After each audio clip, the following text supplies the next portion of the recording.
The player is notified that he has completed this game, and now the end of the game will begin. The main character understands that it's all over. 10 years ago, this world became a platform. For the game, people turned into players. They killed monsters and tried to survive. The task was given to them by the masters of the game, and naturally they weren't the ones enjoying the game. There was a distant being in the sky. Everyone called him a deity. There were also deities who watched the game. Some made the players they liked their avatars, personally took part in the game, and as a result, humanity became extinct. The main character is angry for this game too. The ending achieved with such difficulty is the destruction of humanity. The main character doesn't understand if there is a more lame game than this. He would so much like to at least teach these evil people a lesson in the end.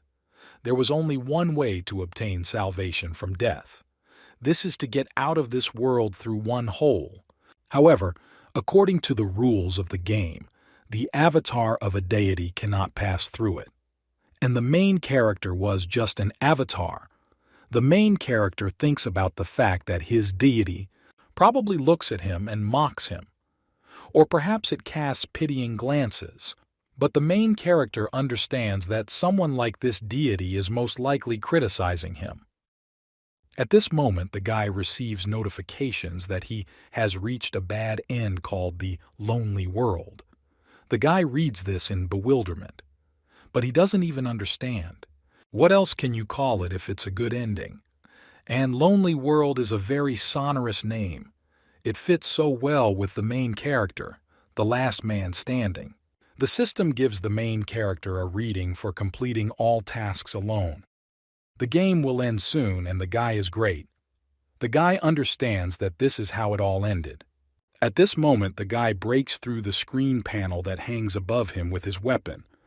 He understands that these words mean that his role has been played, and instead of being left alone in this deserted world, it is better for the main character to die. Suddenly, a huge creature appears in front of the guy and holds out his sword to the guy's face. He doesn't understand what's going on and what it could mean. The panel says that the shop opens after clearing all single-player modes. The main character thinks that such shops usually exist in console games, but the guy can't understand why she suddenly appeared at that moment. The system says that the guy can buy items with points. Who will help him in the shop? The guy is surprised. Can he really only buy one thing? At this moment, the main character sees that he can purchase a second set. The main character can start the game from the very beginning and will be offered various advantages. The main character does not understand whether the deity is aware of this, but if the deities knew, they wouldn't leave the guy just like that. The main character does not understand why this function arose. He suggests that maybe this Joker who appears after completing the game, but it's also possible that the guy was just crazy. He starts laughing and understands that there is nothing strange about this.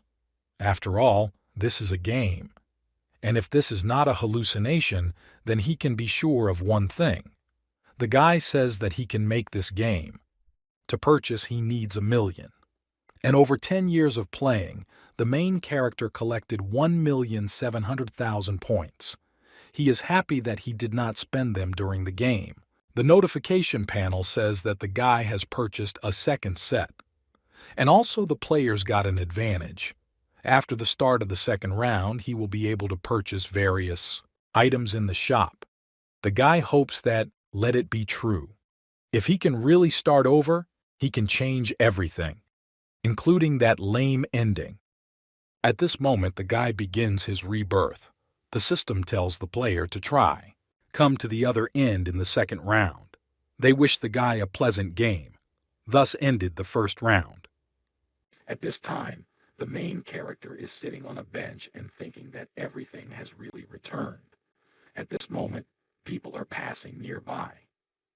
The guy sees that the status window is not opening yet. He lies down on the bench and thinks about how long it has been since he saw this piece. Suddenly, a girl approaches the guy.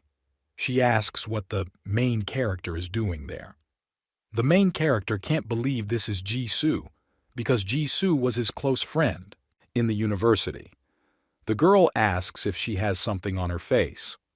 After all, the guy has a very frightened look. The second one thinks that Jisoo was a year younger than him, but she knew how to take good care of others. She often came up to him when he was alone and talked to him. They were quite friendly. Jisoo was very well-mannered, so didn't let go of the main character until the last moment.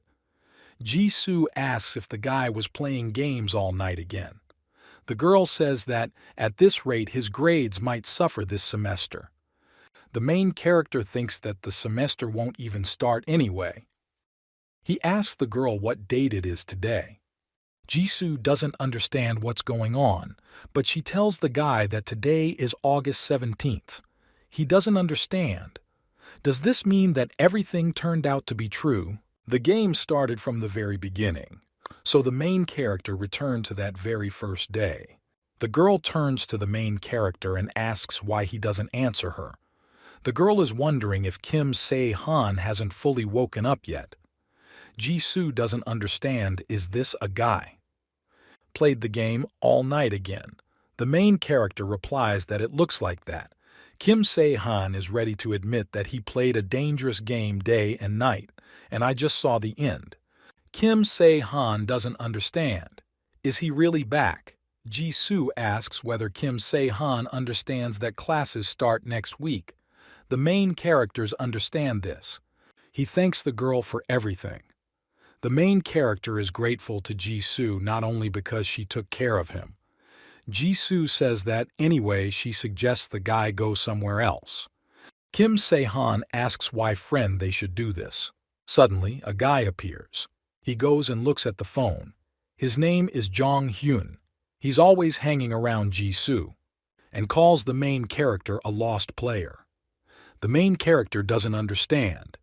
Did Jong Hyun become like this at the first level? Kim Se-han doesn't even understand. Most likely, Jong Hyun didn't even pass the first level. Kim Se-han turns to the girl and says that Jisoo shouldn't worry just because of him. The girl doesn't understand why. She asks, didn't want to. Does Kim Se-han encounter this guy? But the main character thinks that now he doesn't feel anything. After all, in his memory, it was 10 years ago. Jisoo says that, but to her, I don't like it. After all, that guy has a strange look. She suggests that the main character go somewhere else, because suddenly Jong Hyun starts saying something. Suddenly, the main character cannot understand what is happening in front of him. After all, it was with these words that everything began on that day 10 years ago. On that day 10 years ago, the main character and Jisoo were chatting about nothing. And then Jisoo said so too. Then Jisoo said that they were probably filming a movie there. Green goblins appear there. People don't understand what it is. It seems to them that these people are in suits. But these people are very small. They think it could be children. Everyone thinks that they are making a movie. Jisoo invites the main character to also see what is happening there. But Kim Se-han tells the girl that they should wait. Jisoo doesn't understand what's going on. 10 years ago, Kim Se-han followed a girl to look at the monster. But now Kim Se-han asks Jisoo to wait just a little bit. Jisoo doesn't understand what's going on. But suddenly someone starts screaming that a person has been stabbed to death. These green goblins turned out to be aggressive. They attacked ordinary people. Jisoo is scared and doesn't understand what it is. Is this really a monster? People began to run away from monsters, but this was their worst choice. Goblins mainly attacked the weak and infirm. Therefore, turning your back on them was tantamount to asking them to kill. For goblins, killing was a form of reluctance and entertainment. That's why they killed people with a smile. Jisoo starts screaming that this is very strange. She grabs the main character by the hand and says that they should run. Jisoo starts calling the main character. But at this moment, the Green Goblin suddenly appears in front of them. Back then, Kim Se-han was too weak and cowardly. The goblin holds out his sword. He wants to attack the main character. But suddenly Jisoo tries to protect the guy. Kim Se-han understands that he was like this at the first level. Jisoo closed it with her, but he stood rooted to the spot and he could not do anything. The guy remembers the red blood of the girl who splashed him. 10 years ago, Kim Se-han stood behind the girl and then just ran away, like the last scoundrel. The system says that the second level will begin soon and synchronization will begin. The main character is a loner player who has seen the end of this world. Kim Se-han realizes that this time everything is different. He attacks the goblin and is going to fight him. This time he would never allow his best friend to be killed. The main character swings his hand and strikes the Green Goblin. The goblin flies to the side, but he is not ready to give up. Kim Se-han understands that it will not be the same as then. He takes the sword from the goblin and pierces the monster's body with this sword. The system says that the first stage of Kim Se-han destroyed the goblin. Reward for completing the first level. Kim Se-han can purchase goods. Also, the reward. For completing the first level, Kim Se-han receives the remaining points of the first level, and the reward for completing the first level, it's about gaining access to the community. Kim Se-han can use it after synchronization is completed. Synchronization is completed, they congratulate the main character because the second level begins. You can get points for completing the task. With these points, you can increase your experience or buy an item. This is a general rule for most games. This rule applies, and in this world that has turned into a game. The first stage for destroying a goblin, you can get 300 points which are added to the already existing points of the first stage. Therefore, at the first stage, the main character had 700,000 points left. Kim Se-han is ready to go crazy. It's like buying items that can't be bought in a real game. After all, the player Kim Se-han has 300 points. Suddenly a ball appears that looks like an eye. He says that people are invited to the game of the gods. Jisoo doesn't understand what's going on. The voice says that now people are the player and will have to complete a special task. People don't understand what's happening. But at this moment the flying creature says that in case of failure there will be punishment. And people can find out more details in the help. People don't understand what this means. Are they really in the game? But Kim Se-han knows that it was a game of the gods. If Kim Se-han suddenly increases his scores or uses too good a weapon, the gods will immediately notice him. These are those same magical flying eyes.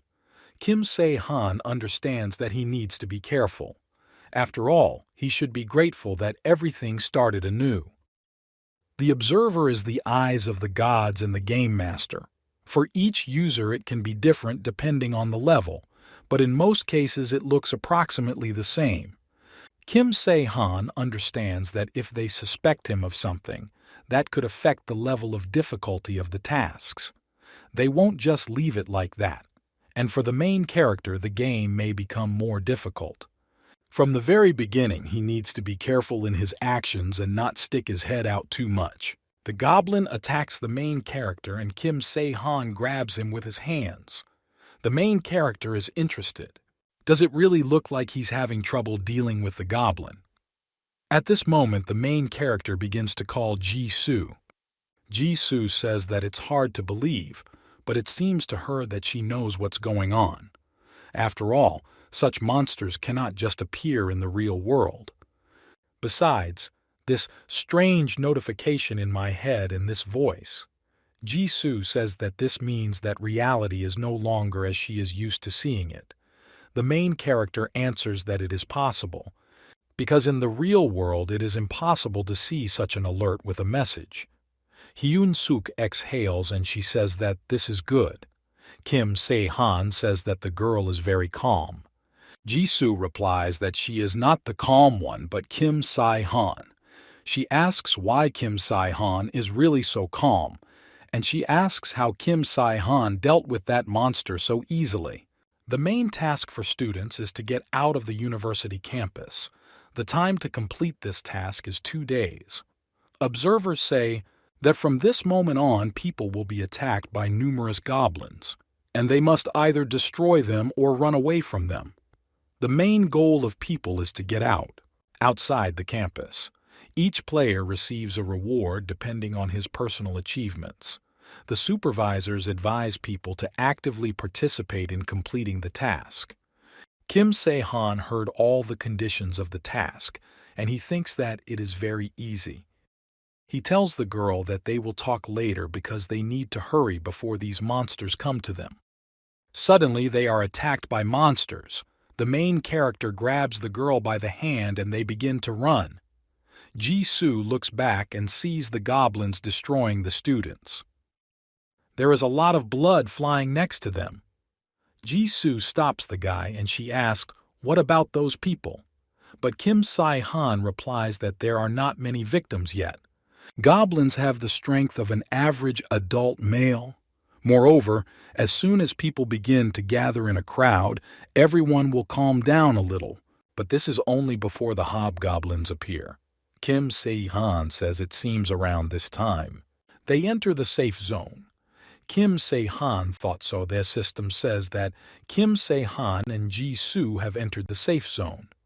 Kim Se-han thinks about what's in the first stage. When he walked here, he was lucky and reached the safe zone. Jisoo asks, "What kind of safe zone is this?" Kim Se-han says that if this is a game, it probably should be a safe place where they can get caught by monsters. After all, the goblins are really trying to enter this place, but an invisible shield is not letting them in. Kim Se-han tells Jisoo to look away because the goblins cannot enter the place where they are now.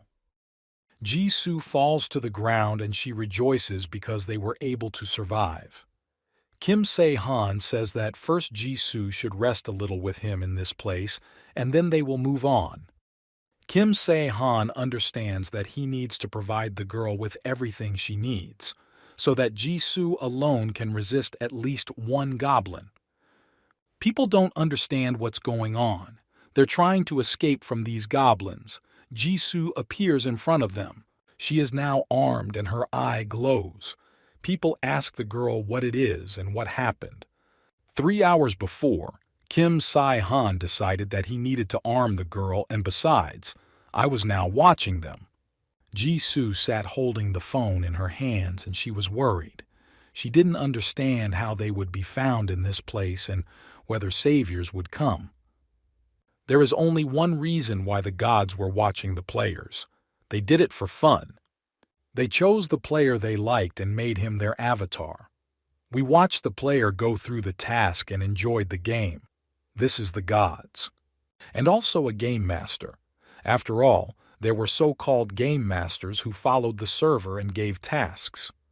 This is the personal observer of the Korean game master Akartos, who is overgrown watching the main character.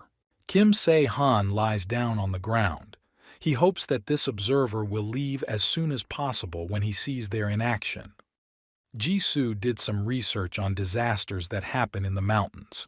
But she didn't understand what Kim Se-han was doing at all. Kim Se-han is angry that the observer has been watching them for 30 minutes.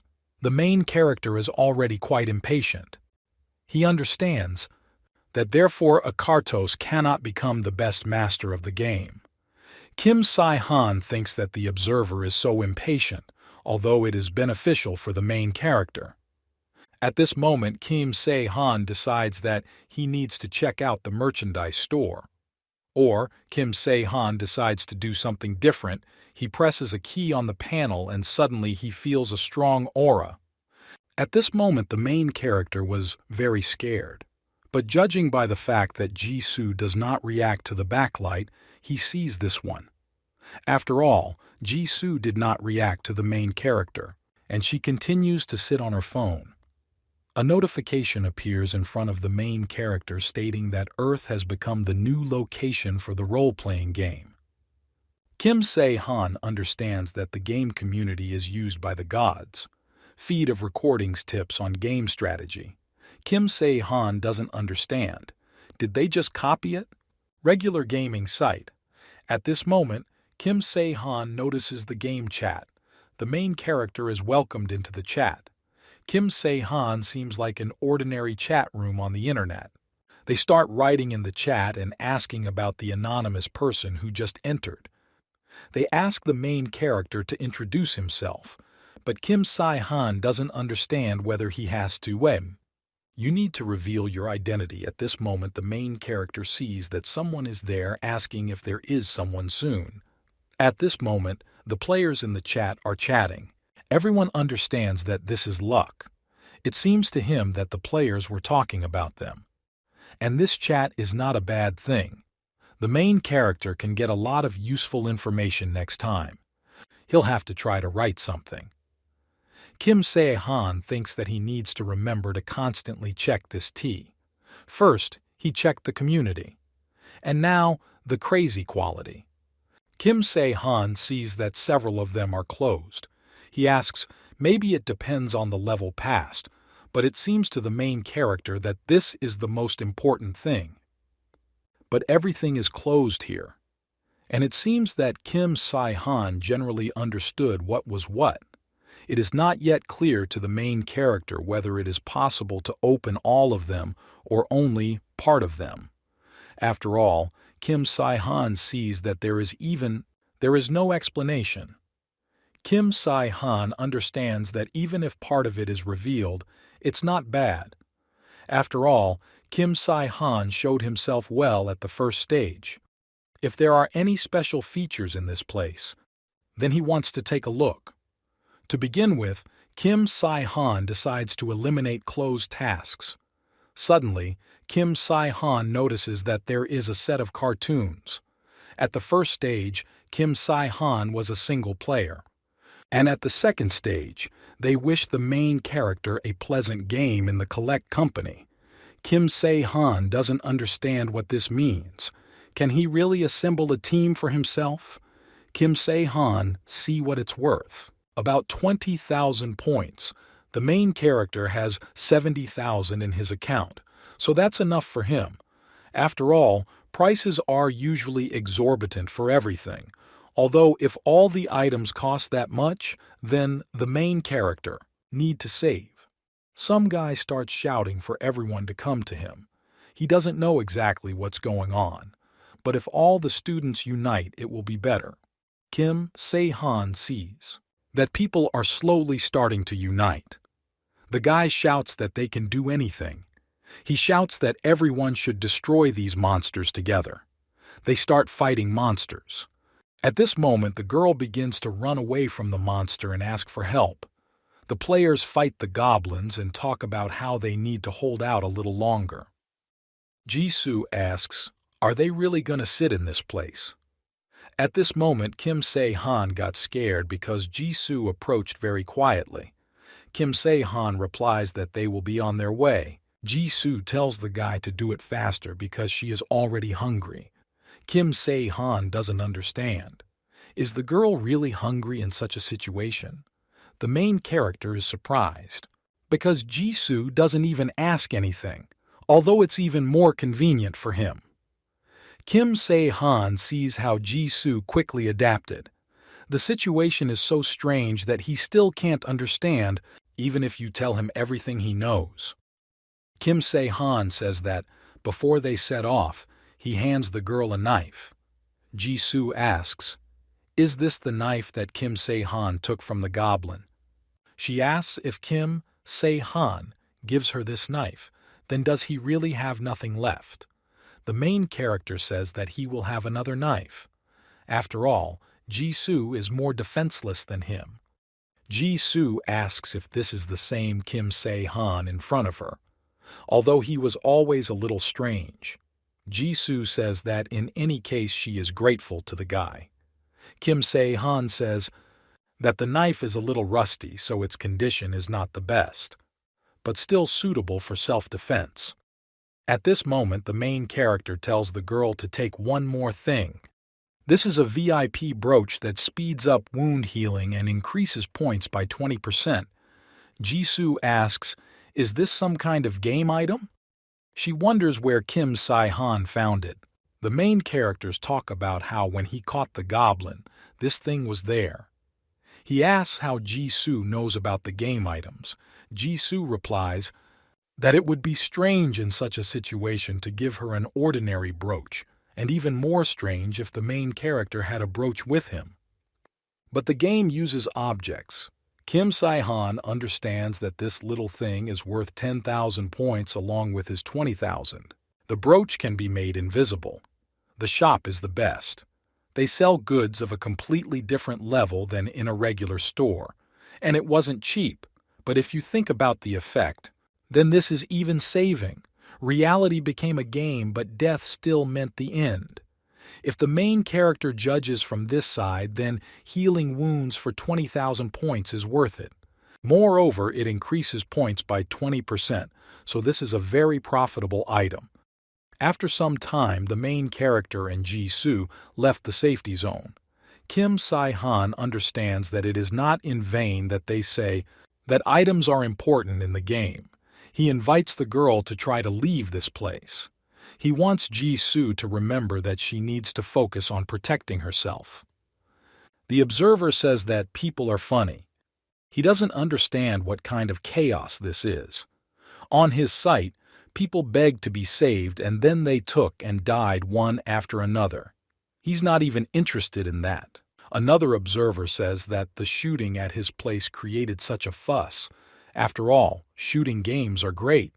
They turn to Aractos and asks if nothing is going on with him.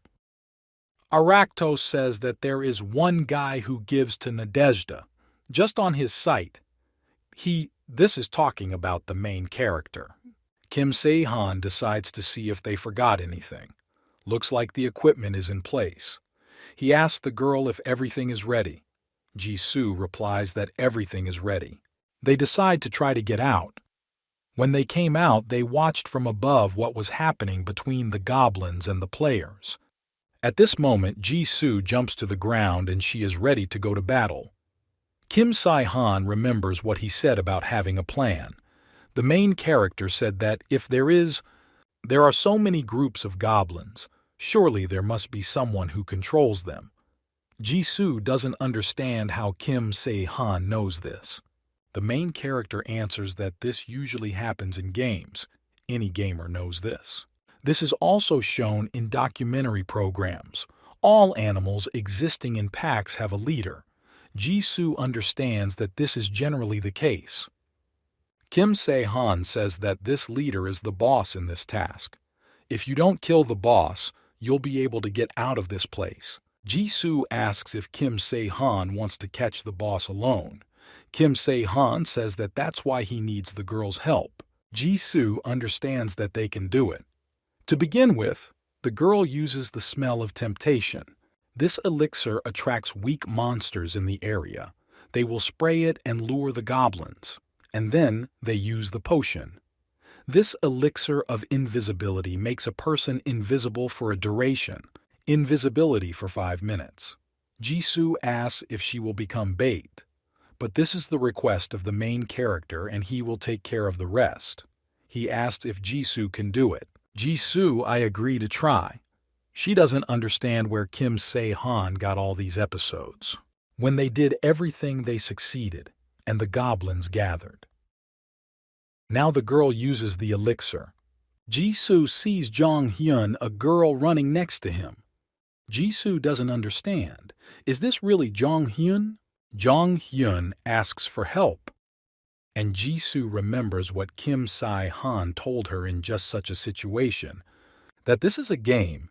The more people stay alive, the greater the reward.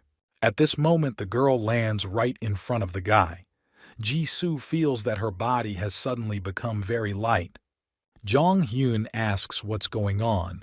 He asked how Jisoo just did that, because at that moment she killed the goblin. Jisoo had no intention of saving this guy. She says that, in fact, In such a situation, you first need to thank her for saving her. Suddenly, Jisoo can't figure out what's wrong. The children suddenly found it difficult to breathe. She can't calm down. She feels like her blood is boiling. She doesn't understand what's happening to her at all. But now we can't hesitate. She needs to stop the goblins from getting to Kim Se-han.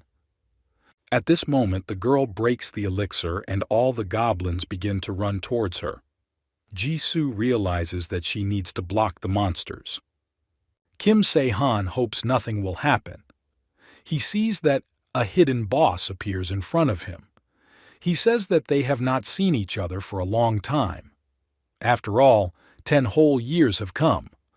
Monsters inflict blow to the main character, but Kim Se-han repels the attack. He says that it was unexpected and now it's his turn. The main character uses point distribution, and he uses 20 points for dexterity. He attacks the goblin and the battle begins. At one point, the goblin doesn't understand where the guy went.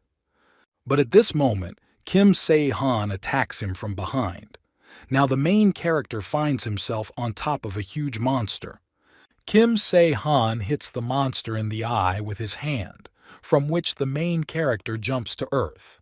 Kim Se-han recalls that because of this sword, there were many casualties at the first stage. But this time, everything will be different. The main character picks up a stone and adds 10 points to strength. By using, with such strength, the main character throws a stone from the monster that he took from the ground. Kim Se-han is happy that he succeeded. After all, such a sword will be enough. He says goodbye to the monster, takes the sword and wants to pierce his body. Kim Se-han swings his sword and with just one blow he cuts off the monster's head. The system says that Kim Se-han destroyed the hidden boss. He gets rewarded for it, Hobgoblin Belt, and also a bonus of 500 points. The main character says that this is a worthy reward for the hidden boss. Hobgoblin Belt adds 10 points to strength. Master job restrictions do not affect these metrics.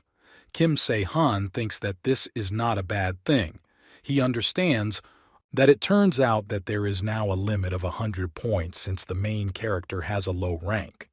All because this is the first task. Kim Se-han sees that he will then increase these figures when needed. The gods will soon find out that Kim Se-han has destroyed the boss. He needs to get out of this place before the observer comes. Kim Se-han remembers girlfriend Jisoo, and she seemed to be in the other direction. Kim Se-han goes to that place. He thinks that it is strange because the goblins should have already come running to this place. The invisible potion lasts only 5 minutes. He doesn't understand. Didn't the girls manage to get out? Or maybe he ended the battle too quickly. In this moment, he sees the goblins running. He doesn't understand what's going on because it looks like the goblins are afraid. He doesn't understand. Did something really happen to Jisoo? Kim Se-han starts running in that direction. He understands that now there are various strange smells mixed here, but he clearly smells blood. Kim Se-han thinks that it was in vain that he left the girl alone because he cannot leave her here to die. When the main character comes to the place where the girl was supposed to be, Jisoo is actually standing there. She asks if Kim Se-han has already arrived. Jisoo fought with the goblins, destroying one by one. When the girl saw that the main character had come to her, she fell to the ground. Kim Se-han doesn't understand. What happened in this place? Goblins, although they are not the strongest monsters, he does not understand how Jisoo was able to kill such a number alone. He is asking at the girls what happened and did she use an invisible potion. Jisoo tries to explain to the guy. She says that when she was luring monsters, she suddenly ran into that guy. She points to the side where Jong-hyun lies. Jisoo says that there was someone else there. At first he looked normal and then suddenly fell. Jisoo thought he was dead, and he was probably too scared of the goblins. He turned out to be such a coward. Jisoo says this guy is weird. Kim Se-han suggests that maybe this guy fell because of a girl, to faint. But Ji-soo doesn't understand why Jong-hyun would faint because of her.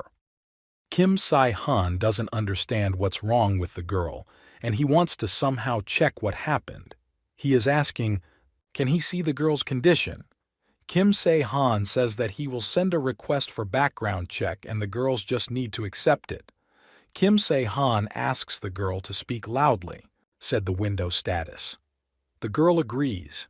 She says she succeeded. She asks if she needs to press the accept button. Kim Se-han sees that the girl's experience points are quite high, but he doesn't see anything unusual. At this moment he notices. He doesn't understand why one thing appeared there. The Death Star is a rare stone that is passive. Passive skill. This is a type of skill that is effective at any time and just needs to be mastered. Kim Se-han once saw such a creature at the first stage, a world called Genie and the Creature, which was called Helma, which came from this world. Kim Se-han met him while performing missions and remembered him because he was the strongest military man from another dimension. It was he who possessed the Death Star skill. One with this skill could cause terror in the enemy. Then it's understandable why the goblins ran away so quickly. However, if they did not cope with such a skill with this power, they would lose their minds and could even lose their identity. Kim Se-han does not yet see these signs in Ji-soo, but Kim Se-han thinks about it, that he will need to watch the girl because there is one problem. At this moment, the girl turns to the main character and asks what the Death Star means in her features. Kim Se-han doesn't know if the girl should talk about all this, but it would also be wrong to hide from her. But Kim Se-han is thinking about what to tell the girl now, only the essentials. Kim Se-han tries to briefly explain to the girl what this means. He says that this is an ability that will make Ji-soo stronger when he sees blood. She says that this is a very disgusting skill. At this moment, the girl looks at the blood and her eyes light up red. But Kim Se-han asks the girl to stop.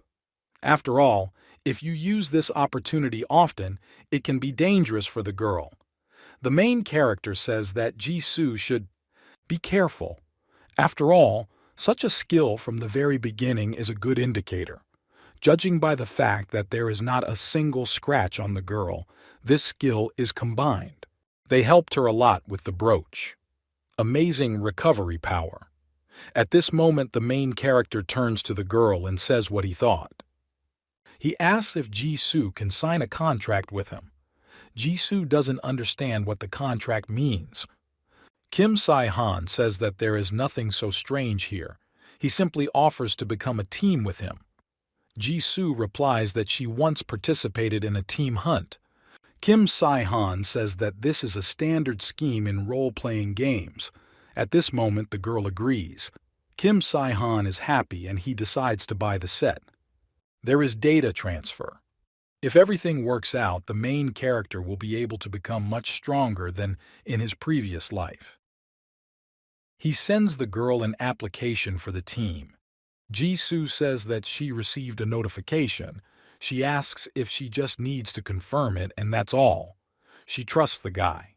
Kim Se-han tells the girl not to worry after all. Nothing bad will happen, she just has to press. At this moment, the system appears. She says that the main character has his first team member. She asks if Kim Se-han wants to share his skills. The main character agrees. The system says that the main character currently has no skills, so he cannot share them. Kim Se-han thinks that he must also have some skills to share. It turns out that the main character needs to exchange skills. He needs to share with a girl such skills that will be most useful to her, and it will be better for both of them. Kim Se-han thinks that there is one skill that will suit her. But Kim Se-han has to get it, and it will take some time.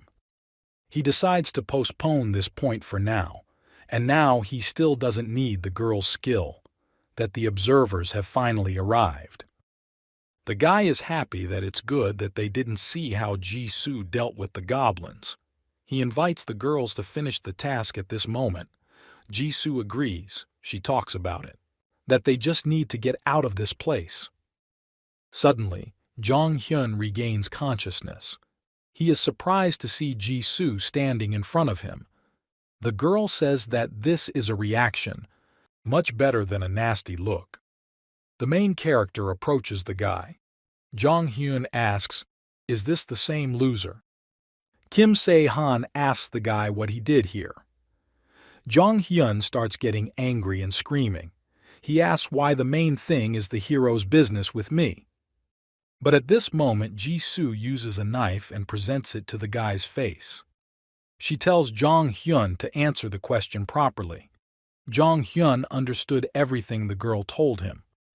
He asks only she to remove the knife. Jisoo turns to the main character and tells Kim Se-han to ask the guy again. The main character doesn't understand this may be the girl's true character. Kim Se-han says that people began to gather in groups. He asks how Jong-hyun ended up in this place alone. Jong-hyun says that he came here for reconnaissance. Kim Se-han asks if Jong-hyun came to investigate with this girl together. Jong-hyun replies that it is. After all, if something happens to one, the second must report it. The main character says that it means there is someone who gave him such a task. Kim Se-han doesn't think Jong-hyun is volunteered for this job. Jong-hyun replies that he would not have taken on such a task of his own free will, but he was unlucky and drew lots. Kim Se-han doesn't know who is behind this, but it turns out that there is a person who commands people to fight the goblins. If he can control a panicking crowd, then he has a good head on his shoulders and the makings of a leader. The main character understands that given that the guy was killed at the first stage, the board will get out of this place and not confront the goblins. He turns to the guy. Jong-hyun asks what else the main character needs from him. Kim Se-han asks Jong-hyun to take him to that leader. Jong-hyun asks why these guys are. But Kim Se-han responds that the guy's job is to show him the way. Jong-hyun says that the main character is stupid. He says that Kim Se-han is in trouble. He asks who the guy is to tell him what to do. But suddenly, Jong-hyun is attacked by a goblin. Kim Se-han grabs a goblin with just one hand and breaks the monster's arm in half. He throws him to the ground and hits him in the face with his hand. Only the goblin's blood flies to the side where the guy Jong-hyun was sitting. He doesn't understand. Do goblins have one interesting feature? In a fight, they always try to kill the one who looks weakest first. Kim Se-han asks, does Jong-hyun really want to stay alone or will he still spend it? Jong-hyun agrees to show the way to the main character. Kim Se-han thinks that in his past life at this very time he was also trying to escape from this place. He thinks that it's good that he was able to find a safe zone. At this moment, the main character asks where they are going. Is Jong-hyun showing the way correctly? Jong-hyun replies that he is showing the way correctly. After all, they took refuge in the gym. Jong-hyun guides them through and says that this is exactly in this place. At this time, wounded students are being treated in the gym. Kim Se-han sees that there are many victims. Most of them are victims of the very first attack. Kim Se-han, I think this means that the guy himself was probably at a loss, but he had enough. Forces help people take refuge in this building. A person who is calm enough can easily win. People's trust and also have some awareness on this campus are very few. The main character says that he understands. Jong-hyun asks what the main character just said. Kim Se-han asks, is it really the headman who sent him on reconnaissance? Jong-hyun asks how Kim Se-han knew this. But the main character does not understand how it is possible not to find out. At this moment, the observers appear. Headman Hyun-kyun is handsome and smart. This time he showed even more that he has. with all the qualities of a leader, therefore the gods could not help but become interested in him. The main character thinks that Hyun-kyun has probably received the status of a rare avatar. Although in a past life, Hyun-kyun was attacked by a goblin and died. Apparently, Hyun-kyun doesn't know that if you don't get out of the university, you can die. That is, he is still, I haven't become an avatar yet. Kim Se-han thinks that there are many observers in this place and surely he should have already received a request for the avatar. He probably doubts whether he can trust these gods and whether it is beneficial for him to become an avatar. At this moment, the headman notices that Jong Hyun has arrived. He asks if the guy is okay. But at that moment, he notices that Kim Se-han is standing there. Hyun-kyun says the guy is fine. He asks what happened. Kim Se-han replies that all the formalities are later and first they need to get out of this place. At this moment, the headman asks who the guy is. The main character replies that his name is Kim Se-han. The village leader asks why Kim Se-han thinks they need to leave this place. The main character answers because he is the leader of the monsters, already dead. The elders do not understand what the main character is talking about, but Kim Se-han says that they probably already received notification of the death of the hobgoblin leader. Without a leader, they now don't know where to go. At this moment, I tried to remember that he really saw the notification. Kim Se-han continues to talk about that therefore they need to seize the moment and get off campus as quickly as possible. From the very beginning, the task was not to survive or shelter, but to escape. The main character thinks about it, that there are a lot of people in this place and Hyun-kyun will not cheat. Kim Se-han says that if you close the window with the task, the execution time will appear there. At this moment, the headman opens the panel and he sees that there really is a runtime. He didn't even know that there was such a function. Kim Se-han says that, as they all know, this situation is not like reality, as if someone had locked them in a game and was having fun watching them. Hyun-kyun starts screaming. He says that it seems Kim Se-han knows something, but the main character replies that he knows nothing. And this is just his guess and observation. But one thing he knows for sure is that no matter who he is not their friend. Now the main character is sure that the elders' knowledge about the game and the system at the beginner level. Hyun-kyun is the avatar. The main character needs to persuade the guy as quickly as possible and run away from this place. After all, the goblin boss died and the victims is getting smaller. The gods will gradually become bored and will not know what other task they will come up with. The more favorable the situation for the players, the less interest it causes from the gods. And in this crazy game, the most important thing is their reaction. They most likely already learned about the destruction of the hobgoblin, so they need something new. Now, Hyun-kyun understands that the most important task is to escape from this place. The main character replies that they must do this as soon as possible. Hyun-kyun was just thinking about what they need to take some measures. Moreover, there is no connection with the outside world. He says that they can use the internet and find out what is happening outside. But they cannot send a distress signal or transmit information about themselves. It's probably because of the assignment. The main character is incredibly surprised that the guy understands the situation so quickly. But Kim Se-han cannot understand how the guy at the first stage could not do anything and died. The main character understands that something is wrong here. After all, as far as the main character remembers, there was no way to fight back the goblins or go outside the gym back then. Kim Se-han heard that while Hyun-kyun was defending himself from monsters, he was killed. Therefore, the main character, it turned out that the leader is too cowardly and indecisive.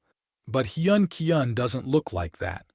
Suddenly a man appears and asks what they are talking about.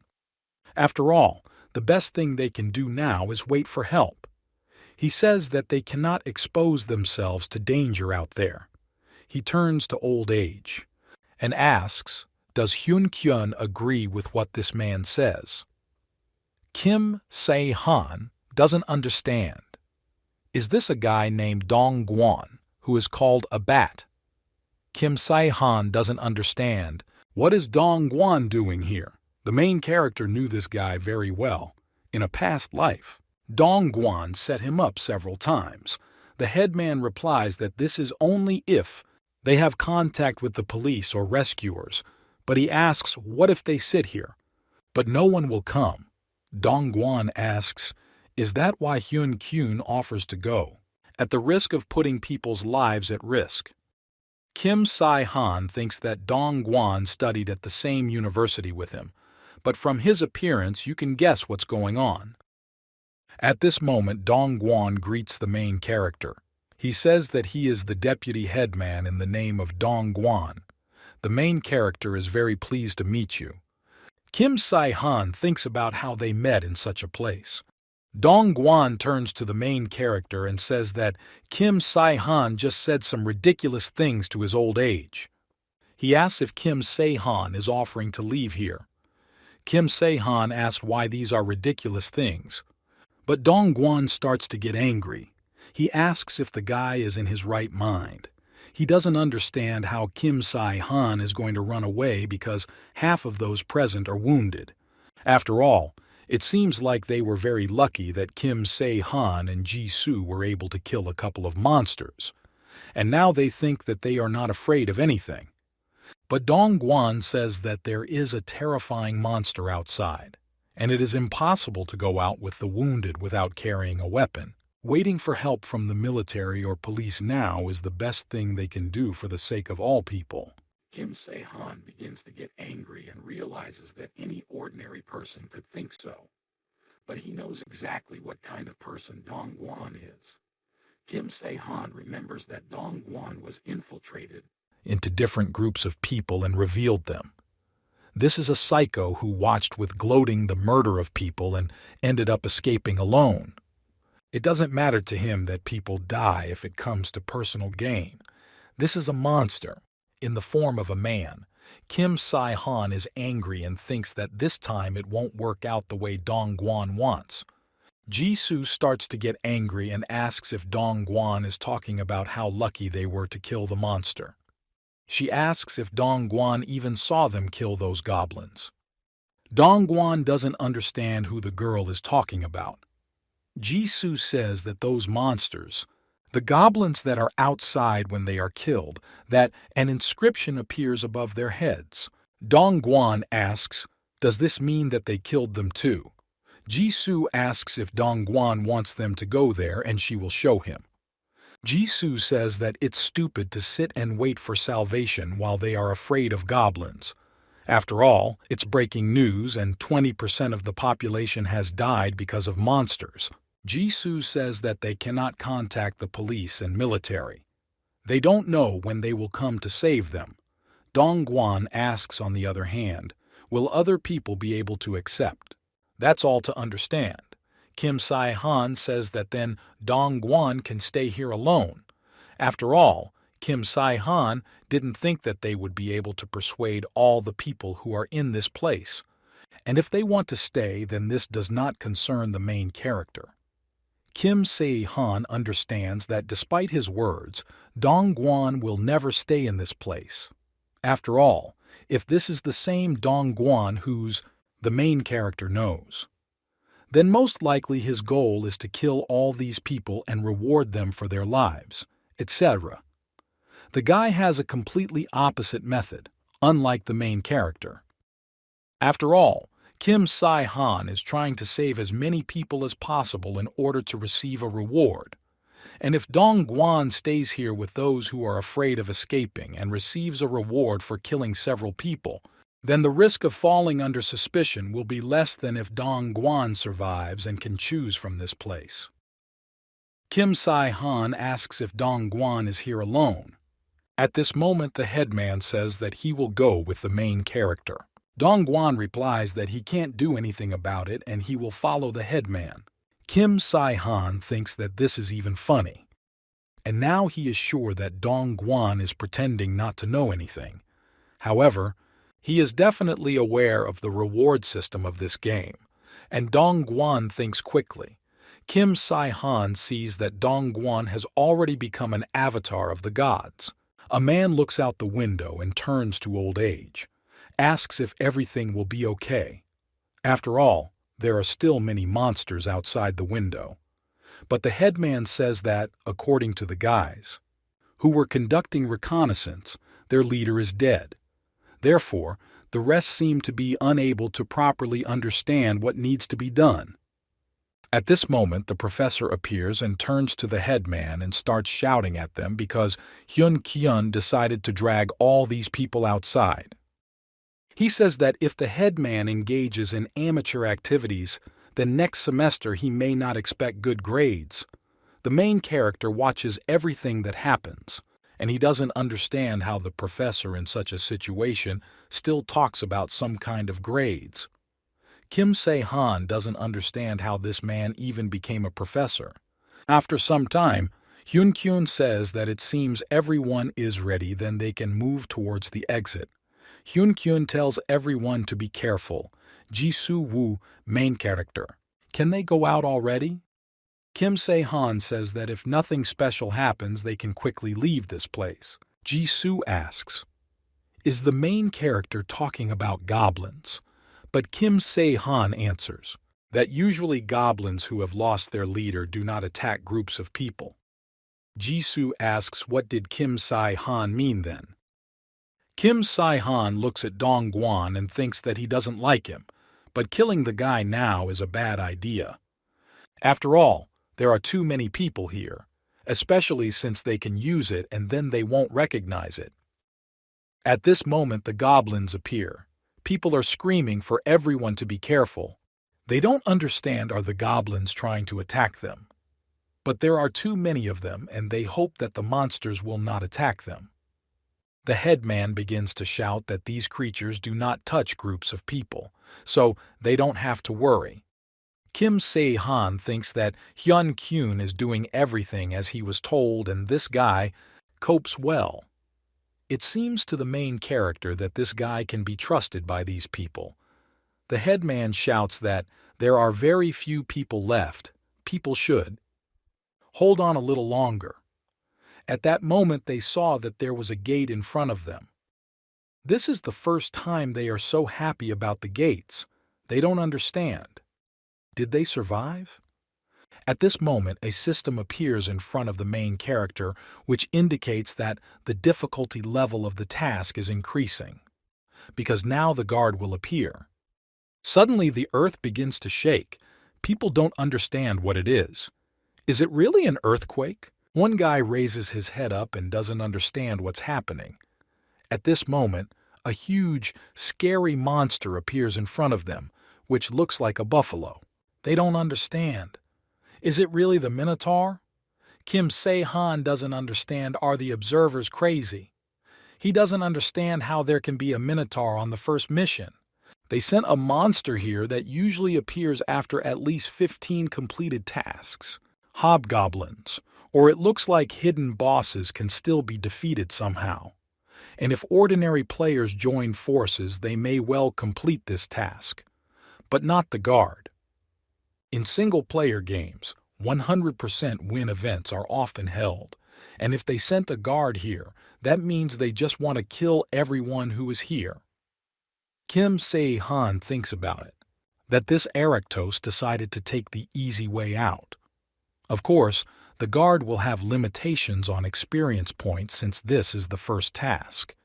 But despite the fact that the Minotaur is a high-rank monster, its performance cannot exceed the lowest level. People don't understand what to do. They decide to run away. At this moment, Ji-soo hits the guy in the face with his hand. She asks, has he gone crazy? She tells the guy to be quieter. Kim Se-han thinks that they can't run away. After all, it is the Minotaur who has the habits of a bull. If people run and the Minotaur immediately rushes after them. Kim Sae-han see that Dong Guan is achieving exactly this. At this moment, people start running. They don't understand how they can get around this monster and get out of this place. The girl is attacked by a monster, but she can't do anything because her legs don't move. Kim Se-han closes his ears. He thinks that the roar of the monster probably causes an effect of wild horror and numbness. So even better. After all, it's safer than rushing into flight. People still continue to run away. At this time, the monster professor runs and waves his hand and kills the professor. The students think that the monster tore the professor into small pieces. Hyun-kyun says that the monster is more than 5 meters and does not need a weapon to tear a person into pieces. Kim Se-han doesn't understand why the difficulty level has increased. He can't remember. How can you escape from this monster? And he doesn't understand whether it would be safer to run away from him. Kim Se-han decides what to do.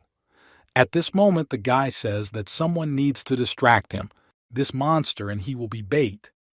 Hyun-kyun doesn't understand what the guy is talking about. He replies that the main character does not have to become bait. Hyun-kyun is asked, is there really someone else? Or he asks whether he is being offered to die at the hands of a minotaur. Even in such a situation, Hyun-kyun's expression, there is no rush in sight. He seems to be thinking through the most effective way out of this situation. The main character was confident that he was reasoning quite reasonably, but Hyun-kyun is different. All this time, Jisoo continues to hold Dong-gwan's face to prevent him from saying anything. At this moment, Jisoo sees that the main character has some kind of plan. She lets the guy go and thinks that Dong-gwan annoys her. Dong-gwan regrets that he was unable to receive the reward, but there is nothing he can do about it. After all, they said that the Minotaur is very dangerous and you need to move away. There are many tasks, and Dong-gwan chose the deity herself. He has nowhere to rush. Dong-gwan says that nothing can be done. He doesn't understand what time it is. They will manage to win, but there is no other choice. Hyun-kyun asks for forgiveness. He asks, do your best. Kim Se-han replies that when he gives the sign, they should take people and run away. At this moment, the guy is holding a red cloth in his hands. He jumps to the side and tries to call the monster to him. At this moment, Kim Se-han screams for all the people to run away. Hyun-kyun orders people to run towards the exit and not stop. People start running as fast as possible. Hyun-kyun tells people not to look back and run away. At this moment, the guy acquired the command scream skill. Hyun-kyun turns back and doesn't understand how Kim Se-han will remain there alone because he is now being attacked by a monster. At this moment, the main character jumps up and the monster waves its hand to strike the main character, but Kim Se-han avoids the blow. Hyun-kyun doesn't understand what it is and how the main character manages to evade so cleverly. He understands that this cannot be. At this moment, the monster hits the wall with its head. Suddenly, a guy starts calling the headman. Hyun-kyun understands what he needs now. This is not the time to look at all this, and they should run towards the goal. First, they need to get everyone outside the gate and then think about what to do next. At this moment, the system says that the guy's task has been completed. His task completion level is gold. He will also receive a reward.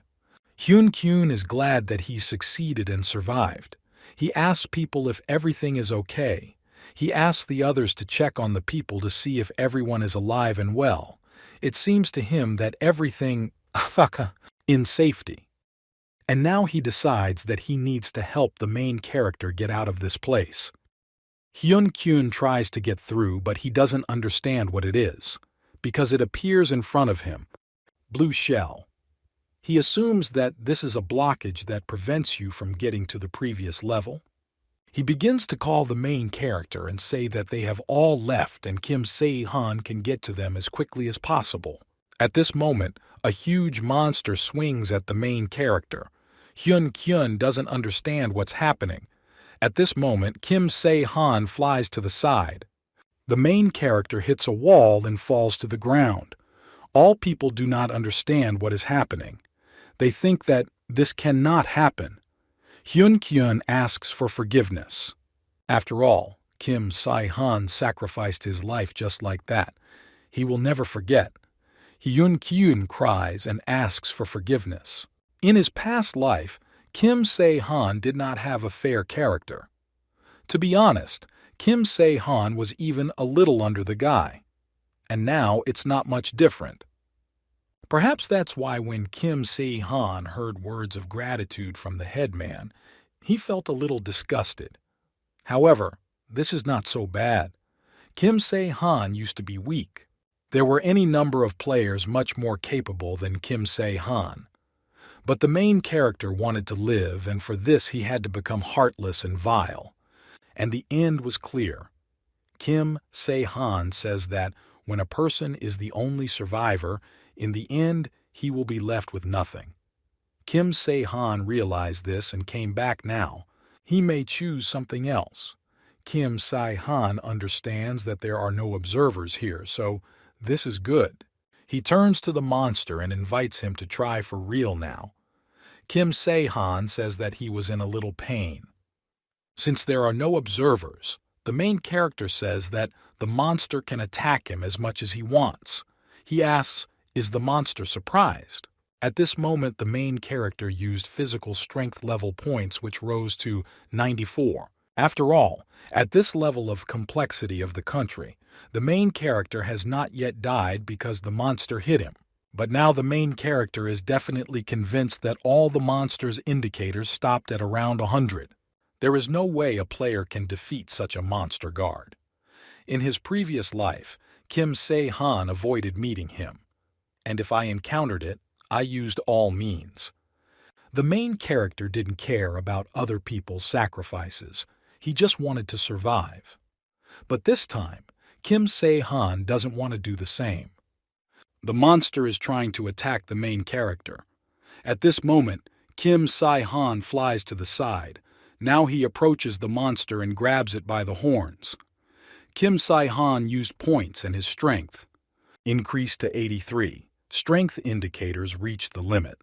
The main hero can no longer use points for this indicator. Kim Se-han understands that this is balance. Kim Se-han fights a monster by holding its horns. He understands that now the monster must also feel the existence of a wall.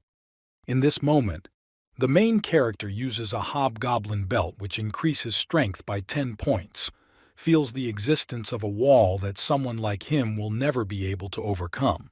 The main character says that now it's time for the monster to calm down, because he's still stronger than the monster. At this moment, Kim Se-han breaks off the monster's horns. The bull begins to scream incredibly. Kim Se-han from his previous life would never have been able to do this. A single player, heartless and looking for his own gain. An eccentric and mediocre stupid criminal standing on the line.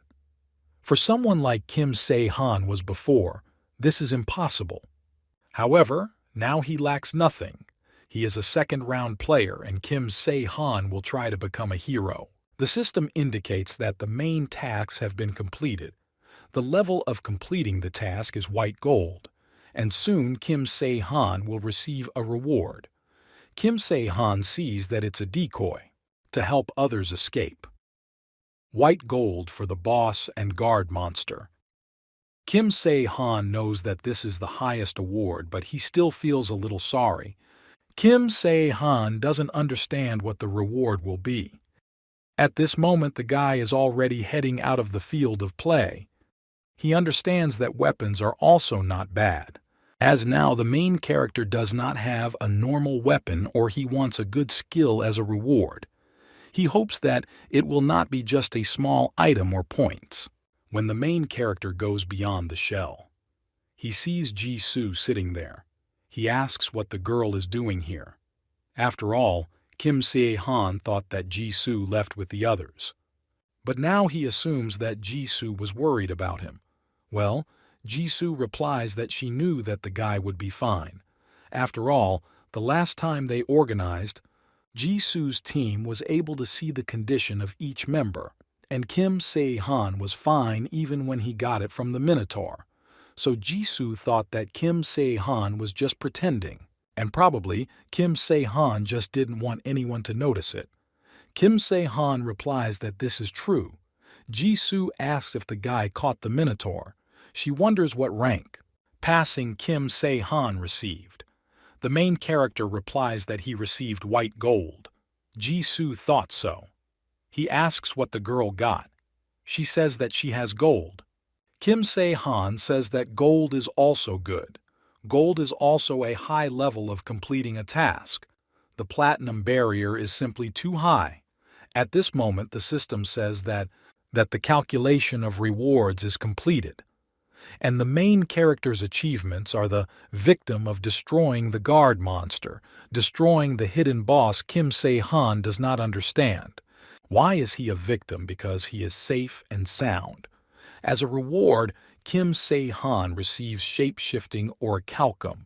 He also gains the skill time of the decisive battle. It may increase. He receives a regeneration skill that can increase by 1,000 points. Kim Se-han says that this is a good reward, but he doesn't understand what shape-shifting orichalcum is. The guy was also given 2 skills that can either increase with high difficulty of mastering.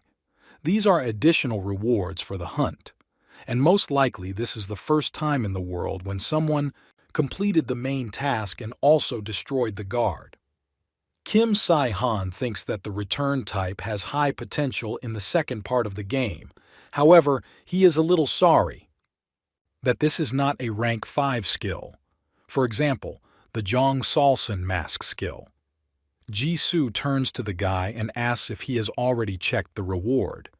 The girl is interested in seeing Lee Kim Se-han message about the second task.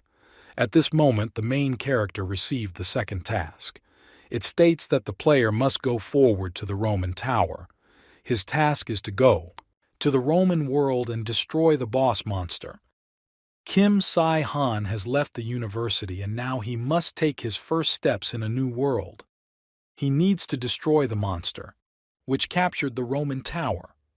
The completion time for this task is 14 days. Kim Se-han sees that this is the same task as in his previous life. Those players who completed one together and the same level receives the same tasks. Therefore, Hyun-kyun and Dong-gwan most likely have the same messages. Kim Se-han asks, are the others already gone to the Roman Tower? Jisoo replies that this is true. The main character wonders why the girl didn't go with them. After all, Jisoo could have waited for him there too. Jisoo replies that she doesn't like that there are a lot of people there. But in general, she is annoyed by this Dong-gwan. Kim Se-han asks why her boyfriend is annoying her. The girl replies that Dong-gwan stinks. Kim Se-han doesn't understand. Did Jisoo so quickly understand what kind of person Dong-gwan is? After all, the girl has amazing ability. If she had not died so early in her past life, it would clearly have would be a famous player. True, Kim Se-han does not know whether she is a heroine or a villainess. Jisoo asks, are they going to go straight to the Roman Tower? But at this moment, Kim Se-han says that it was better for them to go slowly. After all, they have 2 weeks ahead. Kim Se-han says that it was impossible not to notice why there was not a single observer nearby, and he's curious something else. He asks if the girl has already become an avatar of the gods. The girl replies that she didn't do it. Kim Se-han asks why the girl didn't do that. After all, if I submitted an application, then the girls probably already reported that it was in the advantages of avatars. Everything is clear with the main character. After all, he had already pretended to die at the hands of a monster. Jisoo talks about it, that she doesn't want to get involved with someone she doesn't know. In addition, Just the name of the word avatar spoils the girl's mood. The main character assumes that the girl's character has changed a little. Jisoo talks too cold-bloodedly. Kim Se-han cannot say that this is the influence of the Jongsalseong mask. But to begin with, there are no signs of madness in the girl. Even the Helma monster could not completely get rid of the signs of madness after the Jongsalsen mask. Jisoo says that it just seems pointless to her now. Kim Se-han asks how many applications for Avatar the girl has already received. Jisoo replies that she had about 12 applications. Kim Se-han is incredibly surprised, but he understands that Jisoo is worth it. But now the girl is a member of his team, and if this happens, then he will help the girl become no worse than any avatar. To begin with, the first skill that girls need to train is a way of survival for those who fell under the influence of the Jongsalsen mask. This technique is called Hyolkan Suragan. Hyolkan Suragan. With this skill, the main character was unable to master his past life since he did not have a Death Star. After the battle with Helma, the main character was able to learn martial arts. But without the Death Star skill, it was impossible to master Hyolkan Suragan. Most of these skills can be increased, so it's difficult to get your own. Because of this, in his past life, Kim Se-han was not particularly keen on getting them. However, now Kim Se-han doesn't understand has Jisoo really progressed that much. He sees that it is too fast. A few hours before, the main character was attacked by goblins. The timing of the decisive battle is indeed speeding up over a period of time. Duration of time 5 seconds, and time out. 1 hour until next execution. The main character fights goblins. He understands that vitality and attack power is a skill that is constantly increasing. In addition, this skill can grow, so the indicators will also gradually increase. He even understands that this is a good skill. Suddenly, one goblin jumps on the main character holding out a sword towards him. Jisoo shouts for the main character to be careful. Kim Se-han turns around and sees that the goblin is attacking him.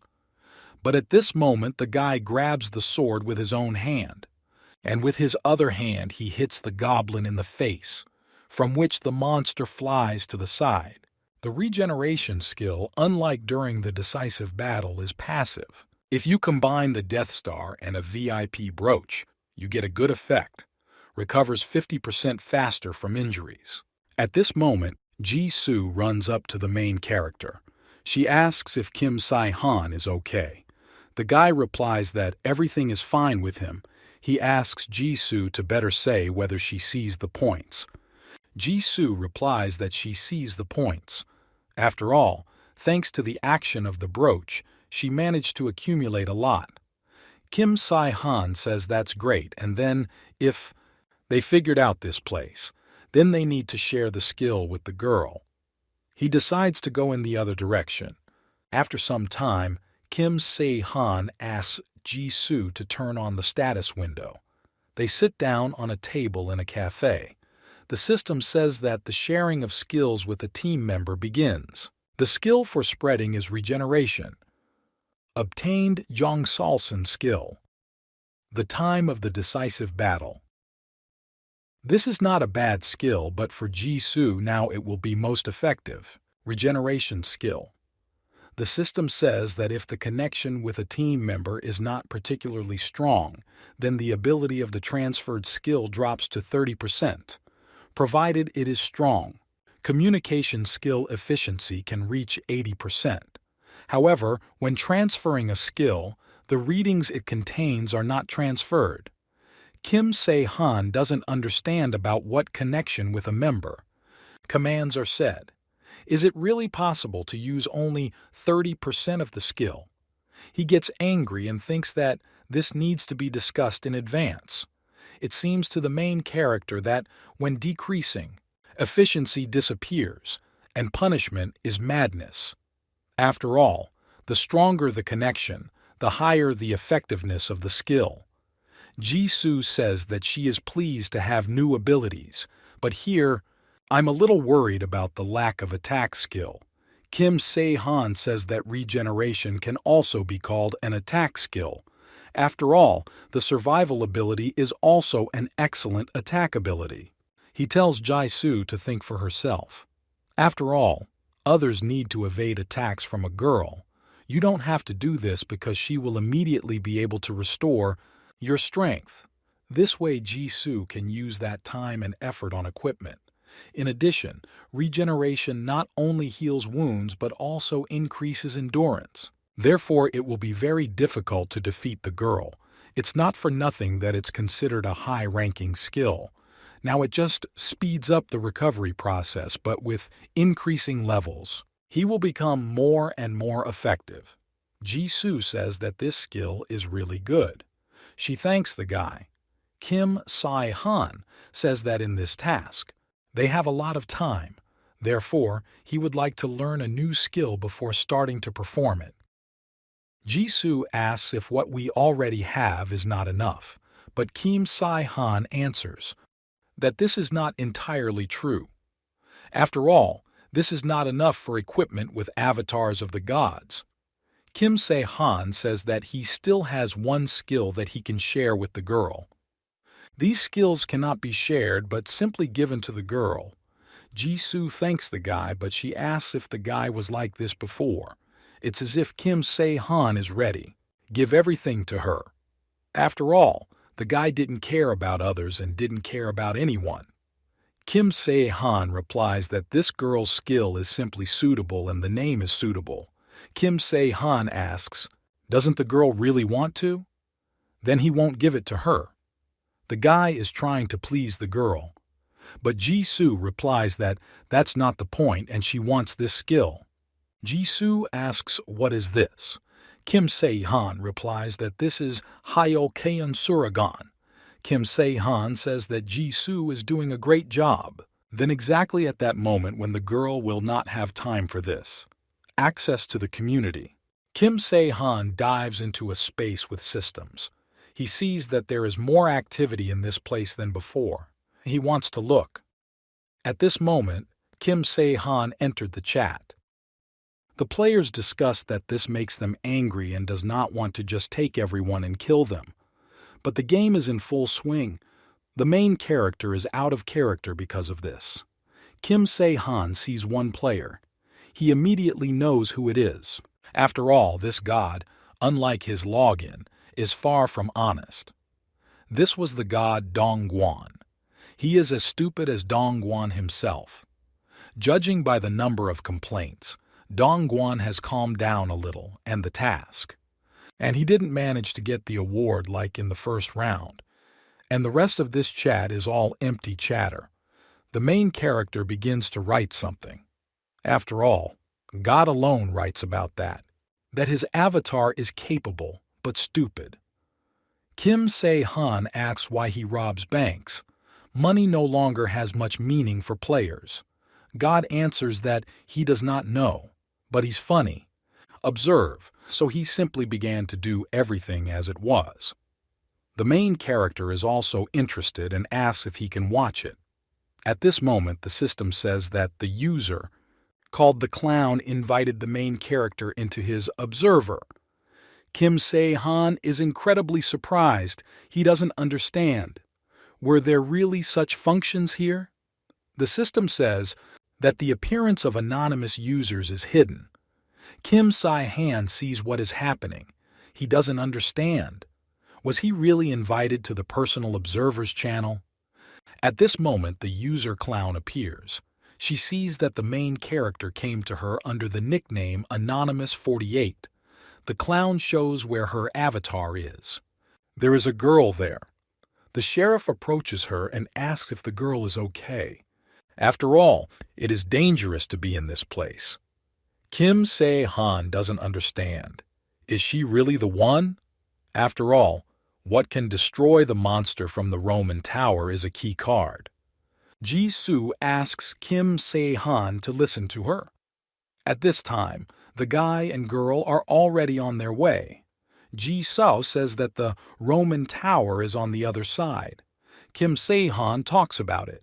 that he just wanted to go to one place before they went to the Roman Tower. To complete the second task, they definitely need something. Also, Kim Se-han notes that there are almost no observers in this place, because there are few players here who have lived up to this level. Jisoo says that the street looks terrible. She asks if it was the monsters who did all this. Kim Se-han says that some of this was actually done by monsters, and the rest is the work of people. Kim Se-han is already used to this, but this is probably a shock for Jisoo. The guy says that monsters have no need to touch such objects of civilization, and it is clear that the laws are no longer valid here, and there are no non-military police nearby. Manifestation of human weaknesses. Kim Se-han notices that not everything is destroyed yet. They see news coming on the screens. She asks, "Is this all live?" Kim Se-han says that everything is so, but the gods or the guys running this system will never leave those in power alone. And to be honest, he may believe that such things as government already destroyed. At this moment, the main character shouts for Jisoo to be careful because the goblin is attacking her from behind. At this moment, the girl uses her knife and pierces the monster's neck. She says there is too much blood. Kim Se-han asks, "Is this really the only thing the girl is worried about now? Because Jisoo acts so naturally." Jisoo says that the blade has become dull and it would be good to change weapons. Kim Se-han asks, "Is it possible that even with such a knife Jisoo could kill the monster with one blow?" Jisoo replies that this is because such creatures take additional damage on humans. Kim Se-han realizes that this is true if he has 30% extra damage. Then Jisoo has 100%. He thinks that the girl is strong, although only the first stage has arrived. At this moment, the guy says that they need to find someone and immediately go in search of weapons. After all, they have already arrived. At this moment, Kim Se-han says that they have already arrived. Jisoo asks, did the guy really need to go to the bank? She asks why he needs to go to the bank. Does he really want to withdraw money? But Kim Se-han replies, of course, he doesn't need money. Now it's of no use.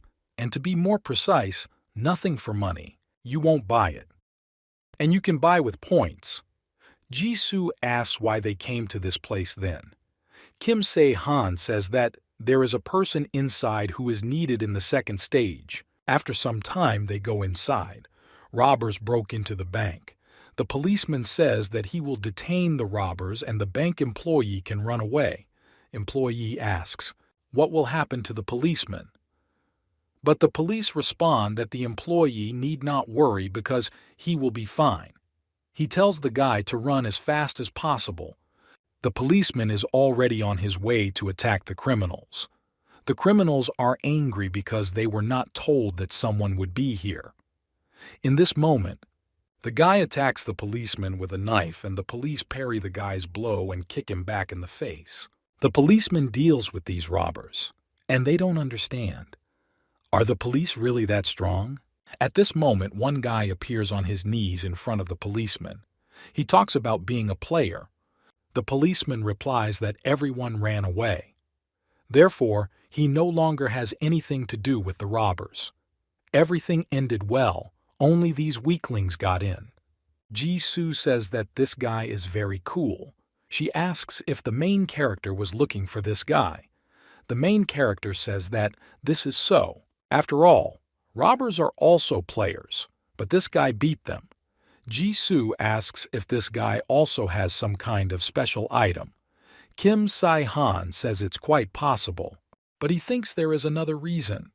After all, this guy is the avatar of God. The policeman notices that the main character and the girl have come to him. He asks, are they really here for banking business? It's too dangerous here. He says that these two need to go to a safer place. After all, many robbers come to the bank. Kim Se-han says that he did not come about a banking issue. He asks whether the bank can work normally in such a situation. The policeman asks if they really came to hide in this place. She replies to Kim Se-han that they didn't come for that. The policeman does not understand what business they came for then. Kim Se-han replies that he came for the guy. Kim Se-han calls him by his name Min-ah. The guy says that this is the first time he has heard this name and his name is actually Nam Kyung-chul. The guy raises his hand at this moment. Ji-soo grabs the guy's hand and says that his pulse is racing. It was as if he had been caught by surprise. And judging by the guy's dilated pupils, it seems that he was very surprised when he heard this name. Ji-soo says that he was so surprised by the name, which he heard for the first time. She says it's strange. After all, the girl thought so. She asked the chief, Hero, did he really know about everything in advance? Kim Se-han doesn't understand who this girl really is. After all, Ji-soo is too perceptive. The policeman asks who they are. Kim Se-han says that they are the ones who know his true face. Min-ah doesn't understand who he's talking about. They generally talk. Kim Se-han replies that the guy's intonation has changed. Kim Se-han thinks about it, that Min-ah is just pretending. And it seemed like the clown's observer appeared at that moment. He looked like this from the very beginning. Probably some kind of special edition. Kim Se-han doesn't understand why this warden is so strange, but he was probably created to observe special, interesting cases. That's why he's so strange. He probably likes this whole situation. At this moment, Min-ah knocks the girl's hand away and asks how Kim Se-han knew. The main character asks if he would say it together. Kim Se-han talks about how Min-ah doesn't even try. Hide your true face. At this moment, Kim Se-han asks Min-ah to show them his skill. Min-ah doesn't understand where such a guy even came from. He used every trick to avoid dying. Clothes and even objects. After all, this is the same girl, which belongs to the clown. She killed a policeman and turned into him. It was the perfect plan. At this moment, the same girl is standing in front of the main character. What now and why Kim Se-han was looking for her? After all, she has a lot to do. Kim Se-han asks, is the girl busy robbing a bank? He says that this is very low. But the girl replies that this is not so at all. Ji-soo doesn't understand what's going on. Is this really a skill of transformation? Kim Se-han says that this is exactly the case. After all, this is a girl's skill, and she can incarnate into other people or creatures. Kim Se-han doesn't know. What should he answer if Ji-soo asks how he knows this? But fortunately, the similar Ji-soo is not going to ask. At this moment, Ji-soo asks, what did Kim Se-han mean when he said that the girl was busy robbing a bank? After all, it seemed to her that the girl, on the contrary, was helping other people. The girl says that this is true and she helped weak people. After all, people would trust more not schoolgirls but a policeman, so she turned into him. Kim Se-han turns to this girl and says that Min-ah herself brought the robbers here. He asks what nonsense is she trying to tell them, because people are running away, the monster is hiding in the bank, so it was impossible. That's why Min-ah lured robbers here. But Min-ah starts screaming and saying that this is not so. She doesn't understand why she had to beat them then. Kim Se-han says that Min-ah was going to take all the money for herself, and if the bandits appear here a couple of times, the rest will consider the bank dangerous and will not come. He asks, isn't he right? Only two people can incite people here, Min-ah or Dong-guan. Kim Se-han had seen these techniques so many times in his past life that he immediately recognized this one. Min-ah asks, so what? Will the guy hand her over to the police? but they also answer that now anyway, neither the police nor the prison are really working. Moreover, such as Min-ah will immediately run away. Min-ah asks what then. Kim Si-han says that she will have to stay with them for a while. Min-ah asks how long should she do this. Kim Se-han replies that until they complete the second task. Min-ah, in bewilderment, asks is Kim Se-han really only on her second mission and pretending to be cool? After all, she is already on her third assignment. She asks, "What game did Kim Se-han start with? And what monster did you kill?" Kim Se-han replies that the girls don't need to know that. He wants the girl to decide whether to go with them or not. Min-ah asks what is the point of her going with them. Kim Se-han replies that if Min-ah goes, he will share the points with her. Min-ah says that they are stupid and that they are also the second task. Did not fulfill the point, she asks how many points they can have there. Kim Se-han doesn't understand. Has Min-ah behaved like this from the very beginning? Although this is nothing compared to that. What happened in a past life? After all, if Min-ah treats them like that, nothing good will come of it.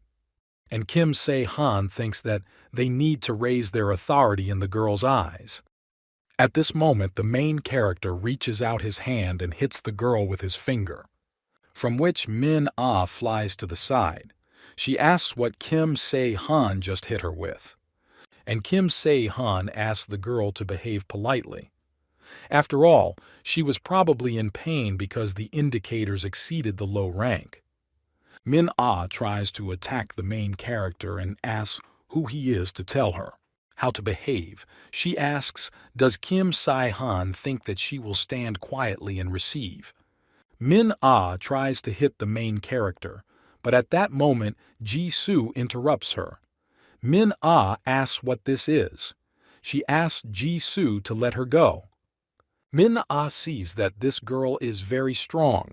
She asks, does Ji-soo think she won't be able to free herself?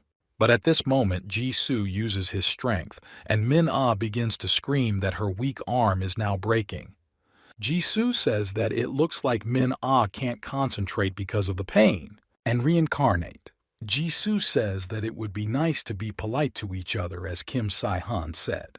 After all, they are people and not animals. What did the girl tell her? She asks Ji-soo to let her go. Kim Se-han asks if Min-ah will go with them after all. After some time, 3 of them already went on a mission. The observer also went with them. Min-ah asks, are they avatars too? But Kim Se-han replies that this is not so. Min-ah asks why they are so strong then. But Kim Se-han replies that it's not necessary. Be an avatar to become stronger than a regular player. They want it to be much easier to gain power. After all, the most important thing is the weapon. Good performance isn't everything, and you need quality equipment. Ji-soo turns to the main character and asks if Kim Se-han can find a normal weapon. After all, house reigns all around here. Not a single whole store and no people. Kim Se-han replies that, of course, they can find weapons. At this moment, the system says that they have entered the safe zone. Min-ah asks, how did Kim Se-han know that this is a safe zone? Kim Se-han says it's worth watching. You can immediately guess at the stores. At this time, they entered the store. Ji-soo says that traces of robbers are visible, but there are no traces of monsters. Things aren't broken. And there are no dead people. Moreover, monsters would not steal food. Minna says that Ji-soo is very perceptive. She asks what weapons Kim Se-han and Ji-soo are going to buy here. Kim Se-han replies that he has one way: open a point store. Min-ah says that this is very cool. Kim Se-han asks, did Min-ah not know this because she is an avatar? Min-ah didn't even suspect it. She asks how she can ask about something she doesn't know. Kim Se-han thinks about how the deity could tell the girl himself. Weapons are a necessity in the game, and this is not surprising. The clown is known for his sadistic tendencies. He couldn't send his avatar to take the easy route. Kim Se-han found out by accident himself. Min-ah is still in the early stages, so she doesn't have to be upset. Min-ah says that she is still offended. She says that Kim Se-han is generally the nastiest. The main character says to listen to him. He says that they will no longer have a chance to buy weapons before, as they begin the second task. Therefore, he advises you to choose something new for yourself. At this moment, objects appear in space. The main character wonders what will appear in the store this time. As the main character thought, this is basically a standard weapon. All the cleverness of the game is loaded in unusual items, even greenery. If you buy the potion from the very beginning, you have a chance to survive. Is growing exponentially. Kim Se-han is angry because the game masters are nasty. After all, if they go a little further, there will be a player who makes weapons himself.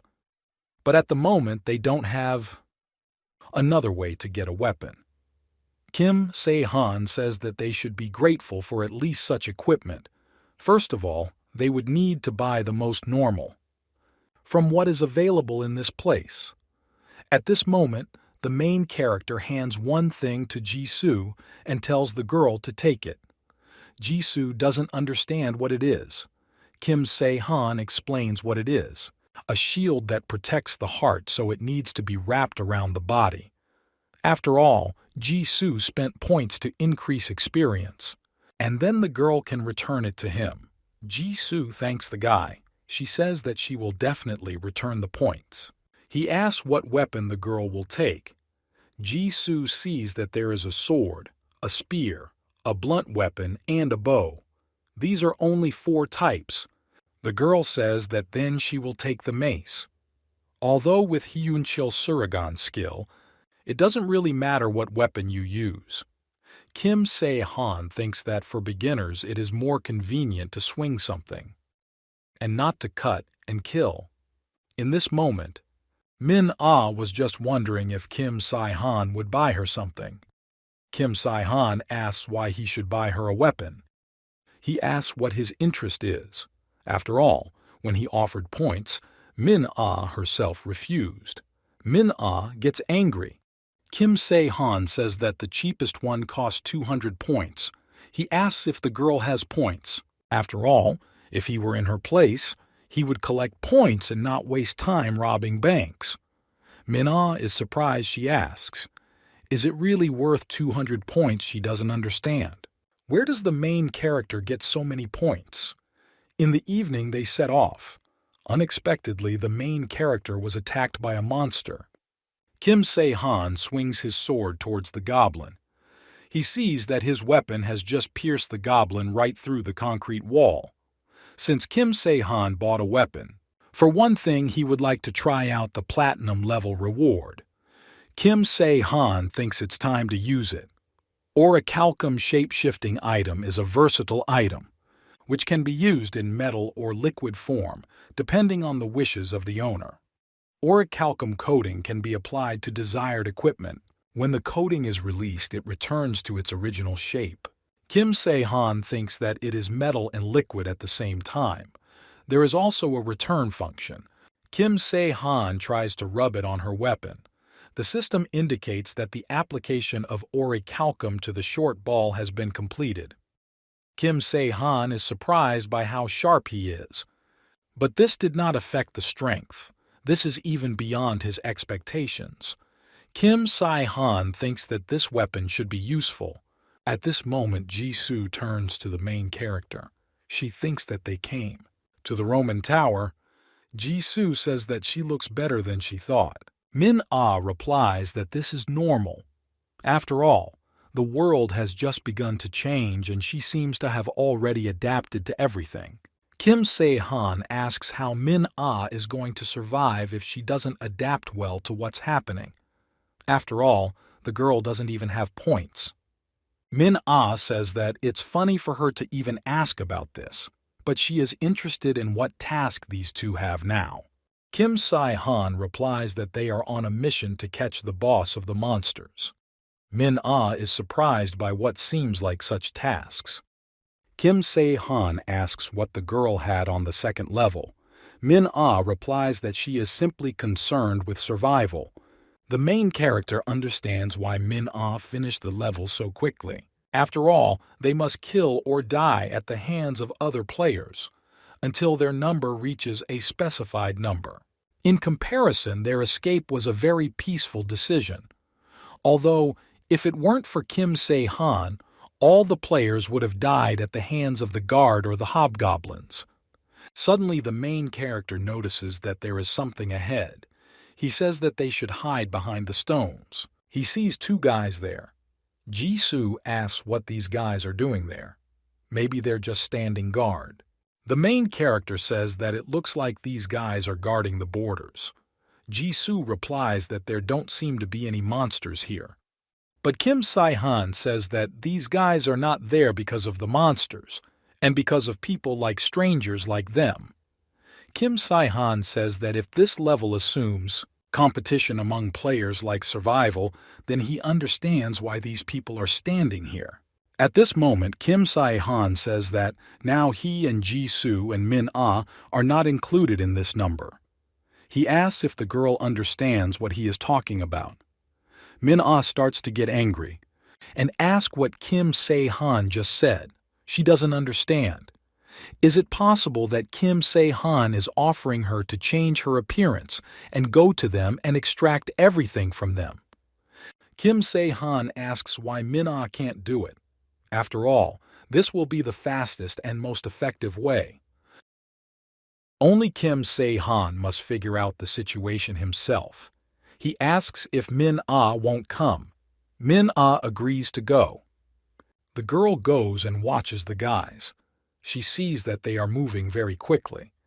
She thinks that then there should be no problems, if only you catch the moment when one of them does not see the other. And then Min-ah has to hit one of the guys and transform into him. The guy is lost in knowledge and Min-ah hides him. One moment later, Min-ah transforms into his body. The other guard doesn't understand where his partner went. He asks why his partner is not working. After all, if he doesn't come out now, he'll report upstairs. At this moment, the guy comes out and asks what's wrong with him. After all, he just needed to go to the toilet. Min-ah in the guy's body asks if she really needs to report this, but the partner replies that this is not the first time. He tells the guy to move because the guard is changing soon. Kim Si-han doesn't understand why Min-ah is acting so strange. He doesn't understand if everything is all right with the girl. At this time, the players passing the level climb to the top of the tower and finally climb to the top floor. The player asks, can they really catch the boss right away? When they had already gone upstairs, one guy asked in surprise if this was the boss of the second level. A huge demonic monster appears in front of them. The guy says that they won't catch him themselves. After all, first they need to hide. They all start running together. But at this moment, the monster begins to grab people who came to this place. One guy sees a door in front of him. He understands that the boss will not be able to get out of this place. If they just get out, they are saved. But suddenly the guys start falling to the ground. They don't understand what it is. Was the monster blocking the way? The guys don't know what to do now. At that moment, one guy uses his weapon and tells the guys to get together and pull themselves together. After all, they won't succeed anyway. At this moment, the guy is grabbed by a monster. The high-level boss is on the top floor. Naturally, it is huge, but the problem lies in the conditions of the dungeon. The starting point is the entrance to the boss room. Monster, that is, it seems like the same people who were on the first level can enter there. There is only one boss monster and there are two teams that catch it. As a result of the two teams, only one will be able to complete the task, and failure to comply will result in punishment. Therefore, you cannot give in to anyone. Kim Se-han understands that this is understandable, because that's why the one who came later sat downstairs. When the main character Ji-soo and Min-ah came downstairs, Kim Se-han couldn't believe his eyes. Is Jong-hyun really there? Jong-hyun asks Kim Se-han what he is doing here. Isn't Kim Se-han dead yet? But this is what the main character wanted to ask the guy. Kim Se-han says that the guy did not gain any experience points. But Kim Se-han doesn't understand how Jong-hyun survived. Jong-hyun replies, he was just lucky. Kim Se-han asks, has the guy become much more polite? Ji-soo talks about it. That Jong-hyun saw Kim Se-han fight and he should be polite. That's good. He asks Jong-hyun to take him to his old age. Jong-hyun asks, is Kim Se-han really asking him to take him to Hyun-kyun again? The main character replies that this is exactly how it is. The guy agrees to take them, and after a while they are already there. Jong-hyun says that this is their base. At this time, many guards are flying above. The moment people pay attention to the main character and talk about what it is. The same Kim Se-han who then fought with the Minotaur. Kim Se-han thinks that there are a lot of people in this place, which is why there are enough observers. Min-ah says that really all these people were in the last round. Min-ah asks what Kim Se-han did at the previous level and why people look at the main character from the outside. The main character replies that he did nothing of the kind. Just while people were running away, he dealt with one monster. Min-ah asks in surprise, did Kim Se-han deal with the monster? The girl wonders what kind of monster it was. The main character replies that he dealt with the Minotaur guard. Min-ah can't believe what she heard and asks how such a monster appeared on the first level. Is Kim Se-han really saying that he dealt with it? The main character replies that it is so. But Min-ah doesn't believe the guy. She asks how someone like Kim Se-han could do this. But the main character doesn't answer. Eliza just, in bewilderment, she asks, is this true? She wonders how exactly Kim Se-han did it.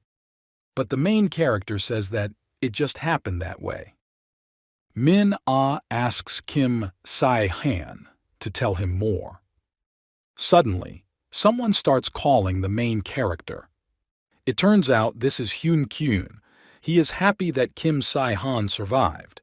He asks if the main character is injured. At this moment, Hyun-kyun rushes into the arms of the main character. Min-ah asks who this guy is. After some time, Hyun-kyun tells how it all happened. And they are now in this place, because they came later. Kim Se-han understands what this is saying with that, what Min-ah told him. It turns out they need to deal with the boss first, then those at the top, and beat those who occupied the territory. Although in his own words, the main character says that this is impossible to do. After all, if they can't cope with the boss, then people like them can do it. Hyun-kyun doesn't understand how this is possible.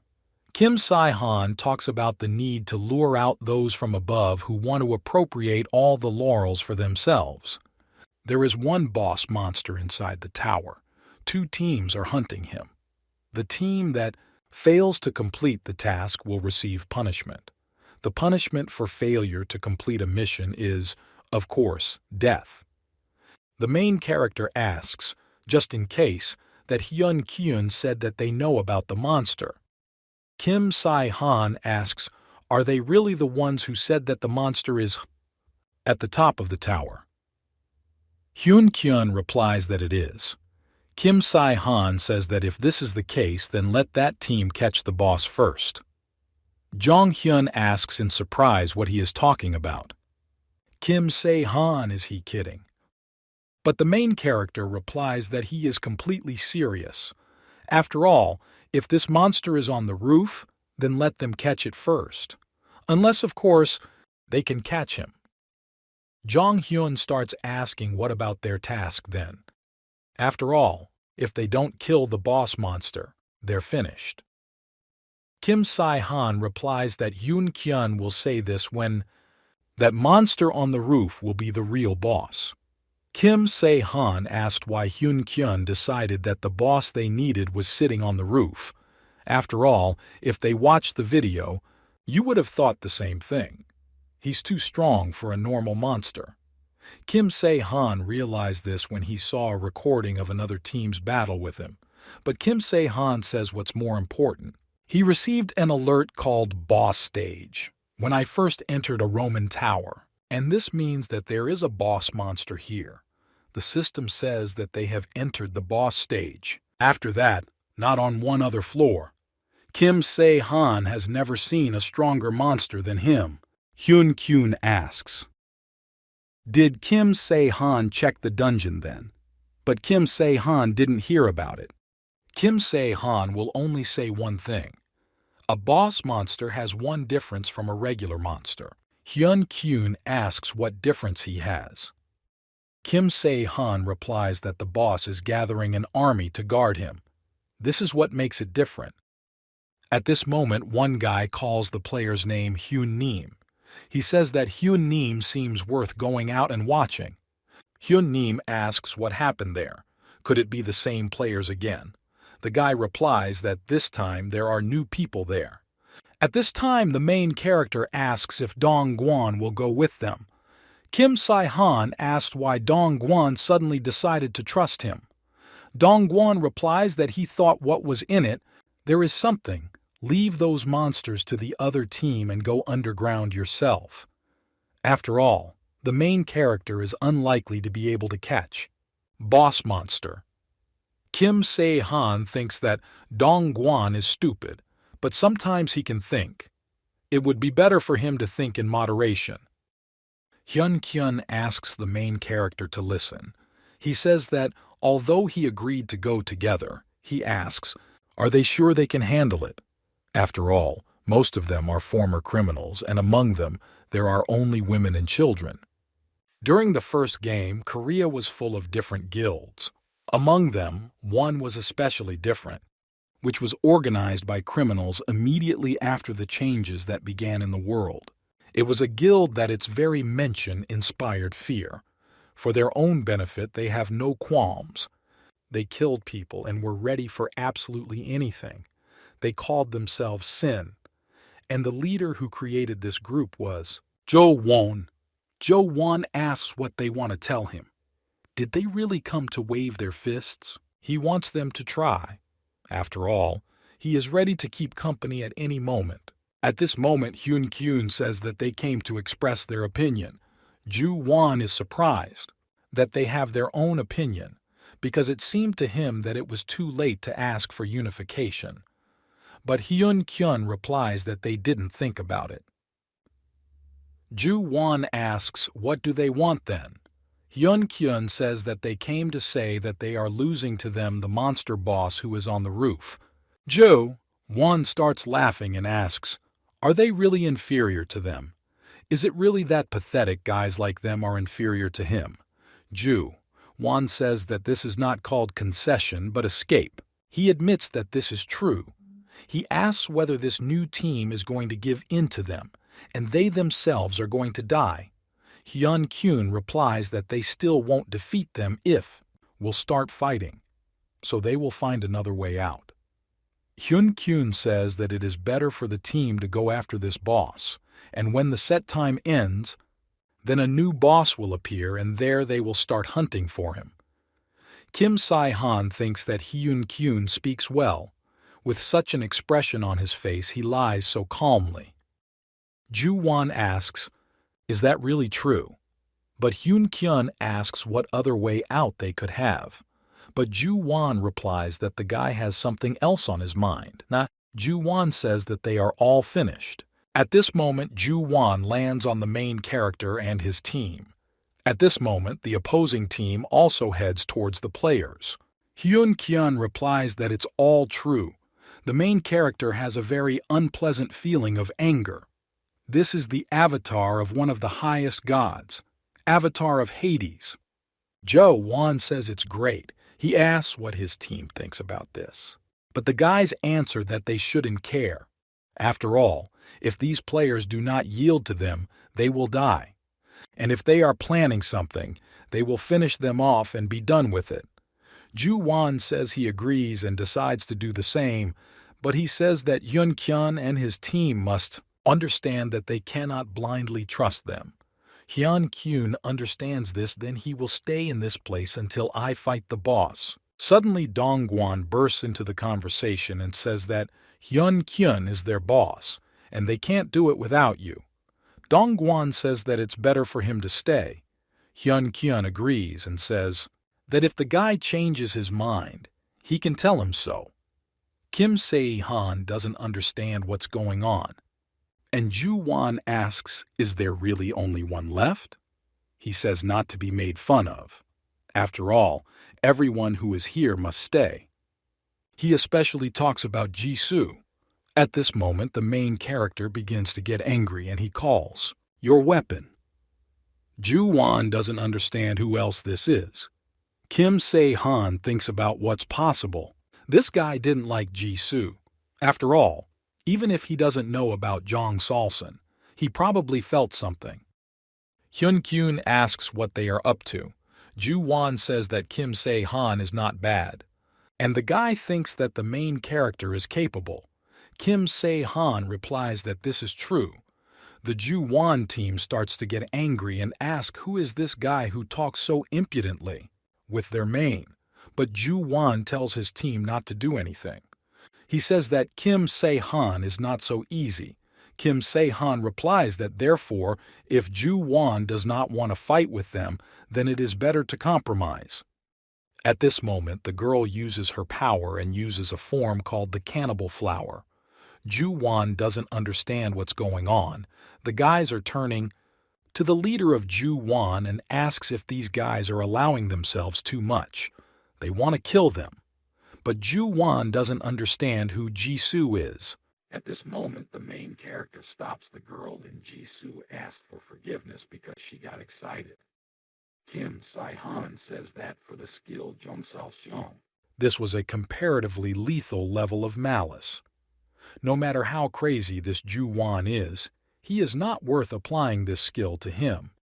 In this moment, the main character asks what the guy's answer will be. At this moment, Ju-won replies that he accepts, and he says that Dong-gwan can stay here alone. Hyun-kyun turns to the main character and says that then they will do so. Ju-won doesn't understand who these people are and how they dared to humiliate him like that. Ju-won decides that he will definitely complete this mission and kill all these people. Sometime later, when they left the tower, Hyun-kyun says that he no longer knew whether they would succeed or not, but luckily everything worked out. Although Hyun-kyun is a little worried about how Dong-gwan is doing. After all, he was left there alone. But Kim Se-han answers that these guys don't have to worry. After all, he himself wanted to stay. Kim Se-han asks why should they bother then? After all, they had better start preparing. After some time, they entered the safe zone, and there you can hear a voice that says, so that people buy themselves those items that they need at their own discretion. Hyun-kyun didn't know what this was. Hyun-kyun asks what the main characters think. He asks if they will limit themselves to just one boss monster.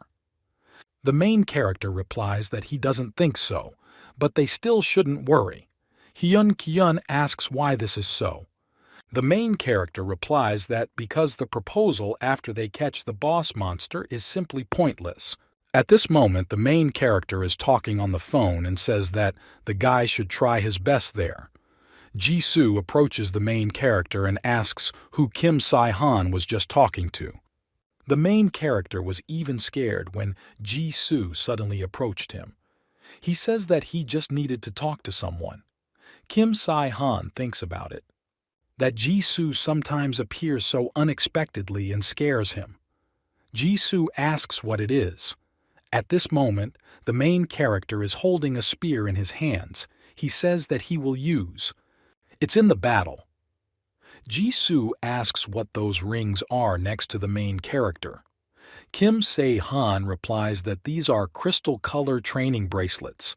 You can customize the weight of the bracelets, and their levels are distributed from red to purple. Jisoo asks, is Kim Se-han going to train with this? But the main character replies that he is not the one who will train, but there is someone who will need them. Kim Se-han says that they will discuss this later. He asks if Jisoo has finished her preparations yet. At this time, the girl holds her weapon in her hands and says that she has enough. Would be the standard protection and would be the one she holds in her hands. Kim Se-han says what in this case, they may already be moving towards old age. Jisoo asks if Kim Se-han can use a spear. She doesn't understand when the guy only managed to master it. The main character answers that he knows how to use it a little. He can't say that he learned this in a past life.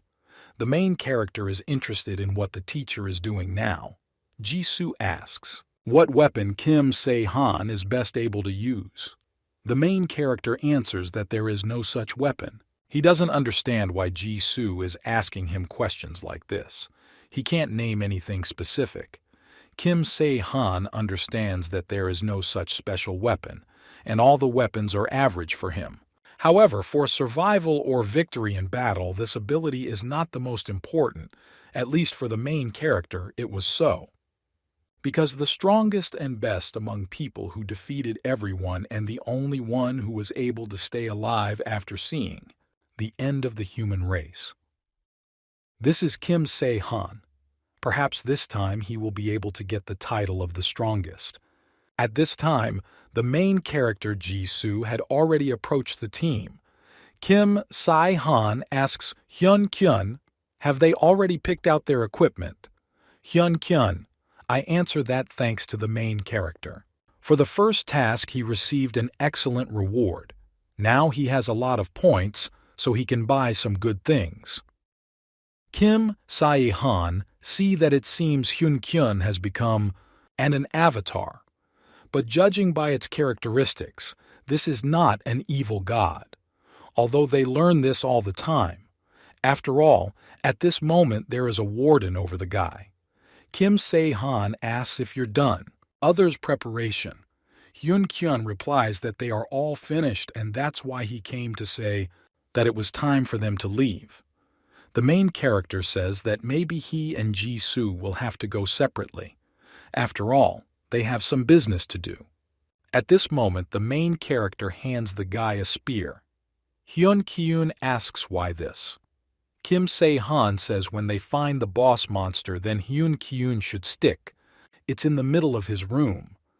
And if Hyun-kyun sticks it into the floor, then most likely it will go deep. The blades should face up. But if they fail to kill the monster, then the main character will give their phone number. Kim Se-han tells them to turn it on near the spear and give him a sign. Yes, they understood everything. He asks, is it really a spear and a boss monster? Connected to each other. Kim Se-han replies that they will find out about everything later. After some time, the headman writes to Dong-gwan that the preparations are complete and Dong-gwan can go down. To them in the dungeon, Dong-gwan understands that it all started. He doesn't understand why it took them several days to prepare. During this time, he had already challenged the boss 3 times, although to no avail. He understands that Kim Se-han was right after all. Doesn't understand who Kim Se-han really is. But there's definitely something there. Moreover, his god advised him, be careful with the main character. Dong-gwan is in a closed room. He turns to the guard and says that he has some information about the task.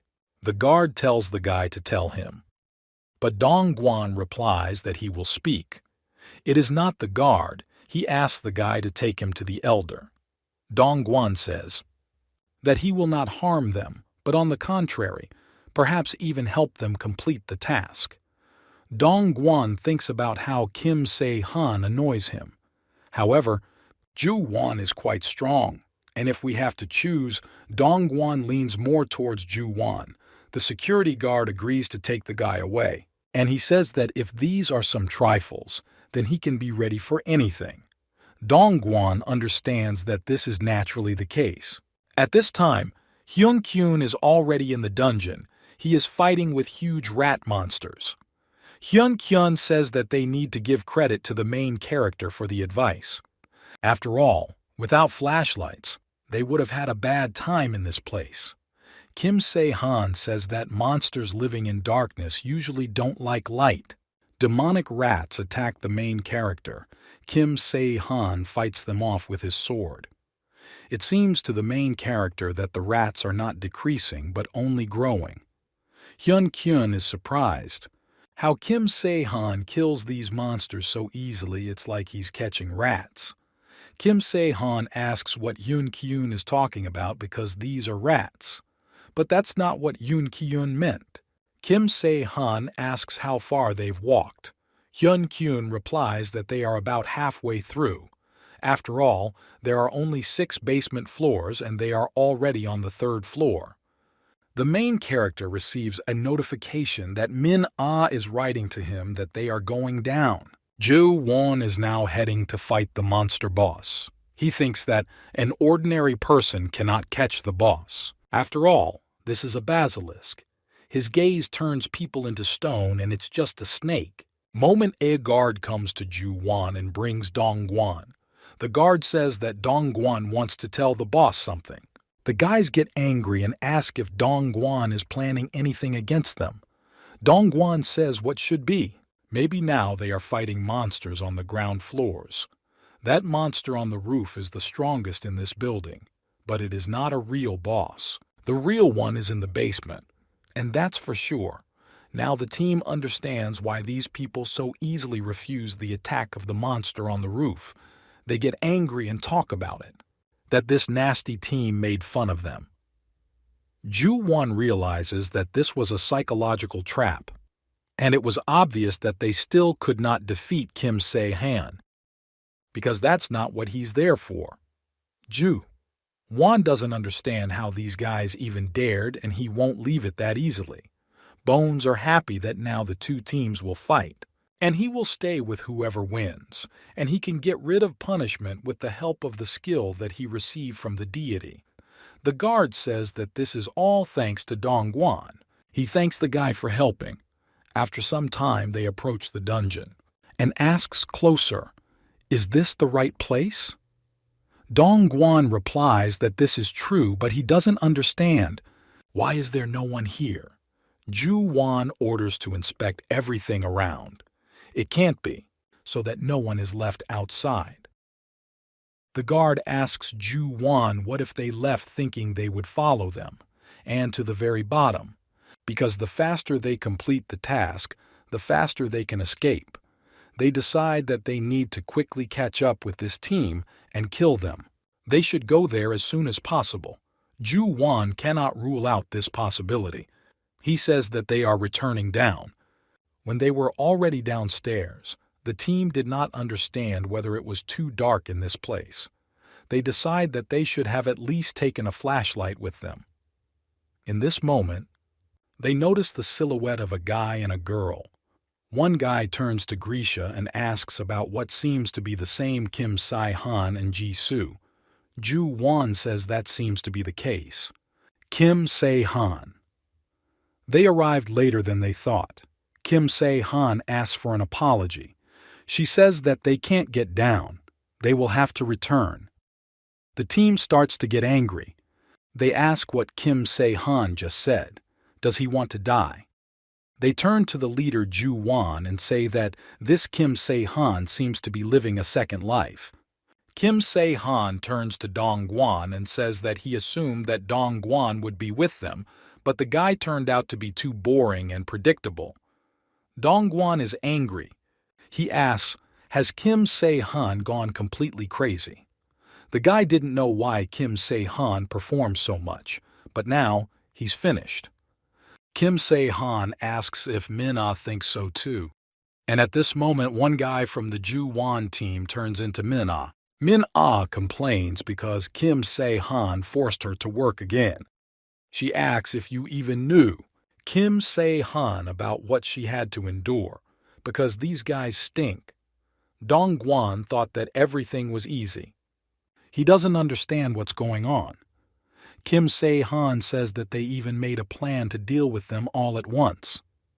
And even with what's on top, Min-ah turns to the main character and asks what Kim Se-han will do now. The main character replies that they will fight. Min-ah replies that if something goes wrong, then she leaves. Kim Se-han says that Min-ah will do whatever he wants. After all, they have little time.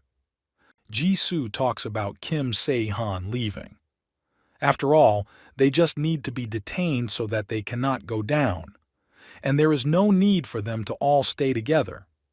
Kim Se-han doesn't understand whether everything will be okay with the girl, but he agrees. He says that then they will go up. Kim Se-han picks up Min-ah, and Min-ah asks what Kim Se-han is talking about. When Kim Se-han was about to leave, he turns to the girl and asks Jisoo not to kill Dong-gwan. Jisoo replies that she will try to do it. The main character says that in this case the girl should cover them and not miss this command. Ju-won swings his weapon and tries to stab the main character, but at that moment Kim Se-han lands right with the guy and Ju-won didn't even notice the way Kim Se-han moved. At this moment, Kim Se-han hits the guy and Ju-won ends up in the water. Now Kim Se-han turns around and leaves. He tells Jisoo to cover them, but if it's too dangerous, then Jisoo can leave. It seems to the main character that something has changed, but he decides to trust the girl. Ju-won doesn't understand. Is Kim Se-han also an avatar? The team is trying to raise their leader. Kostya asks if Ju-won is okay. But at this moment, Ju-won starts shouting for the guys to quickly catch this player for him.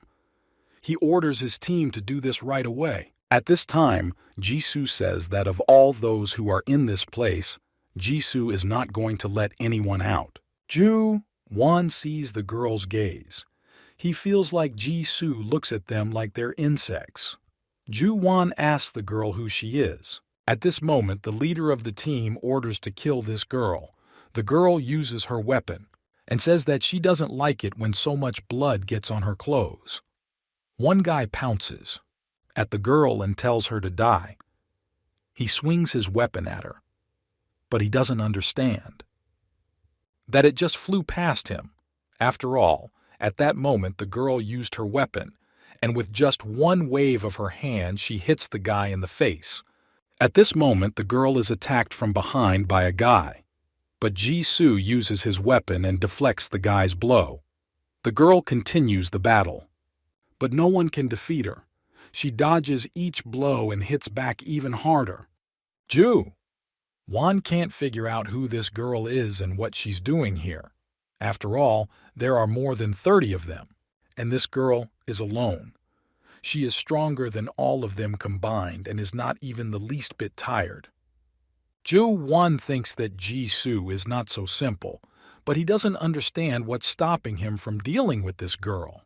After all, in terms of speed, muscle mass, strength, Ju-won is superior to the girl in everything. In addition, Ju-won is an avatar of Hades himself. Ju-won uses death sentence. At that moment, a demonic skeleton appears behind his back. If the death sentence skill hits the target, then within 1 minute, death comes. However, the skill does not affect a creature with a higher level than the owner of the skill. Ju-won gets angry and thinks about it, that Jisoo doesn't even know where she's going. He is sure that Jisoo will die. After all, Ju-won is the avatar of the highest deity. But at this moment, Ju-won doesn't understand how this happened, because it couldn't happen. He doesn't understand. Is he really the same as the others?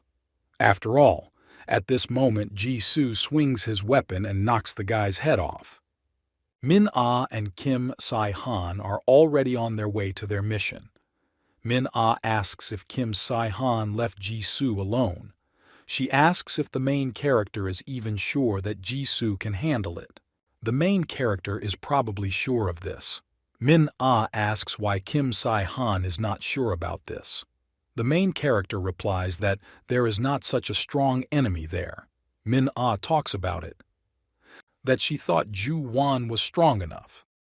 But Kim Se-han replies that Ju-won did not impress him.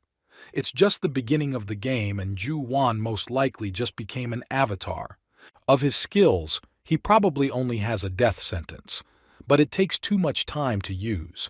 And if his head falls off his shoulders faster than he has time to use the skill. Min-ah asks what Kim Si-han is really up to. Is he really going to go to the roof? The main character replies that he will do so. Min-ah understands that Kim Si-han is strong and all that, but it seems to her that this is too much. The main character replies that that is why he took the girl with him. Min-ah asks how she can help. After all, she may look tough, but she can. Just change your appearance. The main character replies that this will be enough for him. After some time, the two find themselves in front of huge doors. Kim Se-han says that they must go inside. At this point, Kim Si-han asks if Min-ah did what he asked her to do. Min-ah replies that of course she did. She asks if she even imagines. Kim Se-han, how worth it she had to experience. After all, in general, she says that Kim Se-han is only letting him in to try not to give her a normal reward for this. But Kim Se-han answers to the girl, I wasn't worried because she would get a reward. He will buy her an item worth at least 2,000 points. There will also be a bonus depending on the reward for completing the second level. Min-ah doesn't believe what she heard. She asks if it is true that Kim Se-han will give 2,000. After all, this is a lot. Min-ah says that if a guy lies to her, she hits him. Kim Se-han tells Min-ah to hurry up and change her appearance. Min-ah asks if she really needs to change her appearance to what Kim Se-han was talking about. The main character replies that Min-ah should turn into a ferret. Min-ah doesn't know how this is supposed to help, but she does it because of the guy's request. At this moment, Min-ah in the body of the beast turns out to be our main character. Kim Se-han asks if the girl is ready. In this case, they can already come in. When the main character entered this room, he sees the numb bodies of different players. Kim Se-han doesn't understand what happened here. Petrification of the players, and they all became victims of the basilisk. Kim Si-han says that they went ahead and found out where the basilisk was. Nothing bad will happen and the girl just has to move quickly. Kim Se-han says that if a girl is scared, he can give her a lift. At this moment, the girl is already going on reconnaissance. At this moment, some noise is heard. Kim Si-han doesn't understand. Did Min-ah find him so quickly? At this moment, the main character sees a huge beast in front of him. Kim Se-han thought that he shouldn't bother looking for this monster. After all, this monster is the guard of this level. The basilisk says that another fool has come to him. He says that his name is Orga. The monster says that if Kim Si-han retreats now, he will not kill him. Kim Si-han asks if he would come and leave immediately. Unlike the Minotaur at level 1, this monster has a name. Now, monsters don't just appear at this level. There is a monster with the name of the players. Unable to destroy. This is a real guard. But the most unpleasant thing is his skill. The gaze turns to stone. He opens his eyes and with his gaze transforms. Everything is in stone. At this time, his eyes begin to glow. And everything that this light falls on turns to stone. That's why it's hard to defeat him. However, the main character at this moment turns to the ferret and asks if Min-ah remembers. What was he talking about? After all, this moment has come. Min-ah doesn't want to do this, but they are responsible for what she owes. Kim Si-han asks if Min-ah really wants him to give her a ride.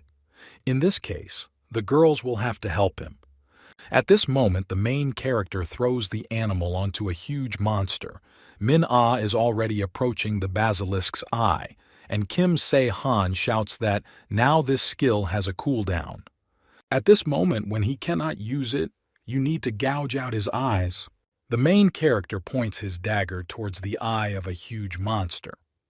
The main character is hiding and does not yet know whether he hit his eye with his weapon. Orga says that Kim Se-han aimed right at the eye and Kim Se-han is not bad. Kim Se-han understands that an ordinary knife will not help him here. And since it happened that way, there is only one thing left. The monster asks what it is. Did he too just hit that ferret? The main character remembers that according to legend, one of the basilisk's enemies is a ferret. This is his weak point. The basilisk asks, did Kim Se-han think that he recognized his weak point so he wanted to use it to attack, but Kim Se-han wouldn't succeed. After all, a ferret cannot resist a monster. A fierce gaze turning to stone against the small beast, but this has no effect on Min-Ah. Basilisk asks, is Min-Ah an unusual ferret? The main character at this moment runs up to the huge monster and tells Min-Ah to be faster. Basilisk says that it looks very plausible. He doesn't know what's on the guy's mind, but he thinks that Kim Se-han realized that it doesn't make sense. The basilisk again tries to use the gaze that turns into the stone. At this moment, Kim Se-han begins to scream for the ferret to quickly bite this huge monster. Min-Ah is already approaching the eye of the huge monster. She grabs his eye with her teeth and the monster begins to scream loudly. Min-Ah jumps to the side, and it falls straight into the hands of the protagonist. Kim Se-han is happy because now he doesn't have to be afraid of the look of a huge monster. The basilisk understands that this was not an ordinary ferret. The main character answers, of course it is. He asks where a ferret can come from in the city. The basilisk tries to stab the main character, but Kim Se-han manages to escape. Kim Se-han understands that the monster is so huge that any of its attacks is immediately visible. However, if the monster even slightly hurts the main character, he can say goodbye to his life. Kim Se-han starts to run away, but the monster says that Kim Se-han definitely won't leave him. Kim Se-han sees that the basilisk is approaching him again. At this moment, the main character receives a notification on his phone. Kim Se-han is happy. He turns to Min-Ah and asks if Min-Ah remembers the sign he showed her. They must run away. At this moment, Kim Se-han and Min-Ah run in different directions. The basilisk sees that this guy is using some tricks again. Kim Se-han replies that without this, they will not be able to kill him. The basilisk says that this is funny. He keeps talking about it, that Kim Se-han can use any techniques, but there is no way he can defeat him. Even if Kim Se-han deprives him of his skill, they still don't care about the monster. The monster tries to attack the main character again, but Kim Se-han won't have time to jump. The basilisk says that this is the difference in levels. After all, the characteristics of the basilisk are equal to the highest level. Kim Se-han just has lowest rank, and so that Kim Se-han does not undertake his efforts will be in vain. Kim Se-han sees something approaching him. The basilisk says that Kim Se-han can use any techniques but will never be able to kill him. Orga says that Kim Se-han can block his skills as much as he wants, but still nothing will help him. Kim Se-han understands that he needs to act before he is too late. He says that the basilisk talks a lot. At this moment, the main character snaps his finger, and the basilisk asks what Kim Se-han is up to. At this moment, a huge rooster appears. The monster starts screaming. Then the main character picks up his weapon and asks, "Is this really the difference in levels?" which the monster was talking about. The main character inflicts many blows on the monster with his knife. The basilisk asks how long Kim Se-han can last by continuing to fight him.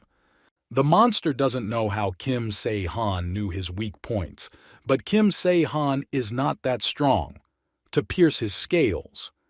The monster tries to hit the main character, but at that moment Kim Se-han recoils from his blow. The basilisk asks whether Kim Se-han will continue to run away from him, and then the guy will run out. Strength, and he will die. Kim Se-han sees that the basilisk has clearly begun to move more slowly. Kim Se-han understands that it's time for him to deal with this monster.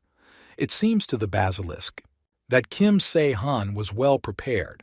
However, the difference between them still remains the same. The monster asks what Kim Se-han is going to do. Will he really run away? Kim Se-han is happy that it's finally here. At this moment, he turns to the monster and says that he definitely cannot kill him. Monster asks, did Kim Se-han just realize this? But only now it was too late to understand this. Kim Se-han knew this from the very beginning, so he puzzled over how he could defeat the huge monster. Kim Se-han is used to this. To meet those opponents whom Kim Se-han cannot kill. Opponents who are superior to the main character in everything. Kim Se-han doesn't understand what he needs to defeat them. Is it really the choice of a deity or high scores? Maybe he needs useful skills or a unique ability. Kim Se-han understands that all this is of course very important. In the first round, the main character lacked all this. However, despite the lack of the title of the strongest and praise for his genius, Kim Se-han was the last person left alive. It's experience and patience. With these qualities, anything is possible. The basilisk starts screaming and asking what Kim Se-han is saying. The basilisk is ready to kill this guy. He says that the end has come for the main character. Suddenly, explosions occur in all parts of the tower. The basilisk asks what Kim Se-han has done. Kim Se-han replies that it was a bomb. Manhwa says that someone has been diligently planting bombs for a week. Sticky bomb. This is a bomb that can be detonated using a remote control but has no effect on monsters or players. Basilisk says that Kim Se-han is stupid. He asks, does the guy really think that he can be killed with some kind of bomb? Or does Kim Se-han really want to throw him down? After all, whatever Kim Se-han comes up with is pointless. The main character knows this too. And also Kim Se-han knows that he cannot kill the monster with the help of objects from this world. Kim Se-han did not prepare this for the monster, and his efforts were not meaningless, although the basilisk is so thick-skinned that it does not understand this. Basilisk asks what Kim Se-han means, but suddenly he does not understand what is happening. Kim Se-han asks, is it their family trait to not notice anything around them when they get angry? Kim Se-han holds a workout bracelet in her hands. He says that with the help of this crystal, the weight of the bracelet can be increased to 10 tons. He tells the basilisk to try the weight difference on itself. The basilisk does not understand what it is. After all, Kim Se-han put this bracelet on the legs and arms of the monster. After all, at this moment the basilisk cannot move. The main character has already climbed onto the head of the basilisk. Kim Se-han says that there is no need for a difference in levels. He says goodbye to the basilisk and pushes it out of the tower through the hole created by the bomb. The basilisk says that even if it falls, it still will not die. After all, when he hits the bracelets, nothing will happen. At that very moment, the monster will never be free from him. He will kill the main character. Suddenly, the monster notices that there is a golden spear there. He doesn't understand where it comes from. After all, this is the second level, and among the weapons that could be obtained. Until now, there has not been one that I could pierce his scales. The basilisk says that he will not die from one spear, and he has nothing to worry about. But at this moment the basilisk falls straight onto the spear, and this spear completely pierces its body. The basilisk doesn't understand what's going on. All this time, Hyun-kyun and their team were on the street. Hyun-kyun talks about the monster, doesn't break through anything, and they cannot cope on their own. There is a caretaker in front of them. One guy asks the headman what they will do. Suddenly they notice that huge monsters begin to fall from the sky. They don't understand what's going on. Hyun-kyun asks what is actually falling from the ceiling. At that moment the dragon killed the observer, who was fighting with his whole body with the team. One guy tells the old man that these monsters really both died. Hyun-kyun replies that she looks like this. First they need to find the others and assess the situation. At this moment the system says that task 2 has been completed. Their achievement for completing the task is silver level, and also they receive a reward. Hyun-kyun sees that if the task is completed, then look, it was a boss mob. Hyun-kyun doesn't understand. Did he really get the silver level? After all, he didn't do anything. Hyun-kyun doesn't understand how it even works and what happened. The system says that starting from the third task, the main quest will be activated automatically after expiration, certain time, or after fulfillment of conditions. Hyun-kyun doesn't understand. Doesn't anyone know when the next task will appear? The guy approaches the headman and asks what is happening, but Hyun-kyun himself has no idea. But it seems everyone is alive. At this moment the main character comes out. Hyun-kyun doesn't understand. Is there really not a scratch on the guy? Kim Si-han turns to Min-ah and says, so that she could just watch how they threw off this huge monster. Hyun-kyun doesn't understand, did Kim Si-han really throw off this huge monster, and at the same time on it, there's not even a bruise. Hyun-kyun doesn't understand who this guy really is. Hyun-kyun says that thanks to the main character they managed it, and they wouldn't have done it themselves. On the other hand, if there were those caretaker guys, it would not be so easy to catch. Still, Kim Si-han and those guys are of a completely different caliber. Hyun-kyun understands that things won't go on like this, and he needs to become even stronger so that he can survive without other people's help. Kim Si-han says that Hyun-kyun did as he told him, so everything went as it should. Hyun-kyun asks the main character what he is going to do now. Kim Si-han says that he still has time before the start of the third task, and he is thinking of walking around a little. Kim Si-han takes his spear, and Hyun-kyun asks where Kim Si-han will go. Kim Si-han replies that he will go wherever his feet take him. If something happens, they can call him, and if he is not busy, he will always help. Hyun-kyun understands that it's time for them to part ways. He tells Kim Si-han to write too if he needs anything. They will see each other again. Kim Si-han turns around and leaves. He thinks about what is possible. At that moment, Hyun-kyun felt that he lacked the ability. Now he will have to survive on his own until at least the 7th level, but he can handle it, especially since he became an avatar. At this moment, Kim Si-han remembers that he forgot to ask what the guy's deity is. If they see each other again, the main character will definitely need to ask this.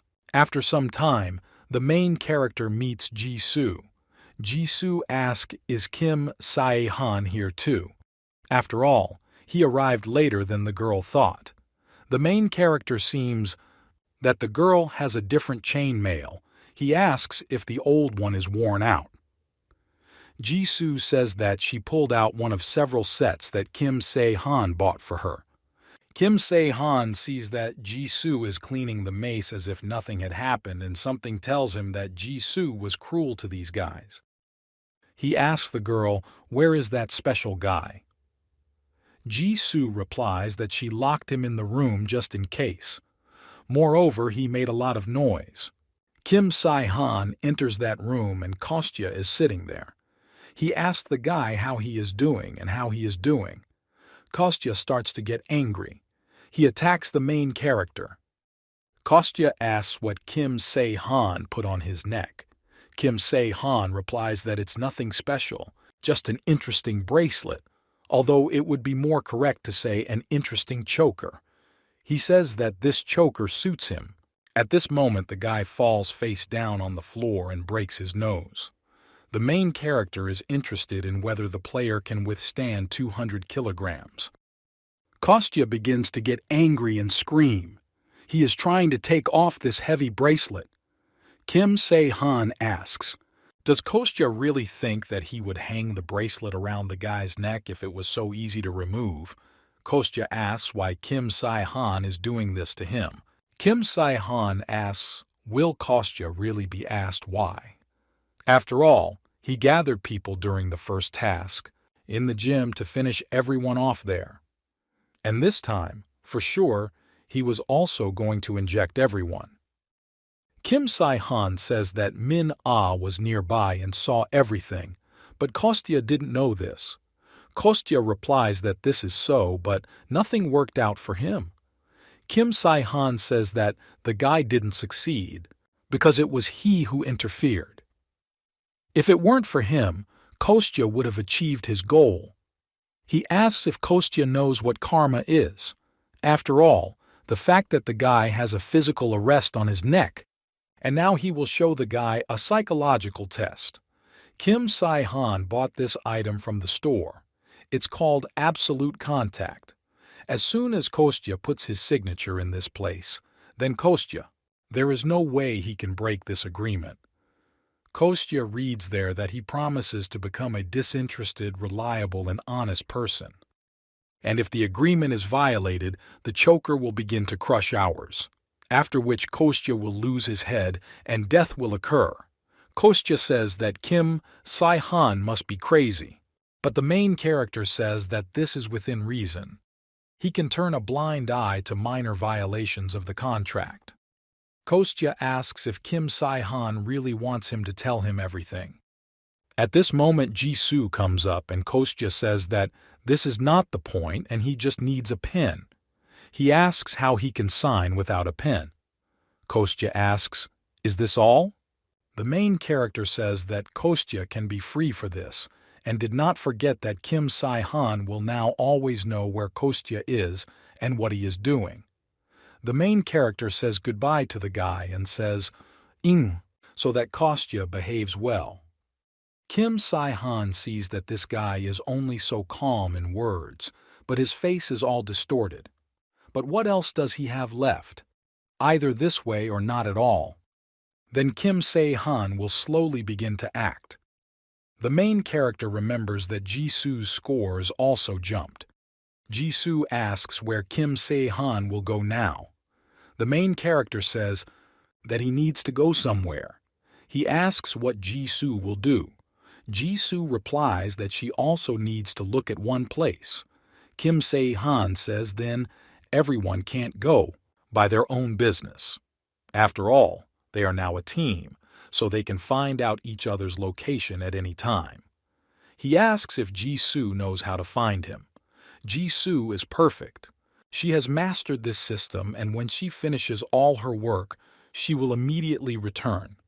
Kim Se-han says that the girl can take her time. At this point, he turns to Min-ah. Kim Se-han talks about what he will give.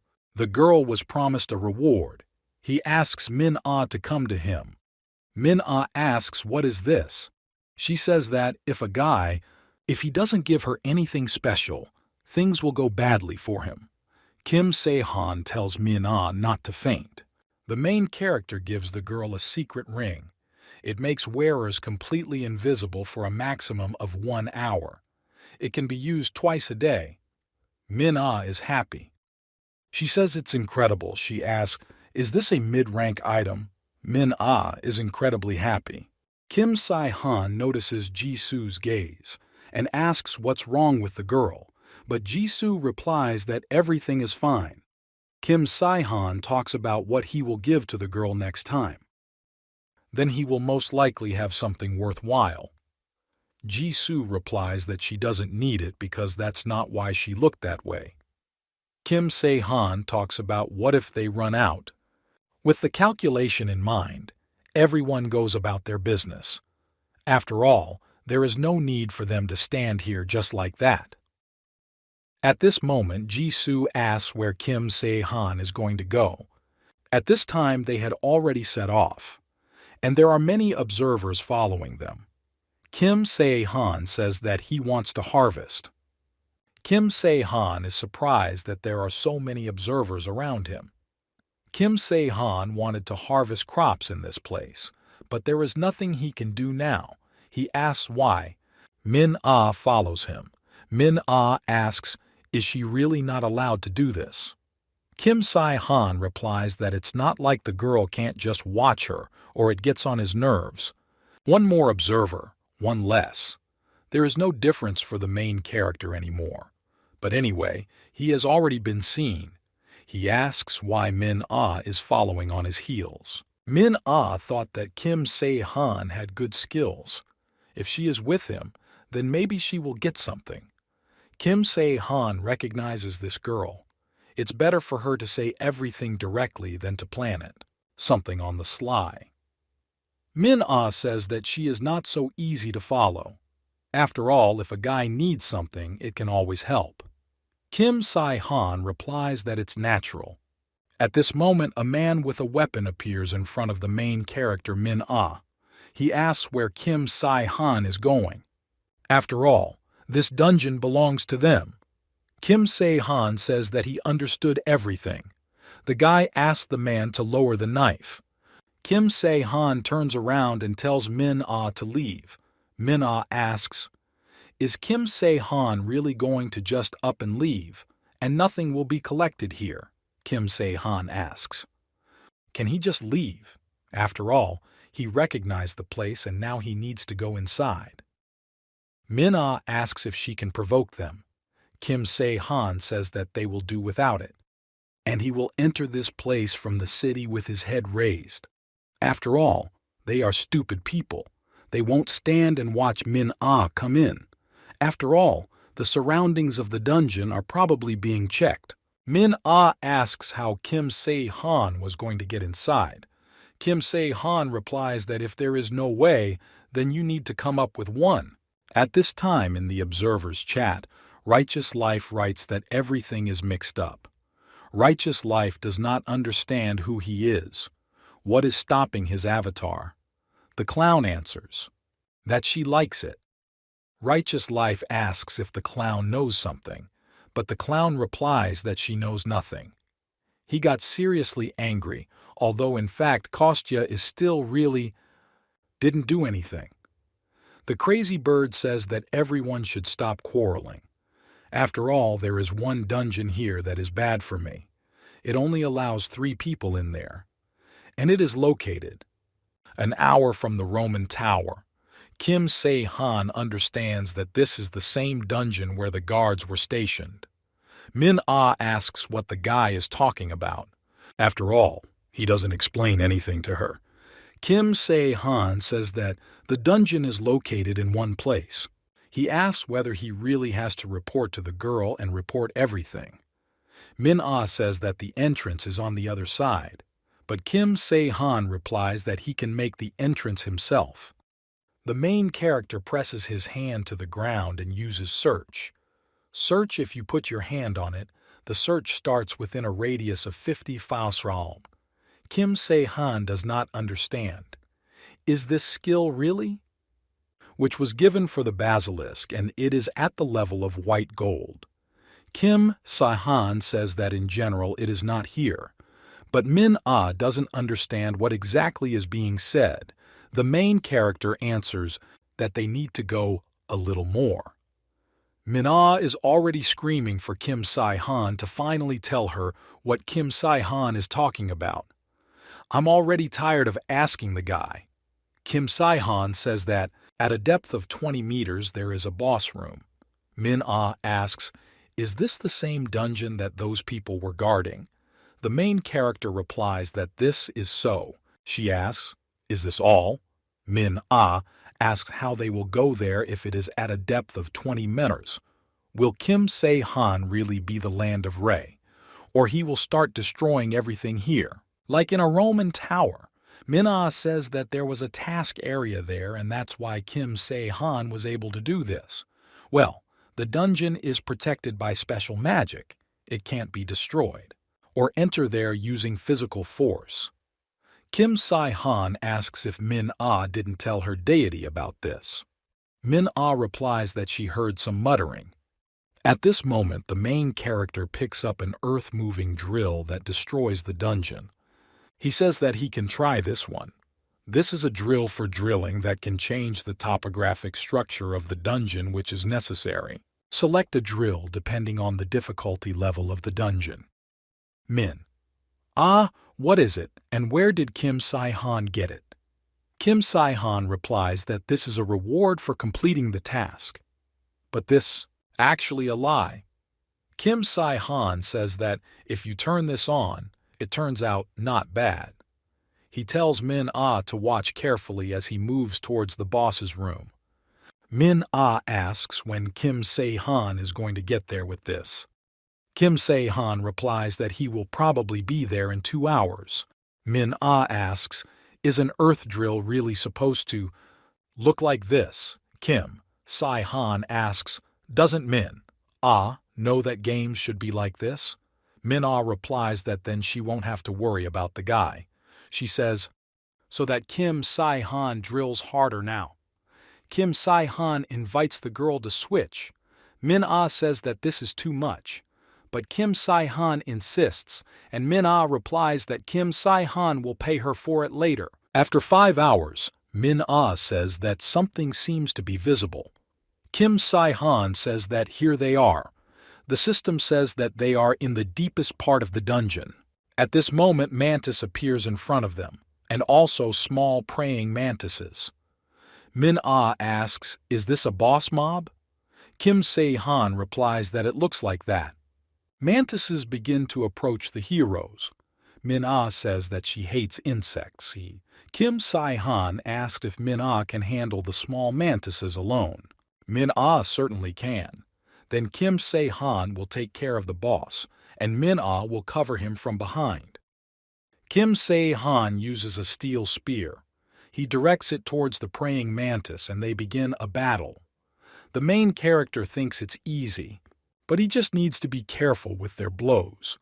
After all, moreover, he just needs to put pressure on the weak point of these insect monsters. After some time, the main character swings his weapon and strikes the monster. Min-ah sees that the main character is doing well.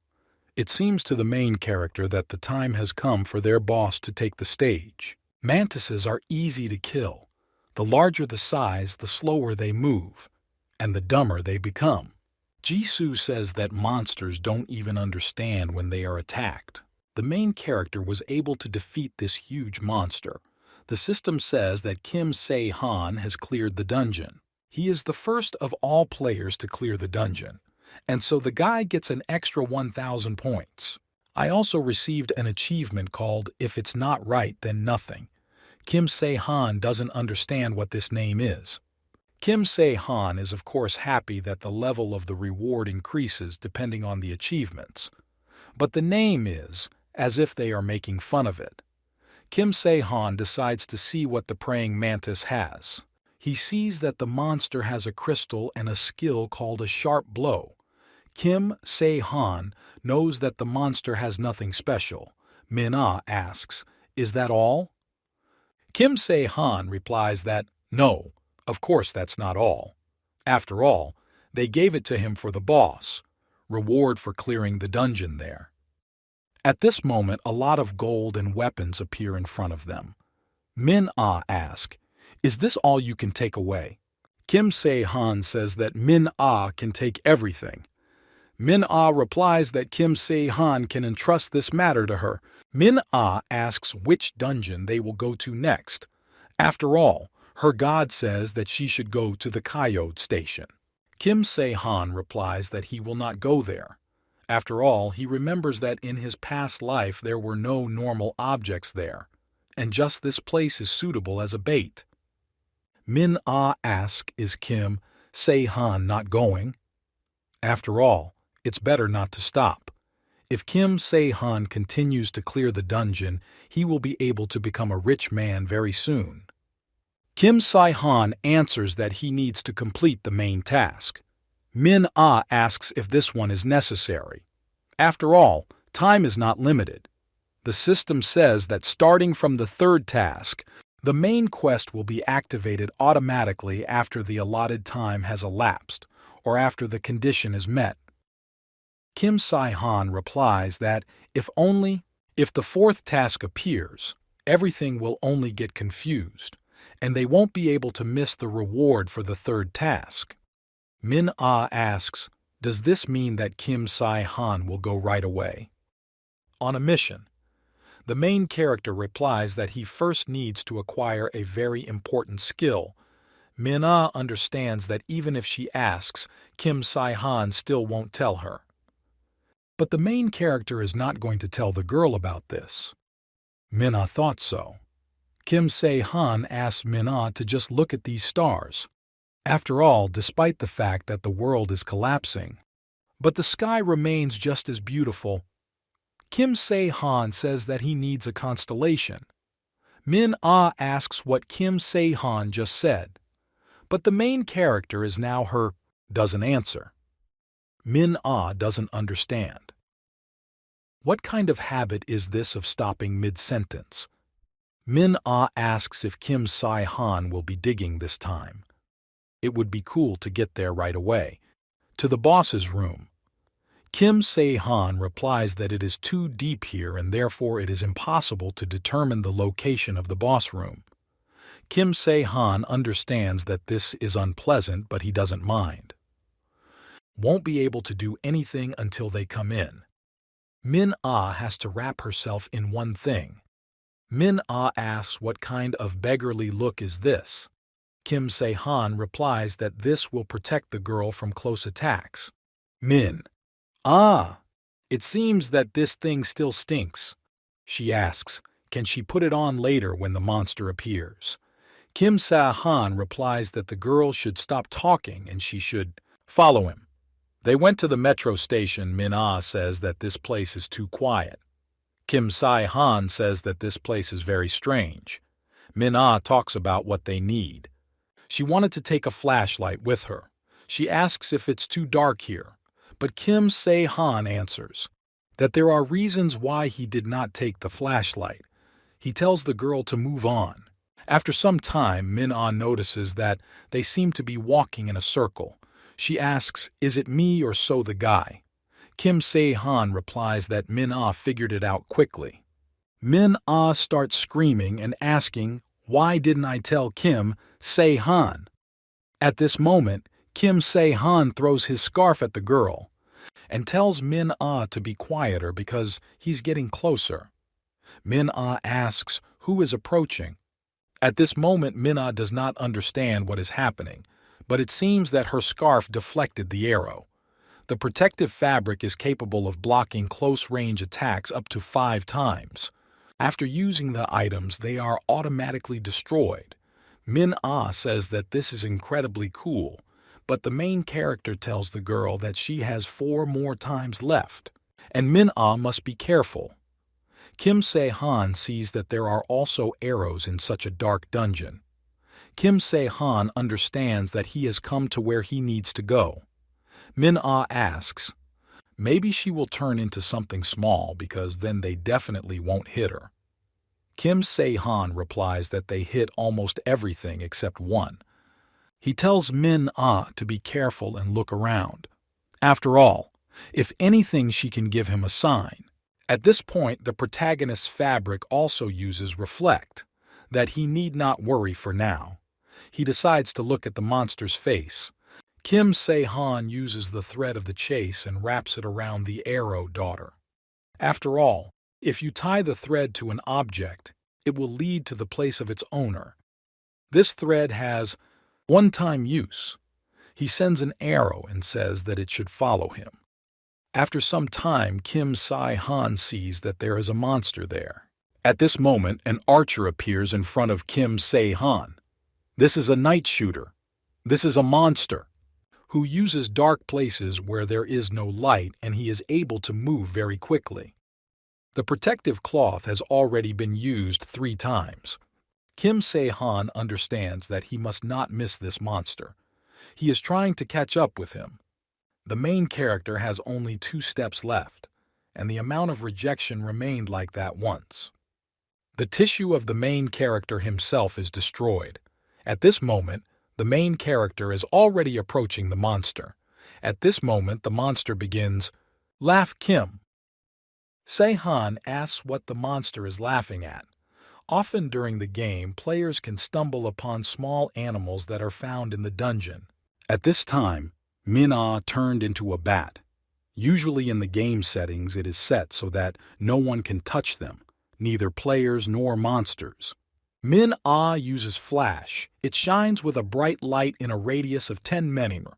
If a monster or a player within the radius looks at it for 2 seconds, they may go blind for 10 seconds. Another name for an object. Surely a bat could exist in this dungeon only thanks to this feature. Therefore, if you really turn into something to avoid an attack, then only into a bat. At this moment, the main character pierces the monster with his weapon. He says that the archer didn't even guess. Kim Se-han says that this is the difference in strategy. Min-ah asks, "Isn't there a separate room with rewards like there was with the praying mantis?" Kim Se-han replies that it seems there is nothing in this dungeon except the items that the monster dropped, because there are no other monsters in the raid dungeon except the boss. In most cases, rewards are not given separately, but for killing the boss they give amazing rewards, not from the highest level so that the indicators catch your eye, but its features should not be underestimated. After all, the main character received the coat of darkness, the gloves of darkness. Although these items are weaker than the ones he used, the appearance of a mobile vehicle is clearly a stroke of luck. After all, the main character got to run as a shadow. The ability to move as a shadow within a radius of 10 meters. Charges once every 5 minutes. Maximum number of charges is 3. Kim Se-han understands that this is enough for him and he can do the rest. Min-ah, take it for yourself. All that remains is an accurate hit, shooting, and an accurate hit at the given target. This skill is not easy to obtain, although this is one of the most necessary skills. Min-ah says that she also liked the coat that the main character had already taken, but she can't do anything. Then they realize that this is great, and it seems with preparation, he finished. Kim Se-han sees that, according to the indicators, he has a large number of skills, and now there is no stronger player in the world than him. However, this is not enough to kill. Main monster. Although completing the main task will not be a problem for the main character. After all, in the end, the goal of the main character is to complete all tasks. Kim Se-han understands that it is good that he has a first level set.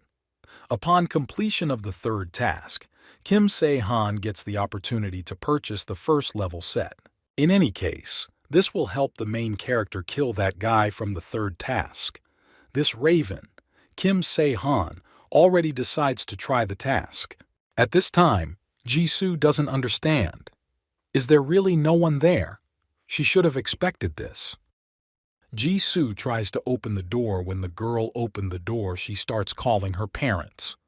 But in the apartment, she sees monsters. They already got the girl. They attack Jisoo and she uses her weapon. She destroys them all. Suddenly, one monster bites the girl on the shoulder. With just his hand, Jisoo crushes this monster. Jisoo sees a hole in the floor. She approaches that place and sees that her father is there. He's covered in blood and looks dead. Jisoo begins to cry and thinks that his father cannot die like this. Suddenly the phone starts ringing. Jisoo thinks that maybe it's Mom. Jisoo takes the phone and asks if this is Mom. The main character and Min-ah went on their way. Min-ah asks if there is a person there. At this moment, the woman greets dear clients. She welcomes them to the Roman Tower. Min-ah doesn't understand. Are these people really starting a business here? She asks. Why would this be so? Maybe because this is the only place that monsters avoid. Kim Se-han asks, is this possible? After all, you just need to look around and everything at once. It will become clear. Min-ah asks, what is this then? Kim Se-han asks whether everything that has happened to them so far can be called not strange. Min-ah turns to the woman and asks why she is standing in this place. Isn't she afraid of monsters? Kim Se-han tells the girl to stop looking at a woman like that because she is a human being. The woman replies that at the moment people can enter the Roman Tower for free. She asks permission to help them. The main character agrees. Min-ah stops the guys and asks if Kim Se-han is serious about entering this place. After all, it is very strange. Kim Se-han asks how Min-ah is going to complete the task then. Min-ah understands that they need to come in then. The woman tells people to be careful because the entrance and exit are in different places. She wants them to have a good time. Kim Se-han sees that this place is too clean. An employee who is just ordinary people, not even players. With such oddities, more than one or two are possible. This is because of the stupid tendencies of the guy who dominates here. They see a lot of people in this place. Min-ah asks, are these people really not players? Kim Se-han replies that they are ordinary people who were not killed, but now they can't die. Min-ah replies that this is still better than death. Kim Se-han says that these people are not able to die, so they live like this. After all, the amusement park is open, not only due to the attractions themselves. At this moment, the main character had a task. Min-ah says that this seems like an easy task. But Kim Se-han sees that something seems to be wrong. Min-ah asks what Kim Se-han is talking about and what's wrong with his face. Was he sweating? Kim Se-han replies that this is a little different from what he expected. Min-ah asks what Kim Se-han is talking about. Kim Se-han sees that this task is not what it was. After all, another task should have appeared here. After all, the task is definitely not of the same rank. The main character's task is to save people. People are in a terrible situation and monsters are hunting them. It is necessary to solve all the problems and get out of this place. The more people Kim Se-han saves, the higher the reward will be. And the girl's main task is to have fun in the park. After all, Min-ah came to the amusement park. And only now this place is not the park as they are used to seeing it. The assignment is written so that Min-ah can ride on dangerous rides and receive 5 seals. Is this not an easy task? After all you have to do is go on the rides. Kim Se-han sees that it seems Min-ah has received a task from his past life to go for a ride and get 5 stamps. Kim Se-han sees that not only has his level increased, but he has also received a completely different task. Only masters of the game or system can do this. Kim Se-han thinks that if this is the intervention of the master and speaks, he would probably appear in front of him. Kim Se-han doesn't understand. Does this mean a second intervention option? Systems. Kim Se-han realizes that they killed 2 guards. However, he would never have thought that the reaction would manifest itself so soon. Min-ah turns to the guy and asks what. It's not like that with him. She cannot understand why the main character has such a gloomy face. She asks, is this task so difficult? After all, you can't tell from the guy's face that the task is simple. Kim Se-han asks the girl to let him collect his thoughts. After all, if there are changes, there should be advantages from this. He needs to think positive thoughts. After all, at least this proves that the future is gradually changing. Min-ah asked what's wrong with the main character. Kim Se-han asks if Min-ah has heard of this game called Roller Coaster Time. Min-ah replies that it's like a game where you manage an amusement park. She asks why Kim Se-han is interested. The main character tells the girl to simply imagine that this place is that game. The manager can do whatever he wants, and if he can do everything, then even the craziest actions are possible. For example, breaking the ring so that the trolleys come off the rails, or force damn, the wheel rolls on the ground. These people don't need sales and revenue. They just want to watch people suffer. Min-ah asks, "Is this true?" The main character replies that this place can be said to be one of those attractions. After all, the creation of the raven is his doing. Min-ah asks who this is. Is it the guard? But the main character himself does not know. He has no way of knowing everything. After all, most likely this guy is some kind of psycho. Kim Se-han says that it is not the players who are working on the mission, but ordinary people, and only a crazy person would come up with such an idea. Min-ah doesn't know, but she says that this is also possible. Kim Se-han understands that there is no point in telling girls about Crucian Carp. After all, it will look strange that Kim Se-han knows about him. After all, there are no players yet who know about the constellations. In the protagonist's past world, there were a lot of strong monsters, and the guards were the strongest of them. But the constellation is on a completely different level. It wasn't easy. Strong monsters were something completely different. This place is dominated by the constellation Raven. He was lower than other constellations, but possessed a certain divinity. Kim Se-han thinks that it is generally too early for constellations to appear. But this guy was an exception. He recognized the level of divinity so that he could exist in this world, and thus a low-rank constellation appeared. He used this to his advantage. And now he is in this place. Looks like he's going to have a little fun. There's no one who can harm him yet. Although if Kim Se-han is to be completely honest with himself, then in his previous life he entertained himself in the same way, and then disappeared. He is a constellation with a low level of divinity, but the amount of harm he caused to humanity cannot be compared with even a constellation of the highest rank. Min-ah asks if Kim Se-han really wants to say that some strong monster is hiding here, and so they just need to be careful. Kim Se-han replies that a girl should keep thinking. In the same spirit, just don't let yourself relax. The girl says that this place has a slightly different layout, unlike the Roman world where she used to be. Kim Se-han replies that whoever is in charge here changed everything to his taste. Min-ah understands what that means. It was also possible. Suddenly a guy appears in front of them and asks, "How about this place?"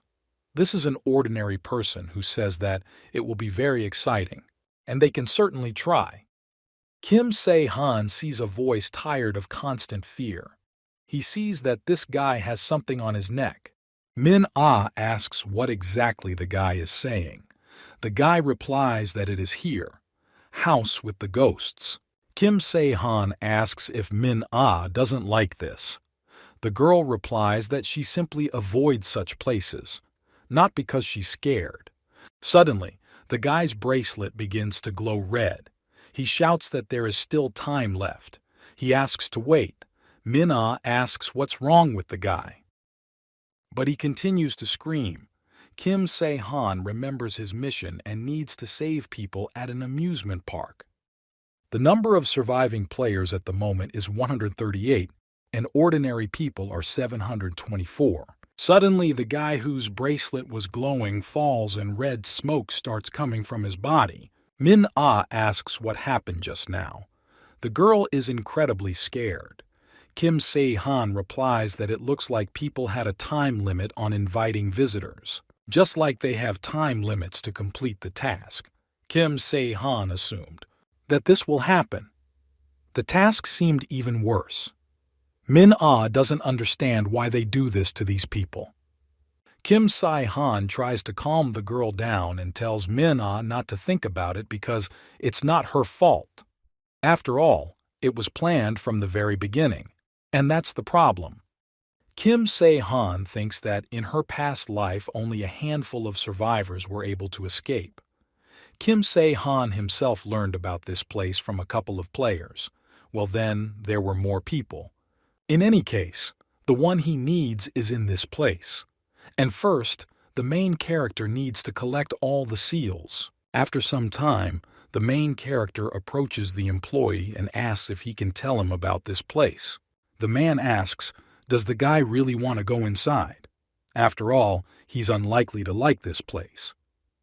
Kim Se-han cannot refuse tasks, otherwise he will die. The man replies that even if Kim Se-han refuses, he will face the same end.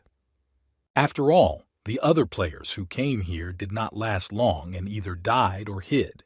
The man says that if Kim Se-han wishes, then this is the haunted house. The task is quite simple to complete. All you need to do is reach the end. Kim Se-han replies that it's good that everything is simple. The door opens in front of them and the man says that usually the simpler, the worse. Kim Se-han replies that they just need to be careful and everything will work out somehow. The man wishes the guy and girl to have a nice time. Min-ah grabs the main character's hand and Kim Se-han sees that Min-ah is too timid. After all, they just came in. Min-ah replies that it's just very dark for her. She grabbed the guy. After all, suddenly they will lose sight of each other. Kim Se-han answers that Min-ah might just be carefully examining him. Suddenly, a huge mace begins to fly towards them. Kim Se-han yells for Min-ah to duck. He tells Min-ah to pull herself together and run away. After all, many clubs begin to fly over their heads. Kim Se-han says that it is dangerous because if one hit happens, they will be dead. Suddenly, a beast attacks them from behind. Kim Se-han asks if Min-ah can be quieter. But the girl screams she doesn't understand how she can be quieter. She's incredibly scared. The main character uses his spear and strikes the monster. He sees that this monster has a disgusting face. At this moment, Min-ah is on his knees. Kim Se-han asks, is the girl crying? Min-ah continues to cry and Kim Se-han takes her in his arms. He says that they were delayed as tightly as possible. Even more different monsters appear in front of them. Min-ah continues to cry, and Kim Se-han says that a girl can easily cope with these monsters, and she need not be afraid. Therefore, it's high time for the girls to unhook from him. But Min-ah continues to cry and say that she doesn't want to do this. Kim Se-han doesn't understand what's going on. After all, attacks are built according to the template of a panic room. Traps appear from all sides and monsters attack as if out of nowhere. However, the difference is that they are actually trying to kill them. Suddenly, Min-ah starts laughing and Kim Se-han asks Min-ah not to say that she has gone crazy. Although Kim Se-han remembers that in his previous life he was no better. Fight all the time and protect someone at the same time. It's not easy. He asks if the girl is okay. He asks Min-ah to hold on tight because he will run again. The main character can be considered to be training to fight and protect. After all, he never did anything like this in his previous life. After some time, the heroes leave the panic room, and the man is incredibly surprised. He says that Kim Se-han was the first one who was able to leave in 15 minutes. Kim Se-han replies that it wasn't that difficult for him. At this moment, Min-ah is lying on the ground and she is glad that her son is his. She says that it wasn't hard for her either. Kim Se-han replies that the girl first had tears, then snot, and in the end it was all together. A man is pleased to see that Kim Se-han is okay. The main character asks permission to ask the man something. Man, if he can, he will answer the guy. He asks what is this thing on their neck. The man asks, is Kim Se-han really talking about shackles? Kim Se-han asks where they can be purchased. After some time, the main character sits on a bench and holds shackles in his hands. He remembers how that guy said that the collar can be detonated remotely or set certain conditions. Min-ah asks, is the guy holding orichalcum in his hands? After all, if you add a coating, it will become stronger. Kim Se-han asks why Min-ah thinks that. At this moment, Kim Se-han drops the collar and wants to see something. Min-ah asks what Kim Se-han is up to. The main character replies that Min-ah will see for herself now. He starts counting to 3. And suddenly the collar takes off. Min-ah asks what's going on behind the collar. At this moment, Kim Se-han says that he blew it up. Min-ah is surprised because the collar is actually intact. Kim Se-han talks about what it means to break the coating with an internal explosion from orichalcum is impossible. Min-ah says that Kim Se-han is right because everything inside is broken to pieces.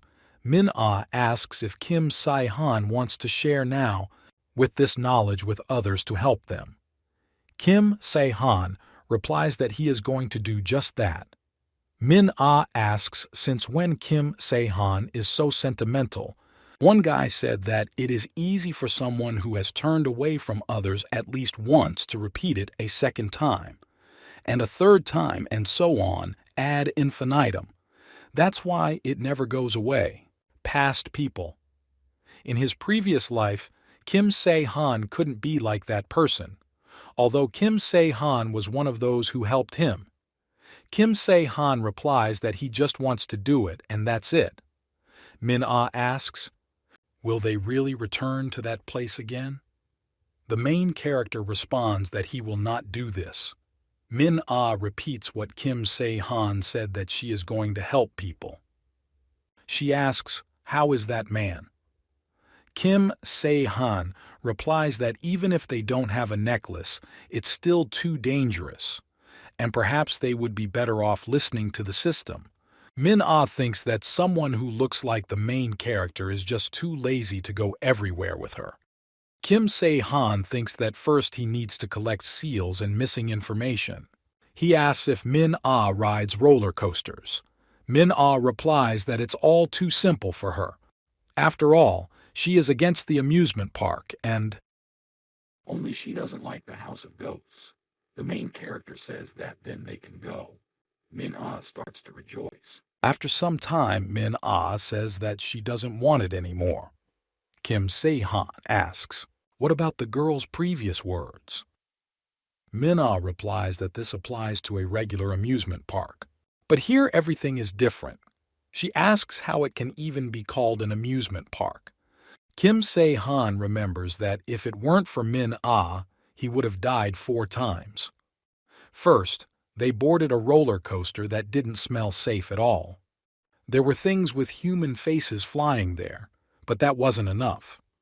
When the trolley reached the very top, then out of nowhere the mouth of a huge monster appeared. Then they landed in free falls, but they forgot to install the brakes, and she threw them straight to the ground, so that they fall to their death. But the haunted house is just paradise after the experience. Min-ah is glad that there is one more attraction left. They need to finish quickly and get out of this place. Kim Se-han replies that they won't be able to ride on the next one. Min-ah asks why that is.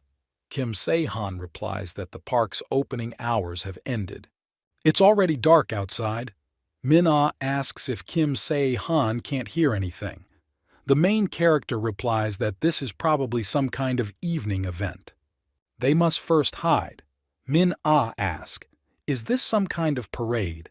After all, they hear music. Various monsters appear there. Min-ah asks what it is.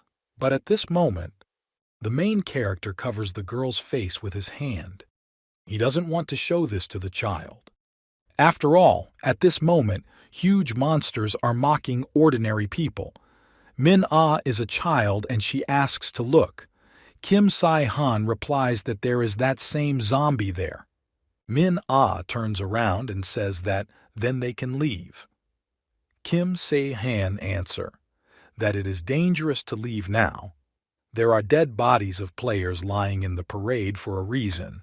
Min-ah asks, is that really true? Kim Se-han asks the girl why he closed her eyes then. Min-ah thought there was something vulgar there and Kim Se-han wanted to watch one. The main character begins to go there. Min-ah says that it is dangerous there. She asks where the guy is going. Kim Se-han replies that they can't be found, so Min-ah should follow him as quietly as possible. Monsters were walking around the park, and workers stood in front of the tasks and attractions. Therefore, the players had almost no place where they could hide. There was a survivor in a past life who told the main character that there is a very large safari in the park. If the main character believes the words of this guy, then those who were there are the players who were stuck between the first and third task. In a normal situation, this is impossible, but Karas made it possible. Most likely he was interested in this game of the gods. The constellations certainly have a share of divinity. However, no matter how high a level they had, they were not gods and therefore could not participate in the game. Quite possible that he made a deal with the game master, or he found a loophole in the system. Kim Se-han doesn't know, but it's time to find out how he pulled it all off. Min-ah says it's cool. She asks how Kim Se-han knew there were so many people in this place. Min-ah asks if they can go in there. Suddenly, one guy in that place notices that Lisa has 4 signets on her hand. They immediately let them into the safari. The guy greets the main character and the girl. He says that he is one of the players and his name is Hyun-suk. Hyun-suk says that these two are super. After all, they have already received as many as 4 seals, and even their leaders only have 3 seals. Min-ah says that they are very capable guys. Kim Se-han sees that the girl has no modesty. Hyun-suk suggests that the two stay at this place and they don't have to worry. After all, Hyun-suk will tell the leader everything. Kim Se-han decides to look around. After all, as Hyun-suk said, all the players who are here are ordinary people. There will be about 200 people. Of course, not all of them, but the majority. And probably that same person is here too. Kim Se-han thinks that it cannot be that this person is not here. At that moment he found it. This guy is the one who should definitely be associated with this place.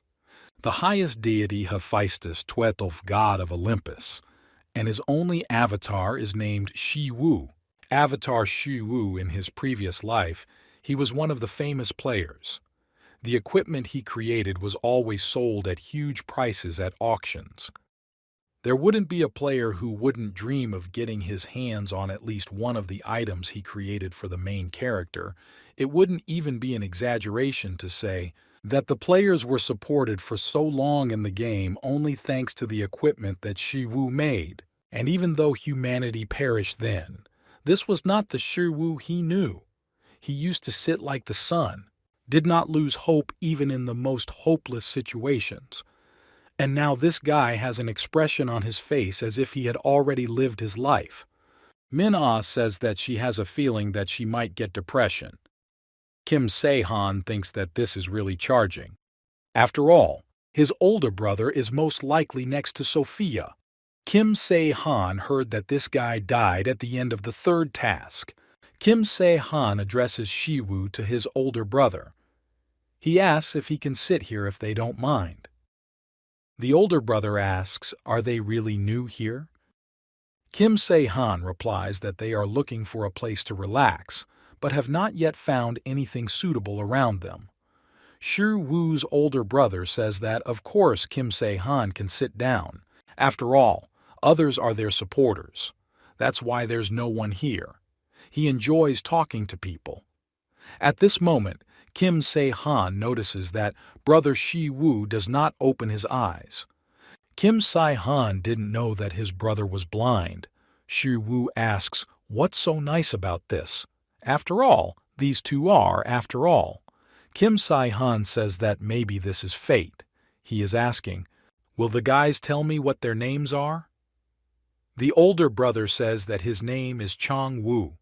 This is his brother, Shi-woo. The main character replies that his name is Kim Se-han and his girlfriend is Min-ah. At this moment, the main character wonders if Min-ah is only with him and Ji-soo is behaving so cheekily. Chang-woo asks Mr. Kim Se-han and Ms. Min-ah to do their best to complete this task. Kim Se-han also wants such a guy. They shake hands. And the main character would like to become friends with them. Kim Si-han thinks that he would like to become friends, only he notices that something is wrong here. After all, Chang-woo looks like a simple player and has an ordinary sword. The main character notices this sword is very strange. He asks, "Is this a sword?" The guy says that you can't tell by looking that this is a sword. But he wields a sword a little. Although, since he injured his eyes, he simply uses it instead of a staff. Shi-woo asks his brother to stop talking about it. After all, he already said it. If Chang-woo talks, he will start to remember. Chang-woo begins to ask for forgiveness. At this time, Shi-woo lies down on the ground and says that he will sleep. Chang-woo asks for forgiveness. He says that his brother has become a little sensitive lately. Kim Se-han replies that there is nothing wrong with that. After all, he was the one who started this conversation first.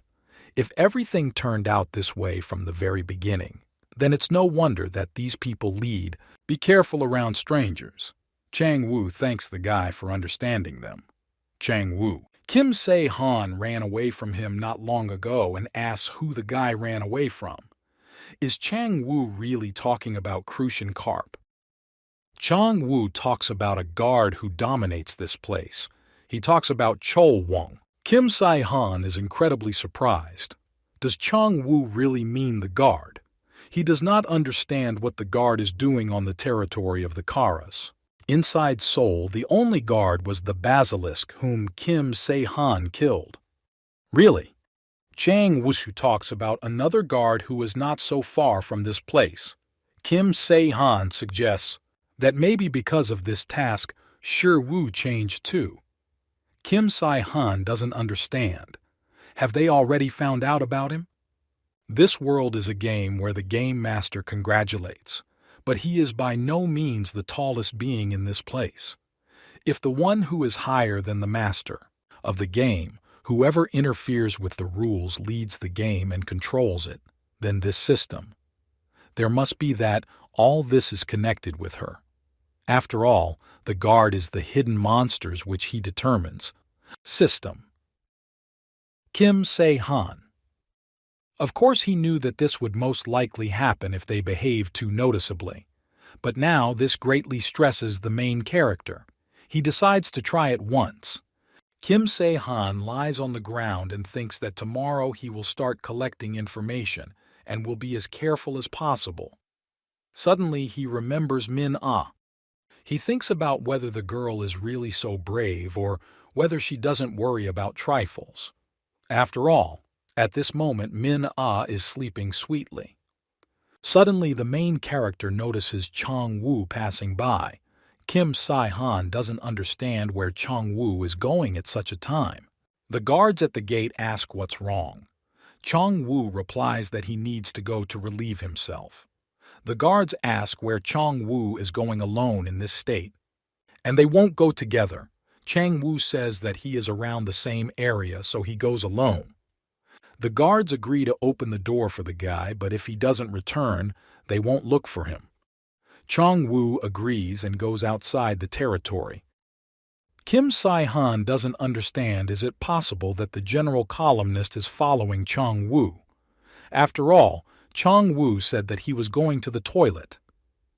Kim Si-han doesn't understand why surveillance. The main character understands that something is wrong with this. He decides to enter the community. Anonymous 48 greets the clown. He asks if the clown is busy. The clown replies that recently Anonymous 48 has often begun to appear in the chat, and they also love him. After all, it looks like Anonymous 48 has some good information. Freaky Friday went to that dungeon that Kim Se-han talked about and seemed to be satisfied.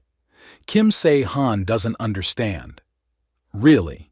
Freaky Friday is the one from whom he intercepted the dungeon. But this is no longer his business. Kim Se-han says that if the clown doesn't mind, he asks if he can be together. View the browser. Clown asks why the main character needs this. After all, he can already use his own. Kim Se-han replies that there is one player who does not give him peace. And the general observer has just good night vision. In addition, they don't give you a reviewer without a personal avatar. One player constantly refuses to become his avatar, so he's watching him. The clown asks if anyone really refuses to be an avatar. It seems Kim Se-han is not such a famous god. At this moment, Kim Se-han shows himself on the screen and speaks about the fact that this player walks with the clown player. And he doesn't seem to want to become an avatar of anything at all. Manhwa asks, "Is this the same guy? Is it really Anonymous 48 is also hunting for him?" After all, lately many have had their eyes on him, but he refuses everyone. The clown saw him with her avatar. If she didn't have Manhwa, then she would too. Made a request. After all, the more she watches this guy, the more interesting she becomes. Anonymous 48. At this moment asks if the clown can lend him his browser. The clown agrees without any problem. After all, especially since her avatar is sleeping now. But if any cool information comes out, Kim Se-han should share it with her first. Kim Se-han replies that it is natural. The clown says that it's really just worth pointing at the player. Anonymous 48 is hunting for. After all, it looks like he's watching now, your window. Kim Se-han replies that he is looking for the wrong player. After all, one player just came out there and something was wrong with him. At this moment, the clown invited the main character to be his columnist. Kim Se-han sees in which direction Chang-woo has now gone. The main character does not understand why Chang-woo goes into the forest. After all, as Kim Se-han thought, this guy doesn't just need to go to the toilet. At this moment, a huge bird appears. Chang-woo avoids her and says that he came to report. Kim Se-han can't believe her eyes. The bird asks, "Is there really nothing unusual today?" Chang-woo says that it's nothing like that. At this moment, he says that 2 new players have appeared. Kim Se-han hears this voice and realizes that it does not look like a carp. So this is the Chulwang guard. The bird tells Chang-woo to keep an eye on these new players. If the players start doing something, Chang-woo must report immediately. After all, Mr. Karas needs more people. Chang-woo understood everything that was said to him. In the first game, Kim Se-han saw many people whose thoughts echoed their behavior, so Kim Se-han knows. His behavior was not pretentious. Clown asks if they knew him. Who would have thought that Chang-woo was a spy? Kim Se-han replies that it is a secret. The clown says that this is downright mystical. She says that Kim Se-han can do as he knows. Kim Se-han doesn't understand why this is still happening. And who told Shi-woo in his past life that his brother was a very kind person, and even sacrificed himself to save Shi-woo? Kim Se-han doesn't understand. Is this really true? The next morning, the main character communicates with people. Kim Se-han thinks that even collecting information is not so easy for him, but if you put it together, then in general everything coincides with the past life. Everything except Cholwung. This starfish is a rather rare type among monsters. Slightly slow but has solid armor and enormous strength. The more metal he eats, the greater his defense and attack become. With current skills, The main character Kim Se-han can't even really hurt him. It turns out that he obeys the carp. And now this opponent is not strong enough for the main character. At this moment, Min-ah asks, "What's happened?" Min-ah doesn't know what the main character is up to, but she asks if Kim Se-han was going to hunt the guard. The main character doesn't even know what to answer to the girl. Min-ah says that they suffered enough last time. Is Kim Se-han really going to do this again? Kim Se-han replies that for now this guard is very strong for him. Min-ah says that Kim Se-han speaks as if later the guard will be within his power. Kim Se-han says that if conditions allow him, he sees no reason not to do it. Kim Se-han understands that no matter what they do now, Shi-woo will not get better. When time passes, everything will resolve itself, but for now she puts this guy on. Kim Se-han says that he has one thing to do and he is leaving the safari and will return. Min-ah asks where the main character is going. Kim Se-han replies that he needs to meet someone, and he has a request for the girl. Kim Se-han asks Min-ah to look after Shi-woo and Chang-woo. Min-ah asks why this needs to be done. Kim Se-han is ready to tell the girl this later. He asks Min-ah, "I was with these guys until he returned. If she notices something strange, she should tell him immediately." Min-ah replies that, in principle, there is nothing complicated about it. She agrees. Kim Se-han starts to leave and now he wants to taste what Chol-wong is like. At this time, the monster is in the castle. He lies on the ground and says that human horror and awe are both excellent methods of raising prices. He settled here partly out of curiosity. But it was the right choice. However, he doesn't understand what's going on. This is a Chol-wong. The monster says that the fun is in full swing. This is related to the third task. The monster asks, is it possible that the strongest player currently only has 3 seals? And he likes so much to look at these people cowering from fears who, they couldn't even get 2 seals. The guard says that it was until today. The monster is incredibly surprised. The guard says that a player appeared who was able to get 4 seals, and not just 1, but 2 at once. This is talking about the main character and Min-ah. The monster asks where these guys came from. After all, one player is also without the support of a deity. The 2 went through roller coasters and water rides, free fall and even a haunted house. After all, from the very beginning there was a high level which was then further increased. If this continues, then today they will be able to receive the 5th seal and fulfill exercise. He understands that if he does not interfere with the main task, then problems may begin. Although this method could simplify everything, he doesn't understand what will happen if this guy will appear in this place himself. But he understands that this cannot happen. The monster tells the guard to just leave this guy. It's possible. It would be even better for these 2 to complete the task. Lately, fewer and fewer players are going on rides. It seems to the guard that the players have stopped, be motivated by the high level of difficulty, and the new ones have become smaller. Come. The monster asks what if these players complete the task and leave the park. Doesn't the guard think that other players will receive some kind of incentive? For a stupid creature, he has a pretty good head. The guard says what an amazing plan this is. Then he wishes the monster a pleasant viewing. Chol-wong says that he is being deleted. At this moment, the monster asks, is it really time for patrolling? After all, the guard turned out to be faithful. When he saw him for the first time, he thought that the guard was stupid. At that moment, they had not yet understood to the whole situation. But suddenly, I rarely add such guards. However, it was funny to watch the guard lying at his feet with a prayer. But no one knew the reason for adding this guard, neither he nor Aractos. He says the guard can enter. The guard obeys the master's instructions. The guard thinks about what he should.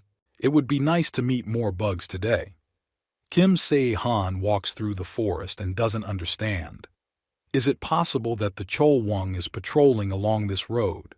After all, if it's true, then the guard should have come a long time ago. Suddenly, the main character notices that a guard has finally appeared in front of him. The guard says that he is not interested in killing crazy people. Kim Se-han had no doubt that this guard belonged to Karas. After all, they think alike. Everything is the same as before. Surely he wants to see Kim Se-han running away from him in horror. Kim Se-han tries to hit this guy, but the main character doesn't succeed. He thinks about how tough the guard is. Kim Se-han can't hurt him, even with a sword that will conquer orichalcum. He doesn't even understand. Is it possible that a guard eats metals during his patrol? The main character did not think that the guard would turn out like this. A serious opponent.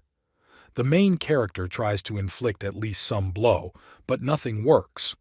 Although if the guard weren't like that, he wouldn't listen. Jong Woo reports.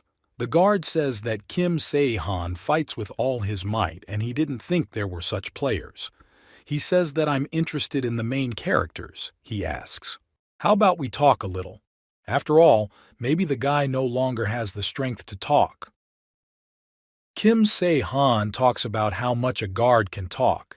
He asks really. This is a type of guard. He tells the guard to attack him. But the guard doesn't know where Kim Se-han came from. But there will be no wet spot left from the guy's corpse. Kim Se-han then tells him to check. Tries to attack the main character. He hits the ground. But Kim Se-han manages to dodge the blows, and now the main character climbs up the guard's hand, onto the body of a huge guard. Kim Se-han thinks about how huge this monster is. Therefore, there should be many cracks in it. Kim Se-han understands what's going on. With this weapon, he cannot achieve normal impact forces. Because the coated weapon spoiled me, the body of the Cholwung is no harder than orichalcum. With the help of a huge monster, the main character ends up in a tree. He understands that it turns out that he does not have enough strength for this. The monster tries to hit the main character. But at this moment, the main character jumps up and finds himself already on Earth. Kim Se-han decides that he needs to find the weak point of this huge monster and tries to hit him, on the leg. Strikes the main character. Kim Se-han doesn't understand. Does this huge monster really have no weak points? 'Cause he's trying to strike. To the main character, although in terms of the speed of this huge monster, Kim Se-han is ahead of him.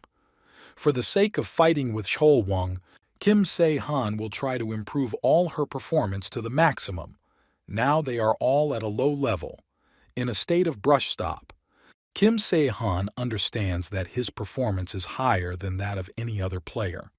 And despite this, he cannot even scratch this huge monster. Kim Se-han starts to get incredibly angry. Of course, he guessed that with such a level, going against such a big monster was a stupid thing. And yet now the main character understands why, at the mere mention of his name, people's veins begin to shake. After all, if the guard is so strong, then it is quite possible that the Kara's abilities are even greater. And Kim Se-han hoped to kill him, in this place. Then Kim Se-han understands that he has no choice but to use the first round set. At this moment, the guard does not understand where the main character has gone. Is he really running away from him like a pathetic little rat? Kim Se-han asks what the monster is talking about. He calls him too slow and can't keep up with him. The monster screams that he will kill the main character. He tries to find him and tells Kim Se-han to come out. Kim Se-han understands that he has nothing else to do in this place, and now he will not be able to kill the Cholwung with his skills and objects. To do this, he needs a powerful blow and strong attacks, and in the end, he is left with only one way. At this time, Chang-woo asks Min-ah if she and Kim Si-han were brother and sister. Min-ah replies that, of course, that's not true. After all, they even have different last names. She asks, how can they to be brother and sister? Chang-woo says that's true. I just showed him that they were very friendly, so he thought that they were from the same family. The girl simply has no words. After all, if this were so, then, on the contrary, they would behave like a cat and a dog and would not be so friendly. On the contrary, Min-ah has the feeling that these Shi-woo Chang-woo are not real brothers. She asks how can it be that the relationship between the brothers is so good, but Chang-woo replies that they are definitely brothers. Just Mr. Kim Se-han to him. It seemed very unusual, so he asked. After all, he received as many as 4 seals, which is not at all easy. Min-ah says that, by the way, she also has 4 seals. Chang-woo says that the girl is also great. Suddenly, Kim Si-han appears at this moment. This is what Min-ah was incredibly scared of. Kim Si-han asks why Min-ah is scared. Min-ah says that a guy needs to be warned when he approaches. Kim Se-han replies that he didn't try to hide. Chang-woo says that they were talking about the main character. Kim Si-han asks if they were talking about him. Min-ah says that Chang-woo was just interesting. How they met. Kim Se-han talks about how they met. When he caught a girl when Min-ah robbed a bank, that's how they met. Min-ah says that according to the guy, she is some kind of criminal. But Kim Se-han replies that it's true because Min-ah is a criminal. Chang-woo confirms that these two are indeed very friendly. At this moment, Kim Si-han turns to Mr. Chang-woo and says that if the guy doesn't mind, he would like to talk to him. Kim Se-han says that he needs to tell his boyfriend something, but this is not the right place. He suggests stepping aside. Chang-woo asks the main character where they are going. Kim Se-han replies that in this place, they can come and talk. Chang-woo asks what Kim Si-han wanted to tell him. Kim Si-han asks if Chang-woo accidentally tells information about this place to Cheol-wong. At this moment, Chang-woo extends his sword towards the main character's neck. Chang-woo asks how Kim Si-han knew this. Kim Si-han replies that there is a way for everything. To be honest, he wanted to ask the guy something, but he'd have to leave it for later. Chang-woo asks what this means. Kim Se-han says that Chang-woo might try to attack him using all his strength. After all, he wants to see what the guy is capable of. Chang-woo swings his sword, but Kim Se-han manages to dodge the guy's blow. Kim Se-han thinks that Chang-woo is really good. Chang-woo swings his sword again, but Kim Se-han steps aside. Kim Si-han doesn't understand how Chang-woo can do this, because he doesn't even see anything. Kim Si-han doesn't understand, is this really a spiritual eye? Chang-woo says that Kim Si-han spoke so impudently and now he just avoids it. Chang-woo puts down his sword and says that if Kim Se-han doesn't want to talk, then he has no choice but to kill the guy. Kim Se-han is surprised by this guy's position. With great speed, Chang-woo swings his sword again, and it stops next to the protagonist's face, because Kim Se-han stops him with his hand. He says that the sword technique is at such a high level. Chang-woo thinks that this cannot happen. Did Kim Se-han really catch the sword? And even with 2 fingers, is the guy's dexterity really about 60 or 70? Chang-woo understands that these are quite high figures considering that Kim Si-han is not an avatar. In other words, it's all about strength and dexterity. Chang-woo swings at the main character again, but Kim Se-han manages to dodge each blow. Chang-woo doesn't understand what's happening, but this time he decides that can kill the main character, but Kim Se-han fights the guy with only 2 fingers. In this case, Chang-woo uses his sword. Kim Se-han thinks that his items are good. After all, He uses the gloves of darkness. Kim Se-han admits honestly that he was surprised by the guy's abilities. Chang Woo admits that compared to the main character, his skills are simply nothing. Kim Se-han asks why Chang Woo with his powers is a spy for Cheol-won. Kim Se-han asks, is this for Shi Woo's younger brother? After all, it's possible that the Cheol-won would promise to keep Shi Woo alive in exchange for help. Chang Woo replies that this is true. After all, when he first encountered this guard, he fought against him alone. Chang Woo can't even call it a battle. After all, for the huge guard he was nothing more than a toy. As a result, going it alone turned out to be an unwise decision on Chang Woo's part. In that battle, Chang Woo lost his sight and Shi Woo has since fallen into apathy. After that, the guy had nothing left. How to agree to the guard's proposal. At that moment, having felt his power, Chang Woo was in a hopeless situation. However, he wanted to save his younger brother at all costs. After all, even if because of this he would have to hit the mark. Kim Se-han asks, how long does Chang Woo supply? Guard information. Chang Woo says that he has been doing this from the moment they ended up in Safari until now. Basically, this information is about what is happening among people. Chang Woo asks what Kim Se-han is going to do now. Will he really tell everyone else about everything? Kim Se-han replies that he won't do anything now. Chang Woo is incredibly surprised, but Kim Se-han says that so far this has not bothered him at all. And vice versa, he thinks that he can take advantage of this situation. After all, they know how the guard will behave. He collects information but don't do anything. This means that he just likes that players feel fear. And for sure, he told Chang Woo to keep an eye on the others so they couldn't escape. Kim Se-han asks when the guy's next call will be. Chang Woo replies that this will happen in about a week. He tries to stop the guy. Chang Woo asks, is Kim Se-han going to fight this guard? Chang Woo, of course, knows that Kim Se-han is a very strong player, but Cheol-won is on a completely different level. And they have neither a plan nor an idea how to hurt him. He will simply kill the main character with his impotence. Kim Se-han replies that he knows that. He says that he recently saw this guard. Chang Woo asks if Kim Se-han really saw him. The main character says that the guard is completely different from all those monsters he encountered. Still, his body is very strong.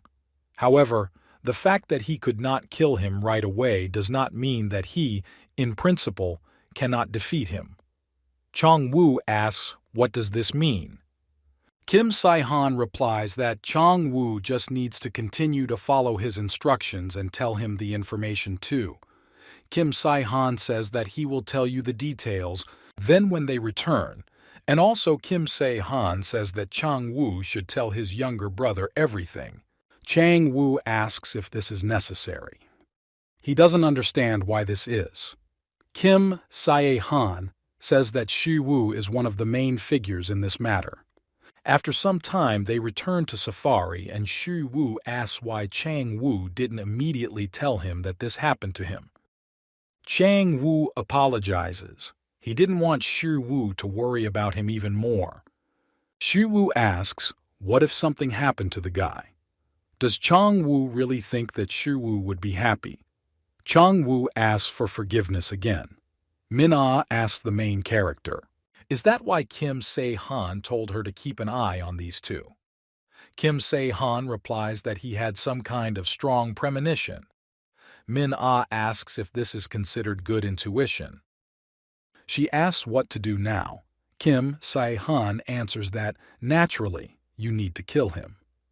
Min-ah asked who to kill. She hopes that Kim Se-han is talking about a monster.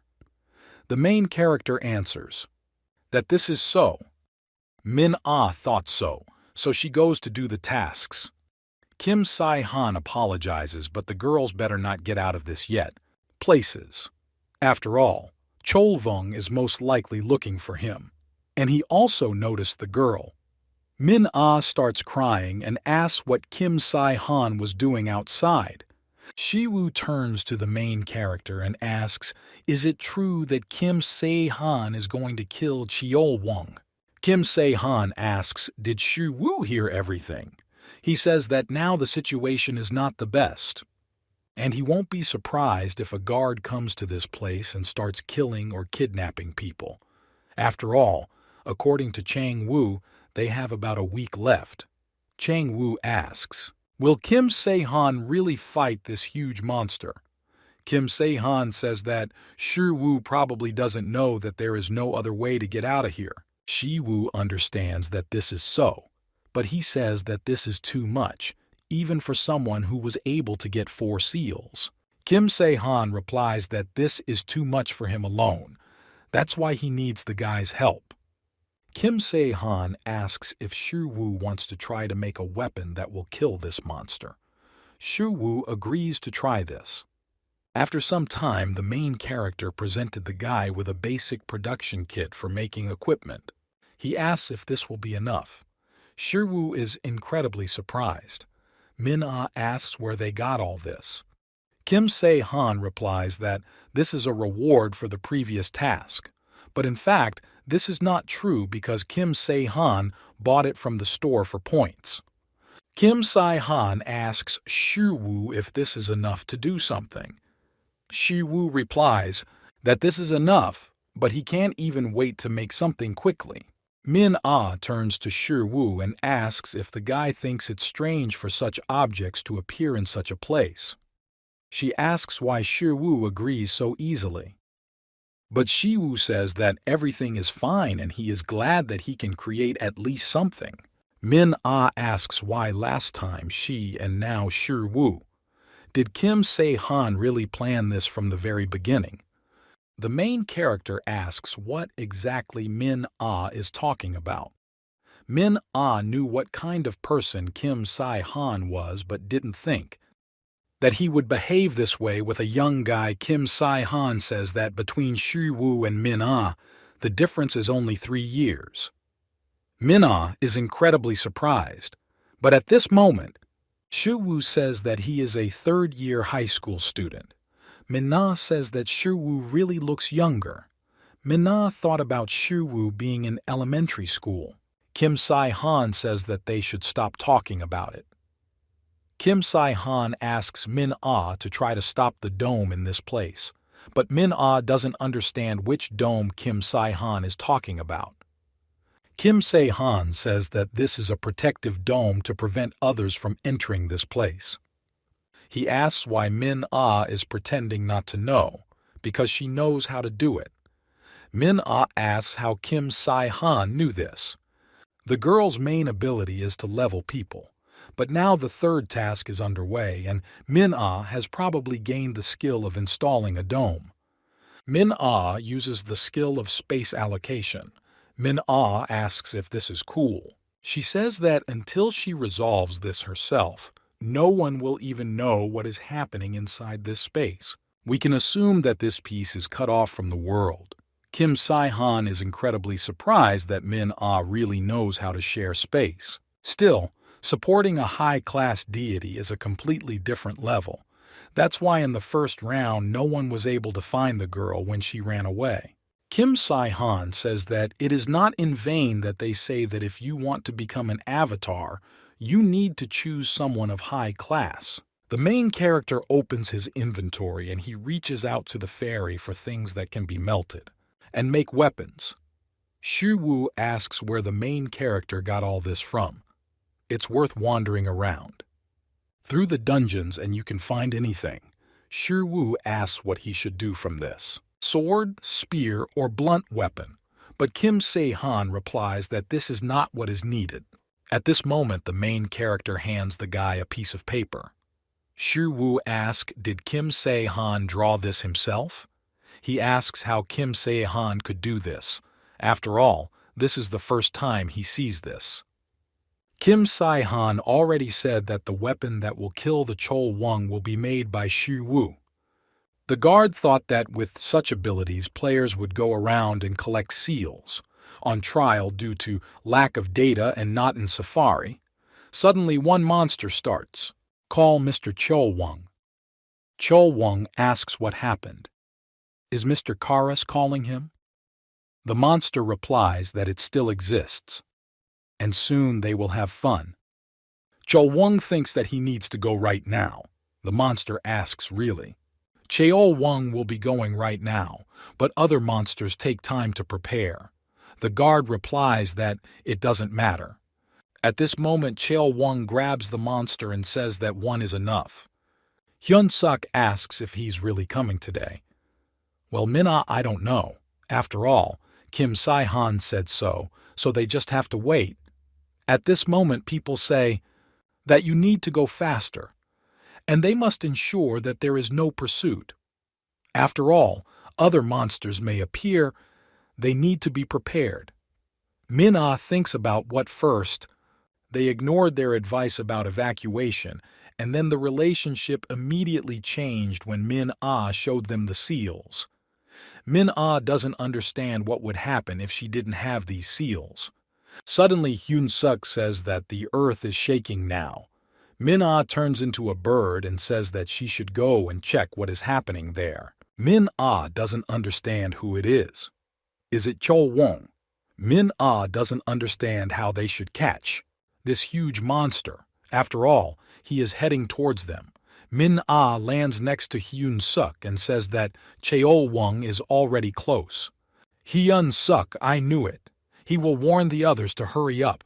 Min-ah thinks that this guard is faster than she expected. She asks if they can take it and run away. Although Kim Si-han helped her so much, and Min-ah has already become attached to the main character. Min-ah doesn't know what to do. She suggests trying to lure this huge monster. But Chang-woo replies that this will not be necessary. Min-ah is incredibly surprised. She asks why Chang-woo is here. Does he really want to fight this guard? But Chang-woo doesn't understand how he can run away like that. After all, his strength, of course, is not enough to fight Chol-Wung, but he can at least bide his time. At this moment, Chang-woo goes into battle and Min-ah does not understand when Kim Si-han will have to. At this moment, all the people start running because Chol-Wung is approaching them.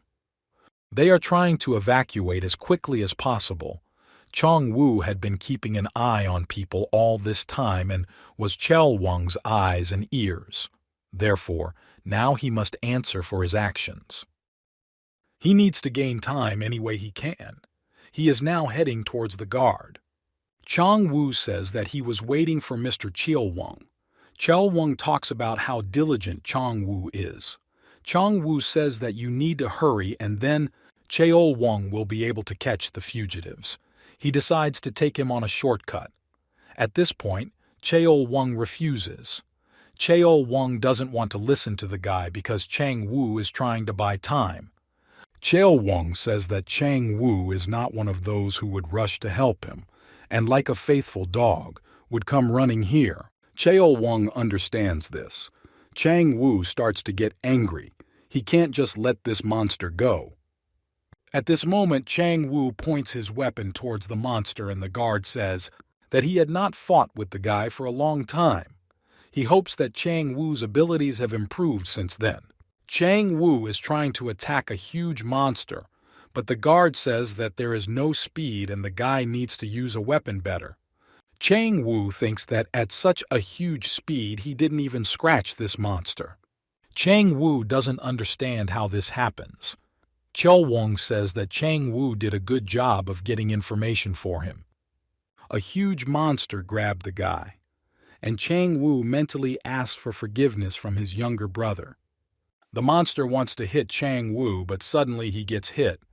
Chol-Wung doesn't understand what's happening. But at this moment, Kim Se-han appears. He asks what is the use of the monster's power, because he needed to feed on metals more often. After all, it turns out that the main character struck the monster with his new weapon. Chol-Wung says that he can finally see the real protagonist. He asks how this weapon could break his hand. Kim Se-han is happy to see the monster again. This time he brought a friend with him. Kim Se-han asks if he will introduce them. After all, this is the one who will blow his head off. This is a pile bunker. At this moment, Min-ah turned into a bird and she thinks that it was definitely somewhere here. Kim Se-han always gives her stupid tasks. At this moment, she notices that Shi-woo is sitting below. The girl turns into her usual form and is asked if Shi-woo is okay. Shi-woo tells Min-ah to hide with him. After all, Kim Se-han said that this is the safest place. Min-ah replies that of course it is, but Min-ah asks how Shi-woo is going to kill this monster. At this time, the main character fights Cheol-wong. Cheol-wong understands that one blow is enough for him to crush this guy, but Kim Se-han is now sitting on a tree. Kim Se-han says that after the last meeting, Cheol-wong seems even more stupid. Cheol-wong gets angry at the guy and attacks him. Kim Se-han thinks about it. That Cheol-wong began to move even slower, all because he lost his arm and became less stable. It's still unpleasant for the main character because Kim Se-han wanted to finish him off in one blow. Cheol-wong asks why Kim Se-han came to fight himself and now is hiding from him. The main character replies that everything is fine, but after one shot you need to wait for reloading. He still needs a minute. Kim Se-han asks if Cheol-wong knows what this means. It means he has about a minute to live. Kim Se-han says that Cheol-wong can move with all his strength while there is time. Cheol-wong starts screaming that he is a guard. It cannot be that he was killed on the third mission. He starts to get angry. However, the guard does not understand how this can happen. At this moment, the main character says that a minute has passed and he points his weapon towards the monster. The main character finds himself on top of the monster and points his weapon at its head. At this moment, Cheol-wong tries to stop the guy and says that he has an offer. Cheol-wong says that he will no longer kill people, but Kim Se-han replies that such a condition will not suit him. At this moment, an explosion occurs. Chang-woo feels that the presence of Cheol-wong has disappeared. The system says that Kim Se-han received the achievement Guard Hunter and also received a reward for achievement. And now Kim Se-han can deal 30% additional damage to the guard and will also receive a reward for killing the Cheol-wong guard. Kim Se-han was pretending, of course, careless, but a guard is a guard. And Kim Se-han barely managed it. He needs to quickly become as strong as possible. Chang-woo asks if Cheol-wong is already dead. The main character talks about that Cheol-wong is dead. After all, he blew his head off, and even a wet star dies. Chang-woo sees that it turns out this monster can die too. Chang-woo asks where Kim Se-han got such a weapon. Kim Se-han replies that he will talk about it later. After all, this place is full of observers. Kim Se-han thinks it's too noisy. After all, at that moment many observers came. Chang-woo asks if this monster is definitely dead. At this moment, people are also watching what happened. They ask if this huge monster has finally died and they are now free from it. Chang-woo ducks in front of the main character and thanks him incredibly. Chang-woo can only thank him and has nothing more to say. Min-ah asks if this is not the intermediate boss. After all, there is one more left. All people do not understand what this means and what they are talking about. But Min-ah tries to fix the situation and she asks for forgiveness. At this moment, Kim Se-han tries to close the girl's mouth. He says that they will tell you the details later. He needs to tell people something. I understand that it's finally the carp's turn. The deities are watching the main character. The Greek general asks who else this is. Anonymous 97 says that they have not seen each other for a long time. He is asking, isn't the Greek general on another channel? But the general asks what it was all about. Freaky Friday says that the Greek general went blind. Can't he see that Kim Se-han killed the guard? They don't understand how this is possible and whose Kim Se-han avatar is. But Freaky Friday, no idea. After all, it seems this guy doesn't have an avatar. After all, such information is not available to them. They turn to the clown and ask if the clown knows anything. After all, this guy walks around with her avatar. The clown replies that even if he knew, they would not have learned anything from him. The clown thinks about what a funny guy he is. This is just her style. But now they don't know what they will do with the remaining raven. Min-ah asks, "Are they really not given anything this time?" The main character replies that of course they did. Min-ah asks what exactly they gave him. The main character hands the girl an object and says that it is called a grimoire. Min-ah says it looks like an ordinary stone. The grimoire skill is the ability to eat metal and turn it into a part of the body. It is possible to use a skill called starfish. Shirwu is surprised, because it is a high-ranking thing. This means that if you eat orichalcum with this, your body can be partially turned into orichalcum.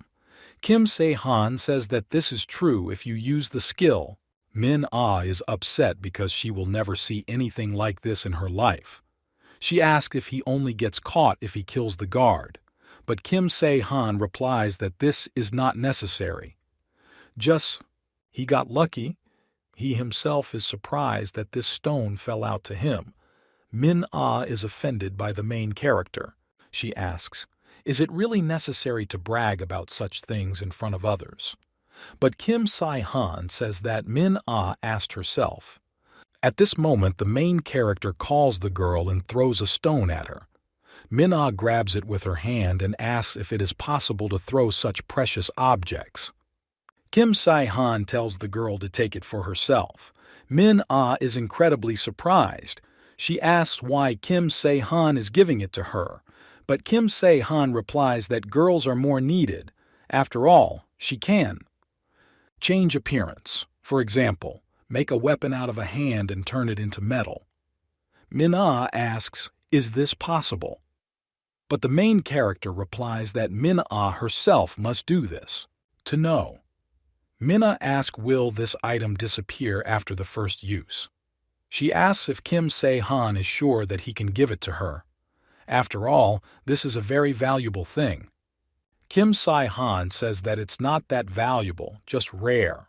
Only at such moments does Min-ah become cautious. Kim Se-han tells Min-ah to consider this a reward for her help. After all, Min-ah will be able to reveal the potential of the skill more than he, so she simply must accept this gift. Min-ah says that she takes, because Kim Se-han gives it to her daughter. She also has a conscience, by the way. At this moment, the girl uses this thing and gains the starfish skill. Kim Se-han thinks that if Min-ah wasn't an avatar, he could share the skill with her. Although if Min-ah couldn't transform, she wouldn't have lasted so long. The girl definitely has great potential. At this moment, all the people start running. The attraction worker asks, "Is it really safe?" Kim Se-han thinks that everything seems to be going smoothly. He talks about what he's filming. At this moment, the main character removes the collar from the employee. The guy incredibly thanks the main character. Kim Se-han thinks that it was not difficult. He sees how many people came to him. He calls the next one. Min-ah says that the guy has a strange expression on his face. Kim Se-han told the girl to watch the raven. He asks what Min-ah will do that. But Min-ah just thought that she forgot something important. It's about stamps. After all, if they run away, then she asks what will happen to their tasks. After all, they have 4 stamps, she asks. Will Kim Se-han just put them on like that? Kim Se-han replies that Min-ah was not the only one who got them. Min-ah says, what if they let everyone go? Then there will be no one to stamp it. She asks how to carry out tasks in this case now. At this moment, the main character turns to the man who came next. He asks if he has a seal. The man replies that he has a seal. Kim Se-han asks if he can deliver. At this moment, he puts a stamp on the girl. But Min-ah doesn't understand whether it will be possible to put a stamp just like that. At this moment, the girl completed the task and was incredibly happy. Min-ah doesn't understand if it was possible to get a seal so easily and why they had to go through the trouble of getting these seals. But Kim Se-han says that he was the only one who suffered. Min-ah asks, "Is it really that important now?" Kim Se-han says that Min-ah should take a closer look. After all, there is not even a reward, so it was so easy that they don't give anything for it. Min-ah is incredibly upset. She says it's not fair. Kim Se-han thinks that he just needs to get the seal, and it turns out that the tasks of other players are also completed. Everyone except him. After all, the main character has tasks. Save people in the amusement park. The monster Karas thinks that something is wrong here. Well, he doesn't understand where Cheol-wong went, because today no one is visible. At this moment, a monster appears, which says that he does not understand what happened. Karas asks what happened. He says that monster should stop stuttering and vividly says what happened. The monster himself is now trying to find out what's wrong. Kara asks. Does he really need to repeat himself? He orders the monster to quickly report what happened. At this moment, the monster says that it seems Cheol-wong is dead. Karas thinks that with the size of Cheol-wong, he must have killed many people, and probably half. Steam fire from the face of the earth. The monster even wonders how many Cheol-wong killed. He asks, did he really talk about this? But the monster replies that that's not the point. After all, Mr. Cheol-wong is dead. Karas asks what the monster just said. He says it's nonsense, but the monster replies that it is true. Karas asks who did this. The monster doesn't know this either. Karas begins to get angry and asks what they have been doing all this time. The monster answers that they were resisting the players who suddenly attacked. The monster asks, who attacked them? Karas does not understand how they dared to challenge him. Karas says that now they must collect all the monsters and go on safari so that no stones were left unturned there. But the monster says that there is a problem again. Karas asks, does the monster really want to say that he is afraid of the one who killed Cheol-wong and therefore cannot do it? But the monster replies that this is not exactly what he is afraid of. After all, several monsters have already gone on safari and, according to them, everything is empty there. Karas can't believe what he heard. He asks who did this anyway. At this moment, it seems to the main character that everything has finally begun. All people are told that they must hurry up. They must hurry as quickly as possible. Chong-woo thinks that there are a lot of wounded and they really need to hurry up. At this moment, Chang-woo turns to the main character. He says that everything was resolved so easily that he was even scared. Chang-woo asks, really? All you have to do is step outside and it will all be over. But Kim Se-han replies that this is as long as nothing threatens them. Chang-woo asks, is Kim Se-han talking about Raven? The main character says that the Raven will probably be here soon. Chang-woo doesn't understand. What a feeling this is. Has this really begun? The main character also feels that it is approaching. All the people are incredibly scared. After all, it looks incredibly intimidating. Kim Se-han thinks that a constellation is definitely a constellation. At this moment, a raven lands. As soon as he landed on the ground, smoke started coming out. Raven did not think that the main character would be able to force him to act. He expected the crows to be not easy opponents. He hadn't been this worried for a long time. After all, that time with the Orga, Kim Se-han was also a little afraid, but this is due to the restrictions of the second stage. Kim Se-han knew roughly what techniques he would use. Even in the battle with Eliza, Kim Se-han was slightly worried about the sudden transformation. But he wasn't afraid. This time Kim Se-han was really nervous. But this is not fear. This is concern for all those people for whom he fights. In a past life, Kim Se-han was without a twinge of conscience and abandoned people to save himself. At this moment, Kim Se-han shouts that he will detain the raven, and people must run with others. Min-ah shouts that everyone needs to hurry. After all, there is no time to watch now.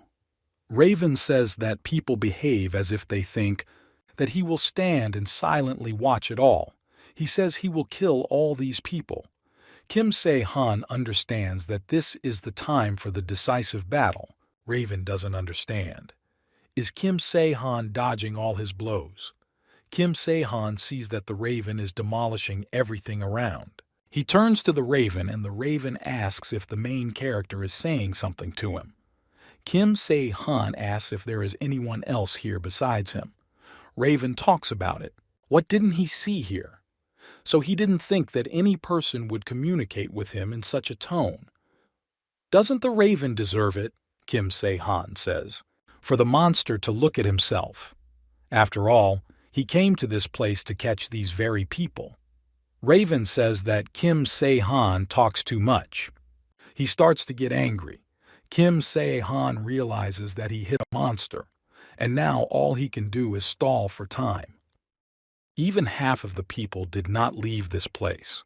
The main character needs to win at least half an hour. Kim Se-han doesn't understand whether he will succeed, but he must cope. After all, everything he had done so far was for this moment. Kim Se-han understands that he needs to be cool. By dexterity, strength, or others, in terms of performance, Karas is superior to the main character. The main character uses the skill of equipping the Coat of Darkness.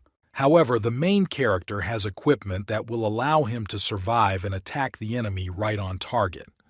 Raven is angry that the guy has this nasty skill. The main character is glad that he can. Indeed, at this moment, the raven is already heading towards the main character. He points the spear towards the guy. Raven doesn't understand. Does Kim Se-han really want to keep up with his speed? He doesn't understand how Kim Se-han even dared to do this. He says that Kim Se-han is a pathetic person. He heads towards the main character. Kim Se-han doesn't understand what's going on. At this time, there is a battle. The monster swings his punch, but Kim Se-han dodges. Unexpectedly, at one moment, the monster strikes the main character and injures his face, leaving a small scratch. Raven says that he didn't want to fight at full strength, but Kim Se-han hurt him too much. The raven will teach the guy an invaluable lesson that Kim Se-han will never learn again. Kim Se-han doesn't understand. Is the raven going to use that very skill of Kim Se-han? I don't understand how this is even possible. After all, this is beyond all expectations. The monster speaks. For Kim Se-han to look closely with his own eyes.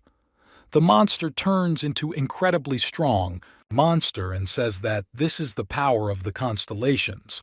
Kim Se-han is ready to go crazy with what he sees now.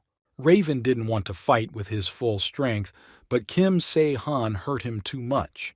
The will is directed towards the main character. He tells Kim Se-han to try his power. Raven wants the main character to die. Suddenly, the main character's eyes begin to glow red.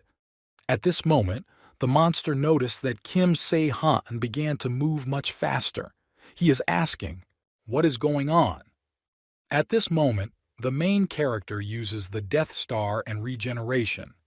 Regeneration allows wounds to heal 50% faster. Kim Se-han understands that this is good. After all, with the effect of regeneration and star death, he can stall for time and this will not be difficult for him. It seems to the main character that almost all the people have managed to get out. He just needs to hold out a little. At this moment, the raven talks about what a pathetic person Kim Se-han is. He will teach to the main character. an invaluable lesson that no one else can teach him. Kim Se-han doesn't understand. Really? The Raven is actually going to use that very skill. The main character does not understand how this is possible. After all, this is beyond all expectations. Raven tells Kim Se-han to look carefully with his lousy eyes. After all, this is the power of the constellations. Raven says that it seems Kim Se-han thinks that if only he gets out of here, everything will end. But it costs nothing for the monster to kill all of them until he is kicked out of here. After all, the level rule does not apply to us now. The main character is ready to allow this. After all, his capabilities are limited, but this is against the rules. Kim Se-han doesn't understand how the crow can use the transfer skill. At this moment, the monster says that the end has come to the main character and he will die. He uses his power and directs it at the main character. Kim Se-han sees how fast the monster is. Kim Se-han realizes that he won't be able to dodge this monster's attack so quickly. Kim Se-han uses shadow running. He understands that first he needs to at least hide. Raven says that the fact that Kim Se-han is still breathing is admirable. He realized that Kim Se-han is not an ordinary guy. At this moment, the Raven flies up and the main character tries to hide, but the Raven finds itself in front of the main character. The monster says that Kim Se-han is too unusual. All at first, Kim Se-han pissed him off, but he still deserves praise. Raven tells Kim Se-han to accept that he hears such words from the Karas himself. Kim Se-han replies that the monster speaks as if he himself is worth something, but the Raven replies that there is no difference. After all, the main thing is that the main character cannot compare with him. The Raven asks, doesn't Kim Se-han understand this himself? At this moment, the monster is holding the main character by the neck with his hand. He says that Kim Se-han was nothing more than a bait to buy time from the very beginning. He offers to end this battle. The witch also needs to kill those outside. Kim Se-han asks, is this true? So he answers that that's why he wants Kim Se-han to die quietly. After all, so be it. He will show mercy and will not kill the guy with a painful death. The main character thanks for this. Kim Se-han says that he also has something to say at the end. He says that in future, when the Raven thinks that he has won, he should not be so careless. At this moment, the system says that all people who were in the territory. Parka went outside. Therefore, the main character completed main task number 3, and soon he will receive his reward. Kim Se-han will be able to purchase a set of first-round gears. Kim Se-han acquired the first-round transfer set at this point. The main character can receive all skills or items earned in the first round, depending. From the level of the main task, Kim Se-han can receive only one skill or item without a level limit. Raven doesn't understand what's happening. Suddenly he starts coughing. Blood. Kim Se-han doesn't understand how the Raven managed to avoid being hit. The main character used evidence of transcendence. When fighting a monster, constellation for 30 minutes, all indicators increase by 100%. When a constellation monster attacks, the player can deal fatal damage to it within 30 minutes. In the case of a special person, it is impossible for those without the ability to use the skill. Reuse is possible only after 30 days. A huge monster lets the main character go. He flies off in the other direction. The monster asks who Kim Se-han is anyway. Isn't he even the Avatar? The monster asked where the main character got such power. Raven didn't even think that because of some person he would have to endure all this. He wants Kim Se-han to just die. After all, at this moment there is a spear in his stomach. Raven tries to strike the main character by sending a huge number of feathers in his direction that turn into swords. At this moment, Kim Se-han tries to throw the monster's spear. Raven asks, really? Kim Se-han thinks that some kind of spear can hit him. Kim Se-han says it's natural. It's not for nothing that the main character has the skill of hitting a target. The spear hits the monster and Raven does not understand how this can happen. Kim Se-han threw with a spear, applying the skill of proving transcendence and hitting the target. But even this failed to pierce his heart. Kim Se-han thinks about how this monster got him. The monster is trying to attack the main character. Kim Se-han tries to use a shield. Last moment the main character manages to use the shield. Kim Se-han understands that he needs to leave this place as soon as possible. The monster says that Kim Se-han is an ordinary player, and he doesn't understand how this is possible and why he hasn't defeated the guy until now. Kim Se-han addresses the monster at this moment and asks, how can the constellation Raven scream like that because of an attack by an ordinary player? He asks if the Raven now feels how dangerous he is. Raven thinks that this is a bug. He is sure that this is a bug. Well, the thief doesn't understand. Is this possible? He asks where Kim Se-han even came from. The Raven again tries to point its sharp feathers at the main character. Kim Se-han does not have time to use the shield and he hides from the blows with his hand. Why does he get injured? The monster wants the main character to die, but at this moment the main character uses shadow running, takes his new weapon and heads towards the monster. Kim Se-han points this weapon towards the monster, but at this moment it turns out that the Raven did wall of feathers. Kim Se-han doesn't understand how this is possible, but he still uses his weapon. At this moment an incredible explosion occurs. The monster says that now Kim Se-han is without weapons. After all, now his weapon is broken. The monster says that Kim Se-han wanted to show his strong side and now he himself has become a laughingstock. The main character rushes towards the monster and he tries to strike him. Raven asks, does this fool really think that he can defeat him with his bare hands? Raven grabs the guy and presses Kim Se-han to the ground with his hand. Raven says that in the end Kim Se-han will lose. But for the bug, Kim Se-han floundered for a long time. Kim Se-han replies that then the monster is too stupid for a Raven. After all, he already said that he should not let his guard down. At that moment when the Raven presses the protagonist's face to the ground with his hand, Kim Se-han used his spear and pierced the monster's body. The monster sees that Kim Se-han used a spear that pierces the living. He asks how this man even dared. The Raven is angry, but now he loses consciousness. Kim Se-han throws the huge monster off of him. In another dimension, they are ready to go crazy. Archie thinks that he can't report to the top that there's a bug.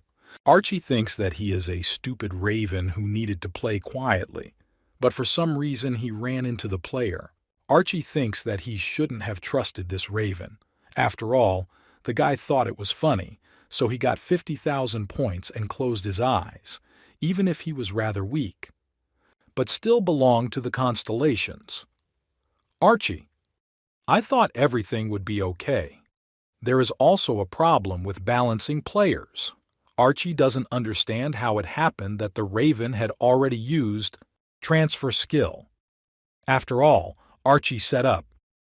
So the constellation cannot yet use all its power in the game. Archie suggests that it might be something to do with the system. Raven in case of an as yet unknown constellation, most likely few people know about it. He's thinking about what he won't report upstairs for now. Archie doesn't know how this man managed to kill Crow, but now he will need to watch this guy. Archie thinks that he will watch very carefully. After all, this player turns out to be a bug. Kim Se-han gets an update. Now the main tasks will fully take place in an open-world format. It is possible to travel to other areas by train or metro, as well as completing several tasks. An additional server task is the possible creation of a guild. An easy way to create a guild is available in the add-on interface. The fourth task begins. The next task is called the Great Ray. Each district has its own boss raid, and when you fight with him, your stats increase. Damage caused. When destroying a raid boss, it is possible to receive special items or equipment, as well as additional rewards for completing tasks. Points of damage caused. Kim Se-han thinks that it's finally an open world, and now he will need to join the new society. At this point, Min-ah asks what a guild is. She sees that the raid boss will appear in 15 days. She asks why so much time. The main character replies that this is because there are people who have not finished yet. Third task. In this, the hero is asked how he feels. Kim Se-han sees Shu-woo and Chong-woo standing in front of him. The main character replies that everything has passed a long time ago. Shu-woo rejoices. After all, he had just almost finished repairing his equipment. Chang-woo asks, "Can Kim Se-han get up already?" After all, he probably had a serious wound. Kim Se-han says that's it. It's okay because he used the skill. Although it was actually deep early, the regeneration skill has risen, and now it helps wounds heal 60% faster. Kim Se-han turns to Min-ah and says that he will go to Daejeon.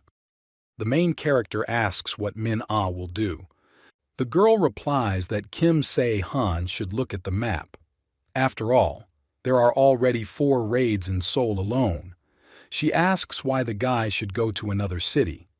Kim Se-han replies that he wants to visit the bakery. Min-ah asks what kind of nonsense is this. The main character replies that he has things to do, but Min-ah thinks that she never understood the guy. She just needs to take it for granted. Kim Se-han asks what the girl's answer will be. Well, Min-ah won't go with a guy. At this moment, the girl's warden appears. Kim Se-han thinks that now the clown is already staring openly. Kim Se-han thinks that it's good that Karis used the vision-blocking technique that time. Otherwise, the observers would probably have seen a spear piercing the heart of the beauty.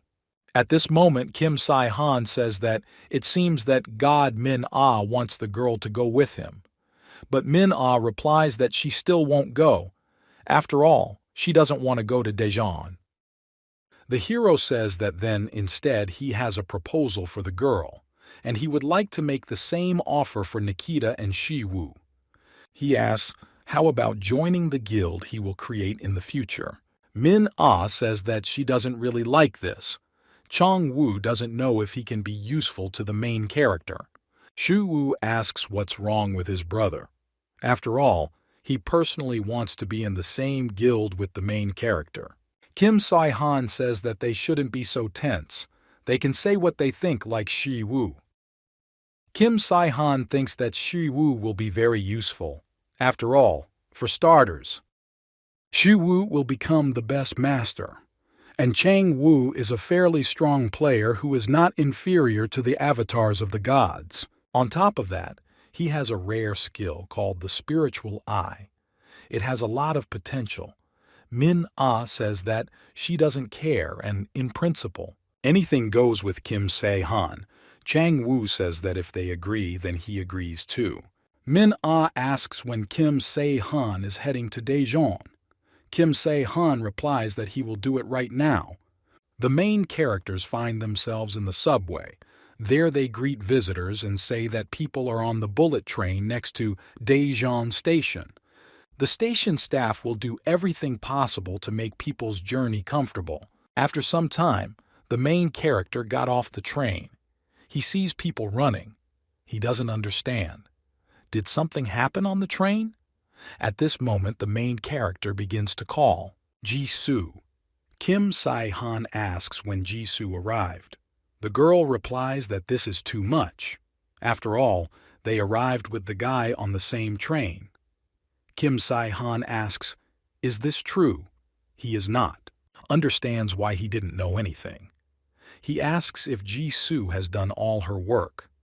Jisoo replies what she did, but she asks why they came to Daejeon. After all, Kim Se-han. She was told to take the train, so Jisoo got on. After all, if Jisoo hadn't checked the location in the command window, then Kim Se-han would have left. Kim Se-han asks, "Is Jisoo really?" "All this time I checked where he was." After some time, they already went outside. Jisoo says that they have agreed where and when they will meet. Kim Se-han doesn't understand where the girl is so interested. He asks if Jisoo already knows that he was in the Roman Tower. Jisoo replies what she saw when she checked the location. Kim Se-han asks why Jisoo didn't come to him then. After all, if Jisoo were there, then it would be much easier for him to defeat the Raven. Jisoo replies that she actually wanted to come right away, but along the way a third task appeared. It wasn't difficult, just tedious. Because of this, Jisoo was late. Kim Se-han replies that if that's the case, then there's nothing he can do. Kim Se-han says that he came to Daejeon to catch the boss of the Daejeon raid. Jisoo just, "I thought so." Kim Se-han asks, is Jisoo not going to ask anything anymore? He wants Jisoo to ask, for example, why he came to this city, when there are only 2 raid bosses, and in Seoul there are 4. Jisoo asks if Kim Se-han ever behaved normally so that this can be explained. Jisoo says, that's probably what's needed. After all, even when Kim Se-han said that he would go to this place for the bakery, she didn't think anything strange. Kim Se-han doesn't understand. Jisoo thinks badly of him, or good. Jisoo asks where they will go now. Kim Se-han replies that they will go to Dunsan. He will tell you the details along the way. At this time, Min-ah is walking in Seoul's Selim district. Min-ah is angry because the main character had to say exactly where in Selim. After all, Kim Se-han said that this would indicate several features Min-ah can use this. For searching, Min-ah does not understand how she can find a foreign father and daughter with blonde hair in this area. Kim Se-han also made a drawing, not a photo. Min-ah doesn't understand how to search for this. Moreover, judging by the situation, it seems like a monster. There was a massacre and no one managed to survive. At that moment, Min-ah thought that she had received an easy task. Suddenly, a huge demonic monster wolf begins to attack the girl. Min-ah doesn't understand. Is this really a lycanthrope? After all, if you don't kill that creature right away, then it will suffer due to rebirth. But suddenly a concrete wall flies at this huge monster and knocks it aside. Min-ah looks into the sky and she sees a guy standing there. The guy starts calling a schoolgirl and says that it is dangerous there. He invites her to his place. Min-ah doesn't understand. Are these really foreigners, father and daughter? Min-ah thanks the guy for helping her. The guy replies that they need to help each other. He asks how the girls are with his technician. It's called a cliff fall. At this moment, someone starts screaming that she is already ashamed. After all, she said that there was no need to save this girl. This is the guy's daughter. He says that this is not possible. After all, even if there was no particular need for this, they cannot stain their hands with the blood of a little schoolgirl. Daughter asks, so that the father looks at the girl's observer. Because she is much stronger than them, Min-ah thinks that everything is really just as Kim Se-han said. Min-ah says that this is fate. She asks if she can recognize them. The man says that his name is Luke Taylor and his daughter's name is Lynn. Min-ah realizes that she found the people she was supposed to. She asks if she will want to go with them. This guy is definitely a player who was able to throw such a big piece of concrete into a monster. Min-ah doesn't know about his daughter. At this point, Taylor agrees, but Lin asks why they should help those who are stronger than them. Min-ah thinks that if Kim Se-han advised her to join these people, Then there must be something in them. Min-ah writes a message to the main character saying that she found the people Kim Se-han was talking about. She remembers what Kim Se-han said about the keys that will lead humanity to hope. At this time, the military is walking around the city. Jisoo says that it seems that society is gradually coming to order. Kim Se-han answers that if the game became open, in the world, the task cannot be just anyone. At this moment, one military man turns to the main character and asks if they are players by chance. Kim Se-han replies that they are players. The man asks if the players can give him their names and registration numbers. After all, they were ordered to check the personal data of the players. Kim Se-han doesn't understand. Are they really trying to control the players in this world? He says it's stupid. Kim Se-han turns to Jisoo and asks if the girl can jump to that building. Jisoo agrees. The military man tries to stop them. He says he can't just let them go. At this moment, the girl takes a leap and jumps onto the roof of the building. Kim Se-han also manages to jump onto the building. The military man is incredibly surprised. Kim Se-han and Jisoo are already on the roof. With Jisoo asks why they climbed into this place. Does Kim Se-han really want to hunt down the raid boss? Kim Se-han answers what it is. Yes, but not with your own eyes. Kim Se-han uses the raven eye. At this moment, crows begin to appear from the roof. Jisoo is incredibly surprised. She asks where the guy got it from. Such a skill. After all, Kim Se-han is different. Kim Se-han replies that not so long ago, because he still has to study and study. He says that while the crows are looking, he can check girl statuses. Kim Se-han understands that Jisoo can't even refuse. He doesn't understand what's going on and how Jisoo managed to grow up so quickly. After all, Jisoo has mastered the technique of damaging vital organs and raised regeneration to a high rank. Kim Se-han doesn't understand why Hilchonserak already has 3 stars. Does this really mean that I'm a girl? The evil aura has already taken possession, or harbingers of this should appear. Kim Se-han don't understand. The same thing happened to the girl. Jisoo turns to the main character and asks what's wrong with the guy. After all, the crows sent a signal and they should already be leaving. Kim Se-han says that judging by the size, it seems that this is not a simple monster. After all, these are traces of the boss's raid. Jisoo asks how Kim Se-han knows everything, but the main character answers that it doesn't matter. Jisoo asks why the raid boss has already appeared. After all, there is still a lot of time in the timing. Kim Se-han replies that you cannot blindly trust the timer. After all, the majority, of which these are traps. Jisoo says that he sees marks from huge wings and claws. She suggests that there was a fight between a winged monster and a beast. But Kim Se-han replies that these traces are from one of the same monsters. Jisoo sees more feathers. She says that no matter how she looks, these marks are not bird claws. Suddenly the ground begins to shake and stones fly all around. Jisoo says that it was indeed the same monster. Kim Se-han understands that it's hard not to believe in something like this when he doesn't see it with his own eyes. Black tiger with huge white wings, one of the 4 evil creatures of Chinese mythology, the Gongi. This huge beast stands in front of the main character. Kim Se-han did not think that the beast would jump out into the open. Kim Se-han was worried about how he could find such a monster. And the beauty went out exactly to the meeting. If such a huge tiger could hide here, it means there is a cave in that place. At this moment, the main tasks of the 4 peaks of destruction appear.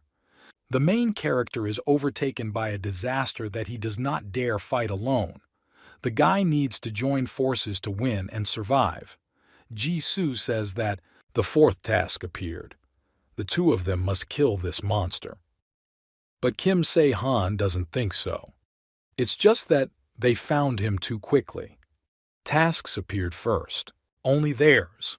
The girl turns to the main character and says that she feels that where the strong smell of blood comes from. At this moment, a huge monster attacks the heroes. Kim Se-han don't understand. Does this monster really have a horn in his chest? Has he already encountered it? But Jisoo says that the monster just left. Kim Se-han understands that it was definitely an early spur. The information he heard was later, more precisely in a past life. There were too many inaccuracies. And Kim Se-han cannot guarantee that he remembers everything exactly. Kim Se-han heads to that place and Jisoo tries to stop him. But at this moment, Kim Se-han sees that this is not a Gungi's lair. There he sees the dead Karen of the sacred unicorn. It looks like it was a unicorn's nest. Jisoo had seen something similar in Chinese mythology before. She assumes that maybe this is Karen. After all, the girl heard he had white fur. Kim Se-han replies that it must be him. Moreover, he does not have a horn, that rock that was in my chest. Into the monster it was Rock Karina. Carrie's enormous strength is hidden in this horn. Karen weakened and fell in battle, but this effect remains unchanged, and Kim Se-han wanted as quickly as possible. Find traces of Gunga to go to Kirin and take his rock for yourself. Kim Se-han understands that this is a failure. Jisoo asks, is it really a failure and a road? Kim Se-han replies that this is true. After all, without a horn, he will not be able to get to where this thing is, and if the Gungai still harbors the power of the horn, then there will be problems. Jisoo asks if it would be better to look around inside, just in case. After all, if it's a dungeon, then there might be a reward. Kim Se-han replies that the level doesn't look particularly high, and it is unlikely that something similar to the horn of the Kirin will drop. Still, Jisoo says that there is something in this place. Kim Se-han asks if it is mithril. Kim Se-han thinks that although after orichalcum, this is the strongest metal. At this moment, Jisoo says that she found something like an egg. Kim Se-han is incredibly surprised and starts screaming and asking where Jisoo found this. Jisoo shows that in that direction, under the carcass, something was pulsating and she began to dig, and there was this egg. The main character begins to thank the girl, but Jisoo doesn't understand what's going on. This is the first time the girl sees Kim Se-han being so grateful. A Kirin egg, or rather, a fruit. The female Kirin carried him for a long time, and soon new Kirin will hatch from there. If it is a male, then Ki, and if it is himself, then Rin, and the common name is Kirin. Kim Se-han suggests that this is a monster egg. This is a sacred animal. Kim Se-han doesn't understand where this comes from. Rewards for the task. Kim Se-han uses application. Awaken the sacred animal. It uses a top-tier incubator. He also uses top-tier pet diapers and top-tier nutritional drink. Level to maintain the health of a pet. He also uses a top-level bottle for the sacred animal. Jisoo asks, is this really? Now they need to carry everything with them. Is it now possible to resurrect an egg using this? Kim Se-han replies that this is natural. At this moment, it turns out that becoming a beast depends on blood. Kim Se-han thinks that he feels sorry for his blood dripping there. He suggests that perhaps Jisoo's blood would be more suitable for this. Visible in the Oka. Has skills, but the girl has the Death Star. Kim Se-han thinks about injecting the blood with a catalyst for about 2 days. Min-ah is suitable for this. Kim Se-han understands that it will be difficult to find another suitable player during this time. And in terms of statistics and skills, Min-ah is superior to many. At this moment, the main character notices the alert. This is a message from Min-ah. Kim Se-han thinks that this is very timely. Min-ah realized that this was the egg of a sacred animal. Min-ah asks if this is why Kim Se-han told her to find those foreigners. Kim Se-han replies that it is not only that. After all, he can't tell her yet. Min-ah asks the main character to tell the children very curiously. Kim Se-han replies that the girl herself will soon find out. In the meantime, it didn't hurt her to stay close to them. Min-ah replies that it is not difficult, but Min-ah says that Kim Se-han should know himself. The main character replies that he remembers everything. He thinks about what times are now. After all he has to do is give him a good reward. Kim Se-han thought that she could handle it alone when she started the second round with all the knowledge she had gained. But when Kim Se-han met the highly famous Minotaur in Karas, he realized one thing. System interference must be taken into account, and for this he needs her. And group possessing, the strongest and with skills that even deities are afraid of. The pinnacle of humanity. This is Lin. Lin looks at the egg and says, "How beautiful it is." She asks, "Is this egg supposed to hatch now?" The girl calls the main character Uncle's daughter. Kim Se-han asks, does he look that old? But Lin replies that this is not the case. Min-ah says that the difference between the main character and the girl is 10 years. She won't just call him by name. Min-ah talks about how it might go. Maybe she should call the main character Uncle. Kim Se-han replies that Min-ah should do this. Should not. Min-ah asks why that is. After all, he and his boyfriend are 4 years apart. Suddenly Ji-soo appears and asks what they just said. Min-ah thinks that Ji-soo is very scary even when she's just standing there. Min-ah says it's a joke. Will they really go to Daejeon again? But the main character answers that. They won't do this. Apparently, if he returns now, he still won't catch the boss's raid. Min-ah replies that this is of course because the time for his appearance has not yet passed. Ji-soo replies that they actually already saw him. Min-ah is incredibly surprised. She asks how they did it. She asks if they can explain to her what they were doing. After some time, Min-ah says that the boss raid is very huge. She thought he was about the size of a guard. Kim Se-han replies that, judging by the combat, the guard is even stronger. The difference is that the raid boss has higher defensive characteristics and more health, so he is not so easy to kill. And restrictions on actions. He has much less. If you don't touch him, he will only create problems that no guard can compare with him. Min-ah replies that she understands now. She asks, is it really necessary to kill him as quickly as possible? Kim Se-han replies that it is too early now. After all, other players are not ready yet. And the boss raid itself has changed. Kim Se-han doesn't understand. Wasn't in a past life, Gungi was injured by Carrie's horn, or even there were changes in Daejeon while Kim Se-han was traveling there. In the past, Kim Se-han has never been to this city. But his attack was so sudden as if he had been waiting for it. Kim Se-han says that, if you think about it, there were a lot of traces. It's like they were trying to lure them into a trap. And the battle between the Gungai and the unicorn ended too quickly. Although not even 3 days have passed since the announcement of the raid bosses. The more Kim Se-han thinks about it, the less inaccuracies it finds. Of course, this could be the intervention of a system that is trying to restrain the protagonist, but perhaps there is another reason. For example, this is Archie's reason. At this time, Archie looks at the main character and thinks that, after all, Kim Se-han is unusual. After all, Archie didn't think that the guy would be able to dodge so easily.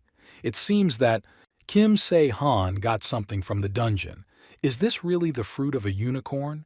But even if that's the case, it still won't hatch, and Kim Se-han will not be able to force him. At this moment, Archie, remembers why the raid boss is so weak. The horn just crashed into his side and he was already groaning in pain. Archie made sure that the raid brought up Rocky Reen. In order for him not to notice anything, you need to slightly increase your wound healing and adaptation skills. Archie thinks that if you try, he could turn out to be an incredible monster. After 2 weeks, Kim Se-han and Ji-soo went on the road again. At this moment, the main character notices that Dong-gwan is standing there. Dong-gwan doesn't understand how Kim Se-han ended up in this place. The guy is incredibly scared. A few minutes earlier, Ji-soo asks what the military police lost in this place. Kim Se-han replies that they want to show that last time because of the sudden attacks. They fought with incomplete strength. Ji-soo says that their weapons do not work on the monster, but Kim Se-han replies that he cannot say that the weapon does not work at all. After all, it still has a small effect, which is what they want for the raid boss, and it's not even for the nose. Ji-soo says that they could simply entrust this matter to the players. Kim Se-han replies that, in this case, more and more power will appear among the players. They probably want to lose the power that they gained with difficulty in the open world. Ji-soo says that she doesn't like all this. Kim Se-han replies that they should go to other players first. Ji-soo agrees. Kim Se-han thinks that there are many more players here than in his previous life. At this moment, people are discussing who wants hunt the raid boss together. They need someone who can heal wounds. If he comes to their team, they will give him points. One guy addresses the main character and Ji-soo. He asks if they would like to join their team. Kim Se-han replies that this is not part of his plans. The guy answers that it seems the main character wants to show off in front of the girl. After all, he can die this way.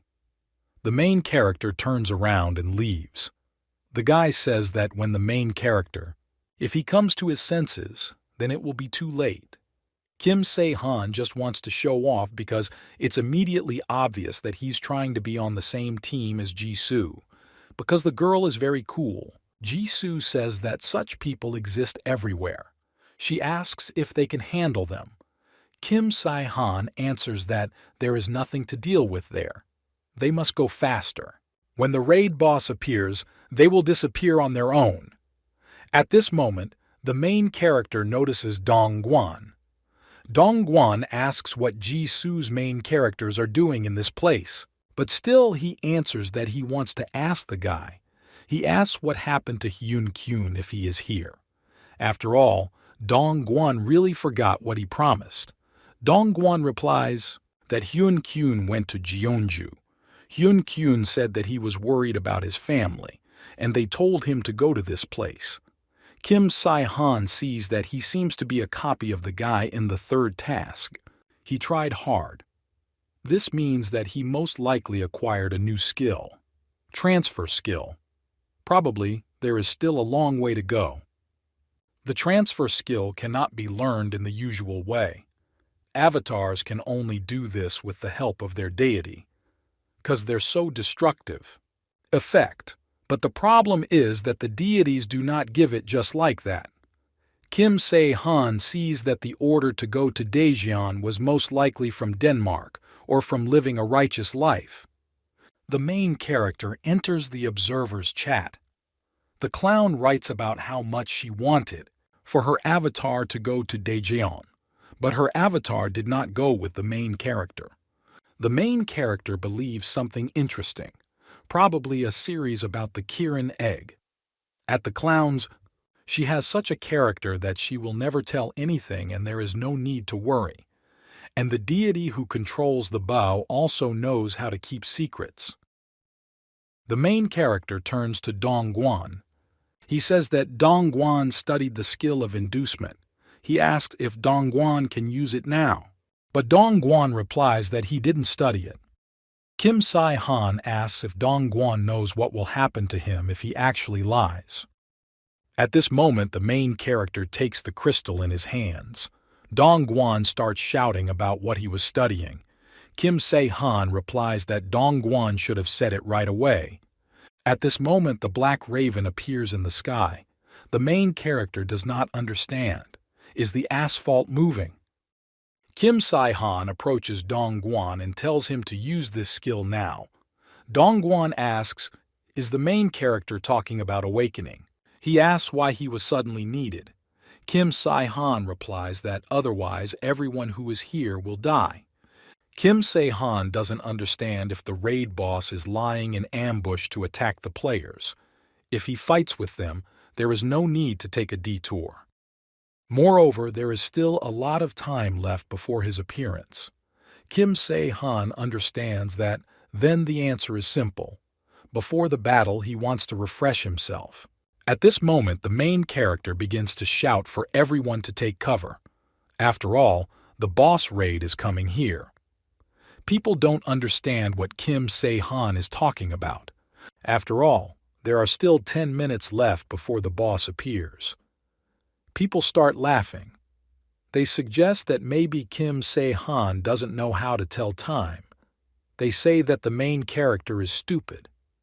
After all, they don't need shelter. They say that it would be better if Kim Se-han stood still and clapped his hands. Kim Se-han replies that if they stand like this, I will die. He tells people, ran faster. But no one reacts to the words of the main character. Kim Se-han thought so. Words won't help here. He tells Dong-gwan to move faster. Dong-gwan replies that he is not. So easy to use as ordered. Kim Se-han asks, what are some activation conditions then? Dong-gwan, I answer, what needs to be understood to some extent? The object's way of thinking. If you start manipulating people without warning, it will no longer be motivation, but hypnosis. Kim Se-han understands that this is also true. He tells Jisoo to pull out her weapon, and he will give the girl a sign. Kim Se-han asks if the girl can see the fire screen. He asks Jisoo to hit the ground with all her strength right in front of him. He will also attack. Main character turns to Dong-gwan and tells the guy to use the inducement skill when the raid boss pops up and people panic.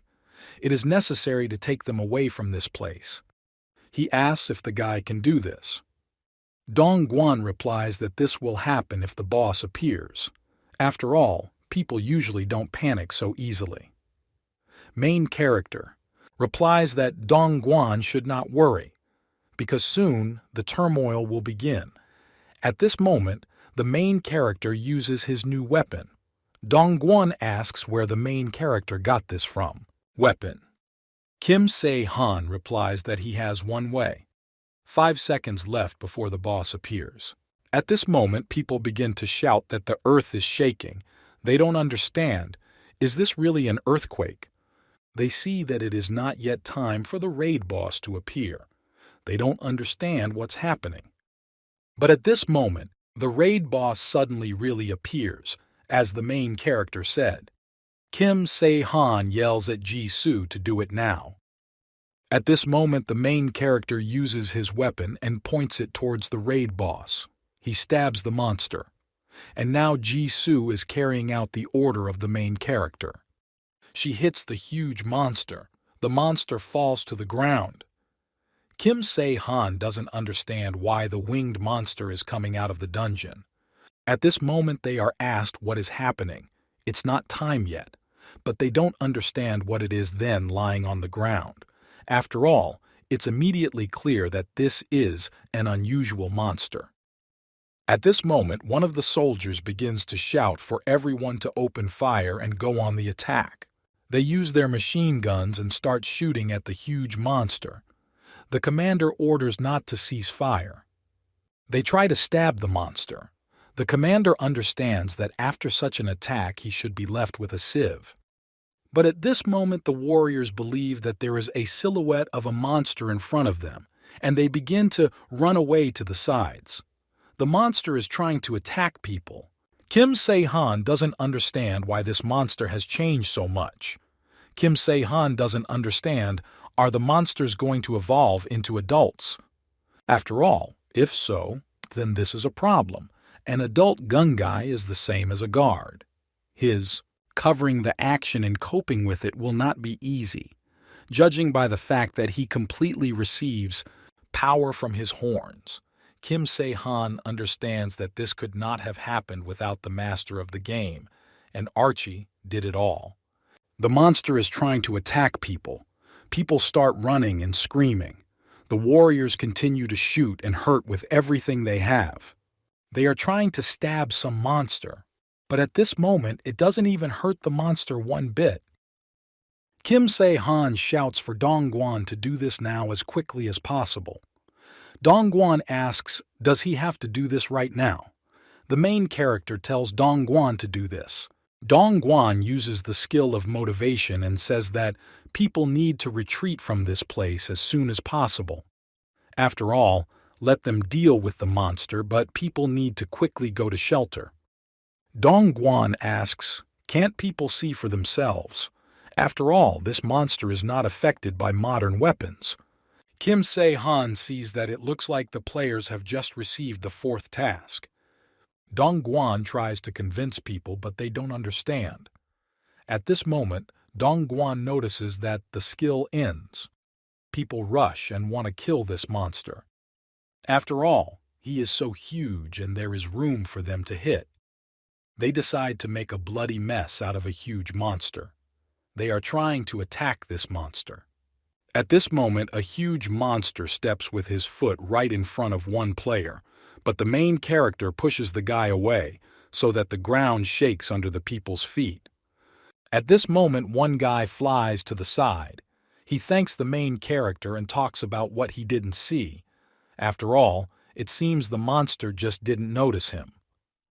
Kim Se-han answers to people. Fought properly. After all, this monster not only has a big body. Perhaps Pile Banker is too slow to fight this. The main character is wondering whether a spear will be enough. Players say that it is very difficult to get close to the huge monster because of its spiky fur. They also cannot attack from afar. The skin is too thick. Even magic arrows can't penetrate it. People don't understand that they are the only ones who need to kill this monster or run away.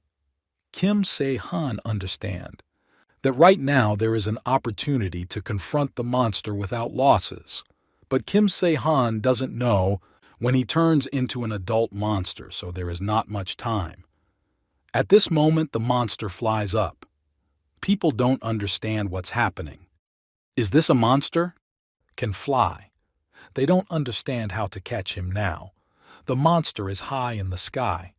One of the players begins to shout that it is time for them to leave this place. After all, if this monster falls to the ground, then half of the city will come to an end. Well, now people understand that it is useless for them to run away. After all, this city will be completely destroyed anyway. People don't understand. Will they really just stand there and wait for death? Kim Se-han understands that he cannot allow this to happen. Before the monster comes down, he needs to kill this huge beast. Compared to Karas, this is simply not a moving target. Kim Se-han points his weapon towards a huge monster, and he wants to kill him at a height. At this moment, Kim Se-han thinks that it's too early. People don't understand. Did Kim Se-han plan to throw a spear and hit? People are interested in what kind of skills the main character has. They don't understand, is this even possible? Kim Se-han shouts for people to pull the chain towards themselves. After all, he needs to be pressed to the earth. Everyone grabs the chains and begins to pull them towards themselves. At this time, the spear pierced the body of a huge monster. People are happy. After all, even the girl helps. They must help the main character as quickly as possible. One player says that he doesn't know what Kim Se-han is up to, but all they need is this chain to release the monster. All people begin to try to help the main character fight a huge monster. At this moment, the monster falls to the ground and an explosion occurs. People start shouting that they must kill this huge monster now. At this time, the monster is lying on the ground. He is already exhausted. Kim Se-han doesn't understand if this huge monster is already turning into an adult. After all, if you leave it like that, it will be completely transformed. Kim Se-han understands that he needs to finish off this beast as quickly as possible. After all, at this moment the monster is already on his feet. Kim Se-han takes his weapon and points it towards the face of a huge monster. He strikes, but Kim Se-han sees that the monster turned out to be tenacious, and he didn't do anything to him. The main character had the feeling that the damage had reached his very skull. At this moment, Jisoo heads into battle and says that she will try. After all, it seems that she is most suitable for this. Kim Se-han doesn't understand. Does Jisoo really want to stick a sword into his heart now to cause the maximum effect of the Death Star? The deeper the sword goes into the heart, the gain indicator grows more, and as if not only that, Jisoo also uses the regeneration skill to immediately recover. Kim Se-han understands that there is only one movement left. The girl is already in the space above the monster. She is now on the head of a huge monster. She swings her fist and wants to hit the monster. Kim Se-han shouts that now people have fled as far as possible from this monster. The players start to run away and now they don't even look back. And after multiple hits from the girl, the monster begins to fall to the ground. With his head, he falls straight towards the earth and presses Jisoo. But the girl jumps back and she uses her mace to hit the monster in the head. Kim Se-han sees that this poses an incredible danger to the girl because now the monster wants to capture her in his mouth. The main character yells at Jisoo to be careful. The monster grabs the girl into its mouth. Kim Se-han sees that the monster is in pain. He thinks about not putting anything in his mouth. The monster starts screaming. People don't understand what's happening to the huge monster. Has he really lost his strength? At this moment, the monster falls to the ground. People don't understand. Is he really dead? They assume that they must approach this huge monster. After all, he looks so intimidating. Jisoo comes out. People don't understand who she is. And has she really come out of the monster's head now? Jisoo starts waving at the main character and says that she is here. Jisoo says that even the raid boss will die if his brains are torn out. Still, I understand that he doesn't need to smile when Jisoo says that. After all, he becomes uneasy. At this moment, in the observer's chat, Righteous Life asks if others thought that the boss raid was somehow strange. After all, his experience levels are too high. Anonymous27 writes that this is the guard level. If they had finished him off a little later, he would still have smashed him.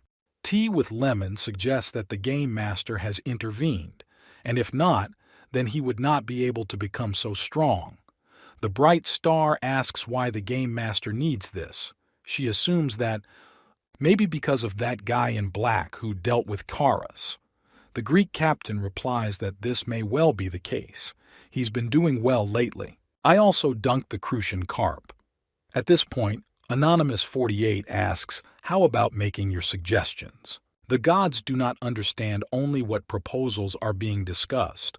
Anonymous48 asks who he takes them all for. He asks what if he doesn't like something and he will take on other avatars. The Greek captain says there's something to it. The part with Lemon answers, what is it that needs to be stopped immediately? And stop wasting words. Better yet, Kim Se-han should say what proposal he has.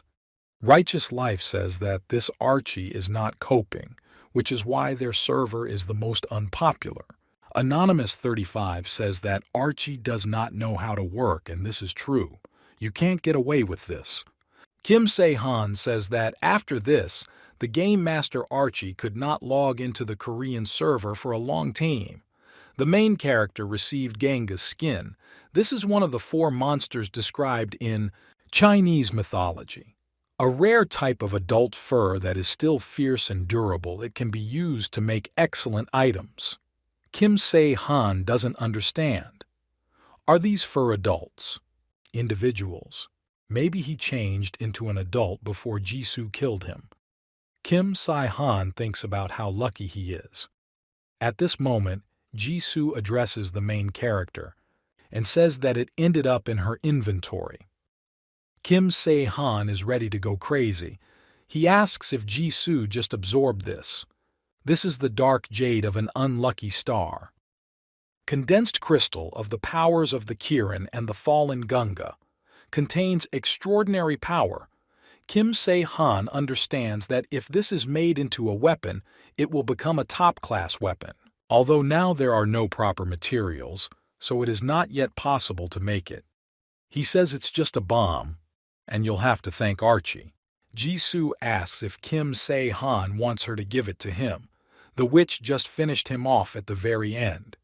Kim Se-han replies that it belongs to the girl and she should keep it to yourself. Then the car comes with some other good element you can use. Kim Se-han talks about how Jisoo helps other players more, the more hungry mouths there are. The main character is enough from the gold level. Jisoo replies that she is also gold level. At this moment, Dongguan says that he has a silver level. Kim Se-han is incredibly surprised. He asks how the guy earned it because all he did was run away. Dongguan says that he helped people avoid danger thanks to him. Kim Se-han and Jisoo were able to fight. If it weren't for Dongguan and he took part in the battle itself, he would have received. Jisoo's gold level means that she shouldn't have interfered. That's why Dongguan received such a level. Kim Se-han replies that this is not the case.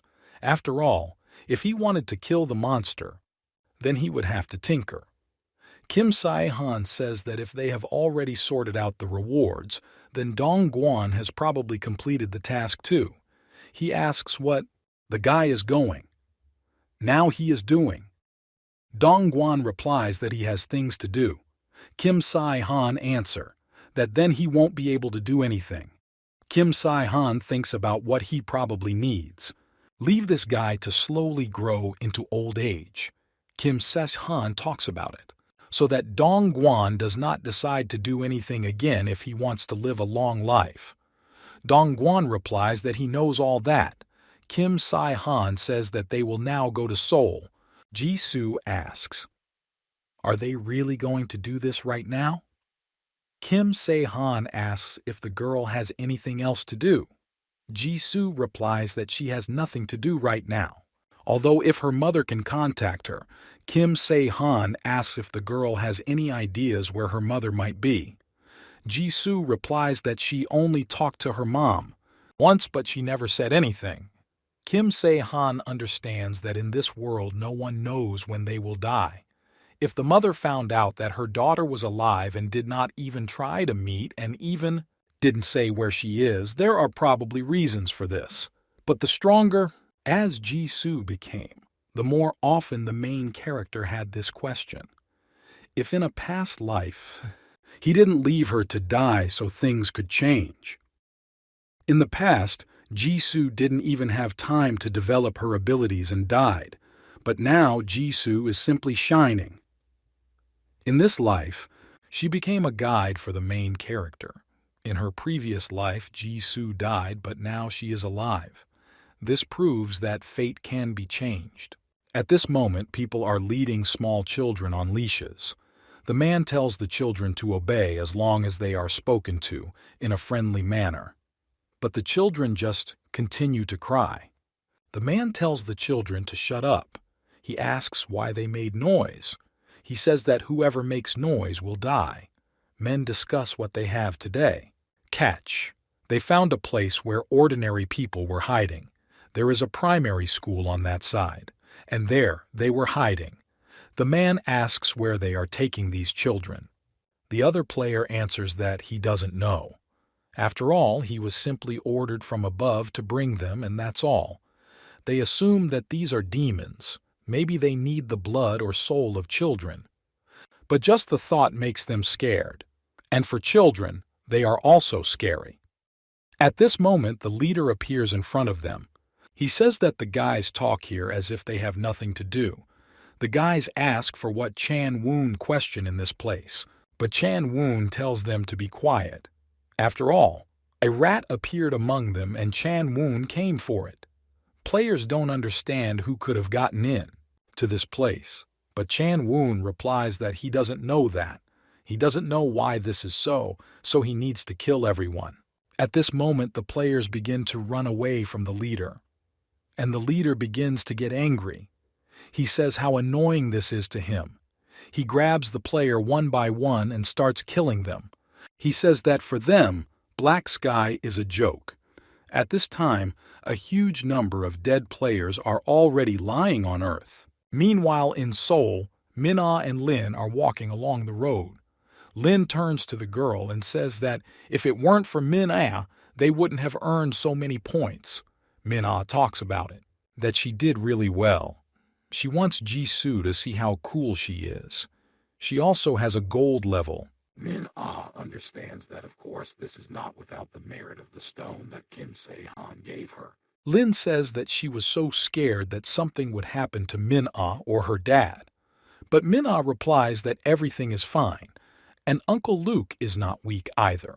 At this moment, Lin starts shouting for Min-ah to be careful because a guy is attacking her from behind. Min-ah jumps back, and the huge guy would hit the ground. Min-ah uses her knife and she cuts the guy's weapon with just one swing. At this moment, the girl uses her fist and points it towards the guy. The players don't understand. Are these really unusual girls? After all, with one blow from the girl, the player lost consciousness and is now lying on the ground. At this moment, a huge number of guys begin to approach the girls. They say that she is an impudent girl. They don't understand who she is at all. I imagine myself. At this moment, I notice that the guy's eyes have changed. She suggests that maybe the monster sees a person. He doesn't seem to take the girl seriously because of her age. The players are ready to go crazy. After all, Min-ah avatar. At this moment, the girl's hands turn into the paws of a praying mantis. Min-ah says that this is a special mestizo braid coated with mithril. With waves of her new hands, the girl destroys each of the players' weapons. They don't understand what's going on and how such a small... The girl could destroy their weapons. One player orders the others to go after the girl in the back. At this moment, Min-ah remembers that Lin was standing there. She realizes that Lin is too far away. At this moment, players begin to attack the girl.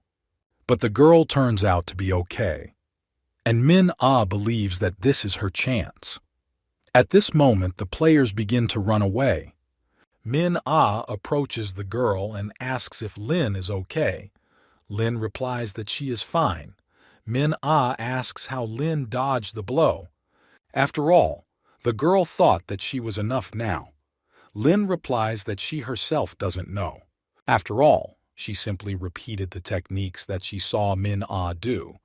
But Min-ah understands that it doesn't matter to her because the main thing is that Lin wasn't caught.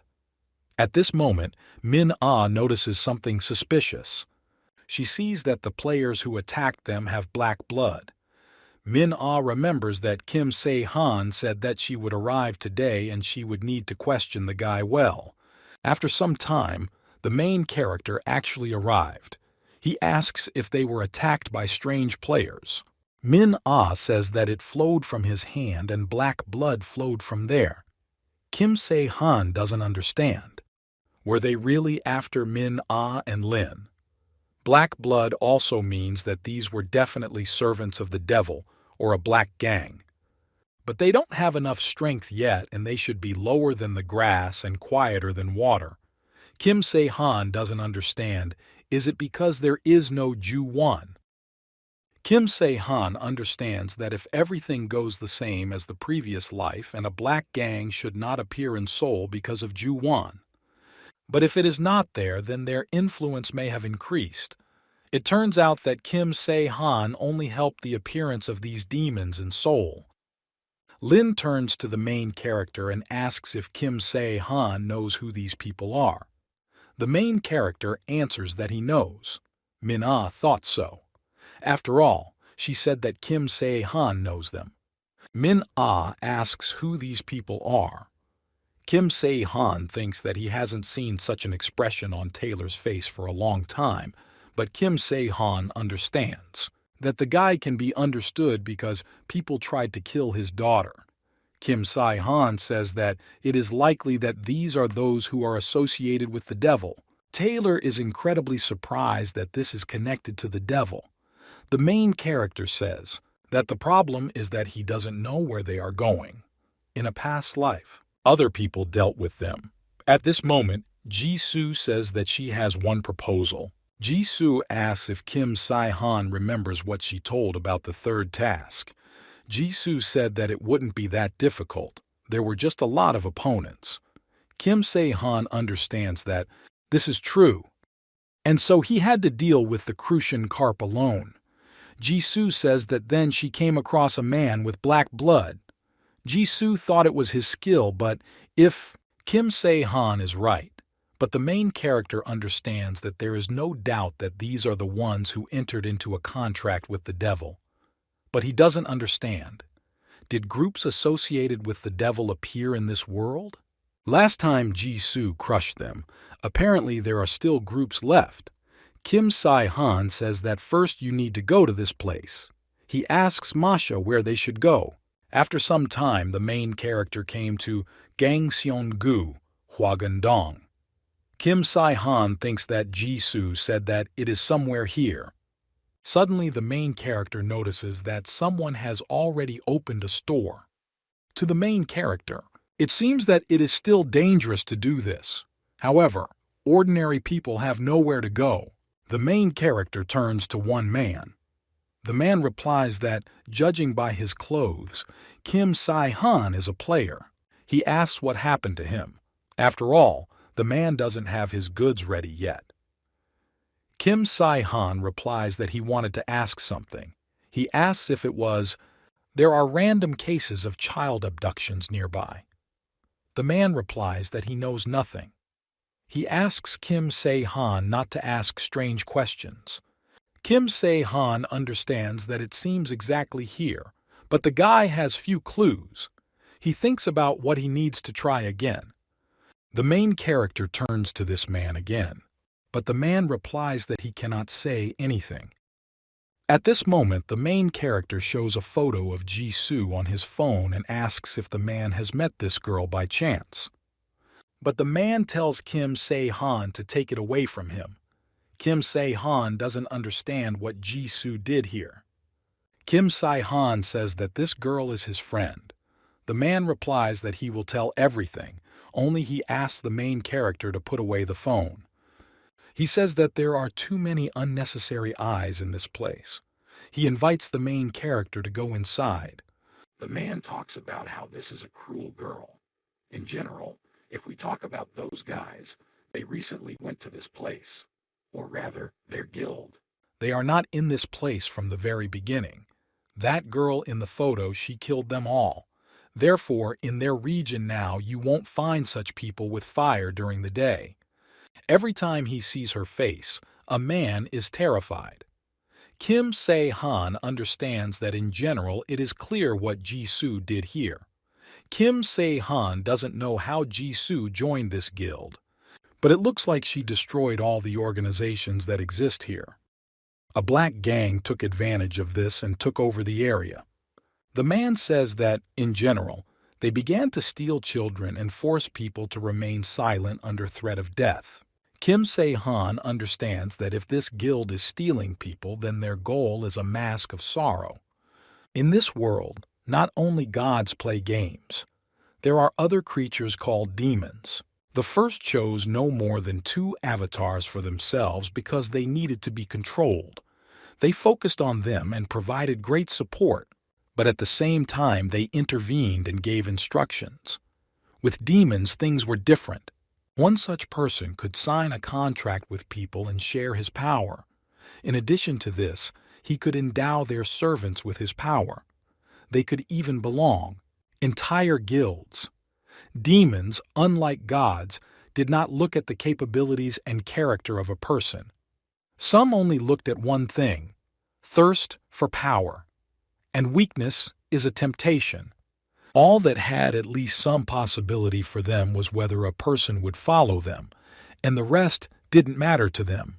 For them, this game was not entertainment but reality, such a reality that led to the destruction of humanity.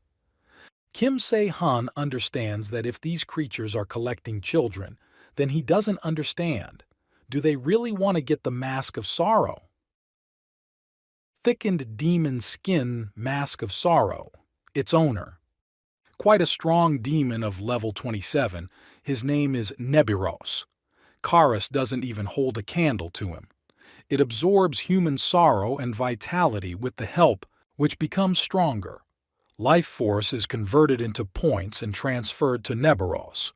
So the power of the mask becomes greater. He can manifest a power equal to the constellations. The main character leaves this room and thanks the man for what he told him. It's time for the main character to wish the man a good trade. Kim Se-han thinks about what now. One detail emerged. The group in black are the servants of the demon. It turns out they are connected with Naboros. Now Kim Se-han knows what to do next. He needs to deal with the group in black. Kim Se-han understands that the salesman was talking about white buildings, but Kim Se-han sees that almost all the buildings around here are white. Most people have dark hair and wear dark clothes. Kim Se-han understands that searching will not be easy for him. The main character thinks that he needs to find their leader and finish him off. Suddenly, they turn to the main character and ask who he is and where he came from and what he did here. They ask, is this guy from the Eastern Moon? But Kim Se-han doesn't know what it is. At this moment, the guy is surrounded by a number of players. He even understands that it looks like a guild has been formed that trades in robbery. In theory, they should hide and be quieter than grass. Kim Se-han says that they don't need to know who he is. After all, everyone here will die anyway. A man attacks the main character. He doesn't understand what kind of fearless guy he is. At this moment, Kim Se-han uses the Raven's Eye. At this moment, crows begin to appear from the ground and fly towards the players. Players don't understand. Where did these crows come from in this place? The main character uses his daggers and attacks the players. At this moment, the crows pierce the players' bodies, striking them. Kim Se-han uses Big Shadow and disappears from this place. One player starts shouting that Kim Se-han ran in the other direction, but the main character doesn't understand where he is. Kidnapped children. After all, if the players hid them, it's most likely in the basement. First, the main character needs to get rid of this rabble and then he needs to think. They serve Naboros. This means that each of them is no better than a dirty scoundrel. After some time, the main character enters one room and is asked who he is. At this moment, Kim Se-han sees many crying children in front of him. The boy asks, "Won't they go to that place now?" The main character does not understand what place the guy is talking about. Kim Se-han suggests that the guy mistook him for one, from those who kept them in this place. The boy says that the guys from the guild told them that they would make players out of them. Kim Se-han doesn't understand how these guys could say, lying to these children. Was this really how they lured children here? The main character turns to the baby and says that it is impossible to become a player at will. Moreover, it is impossible for an ordinary person to make someone a player. The boy starts screaming that this can't happen. After all, the same guys like them came here and became players. The main character says that those guys most likely, they were already like that from the very beginning. It is impossible to become a player by human force. The boy calls the main character a liar. After all, he was promised to make players out of them. After all, if not, then he asks them to be released from this place because he wants to go outside. The main character says that this is what he was going to do. Kim Se-han says, so that the children go home quickly. After all, he dealt with those uncles who kidnapped them. And from now on he says not to trust the words of strangers. Kim Se-han thinks about how much the world has changed that even children want to become players. But in any case, the children were saved. And now the main character needs to be carefully examined. Inside the building, he releases these children and they begin to leave. At this moment, Kim Se-han remembers whether he searched the 7th floor. After all, it seems there was a leader there. Kim Se-han understands that he needed to take a good look at this place. At this moment, you can hear crying and a request to let you go home. Chan-woon sits on a chair in one of the rooms and thinks about how noisy it is. He doesn't understand why he needed them. At this moment, the guy is told that there is a problem. A guy appears in front of the leader. Chan-woon told the guy not to appear in front of his eyes. But the guy says that he needs to convey something to the leader. After all, the branch in the Kavagok area was completely destroyed. Chan-woon is incredibly surprised. He asks what kind of people these are, but the guy replies that these are not just one person. The records show that it was a man in black clothes, but some crows covered the cameras, so the quality is bad. Chan-woon doesn't understand. Is it possible that someone in black clothes is suggesting that this could be a servant of another demon? Many are hunting for them, but he doesn't understand where Raven suddenly came from. He asks where is his elder brother. The guy replies that he is on the 5th floor. At this time, the boss of the group in black, addressed to Kang Jung-woo, asks if they have already come to him. The guy says that some guy destroyed the guys from Hwagok. Chan-woon replies that he has already heard this story. Kang Jung-woo says that the guy will have to do this. Chan-woon replies that it is natural, as the boss pleases. Kang Jung-woo talks about what they can't afford. This guy is so careless with them. He entrusts it to Chan-woon. This guy looks strong. Chan-woon must be careful. The guys respond that Kang Jung-woo doesn't have to worry. Chan-woon understands that there is a Hwagok in the area. There were at least 50 people. This guy in black is not easy, that's for sure. But according to Naboros, of those who entered into the contract, until now there has been no one stronger than Leonie. He wants the main character to wait for him, because soon he will come to an end. At this time, the main character thinks that in an apartment in Incheon, exact position indicated, therefore he won't have to suffer in the documents. Only Kim Se-han believes that there are too many extra eyes watching him. At this moment, Kim Se-han notices that a clown is watching him. He thinks that it would be better if the clown followed her avatar, for example, Min-ah. Kim Se-han says that he needs to try not to be discovered. He doesn't understand what's the point of attacking if the enemy sees observers. And the attention of the god simply irritates the main character. At this moment, Kim Se-han does not understand why he disappeared. Suddenly he notices the witch's observer. Kim Se-han talks about what it is. Can't be. After all, if everything here is like in a past life, then she probably already has an avatar. Kim Se-han understands that the most important thing now is to decide how to deal with this guild. After all, there are a lot of them. So the base cannot be compared at all. Even the main character will have a hard time here. At this moment, the main character notices an inscription on the observer. The observer asks, "Is there really no way at all?" Kim Se-han doesn't understand how this is possible. After all, is it really the observer who speaks now? But Kim Se-han decides that he first needs to get the children out of the basement. Kim Se-han understands that it is clear as day because those children are being used to awaken the mask of sorrow. The main character has already made his way inside and he is watching as your players drag the children. They talk about how tired they are of this. The players tell the children to move faster. After all, today the situation is not the best. Players don't understand why these kids are so fast. Die. After all, they should have lasted at least 2 more days.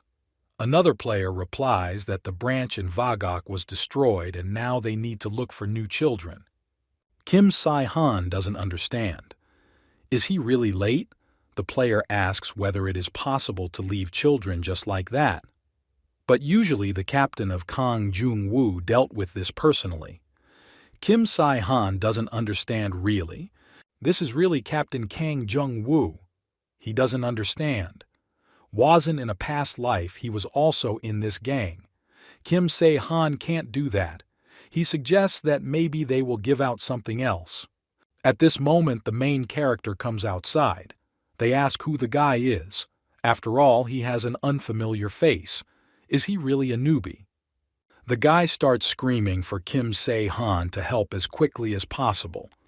At this moment he pierces the guy's throat with his blow, and then he kills the second player. Kim Se-han approaches the dead girl and he thinks that this is strange. After all, the mask of grief is an artifact that feeds on sadness. The one from whom this sadness was sucked out until the very moment of death walks in sadness and then dies. And such people, even after death, have far from peace on their faces. The mask of sadness is less powerful than Kim Se-han thought. Although according to the records that he saw in the Kvagok area in 2 weeks, they sucked out the lives of so many children. This mask was supposed to gain strength. After some time, gas is released from the bead and kills what is nearby. Kim Se-han sees this object next to the girl. Kim Sai-han doesn't understand and uses it too. Was it really a servant of the demons or a contractor who was going to save the children? The main character thinks that this is incomprehensible. Kim Sai-han doesn't understand what they have achieved, but first he needs to get the children outside. At this time, Kang Jung-woo shouts at the guy and asks if the player hasn't figured out who it is yet. The player replies that Chan-woon is searching with all his might, but there are no traces. Kang Jung-woo starts screaming and asks where he even came from.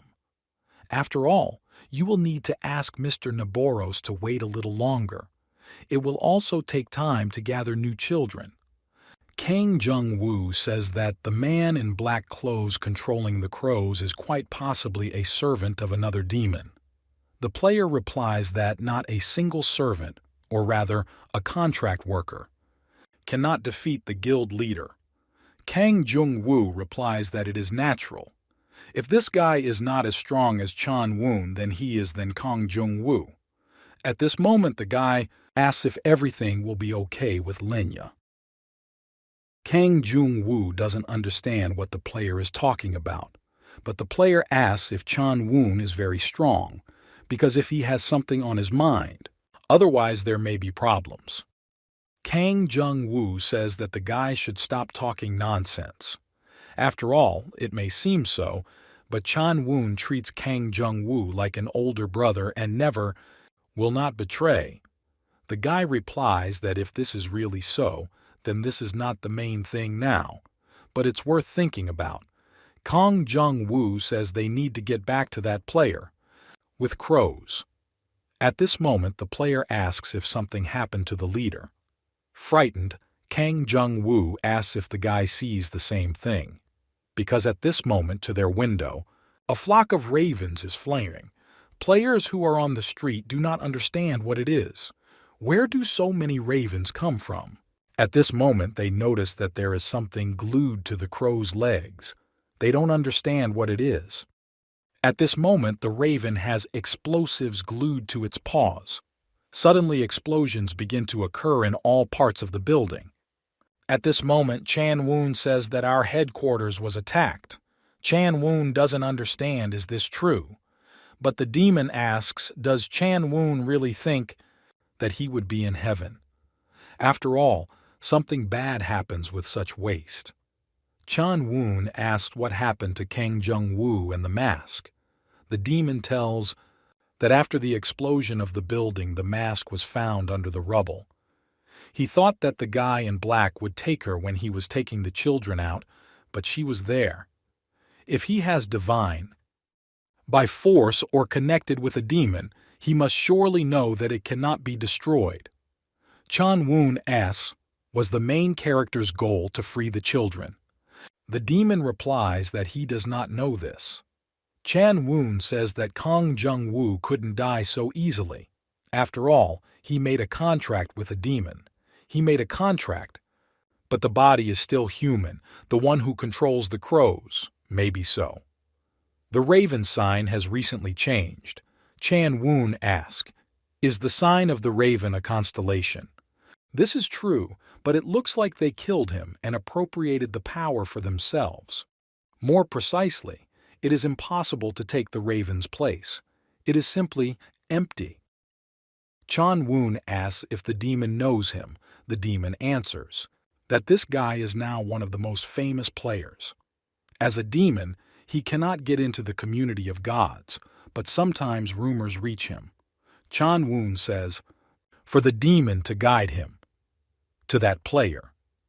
The demon says that the player is still at the headquarters in the apartment and is probably checking if there are any survivors. Chan Woon asks, if partners. The demon doesn't understand why the guy asks this. Chan Woon says that this player is not one of those who show his appearance. After all, even in battle he does not fight face to face, and he needs to force the guy to fight so that he cannot hide anywhere. He asks the demon to lead him to where the guy's partners are. After all, that is where his base is. The demon replies that he doesn't care, but if Chan Woon loses to this guy, then it is quite possible that he will lose interest in him. Chan Woon asks, is it because he can't stand up to this guy? The demon replies that this is true. Yes. He doesn't want to advise a fight that they will lose. However, this does not mean that there is no way. She's not completely ready yet, but if Chan Woon puts on that mask, he can defeat the raven, or rather, he will definitely win. The demon knows what the guy doesn't like, but Chan Woon, I'm not in a position to choose right now. Chan Woon responds to let the demon guide him. He plans to do to this guy the same thing he did to the other servants. The demon says that's great. He presents the guy with a mask and tells Chan Woon to hold it. Okay. After all, he is the demon Naboros who will bring victory to the guy. At this time, Min-ah is next to Taylor and his daughter. Min-ah looks out the window and sees that it is raining heavily outside. You can't really go out in this weather. In this moment, Lin gives the girl warm tea. Minna thanks her and asks where Jisoo is. Lin doesn't know this, but it seems Jisoo hasn't arrived yet. Minna replies that it's probably worth it. Jisoo is on guard in this weather. At this moment, Taylor says that he feels uneasy. Here is the use of skills. Min-ah tells the man to just move his hands and legs and everything, that it is very difficult and he doesn't succeed very well. But Min-ah replies that everything is fine. Next time she will tell you in more detail. Suddenly the plate breaks. Minna asks what it is. It turns out Lin dropped this plate. Minna asks if Lin was scared by lightning, but at this moment Lin says that something is approaching. Lin doesn't know what it is, but it's definitely something scary. After some time, Chan Woon comes to them. Min-ah asks who he is. Min-ah doesn't understand. Is this really an acquaintance of the main character? But at this moment Chan Woon waves his hand and tries to hit the girl.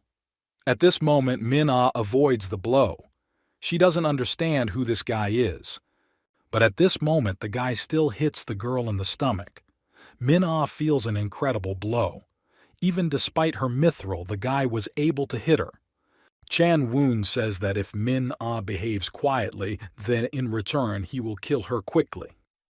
At this moment the girl uses the paws of the praying mantis. She tries to hit the guy. But at this moment Chan Woon moves away from the blow and strikes the girl back.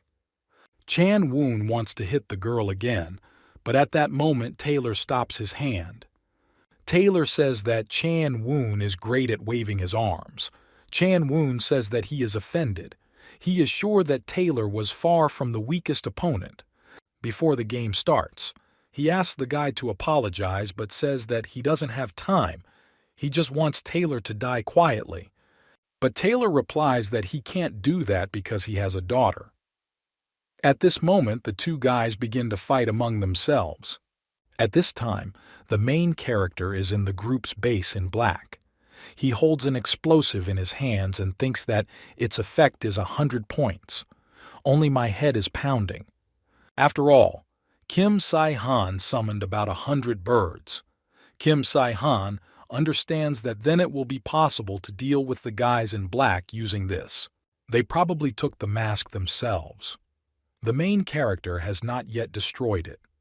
At this moment, Kim Sai-han does not understand what it is.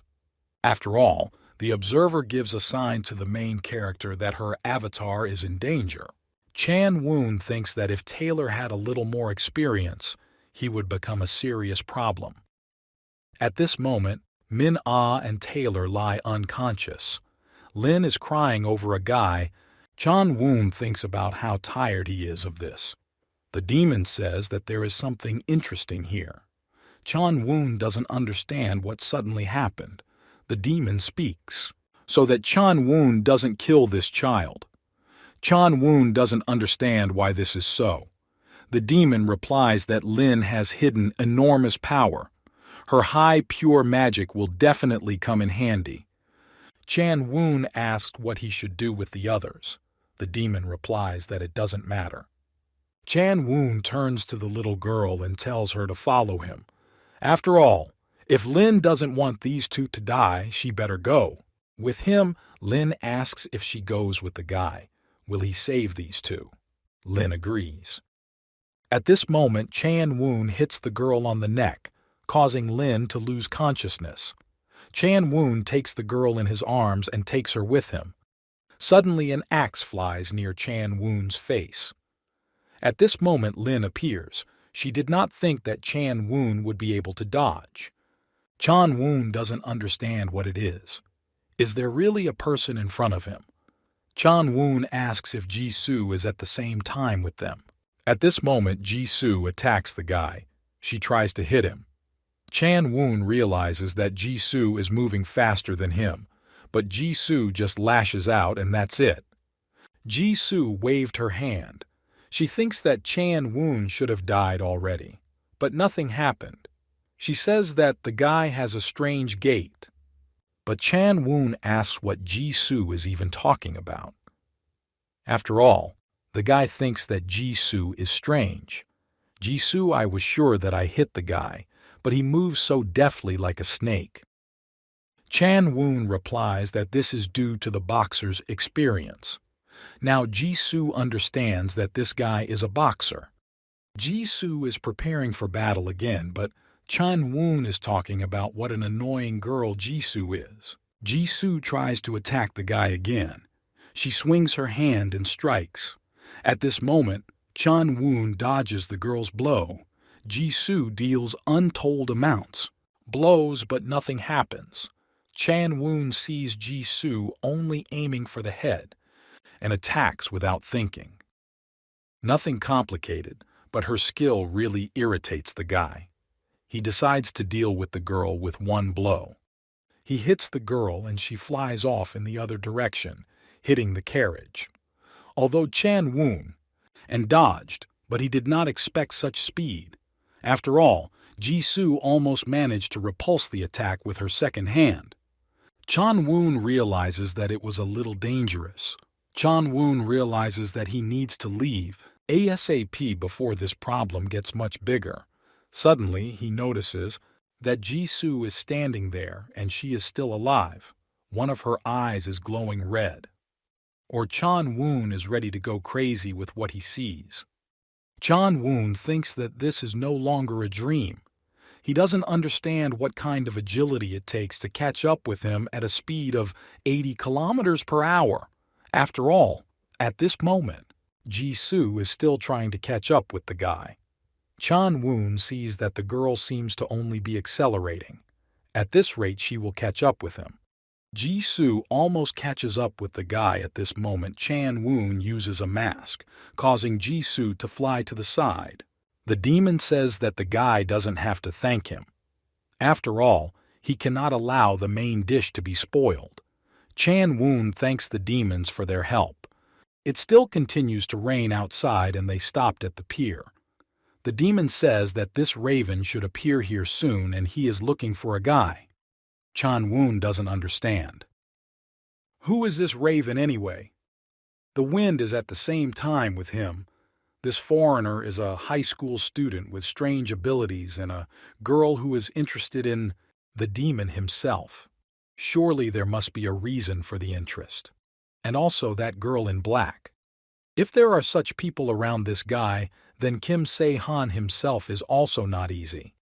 If he has the same level, just like a girl, you can't count on success. Therefore, the demon told Chan Woon to put on a mask. Chan Woon is still thinking, but Dima doesn't understand what to think. After all, are they pipe masks, like the rest of the rabble? The demon tells Chan Woon not to even think that he is helping him. The demon just doesn't want to lose what he found with such difficulty. If Chan Woon loses as the last guy, he will break his contract with him. Chan Woon knows this. You can think about this after the first fight. At this moment, the demon says that the main character is approaching. Chan Woon asks, "Is this the same raven?" The main character replies that this is him. At this moment, he already remembers that he saw this guy somewhere. Kim Se-han remembers that he seems to have seen this guy at fights. It was like crazy martial arts, and Kim Se-han understands that they are a true fighter. Kim Se-han sees Lin lying there. It seems to the main character that the girl is alive. She asks why Chan Woon kidnapped her. Chan Woon replies that because he thought so. The best way to summon the main character. He says that as Kim Se-han sees, he made the right decision. Kim Se-han asks if Chan Woon called him because of the gang in black. Chan Woon replies that it is natural because he feels its power. Chan Woon asks why Kim Se-han is hunting them. The main character replies that it was his partners. The demon's servants attacked. Therefore, he decided that it would be better to remove everyone associated with them. Kim Se-han asks who they are. Is he really the one who is taking revenge for the boss?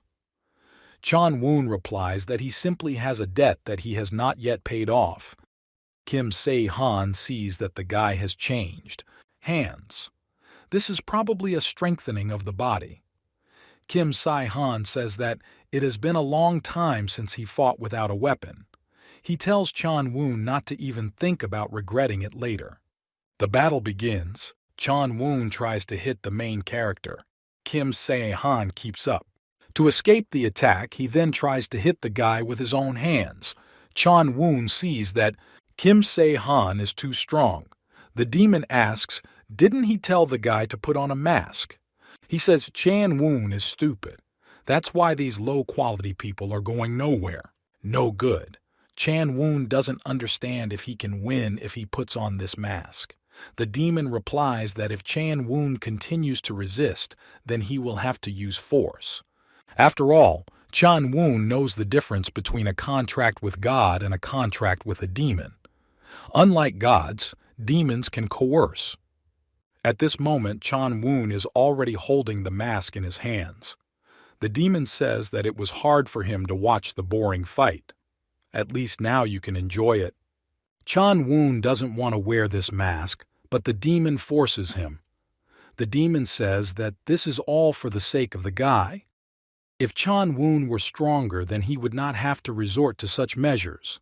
Kim Se-han thinks that this is starting to get on his nerves.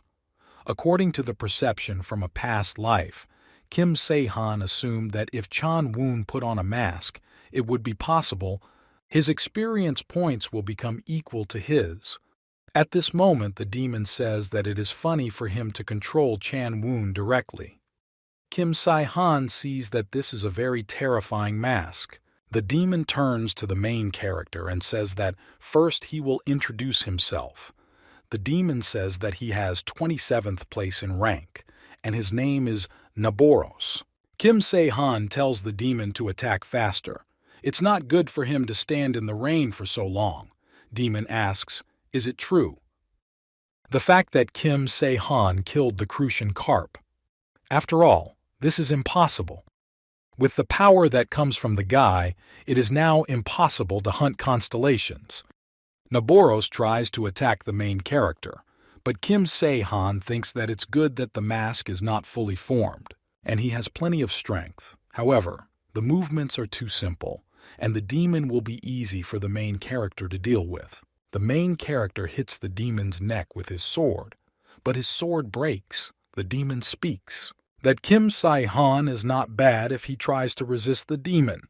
Kim Se-han thinks that the demon has become slower. The demon says that this is more like a simple beating of a punching bag. Kim Se-han understands that even if he can cut this monster in half, due to the magical effects of the demon, he must certainly feel pain since he controls him. And in such a situation, the demon can still laugh, because he sees that Kim Se-han has good skills, also arrogant. Besides, but Kim Se-han still remains just some pathetic person. But from the blow of the main character, Chan-woon flies to the side. The demon does not understand what is happening and why Chan-woon does not move. Kim Se-han realizes that it looks like he hit the guy hard. Chan-woon asks how Kim Se-han can still talk. After all, from the strong blows of Chan-woon, came to his senses. He says that it is useless. After all, as long as Chan-woon is wearing a mask, he can control him. Kim Se-han doesn't understand. Does Chan-woon really want to get his consciousness back? Is Chan-woon really trying to resist the demon's manipulations with his own strength? Kim Se-han in charge. That this is very unusual. At this time, Chan-woon begins to hit the ground face first. The demon asks if they really think that this will cause the mask to crack. A demon's artifact can only be destroyed by someone who is at least the same level with it, or the demon himself, and also the one who signed a contract with him. Kim Se-han sees that, after all, the guy succeeded. The demon starts screaming and asking what Chan-woon is doing.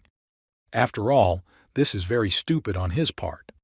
After all, if the one who made the contract destroys an item belonging to a demon means that he wants to break the contract with him. Chan-woon says that he doesn't care anymore. After all, the demon still wanted to get rid of him if he lost.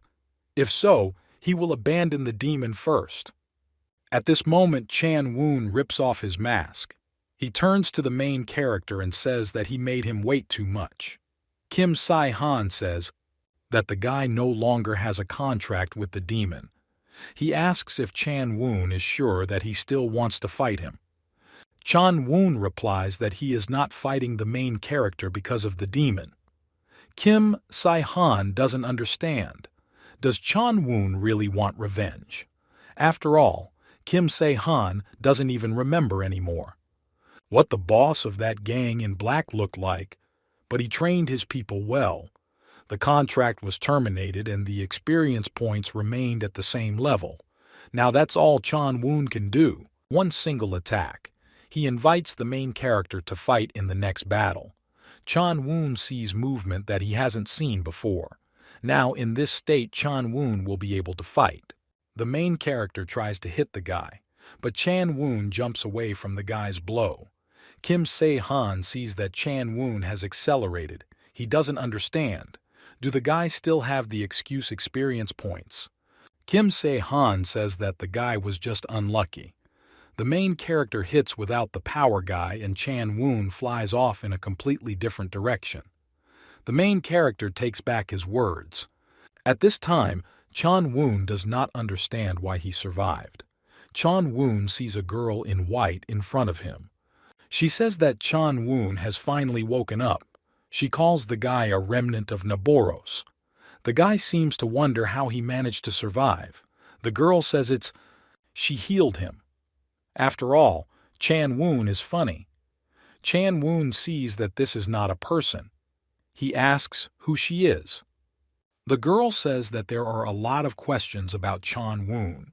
She calls him a pitiful remnant.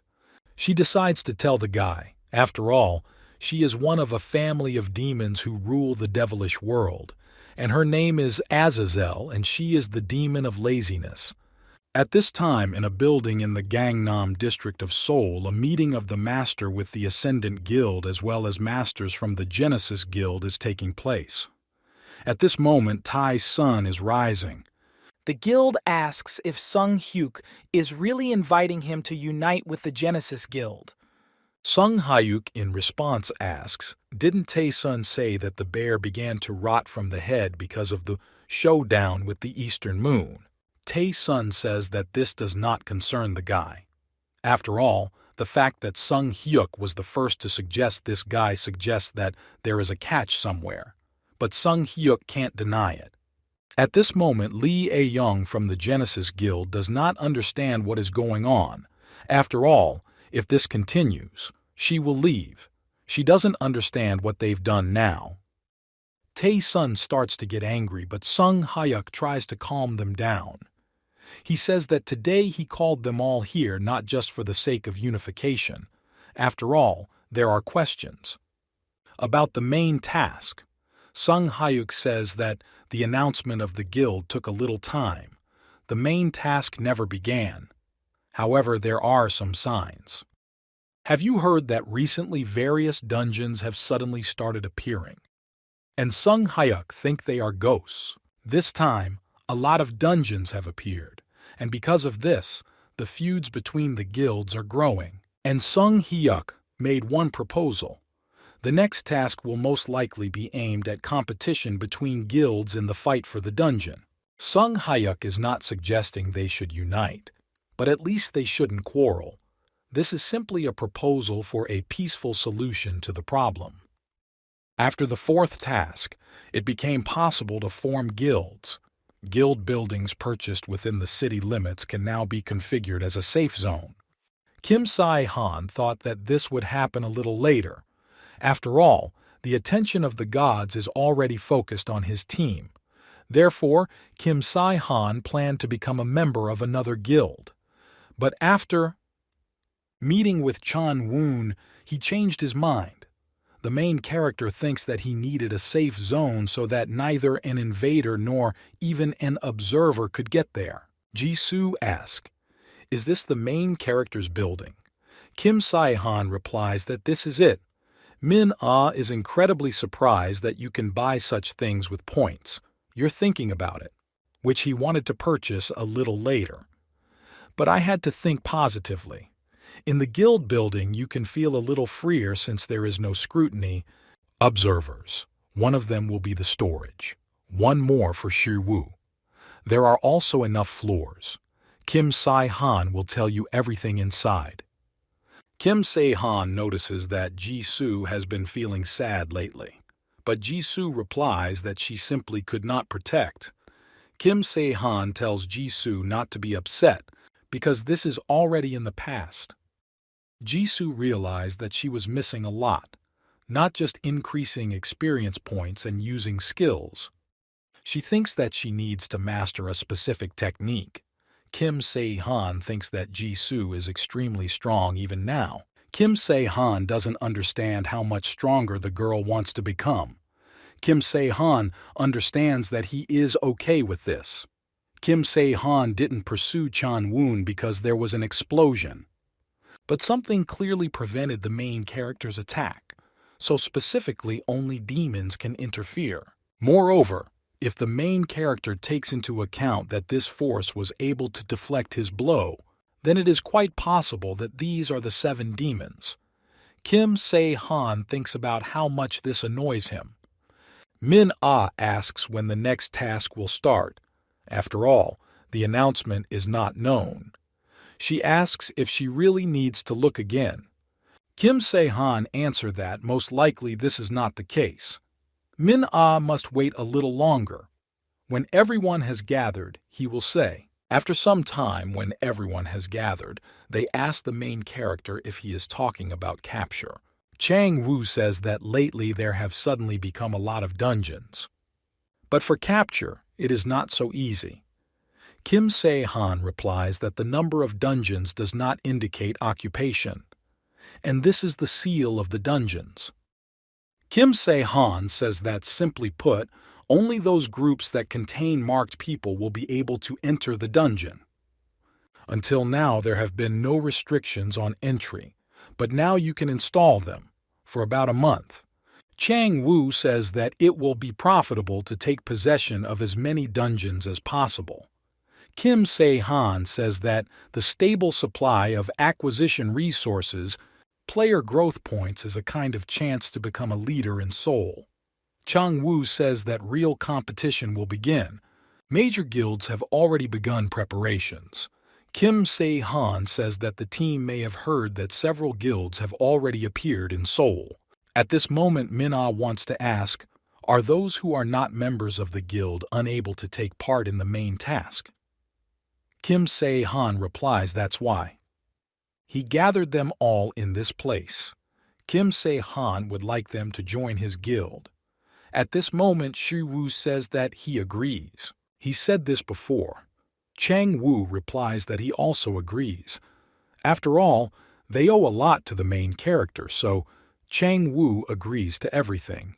Min-ah replies that it doesn't matter to her because she's too lazy to look for another guild. Ji-soo replies that she is of the same opinion. The foreigner says that he and his daughter will not be of any use. Lin says that her father was severely beaten last time. Kim Se-han replies that on the contrary, he wanted to ask them to join his guild.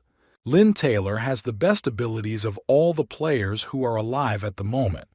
Luke Taylor, in turn, is very compatible with the gods. As an avatar, he is therefore not inferior to other players. In a past life, he was even among the strongest for some time. Taylor says that if Kim Se-han thinks so, then a hero like Kim Se-han can be trusted. Taylor also tries to be like Kim Se-han, although he has already lost once in battle, so he is not worthy of this title. Kim Se-han thinks that there are no people in this world who are as incompatible with this title as Kim Se-han. At this moment, Min-ah says that this is very important. She asks what the guild will be called. After all, there is no name yet. She would like to offer her own. Kim Se-han replies that it has already been decided. Min-ah asks what is the name. She asks for it to be something not very strange. Kim Se-han replies that the name of the guild is God Slayer. This is the one who kills the gods. Shi-woo asks in incredible surprise how Kim Se-han was able to get such a place. In this moment, they are located in the guild dungeon. Shi-woo thinks that everything in this place even smells new. On the second floor of the guild, there is a training hall. Kim Se-han and Ji-soo are working there at that moment. Kim Se-han thinks that the girl definitely doesn't take anger. After all, Ji-soo is still restraining himself with the main character. Kim Se-han is surprised that Ji-soo is able to control her strength. At this moment, they are fighting, and Kim Se-han doesn't understand when Ji-soo managed to push him to the wall. At this moment, Ji-soo from all over, she hits her fist with her strength, but she does it into the wall next to the main character's head. Kim Se-han says that today they have enough training. He says that Ji-soo is doing a good job, but Ji-soo says that she never hit the main character. She asks where Kim Se-han learned to fight like that. After all, he was just playing games all the time. Kim Se-han replies that Ji-soo herself saw him fight before. He asked why Ji-soo is interested in this then. Ji-soo replies that seeing and fighting in reality are two different things. But the girls seem to roughly understand how Kim Se-han fights. Kim Se-han understands that the girl has talent in this. Suddenly, Min-ah bursts in and asks where Kim Sai-han is. Kim Sai-han sees that another girl with superpowers has arrived. Min-ah tries to cover his nose because everything in this place stinks of sweat. Kim Se-han thinks about what she should do, and Min-ah then put to fight with Ji-soo. The main character asks the girl what happened. After all, Min-ah said that she would never come here. Min-ah says that now some strange sounds are coming from the incubator. Kim Sai-han doesn't understand what's going on. Then Min-ah says that she heard the sounds of fanfare. Kim Sai-han understands that this is a sign. Kim Sai-han understands that the Kirin fruit has finally ripened. Kim Sai-han hopes that he hasn't come out yet. Min-ah replies that this is true only as long as the sounds are heard. At this moment, a strange sound is felt. Kim Se-han thinks that the fruit is finally coming out. The hero receives a message that the Kirin's vision was successful. Kim Se-han gets the achievement for taming a sacred animal, first birth of a Kirin child. Min-ah and the main character are incredibly surprised. They are already waiting, but at this moment a child appears in front of the main character. Min-ah take him in your arms and talk about what? He's good. Kim Se-han is surprised. He doesn't understand how effective the catalyst must be for a horse to become a human. Kim Se-han doesn't understand how this is at all happened. A Kirin child is a creature that combines human blood with extraordinary abilities and the power of the sacred animal, Kirin. Duration. Life and strength are the same as that of a Kirin. At birth it looks like a baby, but within a month it turns into a teenager, and then into an ordinary young man of about 20. He has extraordinary abilities and is good at magic. He also has a good character. However, he can deteriorate since human blood flows during the day. Its development also depends on the method of education. Min-ah says that it's a pity that he's still small. The main character asks, is it a male or a female? But Min-ah starts to get angry. She asks, how can one say such a thing about a child, female or male? She tells Kim Se-han to wait and she will check. At this moment she says that this girl and the main character cannot be watched. Kim Se-han understands that, for that matter, she belongs to the main character. And this is too much. He says that the creature is worth giving a name. Let her be white. At this moment, Min-ah says that she should be called Snow White. After all, she is white. Min-ah starts running and talking about how they should show this creature to the others. The main character replies that Min-ah can do whatever he wants. After all, it's better to entrust the child to her for now. The main character says that there is one important point in this building. Depending on the dungeon, there will be different points. Main task number 5 appears before main character. It's called a dungeon race, where the main character needs to capture a dungeon that has appeared in the city, and also join forces with friends to take part in the competition. Every time a player seals a dungeon, he receives points. The team that scores more wins. Points.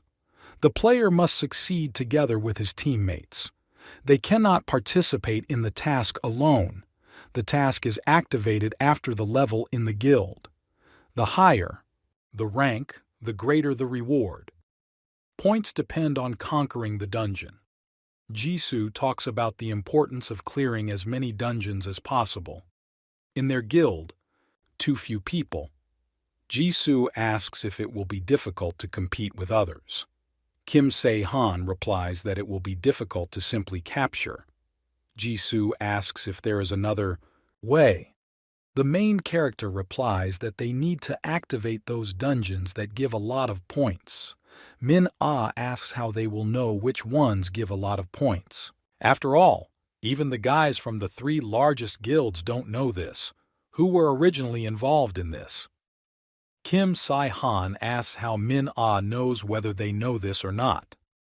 Min-ah replies that she was bored and spied on them a little. It seems that only the Genesis Guild conducted an analysis on what principle they could appear. The main character says that this means that the dungeon definitely has some kind of principle of appearance. He shows a map and says that this map shows the dungeons that have appeared in Seoul recently. Jisoo asks how Kim Se-han knew about this. The main character replies that he checked this with the help of a raven. Taylor says that just looking at this he doesn't understand. Kim Se-han shows the constellation on the map. This is Lakra and the Buddhas. But they give few points. Min-ah is incredibly surprised. She asks how the constellations are connected to the dungeons. Kim Se-han says this is a little hint. This is a sign that the task will be connected by constellations. Their goal is a dungeon that gives high scores. They are divided by groups depending on the constellation category. Their dungeon, which is located together where the brightest star of the 12 signs of the zodiac, by about 10 points. And the most important thing in everything is Min-ah. Min-ah is incredibly surprised and asks why it was her. Kim Se-han replies that he will explain this a little later. He talks about going with Chang-woo. Min-ah is angry because all explanations are always left for later. At this moment, the main character turns to Jisoo. He says that girls can't just fight with players. After all, this is a competition and not a fight to the death, Min-ah asks. Then she can at least kill the bad guys. Kim Se-han replies that it is up to the girl to decide, but she still must try to be obedient. After all, excessive attention. It will only add more problems to them. Jisoo agrees with the main character. Kim Se-han understands that Jisoo is not small, so she will figure it out on her own.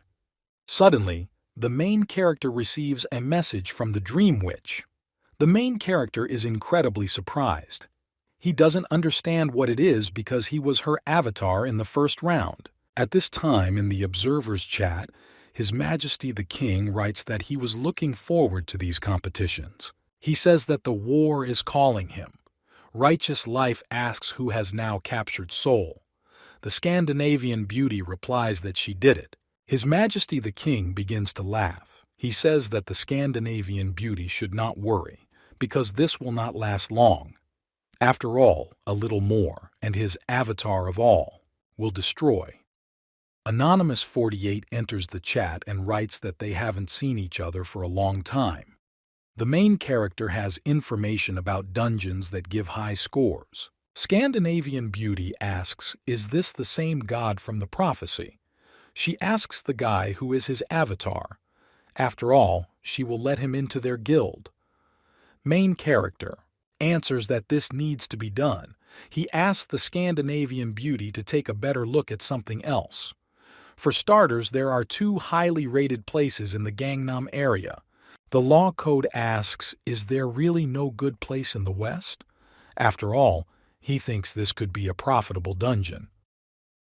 Anonymous 48 says that the gods should wait a little. After all, he will explain everything in order. Kim Se-han understands that he needs to give them information about dungeons for 3 to 5 points. And between them there are several 10 points each to gain their trust. Kim Se-han thinks that it looks like the cat of the law has seen through him. After all, he is only interested in the time and place of the appearance of the dungeon of the 12 constellations.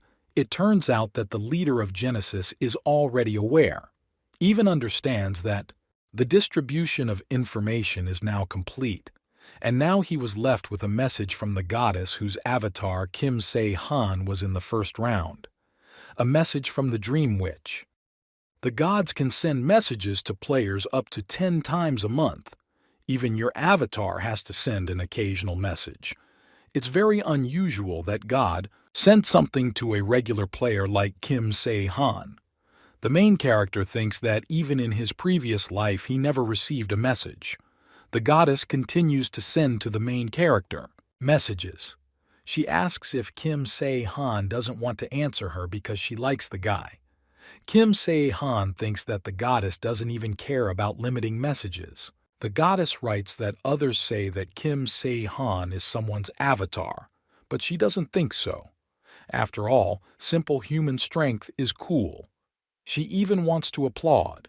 To the main character, she asks the guy how about if he belongs to her, because the goddess can make the guy the winner in this round. Kim Se-han thinks about what the goddess doesn't seem to remember anything about the first round. Kim Se-han thinks that this is good, but Kim Se-han cannot finish the same way again, as in the past. Kim Se-han writes a message saying that he refuses. Although if the main character thinks it was not the goddess's fault, the goddess respects the guy's opinion. She writes that Kim Se-han can contact her when anything if he needs help, and she will always watch the main character. Kim Se-han lies down on the sofa and thinks that his sleep has disappeared. At this time, Min-ah is thinking about how Kim Se-han said that she will be the most important link in this battle. And first she will sit in ambush near the gate. Min-ah thinks that Kim Se-han only knows how to force her to do something. At this time, Min-ah from the roof of the building observes that something is happening on Earth. One player starts shouting that a dungeon will soon appear in this place. Everyone should get ready. Min-ah doesn't understand why there are so many people there. After all, it looks like there really will be a 10-point dungeon here. Min-ah thinks that Kim Se-han sent her alone to such an important dungeon. She incredibly surprised, but she is ready to begin her task. At this moment, the girl turns into a bee. At this moment, the players begin to shout about so that everyone gets in line. The back row must hold back the guilds that come from behind, and the front row goes into the dungeon. At this moment, Min-ah lands on the guy's armor. Players head forward for the goddess. Min-ah thinks that there are only strange guys in this place. She needs to figure it out quickly and avoid from this place. At this moment, the players say that others should not relax because it is unknown what kind of monster will appear here. They say that it is very different from other dungeons. The player tells everyone to take their position. At this moment, Min-ah begins to fly in the other direction. It seems to her that she can reach the end. And now she is slowly starting to transform into her appearance. The girl uses explosives that can be detonated remotely, and Min-ah didn't even think that she would have to use this. Min-ah thinks that she needs to put an iron pipe in this place and tie explosives to it. After some time, the girl did this and an explosion occurred. Min-ah is trying to block the entrance and expand the exit. Min-ah doesn't know where Kim Se-han got this bomb, but it's cool. After all, if you go down like this, the dungeon is cleared. At this moment, the players are discussing how lucky they are today. After all, if it is someone from a strong guild, then they will have problems. But only small players reach this place. The player thinks that no one knew that they could find a dungeon in such a strange place. After all, if this continues, their levels will increase. And since they are so lucky, they need to find out another place. Suddenly, Jisoo appears here. She says that she was told that there are no people in this place. The player asks who Jisoo is and how she came to this place, daughter, because he said to kill everyone who comes here. One guy says that it was he who let the girl in. It's a shame to just kill her like that. The player says that today, luck is on his side and the players must deal with this girl themselves. The players begin to grab the girl, but at this moment they do not understand why they cannot move. They turn to the captain and says that something is strange because he can't move. Jisoo sees the guy's moon tattoo. Jisoo remembers what Kim Se-han said about the eastern moon. At this moment, Jisoo starts counting. People don't understand what's happening. But at this moment, Jisoo says that there are 33 people in this place. The players start to get nervous. They don't understand what's happening, But at this moment, Jisoo says that this will be enough. The first place in the guild ranking is occupied by a rising guild. The overall second place goes to Genesis and the Godslayer. Fourth place belongs to the Eastern Moon. Fifth place belongs to the Manhwa Guild. As Gang Yoon expected, they are in second place. Sung Hyuk replies that it would be better to cede dominance to the rising guild. And they will hold the position, and next week they will recreate a sharp lead in points, so that they cannot interfere with them even if they really want to. The Rising Guild and Pianhua are definitely not aware of the constellations. Gang Yoon asks the captain to listen. She says that there is a guild called the Slayer of Gods that shared second place with them. Gang Yoon asks what Sung Hyuk thinks about her. Sung Hyuk asked God to give him a revelation. It's similar, he doesn't know. And it seems this guild prefers to operate in the shadows. They're checking all dungeons that give high scores. But what they have in common is that the God Slayer Guild also knows about the connection between points and the location of the dungeons. Sung Hyuk thinks that they will need to track this guild. At this time, Kim Se-han thinks that it is easy. After all, as he expected, the majority guilds are targeting a low-scoring dungeon. 2 difficult dungeons have already been cleared by Min-ah. Jisoo cleared the dungeon with a score of 5. Now their guild already has 25 points.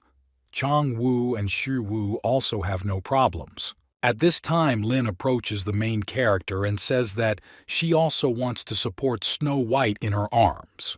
Kim Se-han replies that Snow White will be a little hard for a girl. Kim Se-han, still nothing. He can't get used to being called uncle. Lin asks if Kim Se-han will teach her how to fight. Just like Jisoo herself, the 2 girls seem to be the only one who is of no use. Kim Se-han says that she is not allowed yet. Lin asks, is it because she is small? But the main character replies that girls need to know themselves first. Lin doesn't understand what his uncle is talking about. She doesn't know herself at all. Kim Se-han understands that this is natural. After all, Lin was not the type to train from the very beginning. Or sharpen your skills. Lin becomes stronger just by following them. And the girl needs to realize that effort is secondary. Lin doesn't understand what's going on, but suddenly her mood lifts. Still, they assume that it might be magic. After all, if he thinks about it, then this little girl is not quite ordinary. Snow White uses magic already on the second day after birth. At this moment, the Kirin directs a light beam towards the main character and strikes. Kim Se-han did not expect this. Lin asks, is Uncle really scared? But the main character replies that he was not afraid. At this moment, he lets go of Snow White and she begins to crawl on the floor. Kim Se-han didn't even know that Snow White would shoot a light beam from the horn. Even in his previous life, Kirin did not do this. After some time, Kim Se-han and Chang-woo went on a mission. Kim Se-han says that now Genesis will probably try to contact them. After all, most players, actively discussing members of their guild. Chang-woo asks if Genesis will try to contact first. The main character replies that this is quite possible because they think that only they know about the constellations and distribution of points in the Western lands. And since the guild that kills gods protects only those dungeons where they naturally give high scores, they may become interested in them, although Kim Se-han does not intend to meet with them yet. At this point, Chang-woo asks if he is really approaching the main character.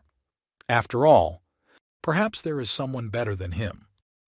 Kim Se-han replies that Chang-woo is certainly suitable. Chang-woo may not even worry about this point because even if there is someone better than Chang-woo, most likely he has already become an Avar. Kim Se-han thinks that Jisoo has become a little stronger, and he thinks that he can accept one more person. At this moment, Kim Se-han says that they need to hurry up. If they mess around this week, then Min-ah will start to get angry. Chang Woo agrees with the guy. He says it's very weird. After all, he thought that Kim Se-han would want to clear the dungeon for 10 points. In the meantime, just 5 points each. The main character replies that the guild is monitoring those dungeons. Genesis. Moreover, there is nothing wrong with low grades. There is no big difference in points for monsters, although the items differ in quality. While they were talking, they got there, to the place. Kim Se-han says that now they should lay down their arms and have Chang Woo just follow him.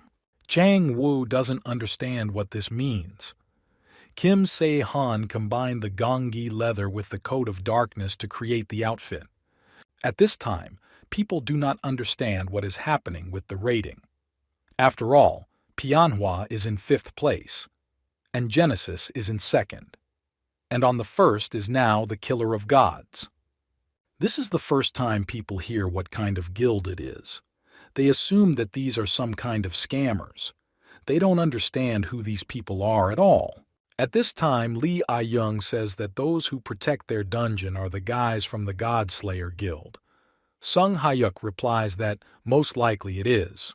About other guilds, can't say anything, but this is definitely a god killer. Lee Ah-young talks about how much this pisses her off.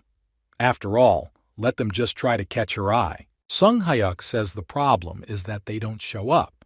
There is an assumption about the dungeons that they cleared, but there are no witnesses. The players feel like they are watching all their actions. Tai-sun starts screaming, and to say that things are not going well for them either.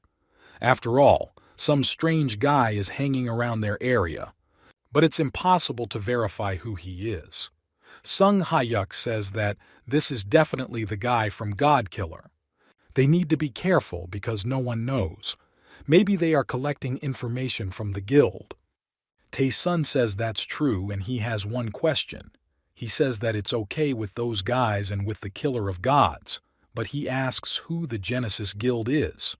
He asks how they managed to rise so quickly.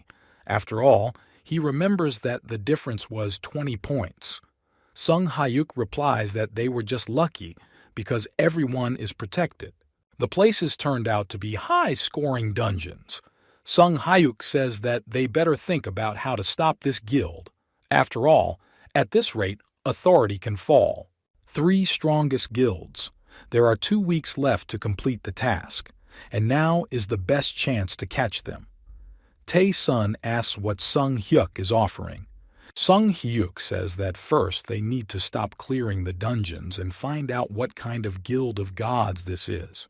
They stop thinking about points, let the guild members, awaiting further instructions. Lee Ah-young says that they were guarding the entrance to the dungeon, but they cleared it anyway. Sung Hyuk says that's true, but before that, they didn't pay attention to the low-grade dungeon. Judging by the scores, they seem to have hunted a lot of these, and now there is no other way. Tae-sun says that it is better to understand this now if they want to achieve something. Lee Ah-young replies that there may no longer be a chance to find out who they are. The Rising Guild will temporarily leave dungeon clearing. Lee Ah-young replies that they will do that too, because the girl wants to see the faces of these guys. Sung Ha-yuk also makes a promise. Sung Ha-yuk definitely wants to reveal the guild and the Killer of Gods. At this moment, the main character holds general skills in his hands. This is a special gas mask that is made of precious mithril and 8 types of metals.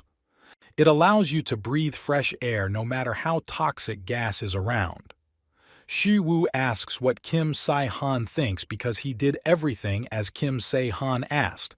Main character replies that this is quite enough. Kim Se-han asks how many of them there are, and Shi-woo replies that to begin with, he made 5 pieces. The main character thanks the guy. He says that if the guy needs anything, Shi-woo can tell him and Kim Se-han will buy everything. Shi-woo replies that he just likes to invent such things. Moreover, Kim Se-han already gave him this workshop. Kim Se-han thinks that the better the workshop, the more profitable it is for him. but the gift will need to be made separately. At this moment, Shiwu asks somehow what he did last time. The main character answers that this is normal. This is the best of everything he has now. Shiwu says that Yu Kim Sai-han did not exaggerate, although he is very pleased. But Kim Sai-han understands that he was not exaggerating. After all, he has all the high-level indicators and gungi wings. Kim Se-han thinks that all he has to do is cover the rest of his equipment with mithril. Shiwu asks why. Kim Se-han coats the top with mithril because white steel is more durable.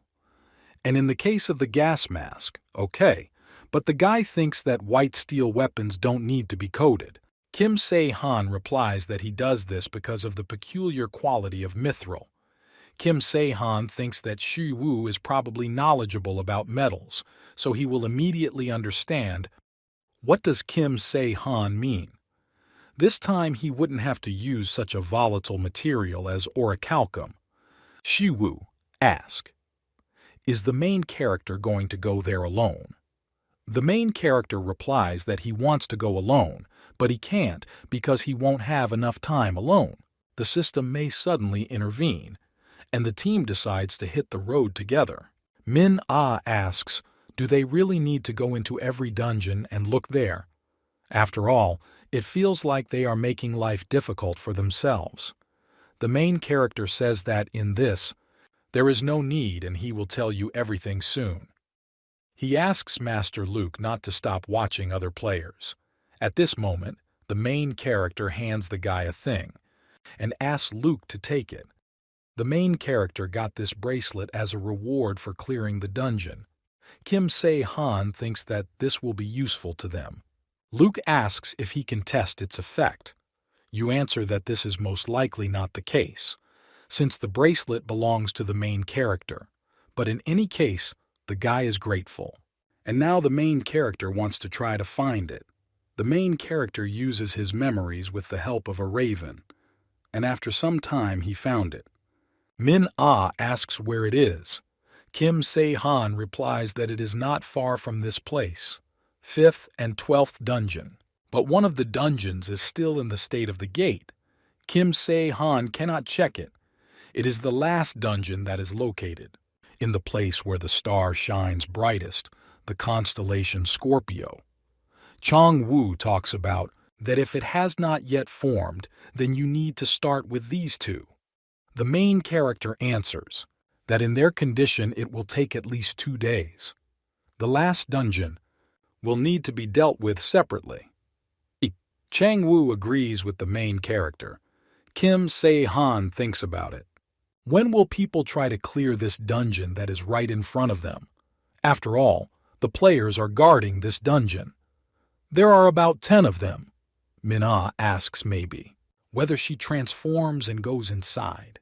She asks what about the others then? Kim Se-han replies that then they just need to clean up. Kim Se-han doesn't understand why Min-ah is so surprised, but judging by the expression on the protagonist's face, it's as if he's going to kill these people. Jisoo asks if she can do this, but Kim Se-han replies that Jisoo herself said that she only touches bad guys. Jisoo replies that it was like that before, but now, very urgent matter. The main character replies that it is urgent, but still, girls should not be killed just like that. And even if there is a reason, it's better to think 100 times. Jisoo is in a dangerous state right now, and it seems to the main character that until now the girl has suppressed the power of the Death Star. But one thing is clear, the girl is not the same as at the beginning. Kim Se-han says that they should entrust this dungeon to him. Min-ah is incredibly surprised. After all, in 1 second Kim Se-han dealt with everyone. She asks if these people are just stunned. The main character doesn't answer anything. He says that they just want to go to the dungeon. Jisoo talks about it, that this dungeon looks like a normal dungeon and there is nothing strange. But the main character replies that this is only an appearance. He asks to be given gas masks. Chong-woo asks, is it really worth getting them? but Kim Se-han replies that they don't know what can happen inside the dungeon. Chang-woo puts on a gas mask and says that it looks like this is not a simple monster if you have to wear gas masks. Kim Se-han replies that this is a truly unusual monster. A hatch sits in front of the gate to Dungeon 18 and thinks that the dungeon has not yet been formed. At that moment, the goddess sent a message to the guy personally. She wrote that she had some kind of strange feeling and she asks that the players be careful with the 18th dungeon. The guy thinks that, according to rumors, they have about 2 days, but if the goddess personally sent the message, it means it's inside. There might be something dangerous. At this moment, the hatch begins to shout that this gate is very strange. Players see that something is moving there. The speed of dungeon formation has increased. As Kim Se-han said, most likely the game master or publisher intervened. Luke thinks about what he needs to report first. At this moment, the guy does not understand what is happening. After all, it doesn't even look like another dungeon. This is a 10-point dungeon. It wouldn't look like that otherwise. Most likely it is. At this time, Tae-sun asks, "Is this really the whole dungeon?" After all, he had never seen such a form. And it looks like a bright poisonous mushroom, Tae-sun decides personally. Check. Players ask whether this does not violate the agreement with other guilds. But Tae-sun replies that there won't be any from one dungeon. Moreover, the Genesis Guild has already put eye on another dungeon, and even though they sealed it, they definitely came in, so I can't tell them anything. If this mushroom turns out to be poisonous, then it will just spit it out and that's it. Tae-sun tells them to all come in. The player shouts that let half remain in this place and the rest follow him. At this time, the main character's guild is fighting with goblins. Green monsters attack them. Chong-woo swings his sword and hits the monsters. Min-ah asks, "When is this?" Chong-woo managed to become so strong. Kim Se-han replies that he helped the guy a little. Min-ah is incredibly surprised. She asks how Kim Se-han did it. She asks the main character for help. But Kim Se-han replies that she can't. Kim Se-han says that he has something else for the girl in return. Min-ah tries to find out what it is. But the main character answers what he will say when they return. Kim Se-han wants to have a girl fight with Jisoo. The best teacher for a talented player is another talented player. If Min-ah fights Jisoo at least 3 times a week, he will be able to achieve noticeable results, if he survives. At this moment, the main character feels the aura of the stars, and he understands that it looks like they have already arrived at the place. Chang-woo says that this place has quite a lot of space. Kim Se-han understands that this is it. He tells everyone to move back, and they checked whether the gas mask fits tightly. At this moment, the main character takes his anti-attack weapon. He points it towards a huge crystal. Min-ah asks, "Is that all?" But the main character replies that of course that's not all.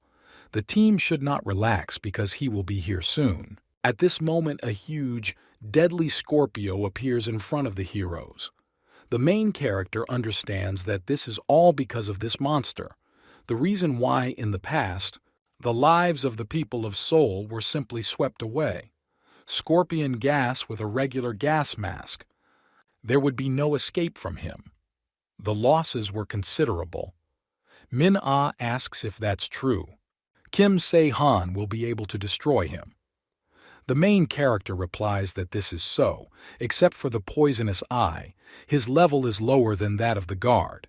And Kim Se-han also tells the team to keep in mind that after this monster they will need to catch another one. The main character says that now they start hunting. At this moment, the main character does not understand. Is it really a message that came to him? At this point, the guild leader is told to take a look at it. One player says that this is a mid-level crystal. So far, they have only managed to achieve low level, but the monsters here dropped the mid-level crystal. Tae-sun says that he does not see any special ore veins, but such crystals are already a big benefit. The player says that if they make equipment from these crystals, they can become stronger than the rest of the guild. Tae-sun thinks about what they did right, that you entered this dungeon. After all, you can't seal it.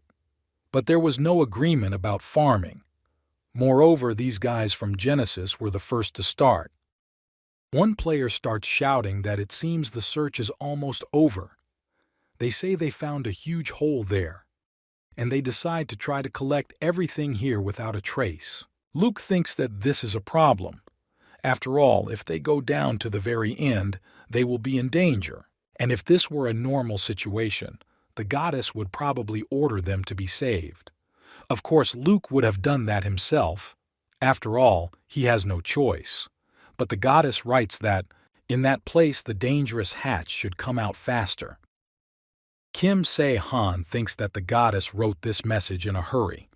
Luke understands that if he follows this guild, then the leader of the rising guild must have become much stronger than him. And Luke doesn't understand whether it will do him any good if he follows them.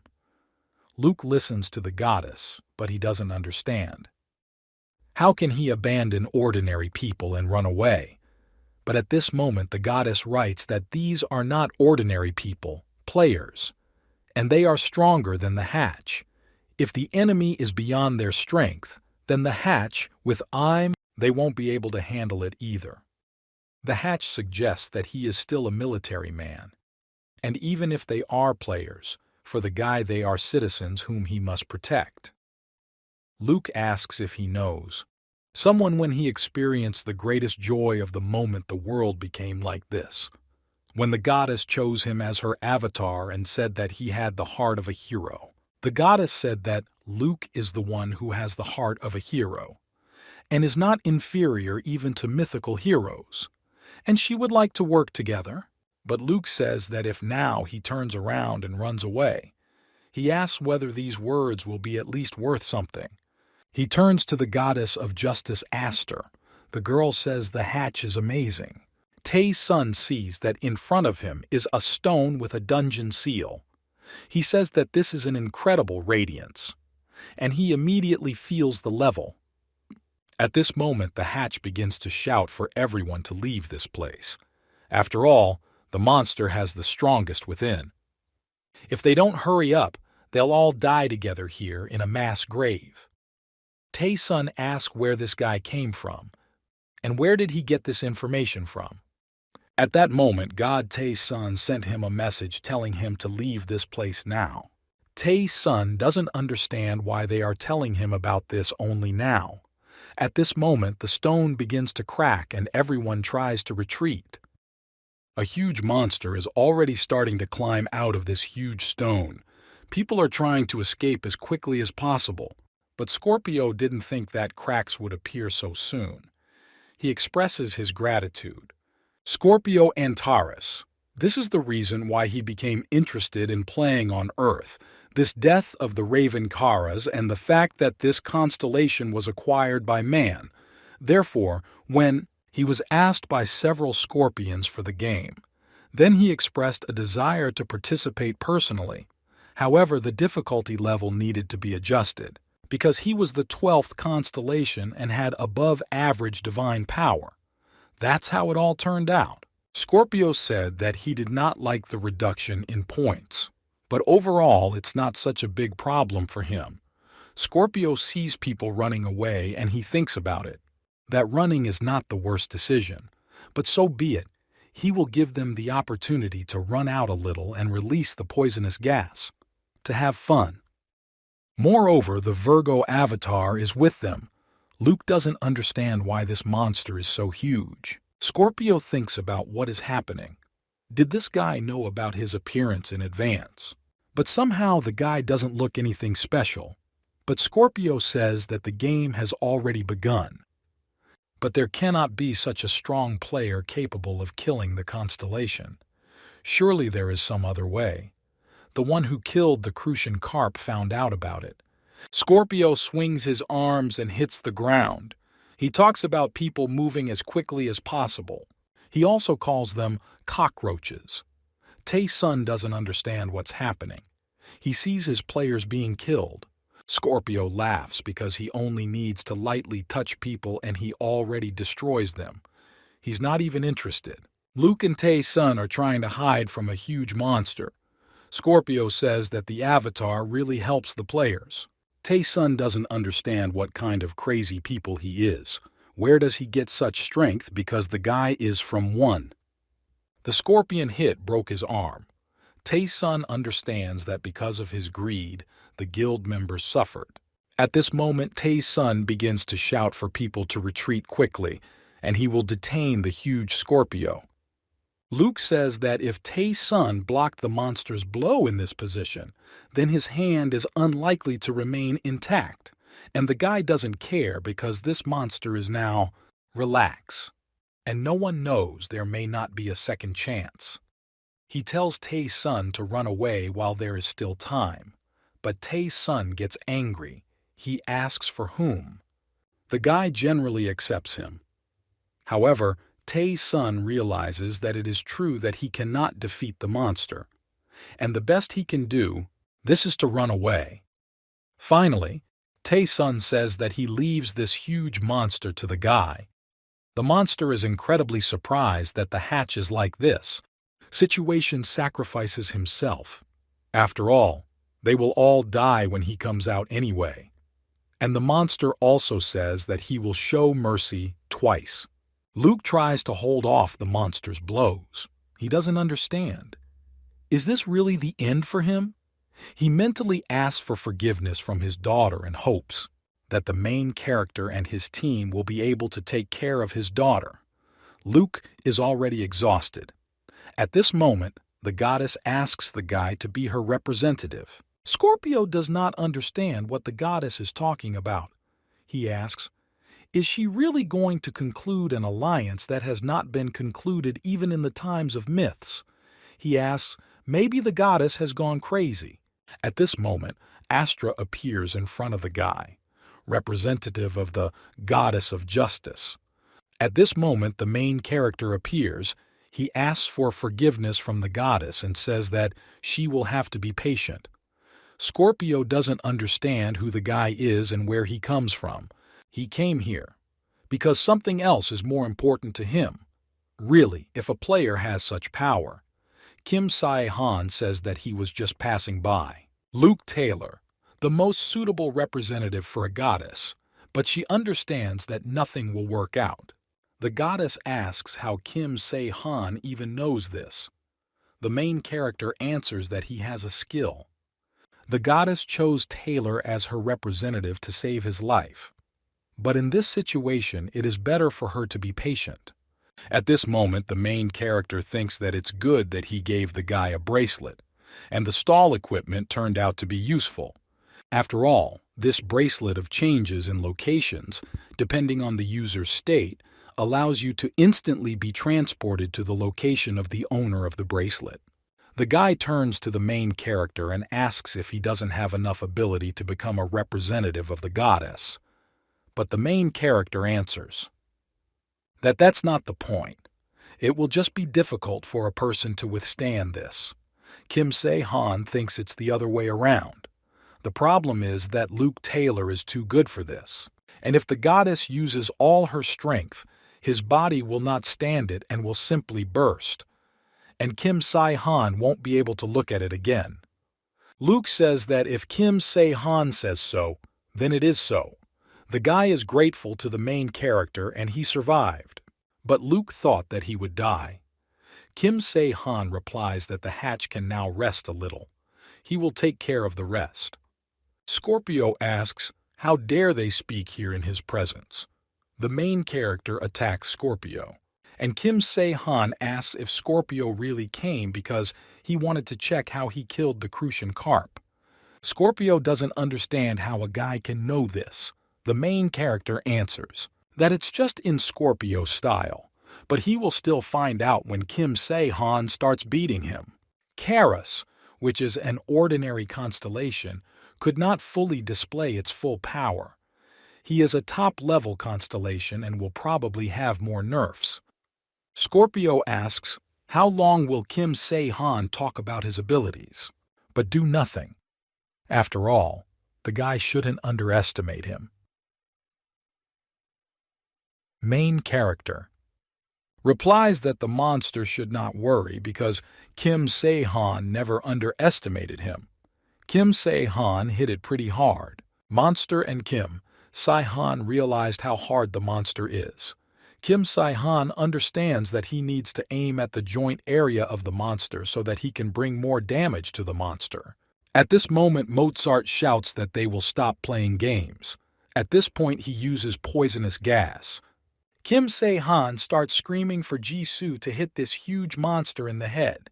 Jisoo swings and hits the monster. Jisoo pins the monster to the ground.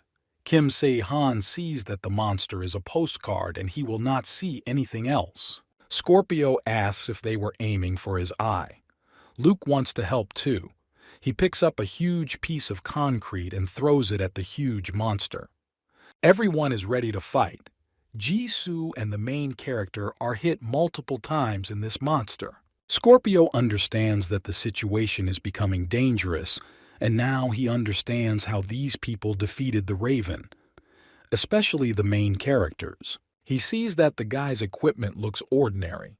He doesn't understand what kind of skills this guy has. Scorpio understands that this is humiliating, and if only he could use his invisible skill, everything would change. Scorpio says that he himself is Antares, the 12th sign of the zodiac, and calls them vile creatures. Kim Se-han thinks about what Scorpio probably knows, that the poisonous gas does not affect them. Kim Se-han doesn't understand why the monster is spraying this poison. Now Kim Se-han understands why he did it. After all, a huge hole appears in the ground under the scorpion and it disappears. Kim Se-han realizes that they are late. He says, so that his team would be careful. After all, Scorpio will probably attack by jumping out of the ground.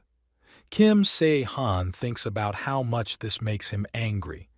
In this moment, the scorpion bursts out of the ground and begins to attack the heroes. Kim Se-han doesn't understand. Is this really the same ability? The main character turns to Jisoo and asks, will she be able to stall for time? Jisoo doesn't understand what the guy is talking about, but she agrees. Kim Se-han says that Scorpio determines their location by vibration, and Jisoo should try to tease him. Jisoo agrees with the guy and says that this is not a good idea. At this moment, the main character turns to Mr. Luke. Luke asks what happened. The main character answers, will the guy be able to request a conversation from the goddess? After all, Kim Se-han would like to ask her for the power of the 7th sign of the zodiac. The goddess doesn't understand. Does Kim Se-han really want to ask for the power of the 7th zodiac? Kim Se-han says that the 7th zodiac sign out of 12 is Libra. He asks them to call Libra. The goddess sends a message about the main character saying that she won't ask where the guy is from. This is known. She understands anyway what Kim Se-han won't say, but she asks if Kim Se-han wants Luke to use the scale. After all, if so, then she cannot give her consent. Kim Se-han replies that she just needs to summon. Even if the hatch can't control them, the goddess understands that she only needs to call. Kim Se-han starts calling Jisoo. He knows that the girls are uncomfortable, but he asks Jisoo to be patient a little longer. The girl agrees. The main character uses orichalcum coating, and with the help of this he saves himself and the girl from being hit by a monster. At this moment, they cannot understand what is going on. After all, Luke wanted to ask if the scales had already been called, but he understands that he can't even say the name out loud because his breath is taken away. The guy understands that he needs to endure. He wants to call upon the scales of the goddess Libra. At this time, Gang-eun and Sung-hyuk are on the street. Gang-eun asks, Sung Hyuk to look at the sky. Sung Hyuk sees that in the sky there is a territory for which the Rising Guild is responsible. He doesn't understand what's happening there. Is it really because of this that Kim Se-han said that they don't need to go into the dungeon? The monster asks if Kim Se-han really called Libra. He says that Kim Se-han is crazy. After all, there is no one here who even possesses divine skills. He is asking, why should they call if none of them can even pick up these scales? But at this moment he does not understand what is happening. After all, at this moment huge scales appear. They understand that this is Libra. It immediately disappeared because there was no user. At this moment, Kim Se-han sees that it looks like Luke lost consciousness from the hit of the point. He made every effort and did an excellent job with his role. And now the main character says that it's his turn. He directs a huge number of spears towards the monster and tries to strike it. At this moment, the main character takes his new weapon and tries to shoot at the monster. The monster understands that this is dangerous. He doesn't understand. Is it possible that Antares will die at the hands of the player during some fifth task? He thinks that this cannot happen. Under no circumstances can this happen. But at this moment, an incredible explosion occurs. Everything is as Kim Se-han thought. After all, the death of the 12th sign of the zodiac is a big problem that cannot even be compared with Kara's. The scales destroyed the monster when they fell on him, and the publisher had to change his hand. Kim Se-han thinks that he could have received a good reward, but if the publisher intervened, then the system won't just leave it like that. And surely something must have appeared right before his death. At this moment, the system says that Kim Se-han beat the 12th zodiac sign. Therefore, Kim Se-han gets an achievement called Scorpion Hunter. Also, the main character receives a reward called Choice Skill. They already understand that he was generously showered with skills and rewards. Therefore, Kim Se-han's efforts were not in vain. Nevertheless, if Kim Se-han had dealt with this huge monster, he could have at least received divinity or skill, but the main character is a little sorry. At this moment, he doesn't even understand what's going on. He sees strong magic emanating. Kim Se-han doesn't understand. Is it possible that Esther is in front of him? Astral metal. It is similar in power to mithril, but he has stronger magic resistance. And in terms of conductivity, magic is the best metal. It retains the advantages of other metals. At the same time, there is a unique power of Esther. It's not just a rare metal. The main character is wondering if this is enough for the initial capital. But the main character still has one problem. How can he drag these two with him who, Jisoo and Luke, are now lying unconscious? Kim Se-han thinks about how he might fly up with them. At this time, people are discussing that this guild probably took first place. After all, they heard that Kim Se-han got a star. They want to be told about that man with black wings who flew into the sky. After all, people say that everyone who made a contract with the devil was destroyed. At this moment, the guild ranking finally appeared and the Godslayer took first place, the demoness who saved Chan-woon. She lies in her bed and says that she is bored. She's bored of lying in bed all day. At this moment, Chan-woon asks, can he challenge her to a fight? She asks why she should fight with the guy. Chan-woon asks if it would be better for them to return to the devil's world. After all, if a girl is like that, and if he sits idle, the demons will begin to whisper behind his back. But the girl replies that she doesn't really want to do this. She asks who would dare to say anything about her. After all, she's just too lazy, and that's the whole problem. But Chan-woon doesn't understand how it was possible with such laziness to take third place in the world of devils. The girl answers that she is lazy only because she is strong. She was so strong from childhood. She never trained and she never did things that were uninteresting to her. This is especially the strongest. However, there is one person. that girl with golden hair who, they saw that time. If she wants to become a demon, then will she really have to give up her place? Although it's not that important. Chan Woon asks why Azazel is still with him. After all, he is just a low-level player who is obsessed with becoming stronger and in various competitions that the girl does not like so much. The girl answers that there are a lot of thoughts in the guy's head. After all, she already said that Chan Woon seemed funny to her. His efforts and Chan Woon technique are like its antipode, and the guy's empty waving of his legs in order to fill the missing talent with his diligence reminds the girl of a teddy bear from a toy box. In this moment, Azazel says that she is tired of these observers. She is interested in watching everything live. She asks how it is possible to just look at a toy and not play with it. At this moment, the girl wonders why Chan Woon wants to become stronger. Does he really want to do this to take revenge on that raven? But Chan Woon replies that he lost there, and he will fight him again if he meets him, but he has no desire to take revenge.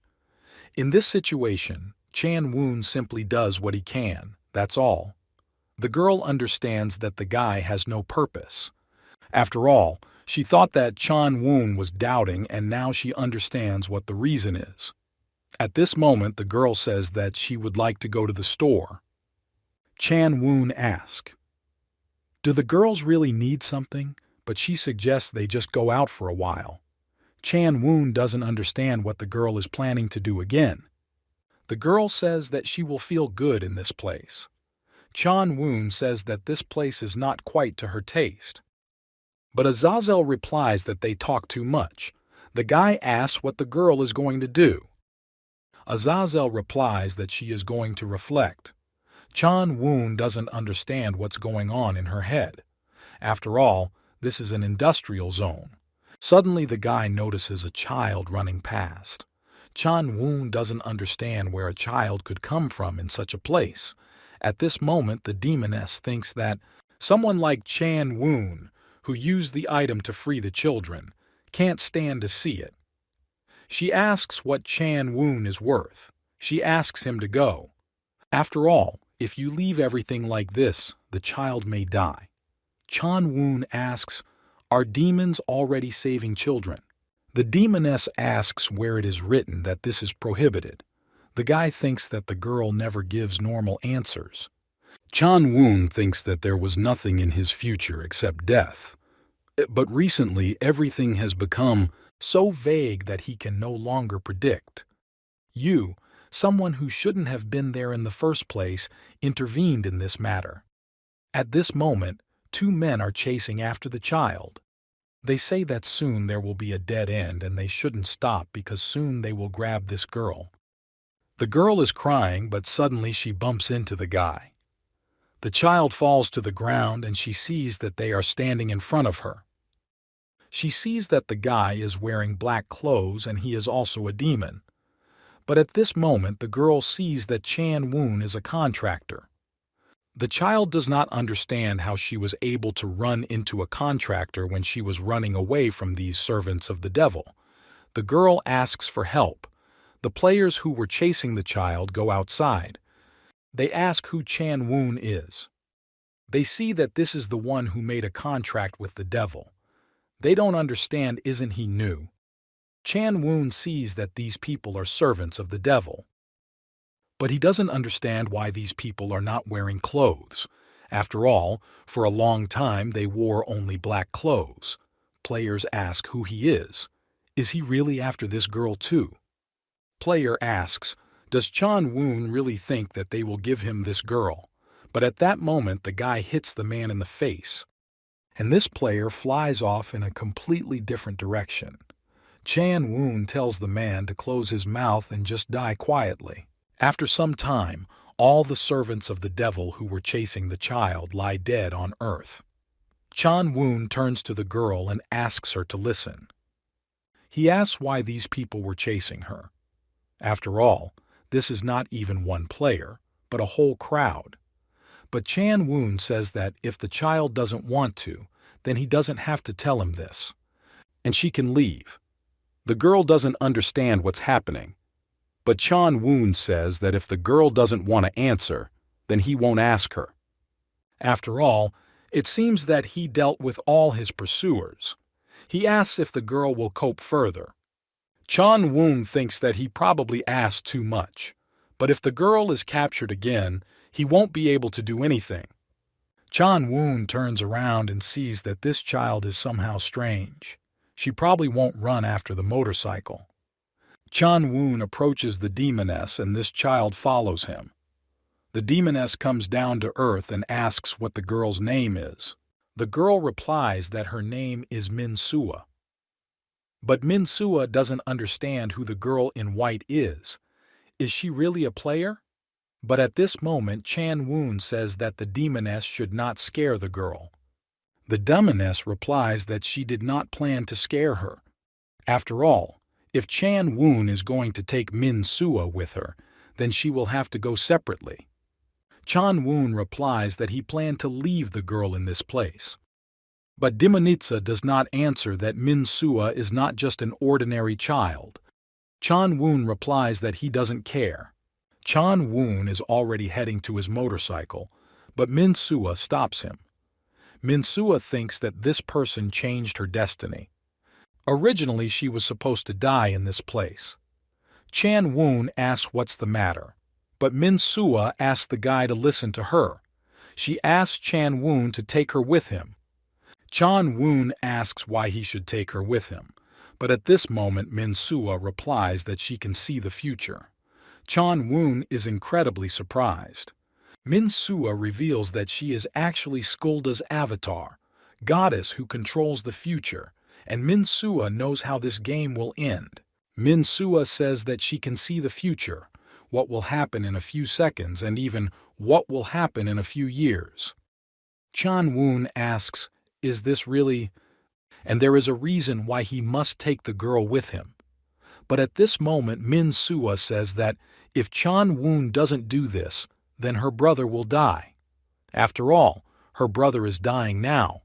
Min-sua says that she, too, should have died.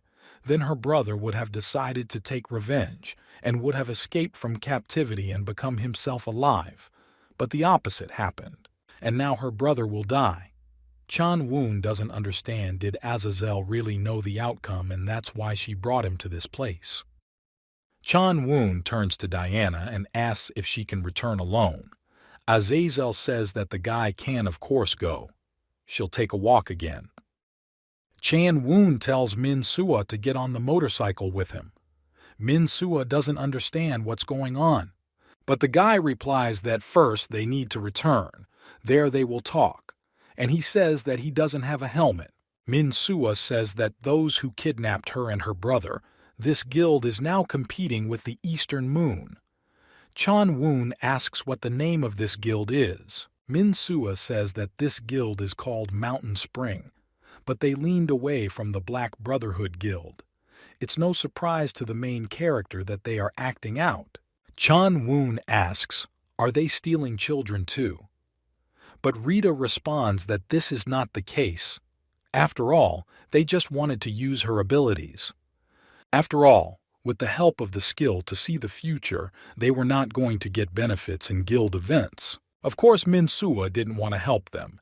They took her brother hostage, so Min-sua gave minimal information. Suddenly, Azazel appears and scares the girl. Azazel asks how accurately Min-sua can predict the future. Min-sua replies that for starters, she can see what will happen in 3 seconds. Very simple scenes. The skill has almost no cooldown, and Min-sua can use it whenever he wants. She can also believe a specific date. For example, a few days or a month later. The farther the future is, the longer the skill cooldown. Azazel says that this is more than the usual avatar skills. She asks, maybe the girl's own skills have also been added here. Physically, Min-sua looks normal. Chan Woon asks, is that all? But Min-sua says that there is something else. She knows how this game will end. Azazel doesn't understand. Is this possible? After all, even the gods are not allowed to know this. Although, if we are talking about a person, then perhaps she was able to bypass the system. Minsua says that she can see the end, but Minsua knows what the end of this world will be. Azazel asks what he is like now. In most cases, such players end up poorly. This means that everything seems to be going badly here too. But Minsua replies that this is not so. Azazel asks if they will have a happy ending then.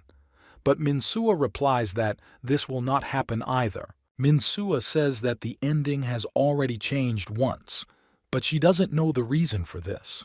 Minsua knew what the ending would be before the game even started, but she knew that only one would remain alive.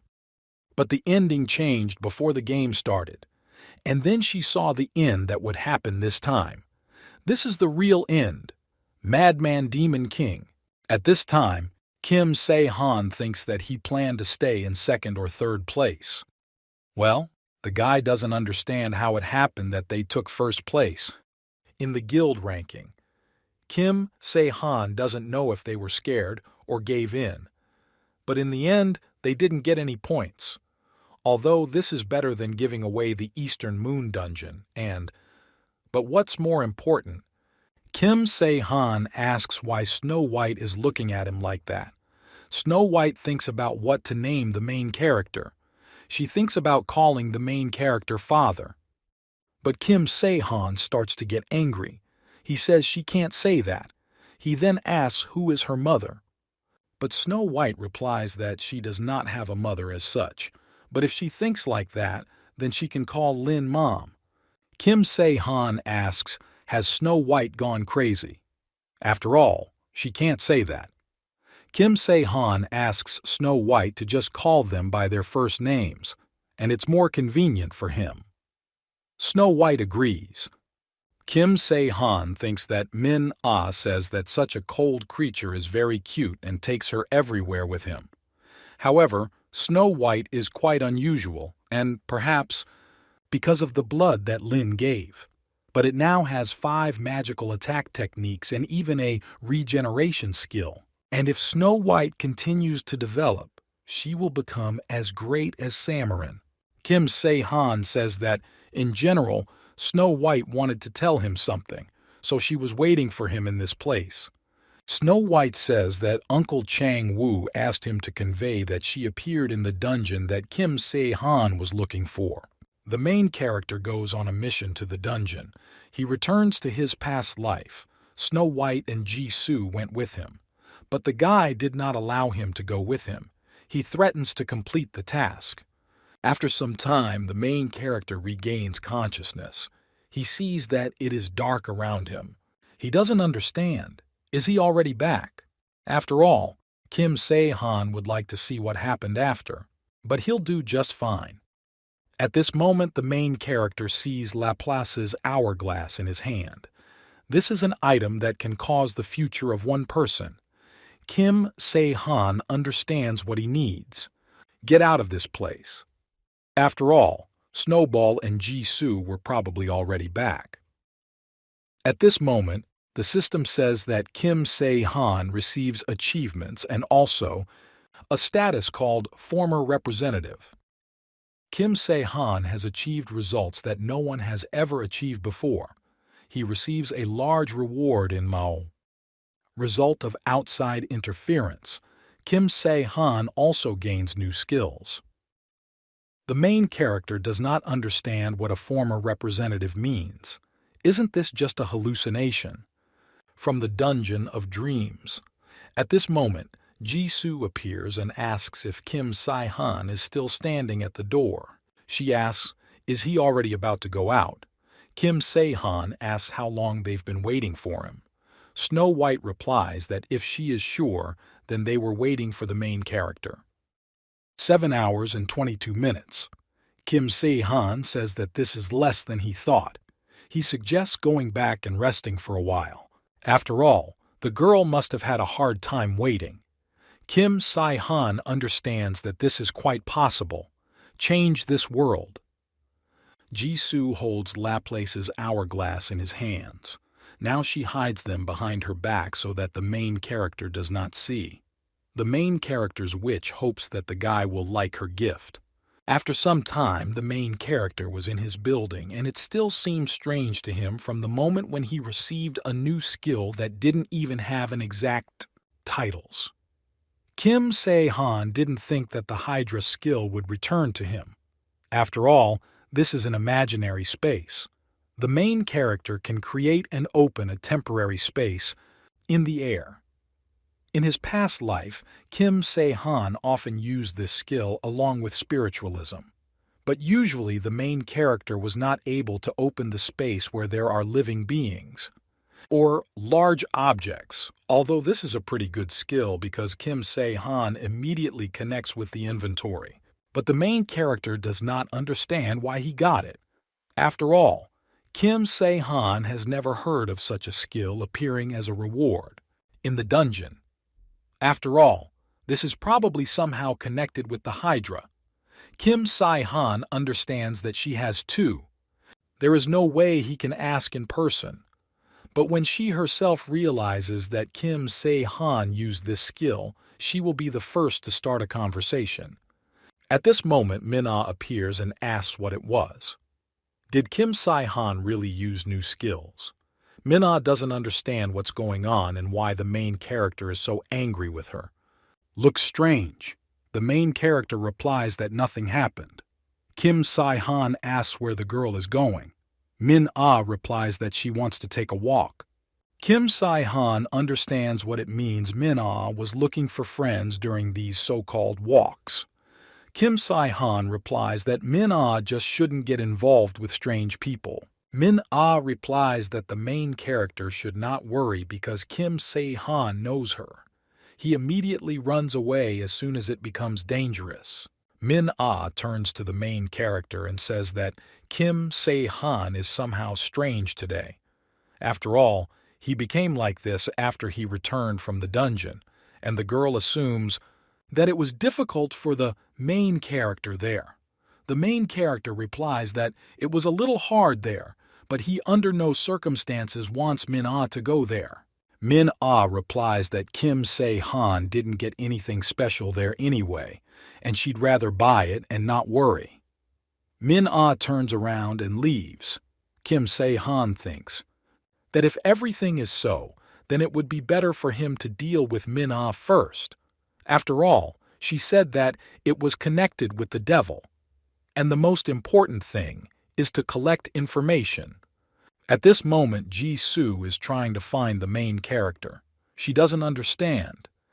Did Kim Se-han really go somewhere today? After all, girls are very boring. Masha has the feeling that Snow White and Lin are afraid of her. Jisoo doesn't understand what's so strange about her. At this moment, the girl looks out the window and says that it was unusual. Jisoo remembers how she was waiting for the main character with Snow White. And then the girl decided to go inside and see how the main character was doing. Snow White asked, "Is Jisoo really going to go inside?" Jisoo replied that she would come soon. In this place there were memories of the past, nightmares from childhood. Jisoo couldn't attack fully but was satisfied with the dungeon. At this moment, the girl is holding a watch in her hands, thinking about whether Kim Se-han will be angry if she finds out. After all, if you apply this to a girl, she doesn't understand what kind of person she will become in the future. Jisoo doesn't understand if she will be able to return to normal life as it was before, or maybe she still doesn't know. At this moment, Jisoo remembers how she fought with one guy and he asked if the girl was sent from the Amcheon Guild.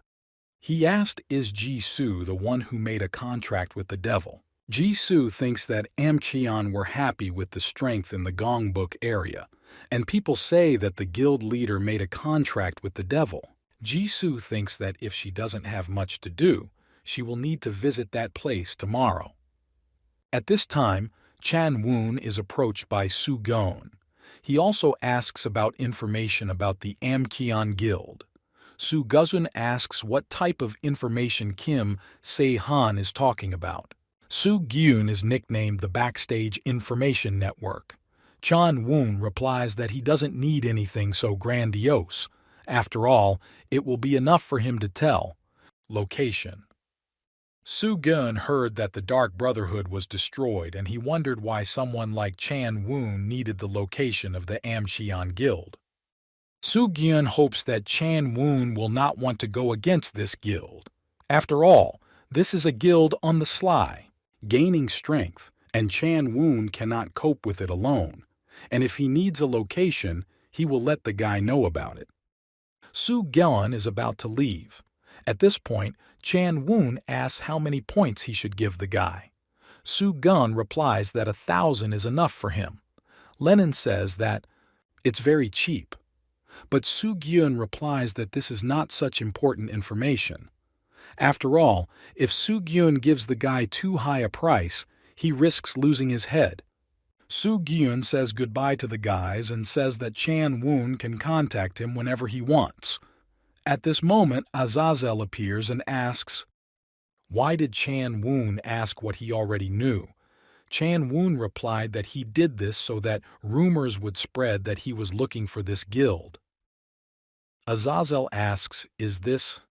The chatterbox Soo Gyun will tell this guild everything. Chan Woon replies that it is. After all, if there is no guild leader there, then everything will be fine. After all, Chan Woon is quite famous, and for sure, it will attract attention.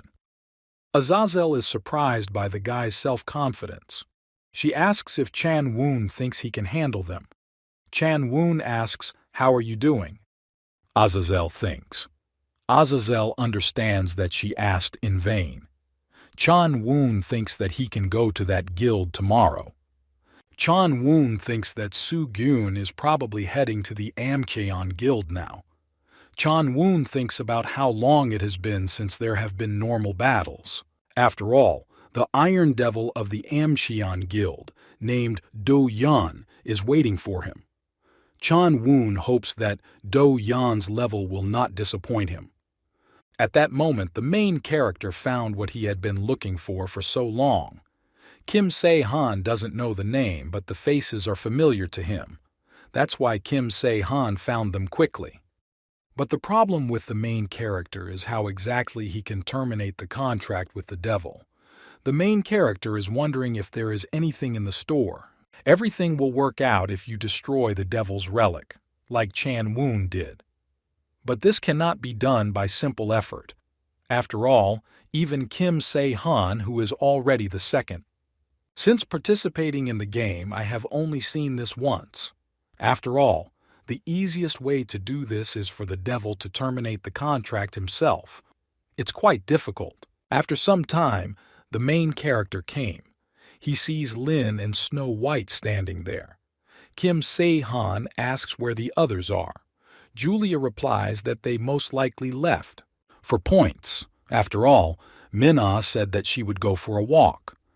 Kim Se-han asks what Jisoo said then. Lin replies that Masha also said that she wants to take a walk. Kim Se-han thinks that Jisoo is not the type to bend over for no reason. At the university, she studied constantly, and when the world changed, she hunted monsters, and trained by the main character. Kim Se-han seems like Jisoo said she was going to some guild. At this moment, Lin remembers that Jisoo said that she would go to the Amcheon Guild. Lin asks if Uncle knows such a guild. The main character begins to get angry, because that's what he thought. The main character starts to run. After all, Jisoo only knows those guilds that are on her list for destruction. But Kim Se-han didn't think that the Amcheon Guild would also be there. Jisoo has been too quiet lately, so Kim Se-han relaxed. The main character suggests that maybe Jisoo is unhappy that he didn't pay enough attention to her because he was busy. But Kim Se-han hopes that Jisoo will not kill Min-ah's friends. To Do Yeon has already arrived Soo Gyun. Do Yeon asks if it's true that Chan Woon is already looking for them. Su-gun replies that he already said everything yesterday. Du-yan Iron Devil Leader. Am-cheon Guild. Du-yan doesn't understand why Chan-woon is looking for them. Does he really want to take over the guild? But this cannot be. After all, Chan-woon is not from those who crave power. But Du-yan thinks that this is even better. After all, he wanted to fight Leone at least once. After all, if Do-yeon wins the battle against Chan-woon, he will receive the title of the most powerful player who has entered into a contract with the devil. Du-yeon thinks that if there is still a girl who sees the future, that is, he will be in his arms. He needs to deal with Chan-woon and keep the child. After all, if Du-yeon cannot bring them back, he will simply kill them. And when it's all over, a second Dark Brotherhood will simply appear. But Am-cheon will be the first. At this point, Chan-woon asks why Min-sua is following him. Min-sua replies that she is just a little worried. After all, when she saw the future, it wasn't there. Nothing dangerous for her today. Chan-woon replies that he is more worried about what the girl wants with him. But the problem is that the future of the girl's brother is constantly changing. And since Min-sua saw this, she can't leave Chan-woon. After all, there was a creature that could change the future. At this moment, Chan-woon says that they came to that very building. The guy thinks about what is too much in this place. It's quiet and he even feels weird about it.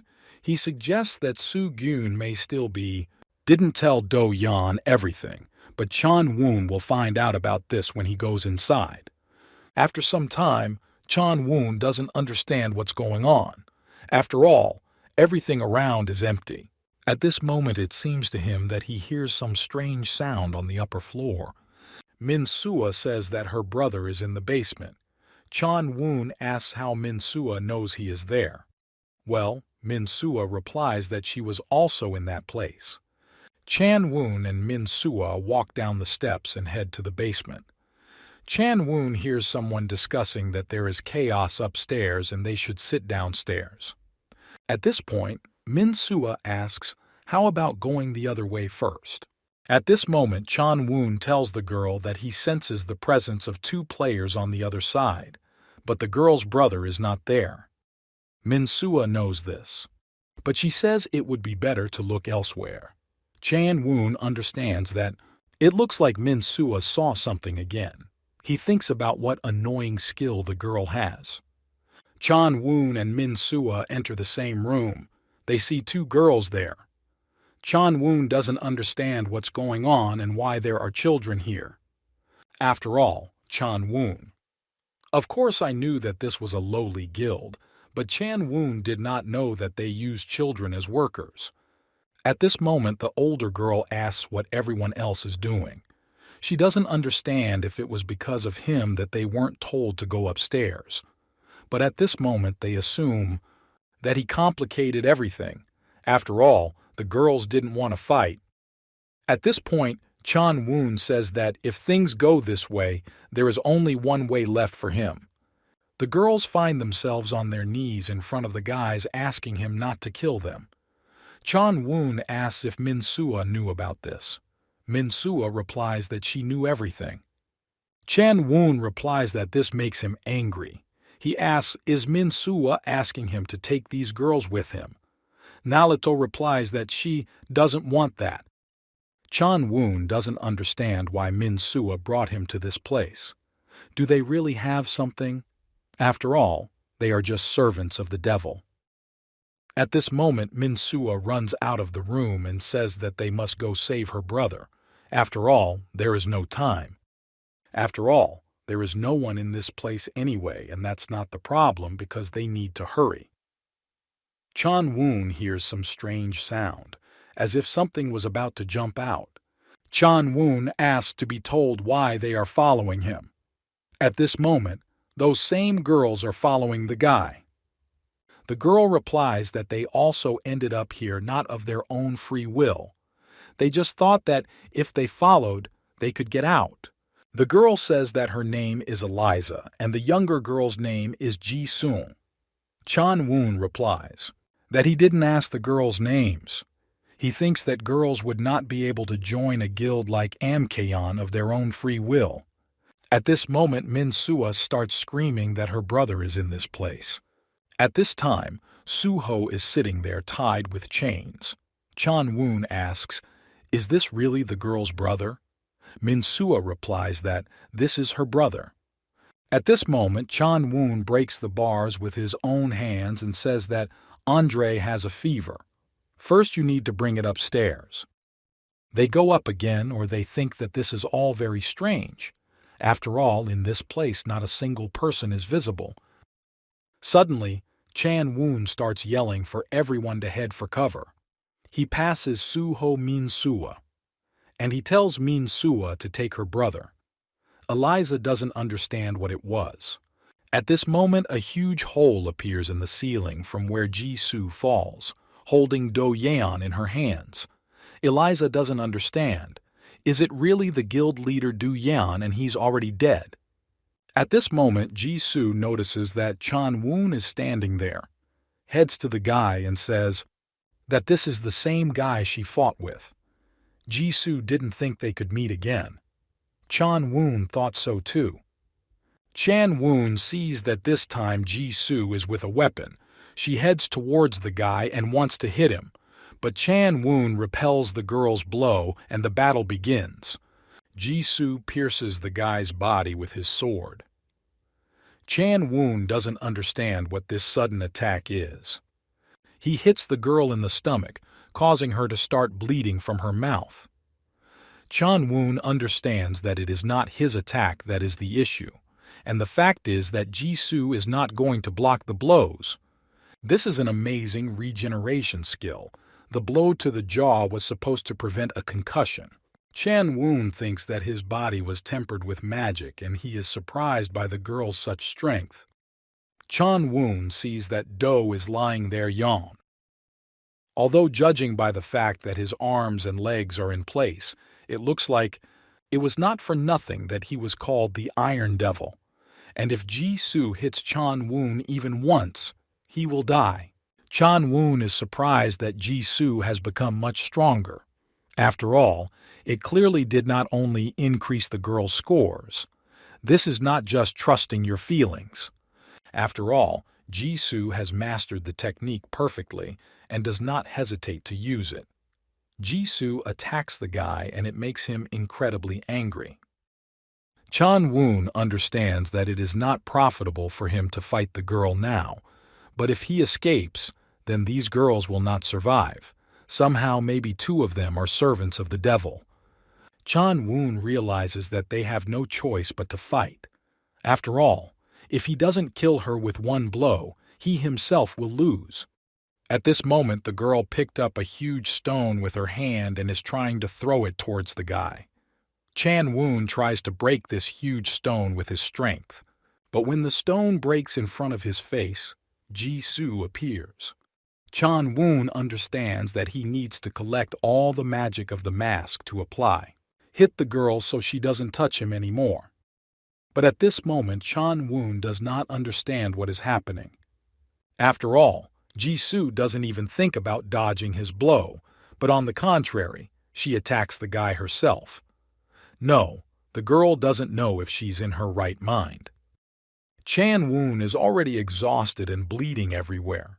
The guy understands that the situation is not the best. If it weren't for these contract soldiers, he would already be dead due to the damage. At this moment, Chan Woon does not understand what is happening to the girl and where she is. After all, now Jisoo lies covered in blood, without strength. Chan Woon thinks this is the end. Eliza turns to the guy and asks if Lily is okay. She's interested. Is this girl really dead? Chan Woon replies that it is possible. At this moment, Ji Sung says that the girl is moving. Chan Woon is surprised. He thinks that this can't even happen. After all, the girl has a broken neck bone. He doesn't understand how Jisoo can move. At this moment, the girl is covered in blood, but she gets up. Her head was twisted and she corrects it into place.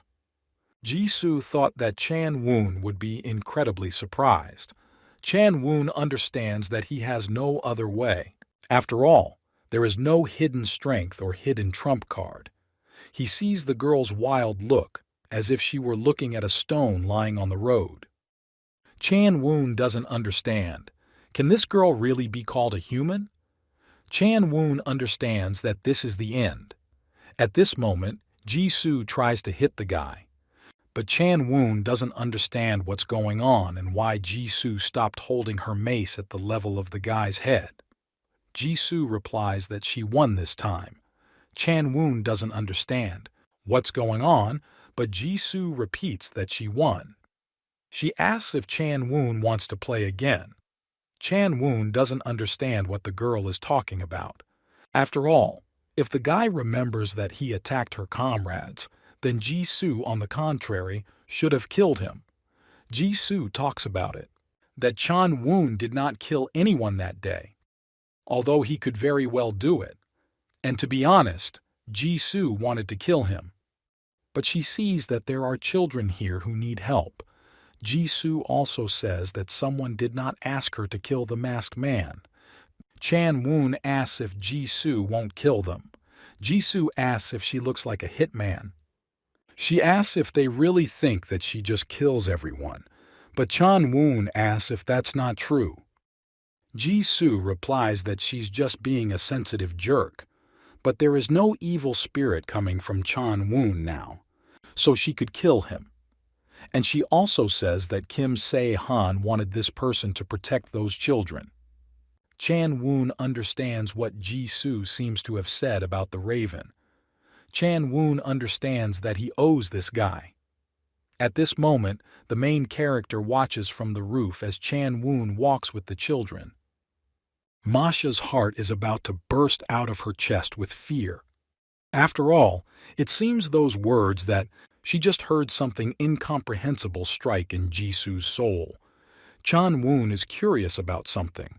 He asked why Jisoo follows the raven everywhere. After all, Jisoo can become stronger alone.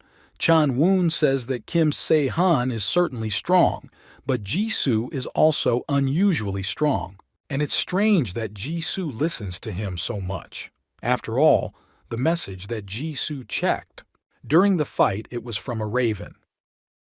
Chan Woon realized this is because Jisoo didn't kill him. Jisoo replies that it's just a secret. Jisoo was suspicious, Min supposedly obedient. She replies that this is true. People don't quit, those who listen to them. Jisoo understands that it's not time yet. She needs to hide and wait. Jisoo wants to wait until she becomes so strong that she can hold the main character, even if Kim Se-han wants to run away. Kim Se-han sees that Eliza and Ji-sung are the same friends of Min-ah whom he saw in the dream dungeon. Kim Se-han understands that these are exactly the same girls. At this moment, the demon Azazel appears behind the main character. Now Kim Se-han understands that Azazel is the same demon who entered into a contract with Chan Woon. Azazel says about how amazing it is. After all, she hasn't introduced herself yet, but Kim Se-han already knows who she is. In her past life, Azazel did not enter into contracts. She's pretty lazy, but Kim Se-han doesn't understand why Azazel suddenly signed a contract. The main character says that he has his own method of obtaining information, or Azazel replies that there are many ways to obtain information. You can also see the future or use a skill that allows you to see. Tips. After all, there are many incomprehensible and inexplicable things in this world. Azazel thought that Kim Se-han will kill the one with whom she entered into a contract. Kim Se-han replies that he could very well do it. Azazel asks why Kim Se-han didn't kill Leonie then. The main character replies that he needed to save the girls. Azazel asks, "Is it because of the contract?" Kim Se-han replies that these children made a contract with a demon. Only a contract with a higher-ranking demon can override it. Azazel replies that she's fine with it, but doesn't need to do anything. Azazel says that there are simply several more servants, and she just needed a maid. Kim Se-han replies that Azazel agrees too easily. Azazel replies that she is interested in Kim Se-han and wanted to be friends with him. Besides, most demons already like to have fun, and naturally, not only Azazel became interested. At this moment, Azazel says that the main character is being watched by one annoying person. Kim Se-han realizes that she probably knows that she has a mental transmission skill, but Kim Se-han doesn't understand why she doesn't say anything. Should he really speak first? Azazel says that she needs to return to her contractor. She tells Kim Se-han to be healthy and they will see each other again. Kim Se-han thinks that he doesn't really want to see this girl again. Kim Se-han says that no matter what happens now, he can prepare. He placed one raven next to the girl, and if they meet again, it will be during a battle in the world of devils. The system says that Kim Se-han has acquired a new skill called resistance to psychological attacks. This skill is resisted. Most effects on the psyche. It also cancels psychological attacks and softens the impact of.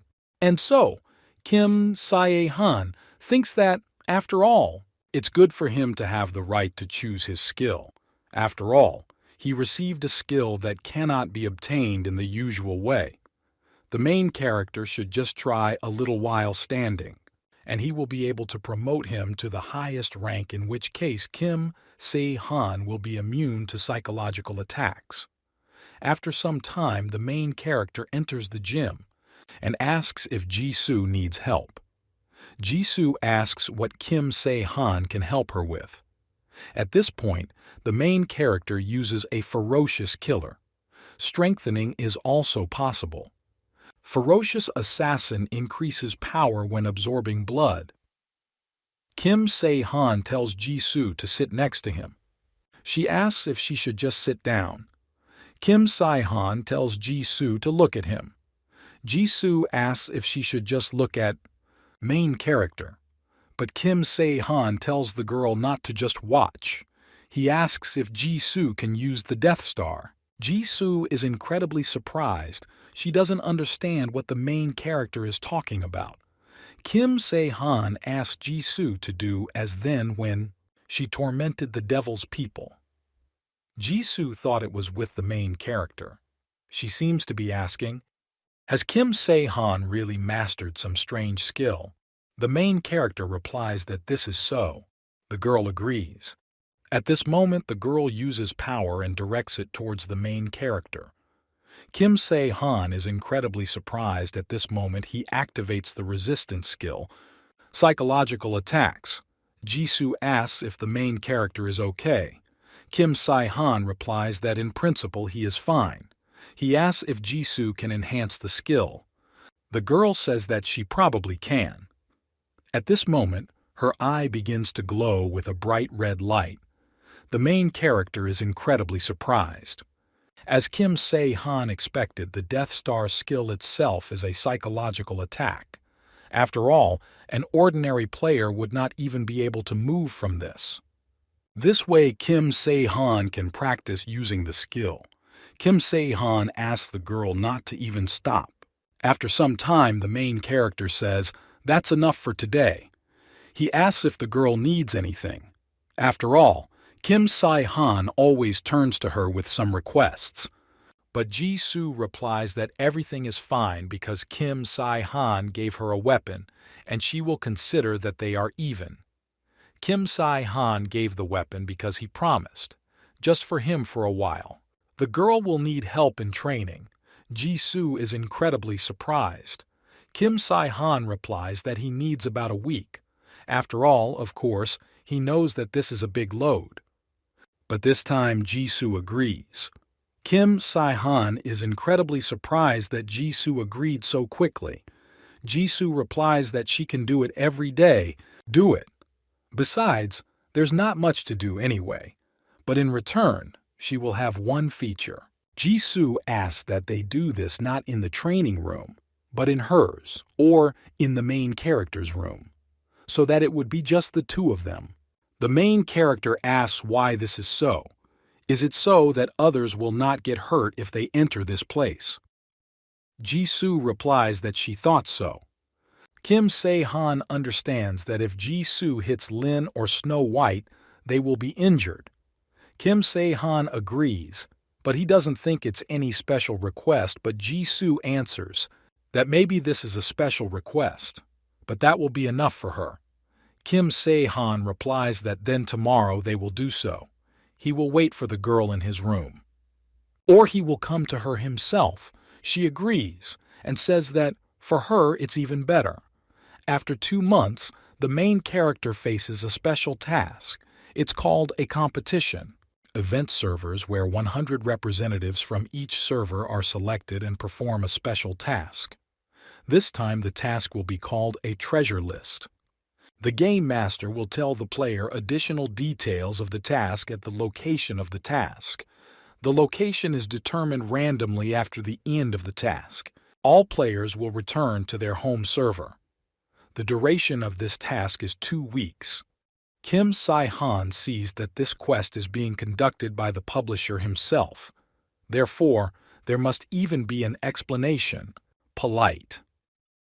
Kim Se-han thinks that the place must be Glastonbury. There was someone who saw Sir Arthur's third candidate live. Kim Se-han thinks about what if he has already raised skill of resisting psychological attacks. Now he will be able to share it. At this moment, it seems to the main character that everything is slowly beginning. At this moment, Min-ah is shaking with fear. She says that she is worried about something. She asks if she can definitely enter this 100. The main character asks, who else but the girl can do it, if not her? Min-ah replies that she doesn't want to participate in this task. She wonders if Eliza and Ji-sung are included in this 100. The main character thinks about how similar Min-ah really is not eager to participate. But this is not surprising because during the task Min-ah has not yet seen anything good. In addition, she has found her friends, and probably because of this, she doesn't want to participate even more. Jisoo says that if she doesn't get into the top 100, she doesn't know if she should go to the collection point anyway. The main character says that they must decide this when they see the contents of the task. His team agrees. Chong-woo says that Jisoo is very calm and he is very worried. Shi-woo replies that my brother will be okay. He asks him not to worry. After all, he has already prepared his equipment. Kim Se-han thinks that he doesn't have to worry about Chang-woo. After all, he recently gave him a lot of points. Jisoo is so strong that even she doesn't realize it. And in principle, Kim Se-han has decided on all the participants. There are only 4 of them: he, Min-ah, Chang-woo, and Jisoo. The main character cannot leave the children alone, so with them, there will be Mr. Luke, especially since he himself said that he does not have enough points. At this moment, the system says that a special task called a competition begins. Servers. The system asks all players to calm down and wait for the next instructions. After some time, the main character says that they are already there. And it seems to the players that everything is beginning. The main character says that they will see all his team members a little later. Participants go to Velikab Min Swania Glastonbury. It seems to the main character that this is the main field for this task. At this moment, Snow White does not understand why she ended up in this place. Kim Se-han asks what Snow White is doing here. Snow White says that she was playing with Lin and suddenly found herself in this place. Kim Se-han thinks that maybe this is something like a pet in games, and Snow White followed him. The main character needs to protect her as much as possible. At this moment, a monster attacks the main character from behind. Kim Se-han didn't have time to react. how Snow White shot the enemy with her horn and pierced his body. Snow White asks for forgiveness because the monster appeared very suddenly. Snow White asks if Kim Se-han wants to tell her something. Kim Se-han replies what he wanted to say, but he changed his mind. It seems to the main character that most of the participants are already in this place. Snow White is surprised by how many participants there are. Kim Se-han says that despite the fact that many participants have been chosen, they gather here from other servers, and it's natural that there are so many of them. The main character understands that this is unexpected Shin. This is the situation. Kim Se-han releases his raven to investigate. He sees Min-ah and Chang-woo fighting there, and also Ji-soo. Kim Se-han sees that his team is doing well. Snow White asks if the main character should join them, but the main character replies that he will not do this.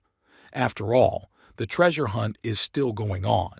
Separately, Kim Se-han says that the time has come for him to appear.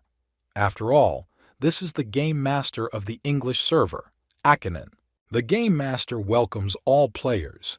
He says that his name is Akinen.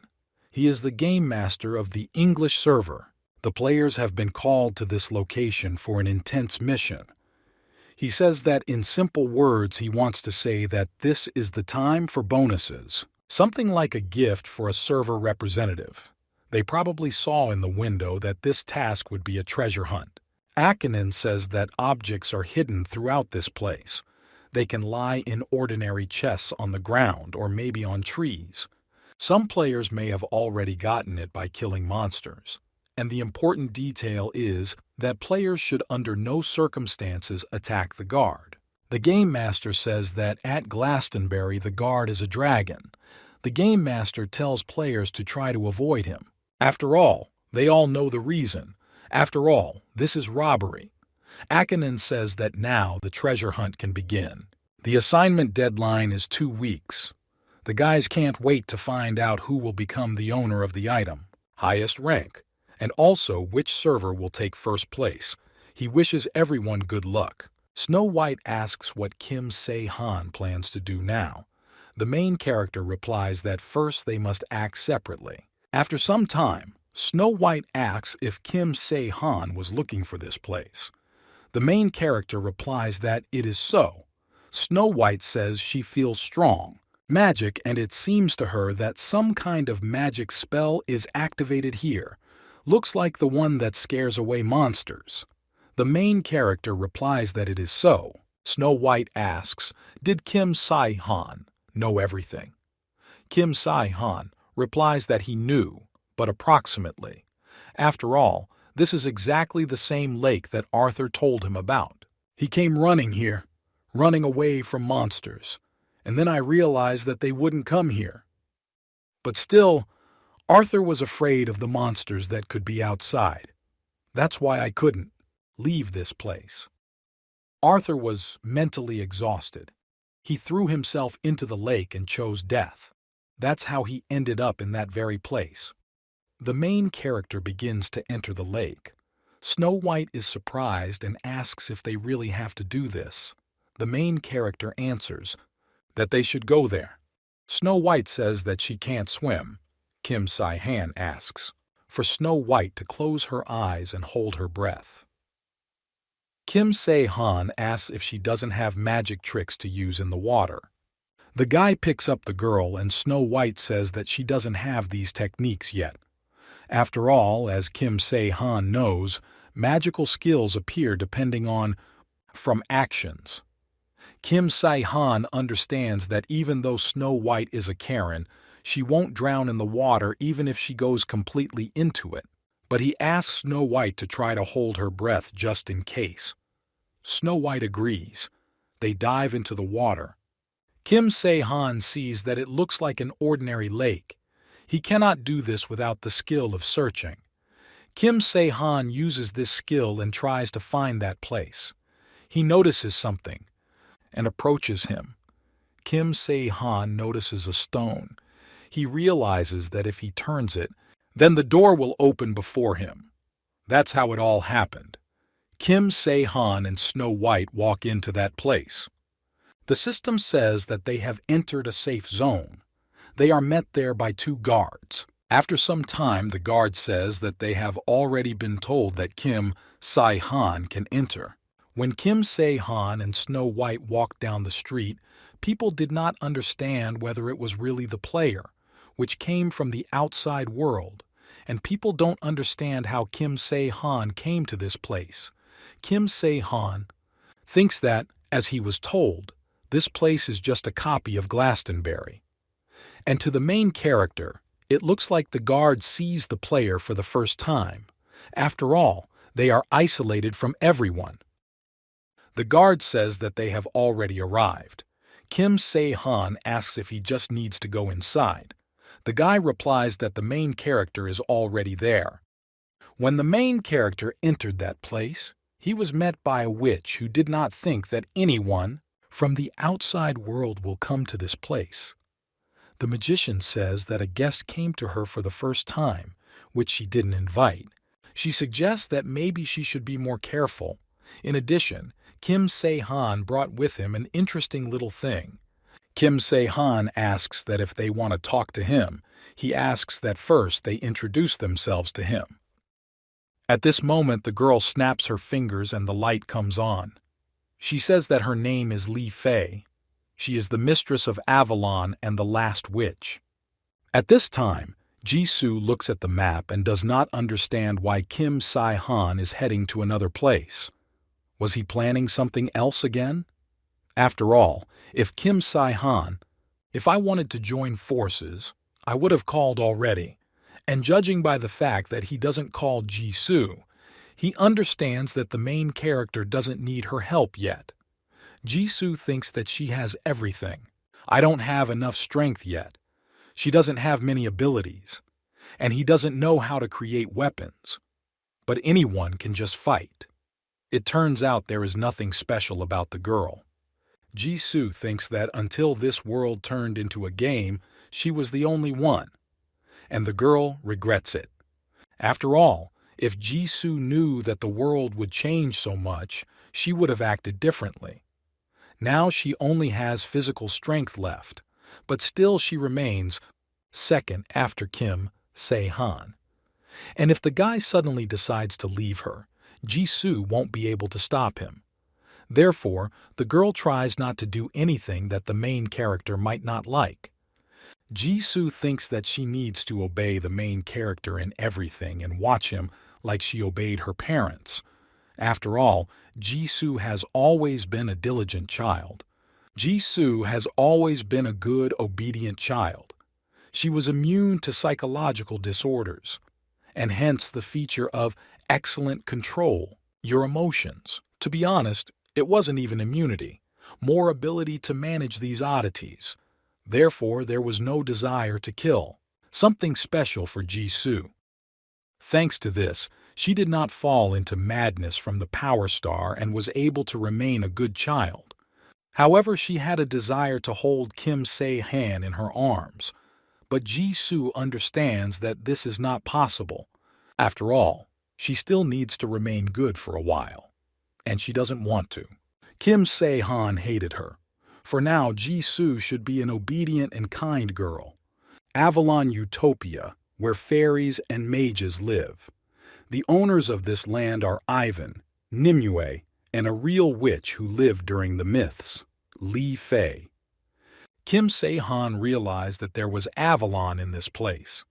Li Fei asks, didn't Kim Se-han know about this? The main character replies that he didn't even know. Because Li Fei calls herself the last witch, this means there are no others anymore. Li Fei says that Kim Se-han can introduce himself. She asks, is he new to the constellation Raven? Now the girl turns to Snow White. She thought it was a unicorn, but Snow White turned out to be a Kirin. Kim Se-han replies that this is a child of the Kirin. The witch says that it seems the Celtic kid said that the world has turned into a game. The witch is no longer surprised by anything, so she didn't think that Snow White herself will come to her. The witch asks what they want from her. After all, it's been a while since people visited her without a fairy accompanying her. Li Fei says that if he can, he will help the main one. To the hero, Kim Se-han asks if Li Fei will help him, even if he wants to get the legendary sword. The witch replies that there is no problem with that. The witch snaps her finger and says what Kim Se-han wants. At this moment, a sword appears that is shot into the stone. This is the most famous sword among people. The system gives a warning that this sword can only be used by those who have the right to be the owner. Kim Se-han thinks that they can check the exact ability. This can do the same. Only the real owner of the sword. Kim Se-han asks if the witch is asking him to pull out this sword on his own. Kim Se-han tries to pull out this sword. He thinks that it is possible to control a sword if the muscle strength is of a high enough rank. And it seems Kim Se-han can't use it. Li Fei tells Kim Se-han not to do anything. It's all useless. After all, Kim Se-han will not be able to pull him out. He may ask for something else better. But the main character is still trying to pull out this sword. He says that he will take it no matter how hard it takes him to get it. Li Fei asks what to the main character. This will be useful. But at this moment, a very bright light begins to come from under the stones. The main character thanks the girl for the sword. But Li Fei is incredibly surprised. Kim Se-han took this sword along with the stone. Now the girl asks to give the main character many other good items only, so that he leaves this sword.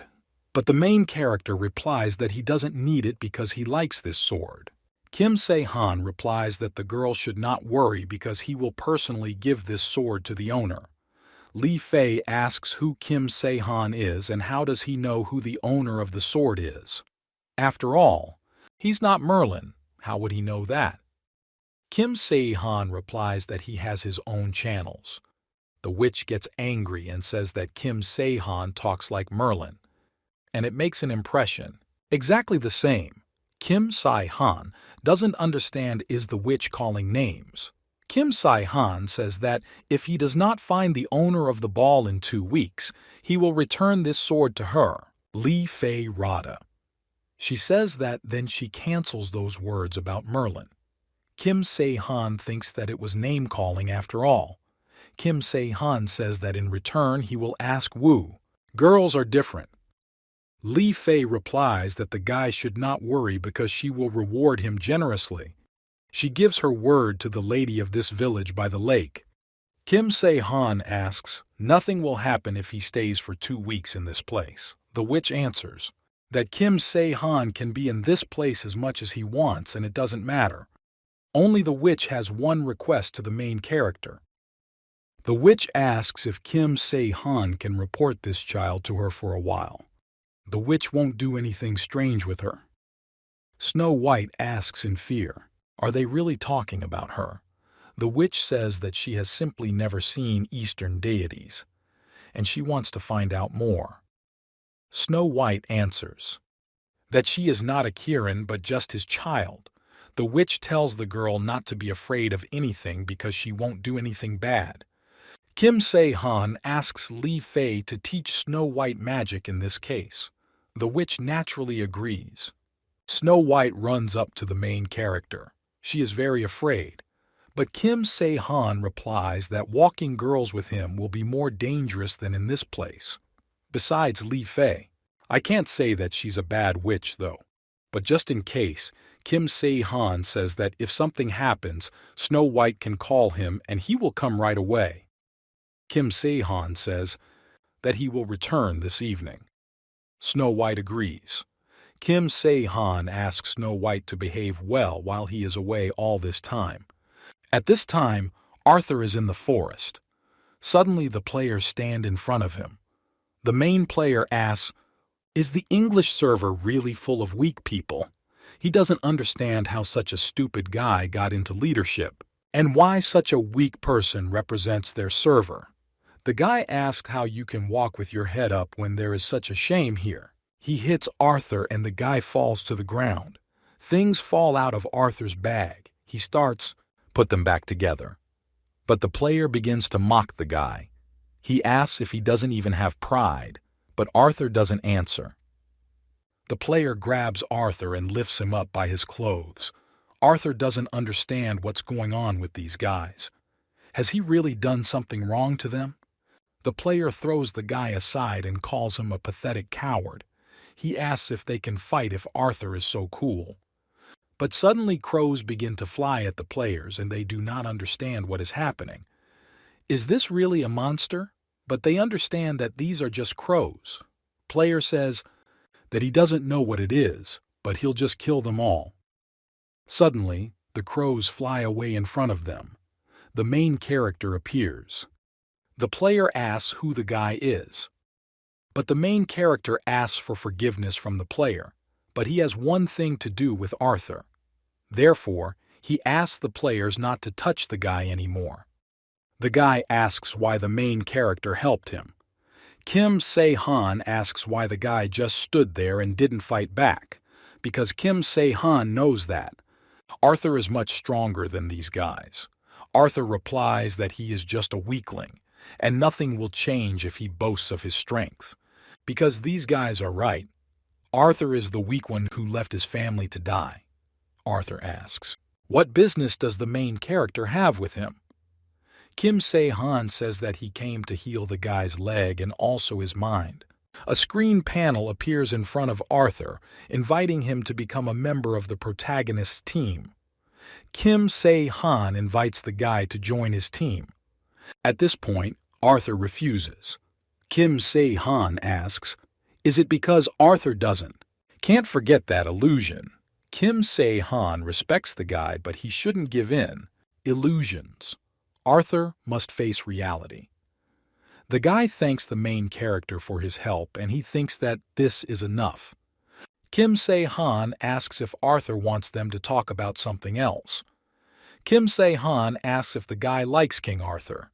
At this moment, Kim Se-han takes the crown and raises it above his head. The guy doesn't understand what the main character is suddenly talking about. Kim Se-han says that this is Glastonbury, where the legend of King Arthur lives. Kim Se-han asks if the guy is counting. What a great topic. The guy replies that it is not he who likes King Arthur, but his son. After all, the son just wanted to get to this place. But the guy was usually busy, so I couldn't come along. Welsh and Dragon. Dragon Guardian of Wales.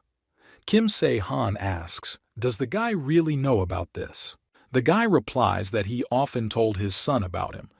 Kim Se-han invites the guy to meet this Welsh dragon. After some time, they enter a cave, and the guy says that his son would like it. After all, in this place there is some kind of sluggish reaction to the name of the hero. Arthur says that his son always teased, that he doesn't look anything like King Arthur. Kim Se-han replies that the guy can become a hero, but Arthur doesn't understand what these empty words are. He doesn't understand how someone like him can be King Arthur. Kim Se-han replies that they just need to find evidence of this. At this moment, a stone appears in front of the main character with a sword sticking out of it. Kim Se-han talks about what if the guy can pull out this sword, then this will be enough. Arthur asks why Kim Se-han is doing all this. Kim Se-han asks, didn't he already say that he wants to take the guy to his team? Kim Se-han knows what kind of illusion the guy actually sees. Arthur doesn't understand what the main character is talking about, but Kim Se-han says that after the game started, a lot of people died. There were many who had same symptoms as the guy. They saw their dead relatives. The guy replies that he doesn't want to forget his son. Even if it's just an illusion, he wants to see him. Kim Se-han says that if these illusions were the guy's real family, they would not have left him like this. They would like the guy to live a normal life. Kim Se-han would do just that. So he asks the guy to pull out the sword. Kim Se-han says that the guy needs changes and the main character needs this guy. Su-gun tries to pull out this sword. He takes it with his hand. At this moment, Kim Se-han does not understand what is happening. He sees that something is wrong behind the raven's eyes. At this moment, Min-ah, Chang-woo, and Ji-soo feel an incredible trembling. At this moment, Chang-woo says that it seems that a guard will appear now. Until now, there have been signs of a completely different scale. Min-ah says that this huge beast flies. She asks where the tremors on the ground come from then. At this moment, a huge monster breaks out of the earth, and Min-ah says that even Kim Se-han will not help in this situation. Ji-soo asks, maybe they can drop by when the monster opens its mouth to kill him from the inside as she did with the gungi. Min-ah understands that the girl has excellent regeneration rate, but to this huge monster they are nothing, just like stretchy chewing gum or hard toffee. Chang-woo asks Miss Ji-soo, is there really no news from the main character? But Ji-soo replies that Kim Se-han didn't write anything. Ji-soo doesn't understand what the main character is so busy with. The main character sees huge monsters through the screen. Kim Se-han asks if it was Li Fei who woke them up, but the girl asks has she really gone crazy to wake up these two huge monsters? Snow White says that these are divine beings just like and she. At this moment, Li Fei says that this is not the main character's home. She asks why Kim Se-han is acting so freely. He also brought some strange guy. Kim Se-han replies that this guy's name is Arthur. He is the owner of Excalibur, which Li Fei guarded so carefully. The witch cannot believe what she hears. She asks for forgiveness, but she won't believe it until she checks it out in person. Kim Se-han says that this is so. That's why he wanted Arthur to pull out this sword in front of the girl. Kim Se-han asks Arthur to do this. Arthur replies that he didn't seem to say about the fact that he is going to pull out the sword. Kim Se-han simply respects the guy's opinion and wanted, wait, but there is no more time. After all, at the sight of these two huge monsters, really, they can still hesitate and feel something. Arthur replies that he has no guarantee that he will be able to pull out this huge sword, but Kim Se-han replies that he has these guarantees. After all, the more Arthur delays, the more players will die. Kim Se-han asks if this is what Arthur wants. At this point, Arthur agrees to draw this huge sword. Li Fei is already looking forward to what will happen next. At this moment, Arthur comes up and takes the sword with his hand. Players see an alert on their screens. They don't understand what it is. After all, they write that the owner of the item of the highest rank has appeared. The players are ready to be stunned. Did Arthur really pull out that sword? Li Fei says that the main character has a good eye. And also Kim Se-han is arrogant. At this moment, the witch picks up a wooden stick and begins to cast a spell. Arthur does not understand what it is. Kim Se-han says that first we need to sign a contract. After all, the guy's legs and Arthur's non-activated physical abilities will be restored. Tae-sun says that lately nothing has been working out. Gang-eun says that if Tae-sun is the leader of the guild, he should have come up with some kind of plan. Tae-sun tells the girl to stop talking like that, because even if nothing, there will be no choice but to pray when he encounters these guys. On the contrary, it's good that Tae-sun cannot participate in the game. One player says that first they need to deal with the hippopotamus. They can handle a dragon, but they can kill a hippopotamus. The player says that those who are in the 10, the best from each server must go forward. With the help of the skill, she will be able to see the monster's abilities. After all, people say that a hippo with the current, there is more and more time. And naturally, there are certain boundaries. But if you leave it like that, it will become dangerous. Exactly because of this reason, player Eric will need to be placed on the front line. After all, he has experience in fighting with guards. The girl asks if she can handle choking on it, but Eric is scared. The girl asks, is there another Eric who destroyed the guard? Eric understands that his affairs are bad. After all, the monster he destroyed was not of such a large scale as this one. At this moment, the girl shouts for everyone to get ready, and the targets of the hippopotamus's eyes belong to Eric. The guy agrees. He says that then everyone needs to attack, but at this moment he does not understand what is happening. After all, this is the same lame one. Arthur heads towards the huge monster.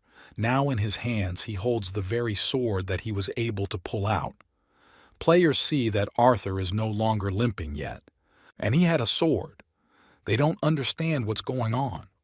At this moment, Arthur pounces on the huge beast and stabs it with his sword. Using his new weapon, the guy cuts off the monster's hand. The monster begins to scream. He falls to the ground exhausted. Arthur begins to call the main character. At this moment, Kim Se-han appears. The main character has a huge sword in his hands. With this sword, he pierces the body of a huge monster. This is a weapon that contains enough ester and mithril, also impenetrable iron. Shiwoo made it as the main character asked, but he is not sure that the main character will need this weapon. Kim Se-han says that everything has its own time of use. Kim Se-han shouts for Arthur to attack the legs of a huge monster so that the monster cannot move. Arthur says that the contract is that the sword is always asking him for something difficult. But at this moment the guy agrees. He thinks that it's quite possible for him to do this now. Arthur uses a pool of power on the sword that concentrates energy such as magic or strength and increases power. At this moment the huge monster begins. Attack players. The girl asks, are they really going to look like that? She tells everyone to go on the attack before it gets even worse. At this moment, Eric and Jung Sung-hwan appear, and also other strong players. They are trying to strike a huge beast in order to defeat it. All these players are heading into battle. The player tells everyone not to stop because they need to continue to crush this huge monster. Eric doesn't understand if there is any hope at all that they can defeat such a huge monster. At this moment, the guy notices a strange aura. At this moment, a huge dragon also approaches them. Eric says that it was not easy for him to deal with one monster, and then a second one appeared. Eric doesn't understand what Kim Se-han did after the first attack. At this point, Kim Se-han says that it is a little harder to control than he thought. At this moment, the main character talks about weapons. Kim Se-han thinks that maybe Arthur knew how to control him even before Kim Se-han shared, with it the skill of resisting psychological attacks. Kim Se-han understands that this is the same feeling, and now the main character is ready to fight. Kim Se-han starts calling Arthur. Arthur asks, should he really block this? Kim Se-han talks about how he needs to pay for free items. Arthur replies that it's the other way around. It's good that there are two monsters at once. Kim Se-han understands that this is right. After all, just like, and Morgan, if this is the same red dragon from the legend, then he will not be able to kill King Arthur. Arthur tries to attack a huge monster. The dragon expresses his surprise. Arthur asks if the dragon can still talk. The dragon answers that this is a type of magic. He did not think again of meeting someone who would pick up this sword. Still, it's not easy to be a guard.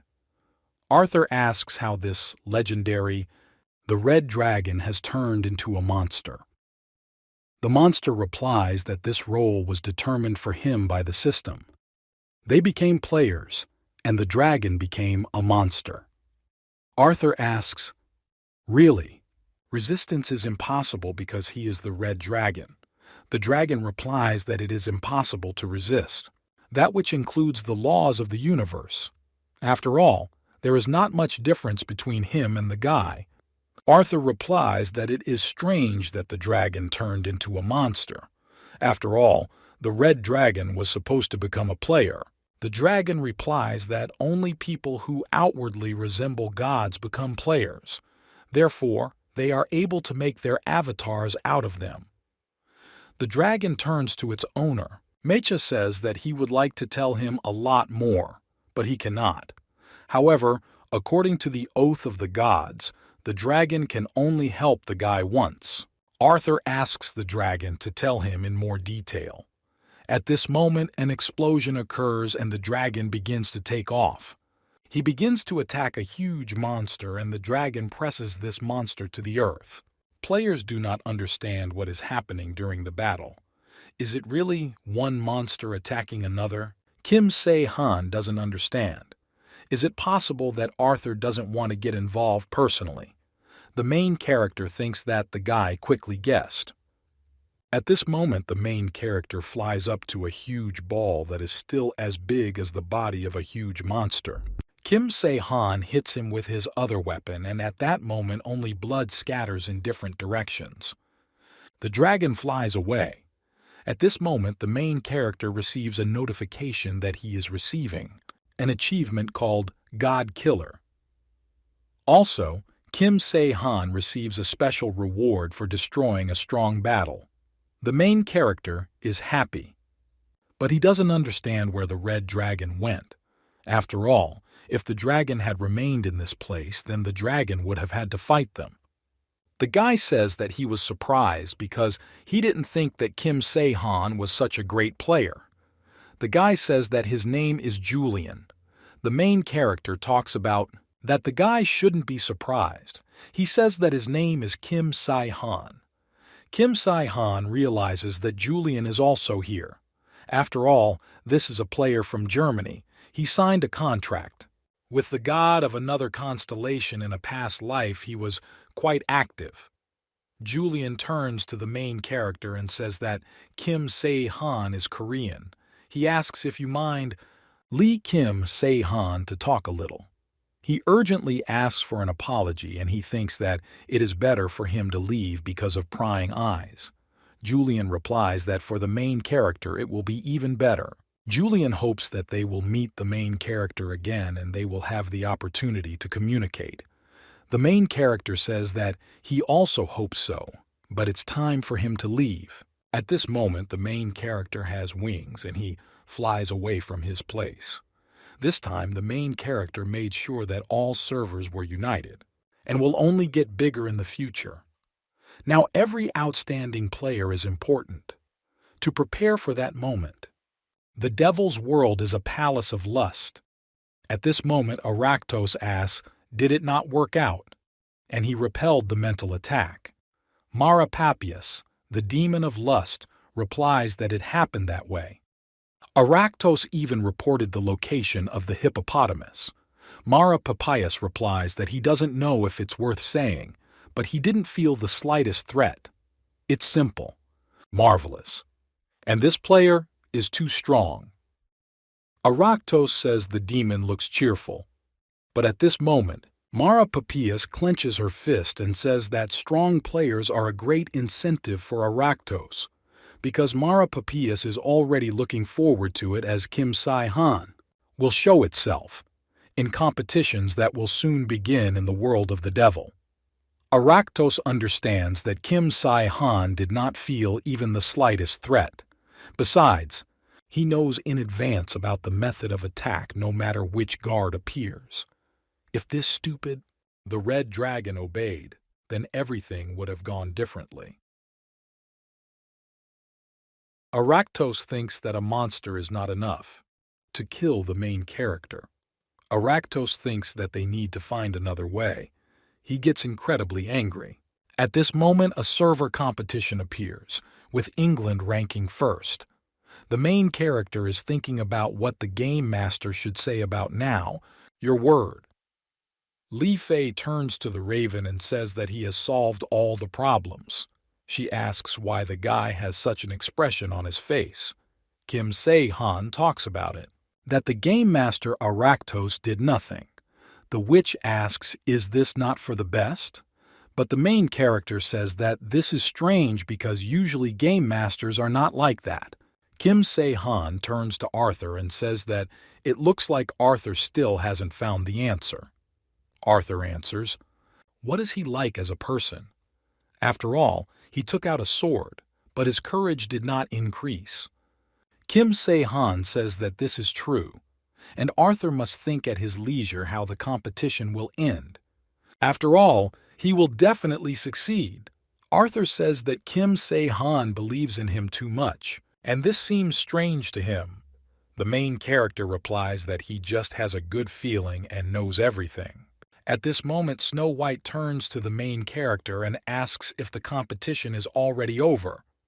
But the main character replies that for now it's not over. But the results are already clear. After all, this will give you about 100 points. The main character talks about the sword that Arthur got. Kim Se-han says, "What about these estimates? No matter how good the server is, he will not be able to catch up with them."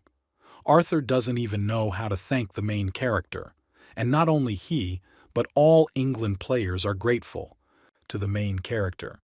Kim Se-han is not doing this for praise or gratitude. It is enough for the main character if England can reach the European level, and its players will receive an incentive to become stronger.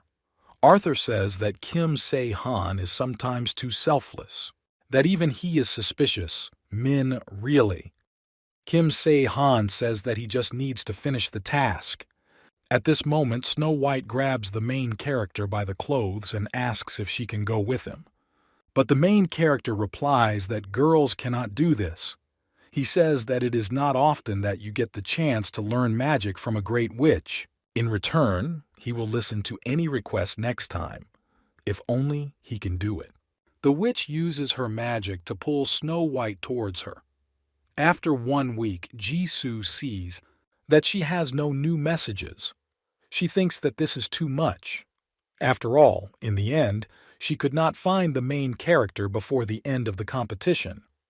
Jisoo knows that Kim Se-han is busy, but she asks if it's really impossible to say at least a few words. Suddenly, a man appears behind the girl. Jisoo tells him to leave if doesn't want to die a terrible death. She asks why people never listen the first time. At this moment, Jisoo hears a familiar voice that says that they have not seen each other for a long time. At this moment, there is a guy behind the girl's back. He calls, "Girl and sister." This is Hyun-soo. Hyun-soo says it's good that Jisoo is alive. After all, he was a little worried about his sister, although he heard the news from his mother.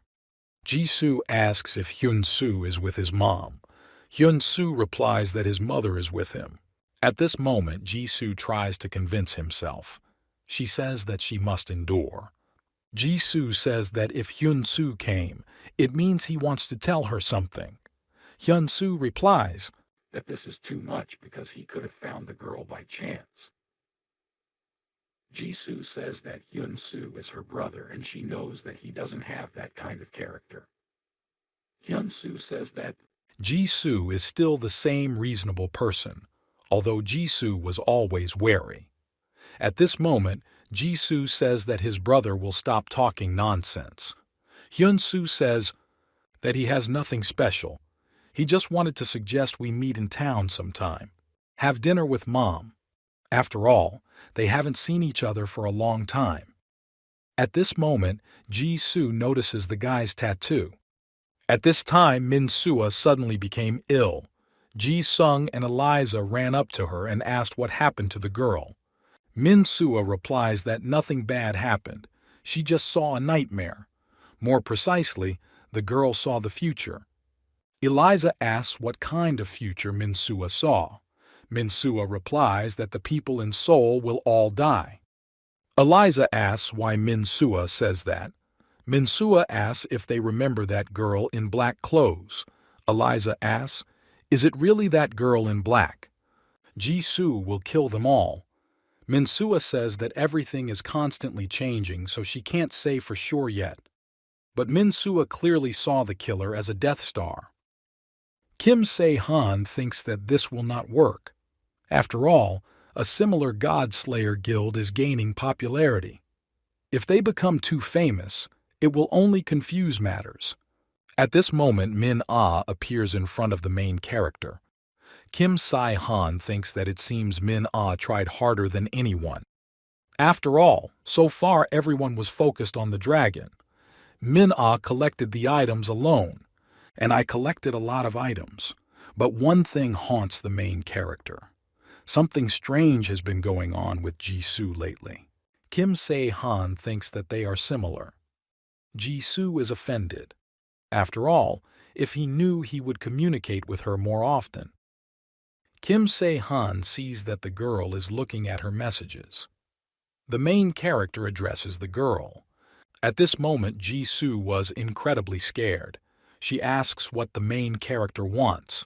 Kim Se-han asks why the girl is so scared. Jisoo replies that nothing happened. At this moment, Kim Se-han remembers that it seems that Jisoo just closed the message window.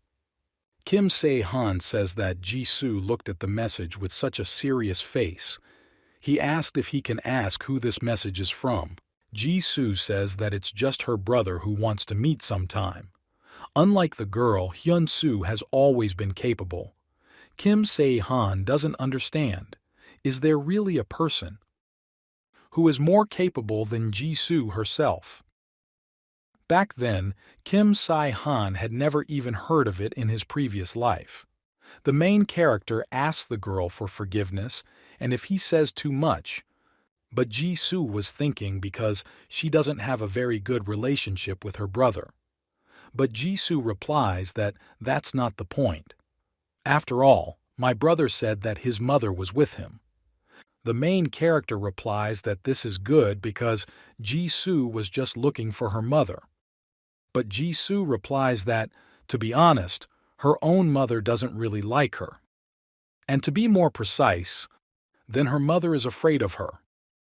Kim Se-han asks, does this mean that Jisoo doesn't want to meet his brother halfway? Kim Se-han asks if Jisoo wants him to go with her. Jisoo is incredibly surprised. She says that today Kim Se-han is too kind. She agrees with the main character and says that it sounds good, at least a little unexpected. But the girl says that there is one problem. The main character is surprised. What other problem? Jisoo says that Kim Se-han will soon find out about everything himself. After some time, they went outside and Kim Se-han asks if they are going the right way. Kim Se-han thinks that the demon servants are gathering in this alley.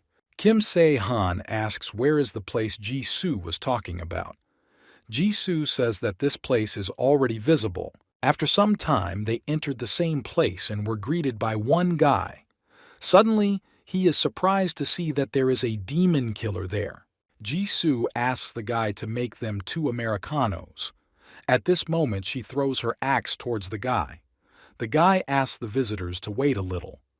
Kim Se-han is surprised. Has Jisoo already mastered the skill of returning items? After all, when Jisoo threw the axe at her, she returned it back to her hands. Kim Se-han thinks about what it looks like. Jisoo is pleased with the famous person in this place. At this moment, the main character asks where to get girls. Jisoo replies that she just received a message that Hyun-soo will be there soon. After some time, Hyun-soo enters this room and says that Jisoo came earlier than he thought. Jisoo asks in surprise, really? Hyun-soo is already here and asks where is mom. Hyun-soo asks why Jisoo is so impatient because she could at least ask how he is doing. At this moment, Hyun-soo asks who is sitting next to the girl. Jisoo replies that this is the guy she likes.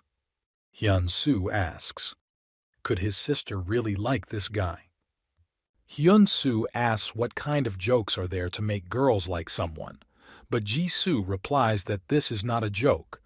Kim Se-han thinks that he had some kind of vague feeling, but Jisoo didn't say before, so straight about it. Is this really the same problem Jisoo was talking about? After all, the guy has black hair and the same eyes. Kim Se-han realizes that Hyun-soo has made a contract with a demon.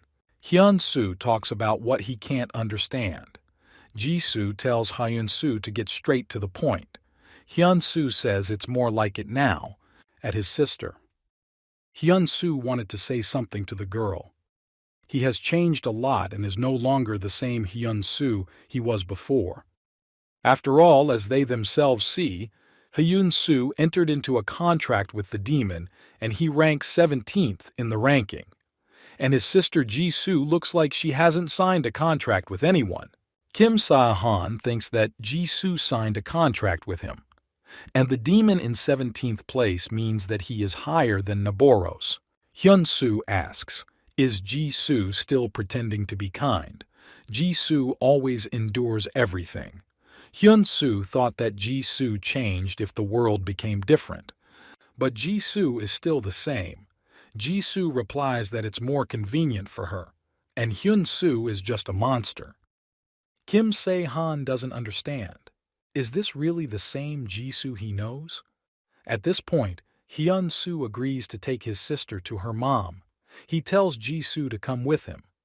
Jisoo didn't have any talent growing up, but the more she succeeded, the more her father demanded of her. The father was angry with his daughter because he was talking about how much they invested in her and Jisoo, still not capable of anything. They said that Jisoo can do better and she should try a little more after all. Jisoo needs to show some results and justify their investment.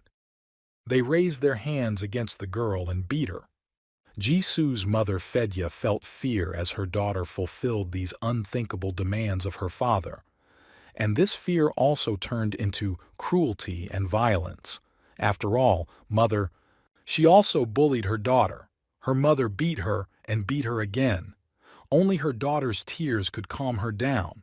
However, it was pointless for the machine. Action. Seeing Jisoo smiling through her tears, her mother was horrified.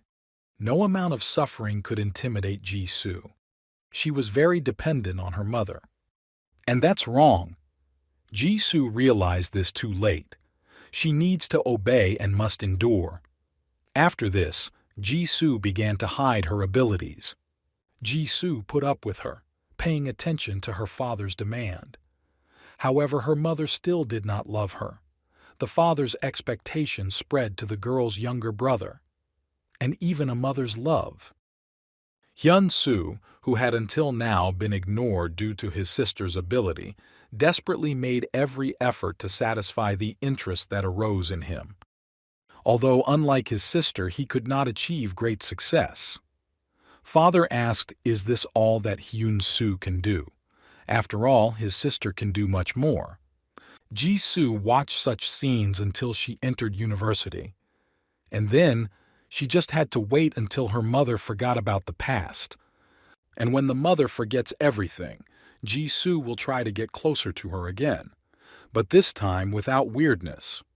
The world has changed. The father died and the mother still avoided the girl. But now her mother wants to meet her. Jisoo thinks that this is strange. The main character turns to the girl and asks what is happening to her. Is she really worried about her surroundings? But Jisoo replies that everything is fine because she doesn't kill everyone. Although Jisoo senses quite a lot of sinister auras here. Jisoo realizes that her brother is with her now, and she must endure. Jisoo thinks that she needs to calm down because she should be good. After all, maybe even Kim Se-han won't understand anything. Jisoo thinks that she shouldn't show her true colors. At this moment, the brother thought that the girl was called a devil slayer. He says it's strange. After all, Jisoo is not an avatar and has not even signed a contract, although all those victims were weak. At this moment, Hyun-soo says that they have arrived. Hyun-soo opens the door, and at this moment the guy is greeted and they say that they are glad to see him. They call the guy a leader. Kim Se-han asks what hurt Hyun-soo. Jisoo asks if Hyun-soo is the manager. Hyun-soo replies that he is the leader. He asks if Jisoo has heard about the Eastern Moon Guild. After all, he became one of its leaders. Hyun-soo is the manager of one branch in the Adrum area. Unlike the girl, Ji-soo is nobody. Ji-soo says that's true. Hyun-soo asks if Ji-soo wants to say that he is jealous of him. Because now Ji-soo felt that Hyun-soo was taller than her. But Ji-soo replies to, "The guy said better where their mother is." Hyun-soo is surprised. Doesn't the girl have any reaction? He talks about how boring you are. At this moment, Hyun-soo turns to one of the players and tells him to bring it. The player agrees. Ji-soo doesn't understand who they should bring. At this moment, the player is standing with the box. Ji-soo and Kim Sae-han are incredibly surprised. Hyun-soo turns to his sister and tells her to hold this box. Hyun-soo tells Ji-soo to open it because it's his gift. Pasha at home means that this cannot happen. After all, Hyun-soo loved his mother. When Ji-soo opened the box, she couldn't believe what she saw. Hyun-soo asks if his sister is surprised. He asks how is the surprise for her. After all, this is her beloved mother. Although she was afraid of her sister. After all, their mother's head was in that box. Hyun-soo says that he is good for taking revenge instead of his sister. After all, he killed the mother who constantly beat Ji-soo. Ji-soo asks why Hyun-soo did this. After all, his mother loved him.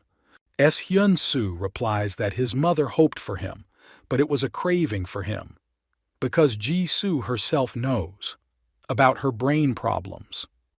After all, when the father disappeared, the mother turned on Hyun-soo. She's not even a player, just some kind of insect, but she constantly told the guy what to do. And I was always looking for Ji-soo. She said that they would be safe with their daughter. That's why Hyun-soo killed his mother. Kim Sae-han thinks about what Hyun-soo is a real psycho. Hyun-soo tells his sister not to worry, because soon he will send his sister to her mother. After all, she will always be by her side. And the guy will have peace of mind this way. Kim Sae-han thinks that Ji-soo cannot touch his brother and he must intervene. At this moment, the main character feels strange feelings. Kim Sae-han doesn't understand what's going on. At this moment, Ji-soo throws his mother's head to the ground. Ji-soo tries to calm herself down and tell herself that she can't do this and needs to be patient. But her strength bursts out. Ji-soo tries to calm himself down. She thinks about Kim Sae-han next to her, and she needs to be patient. But Ji-soo thinks that she must kill everyone to protect what is valuable to her. Hyun-soo turns to her sister and says that Ji-soo has calmed down. He talks about how boring the girl is and she should have at least some kind of reaction. At this moment, the girl begins to approach the guy and Hyun-soo says that Ji-soo has finally come to her senses. Then he will show her how strong he is. At this moment, the girl grabs the guy by the neck and Hyun-soo is already holding a sword in his hands. He asks if his sister really behaved like this. Then she won't like the fact that he will cut her back in half. Hyun-soo swings his sword and blood flies around, but he doesn't understand. Did Ji-soo really survive the blow? At this moment, the girl begins to squeeze the guy's neck more and more. Hyun-soo doesn't understand how much endurance the girl has because she didn't react to this blow. Hyun-soo tries to stop his sister and asks Ji-soo to let him go. At this moment, the girl begins to squeeze her neck more and more. Hyun-soo tries to stop his sister and asks her to let him go. But at this moment, Ji-soo presses the guy's leg with his foot. Hyun-soo starts screaming and asks, why are the other players just standing? Are they going to look like that? He orders them to grab the girl now, but Ji-soo doesn't let go of the guy's neck. At this moment, with his strength, Ji-soo tears off the guy's head and blood flies around. She forgives her brother. At this moment, black blood is scattered around. Kim Sae-han thinks that he now has problems because the madness that Ji-soo has been holding back for so long has woken up. Ji-soo turns to the main character and Kim Sae-han asks what happened. Kim Se-han is already ready for the girl to attack him. Jisoo talks about what Kim Se-han replied. So she will protect him, and Kim Se-han need not worry. After all, Jisoo will not allow what happened to her mother to happen to him. There's no way she'll do this. Kim Se-han doesn't understand who Jisoo is going to protect. After all, her condition could lead to disaster. Kim Se-han must stop her. Jisoo talks about how bad this guy is. Face, she asks, is it because of the players who are around? Jisoo will deal with them and Kim Se-han can trust her. She tells Kim Se-han to trust only her. Kim Se-han understands that this is no longer a competition and he needs to be ready to kill. Otherwise, he himself may die. Jisoo thinks that she should remove everyone who is here. At this moment, blood begins to flow from the girl's eyes and she begins to get incredibly angry. Kim Se-han is surprised at how fast the girl is. The players also don't understand what's happening, but with her incredible speed, Jisoo makes her way to each player and she kills one by one. Kim Se-han thinks about what will happen to the guys from the guild in the Eastern Moon, but at this rate the girl's condition is only getting worse.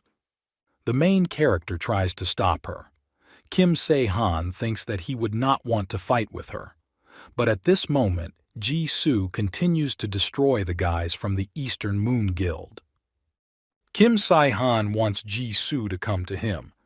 Kim Se-han doesn't understand can Jisoo differentiate between people in this state. But Kim Se-han thinks that he should not allow the girl to leave the building. After all, otherwise there will be trouble. Jisoo thinks that she should kill everyone.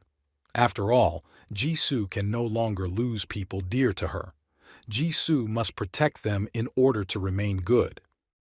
Without loved ones, after all, Jisoo is a good child and she can pretend to be good. But now the girl understands that no one needs this good child. The girl is heading to the city. Kim Se-han tries to stop her, but the main character fails. But at this moment, the main character puts bracelets on the girl's hands because of such force she falls to the ground. Kim Se-han didn't think he would use it again after he did it with Dong Guan. Kim Se-han tells Jisoo not to waste her energy because it's a 10-ton bracelet, and the girl will not be able to do anything with him. At this moment, Kim Se-han thinks that Min-ah can help him with something. At this moment, Jisoo is trying to get out of this bracelet. Kim Se-han doesn't understand, was Jisoo still able to tear off her arm? Kim Se-han doesn't understand, is it possible with restoration? After all, the girl restored her hand. Kim Se-han thinks about what a person still has to be painful. Kim Se-han thinks that, at this rate, Jisoo will soon reach the city center. The main character asks the girl for forgiveness. But he would have to destroy the upper part of her body. After all, if he wants to protect the city, then he has no other choice. At this moment, the main character takes his weapon and he points him towards the girl. He asks for an apology, but at this moment he tries to hit the girl. At this moment he sees that Jisoo is lying on the ground and has been torn into 2 parts. Kim Se-han is upset. After all, as a result, Jisoo died here too, just like in the first round. And in the second, it all happened for the main character. Kim Se-han thinks that it was forbidden to bring a girl to this place. After all, if he had prevented her from opening that box, then none of this would have happened. At this moment, a blow arrives at the hero's hand. Kim Se-han does not understand that this is happening. He sees an axe flying past him. Jisoo used recovery again. At this moment, she regained her body parts. She addresses the main character, and he says that he needed to aim at the head. After all, at this moment Kim Se-han is lying on the ground and his legs are torn off. Jisoo apologizes to the guy. Take Jisoo couldn't do anything to break this thing. But that's not bad either. Because to be honest, Jisoo wanted this. After all, Kim Se-han is very strong. If he likes Jisoo and Kim Se-han runs away, then Jisoo won't be able to catch him. So Jisoo was constantly worried about this. Kim Se-han thinks that the girl has completely lost her mind, and reason and madness were mixed in her. The main character thinks that this is bad. But the girl tells Kim Se-han not to worry, because she will always be by his side. Even if he doesn't have legs, she will still help him. But Jisoo says that, on the contrary, the guy is even better off without legs. After all, she can become his new legs, and the main character will no longer have to suffer because of the game, and now she will protect him. Jisoo thinks that she did well and that the world has changed. After all her close people will always be by her side. At this moment, Jisoo can't understand. Is there really someone in this place? But everyone in the area either died or ran away. At this moment, a white mouse with red eyes appears. She attacks the girl. Jisoo uses his axe and she realizes that it could be Min-ah. The mouse begins to cry and she dodges the girl's blows. But Jisoo thought that the mouse died from such a blow. Kim Se-han doesn't understand. Does even this grow together? At this moment, he resumes his legs. Kim Se-han says that the cut was almost perfect, but he didn't think that Min-ah would help him. Min-ah says she didn't want to come. The clown just said he was in danger. The main character thanks the girl's observer. At this moment, Kim Se-han asks what Min-ah did to Jisoo. Min-ah says that she locked the girl in an interdimensional gap. Kim Se-han asks if Jisoo did it in the same hole that Kim Se-han used when I made the bunker. Min-ah replies that the guy has a good memory. The main character asks how long the skill lasts. Min-ah replies that it lasts about as long as her magic. About 2 days. Like last time, it won't be possible to split it. To do this, you need to remove the effect of the skill. The main character understands what Min-ah is talking about. Kim Se-han thinks that Jisoo lost her mind and then came to her senses again. Most likely the problem, not in skills but in her personal characteristics. The main character asks if Min-ah has any good skills for this situation, but Min-ah replies that she doesn't have that. Kim Se-han understands that even if Min-ah doesn't know, then he has nothing to wait for others. Kim Se-han realizes that this time nothing comes to his mind. At this moment, Adra appears next to the main character. She says that the guy has a worried face. Kim Se-han says that he needs to think carefully. At this moment, Kim Se-han remembers this voice. He asks, "What is the goddess doing here?" Adra replies that she was afraid that Kim Se-han will begin to pray to another god. So she rushed over as soon as she could. She says that the main character shouldn't be so surprised because she didn't come into this world directly. After all, if expressed in modern language, it would be more correct to say that Adra simply threw a fictitious file into this world with the help of a VPN, although the process is a bit more difficult. Kim Se-han asks, "Is this possible?" Adra says that if you act like demons, everything is possible. After all, gods usually don't pay so much attention to the game. And of course, there are limitations. After all, if the player gives her a good reward, then she can help him. Otherwise, the system will perceive it as an error and delete it. Kim Se-han asks, "Is the goddess talking about a reward?" Adra replies that the player can give God his points. At this moment, Min-ah asks, "Is it really possible?" Adra says that if a girl doesn't like something, then she can try it herself. After all, it is ugly to envy God.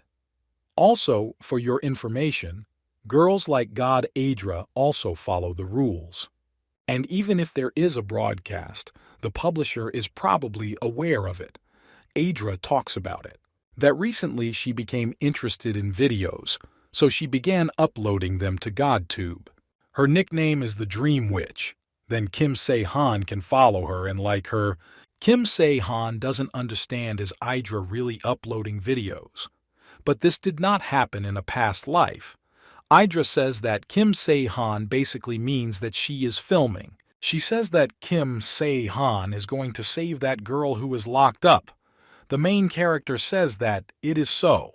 Idra says that she can influence the mind and cause hallucinations, so she will give advice to the main character. Jisoo has to meet her mother, and it's not that difficult. Then her abilities will manifest themselves again and she will quickly come to her senses. Kim Se-han says that the problem is that this is impossible. Idra asks what if she says that it is possible. Kim Se-han asks in surprise how this can be arranged. After all, if Jisoo does not return to the past, there is no way. Idra says that Kim Se-han already once was in the past even though it was a dream. Now the main character understands that Idra knows everything, that he was in the dungeon of dreams and what happened there. Kim Se-han doesn't understand how a girl could know this. Idra says that if this problem is resolved, she will have more subscribers. Idra says that the method is very simple. She tells Kim Se-han to change the dream dungeon and then the reward will change. Kim Se-han asks, "Will the reward change too?" Idra says that this is so. And as the guys know, there is a quest in the dungeon. Kim Se-han already knows the rewards. Idra says that if Kim Se-han changes the dungeon itself, the reward will change, and the task is to bring back Jisoo's mother. Her mother will also be rewarded. Return.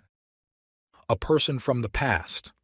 Kim Se-han asks why Idra sacrifices points and helps him. After all, he's not even her avatar. Idra replies that she is not going to spend her points.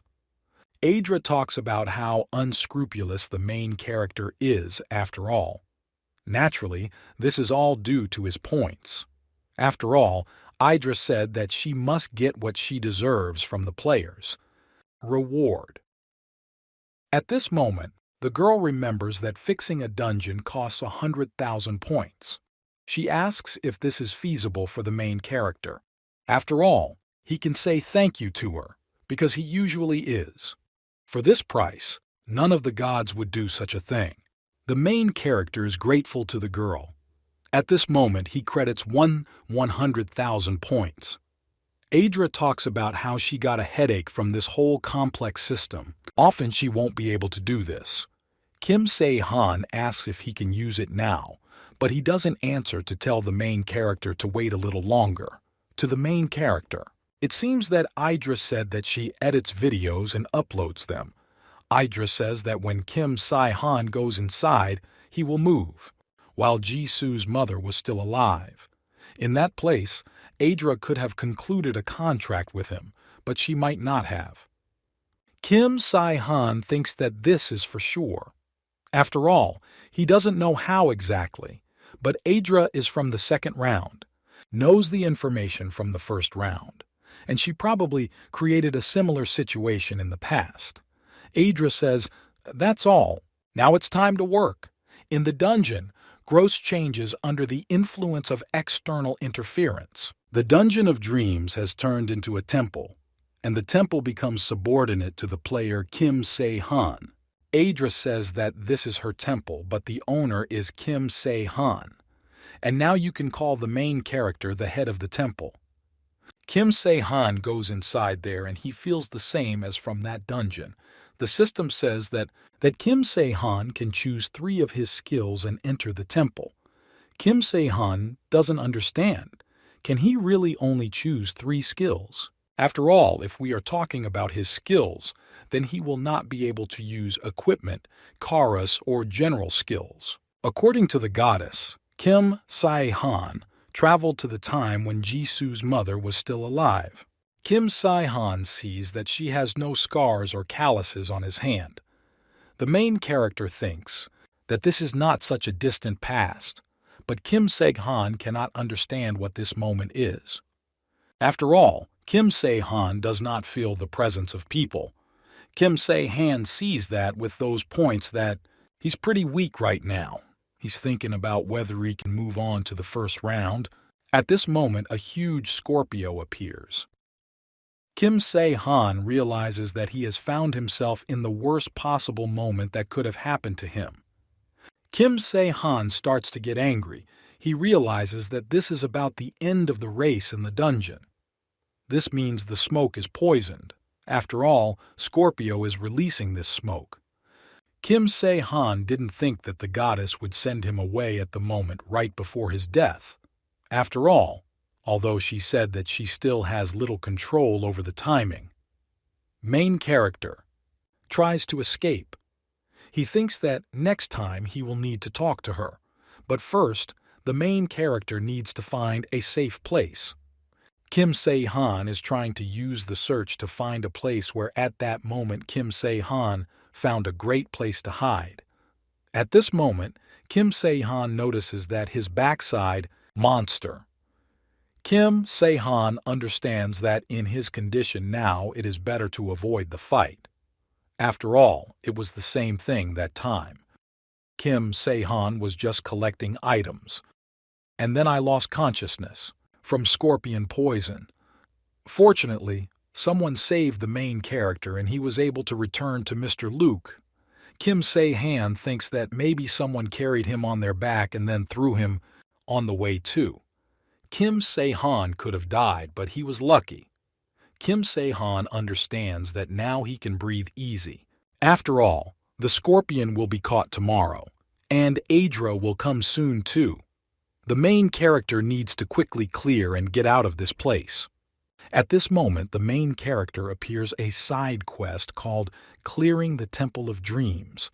The main character needs to find in the dungeon which created from the memories of the player Kim Se-han Jisoo's mother and get out of this place. However, she must follow him throughout the wave. If he dies, Kim Se-han will die. And in reality, therefore, he must be careful. Kim Se-han doesn't understand. Is it possible that the mother should follow of her own free will? In other words, she needs to be convinced. Kim Se-han understands that it won't be easy first. He needs to find her. He'll think about the rest later. After all, she should be with Jisoo's brother. And Hyun-soo is probably in the Dark Brotherhood or in the Guild of Sin. The main character understands that if this happened, then the Dark Brotherhood would be more suitable for him. Players who have recently joined the Dark Brotherhood or Sin. Kim Se-han asks Soo Geun if he knows anything about the player whose name is Hyun-soo. Soo Geun replies that, as far as he heard, this guy called a rising star.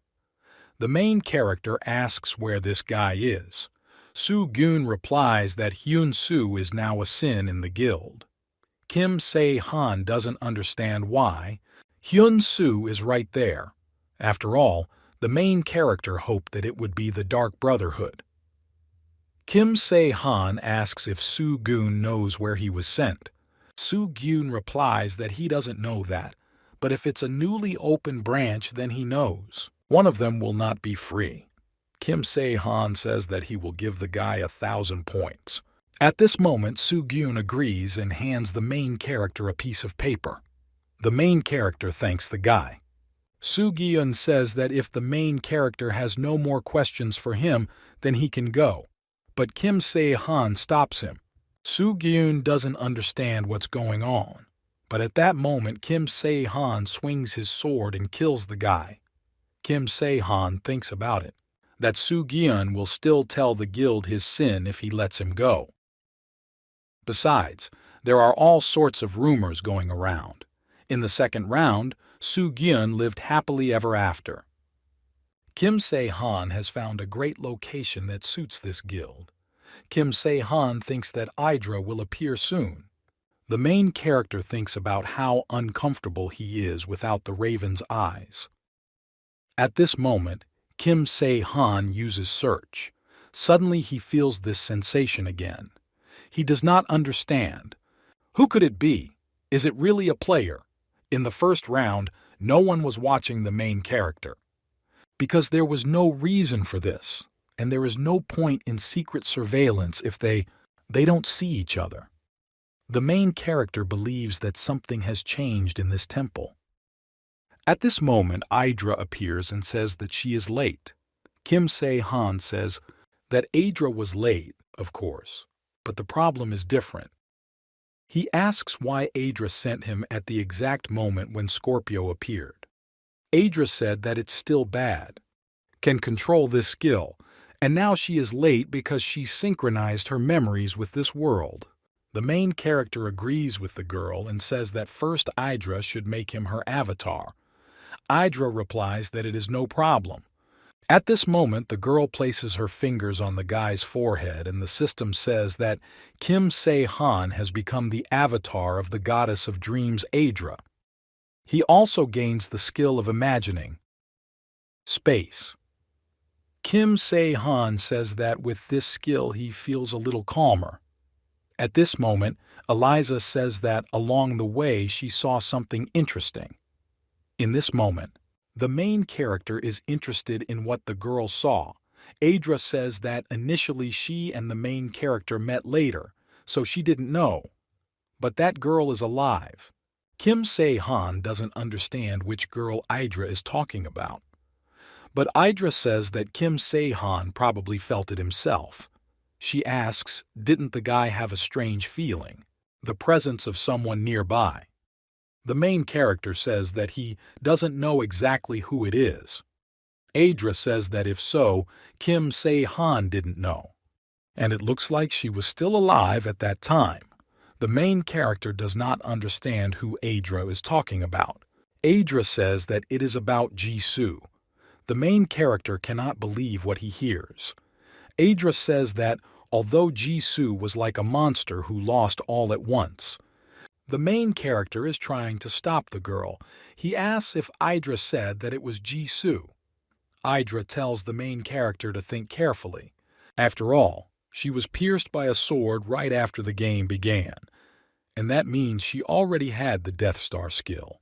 She asks if Kim Se-han didn't know that people who are so resilient have this skill. Kim Se-han knows that with such a skill a person can be reborn even if there is no trace of his heart left. And it turns out that, at that moment, Jisoo was alive. Idra thinks that this is exactly the case. After all, she saw her in person on the way here. Kim Se-han thinks about how her words make sense. After all, he didn't check whether Jisoo died or not. But Kim Se-han doesn't understand why this happened then.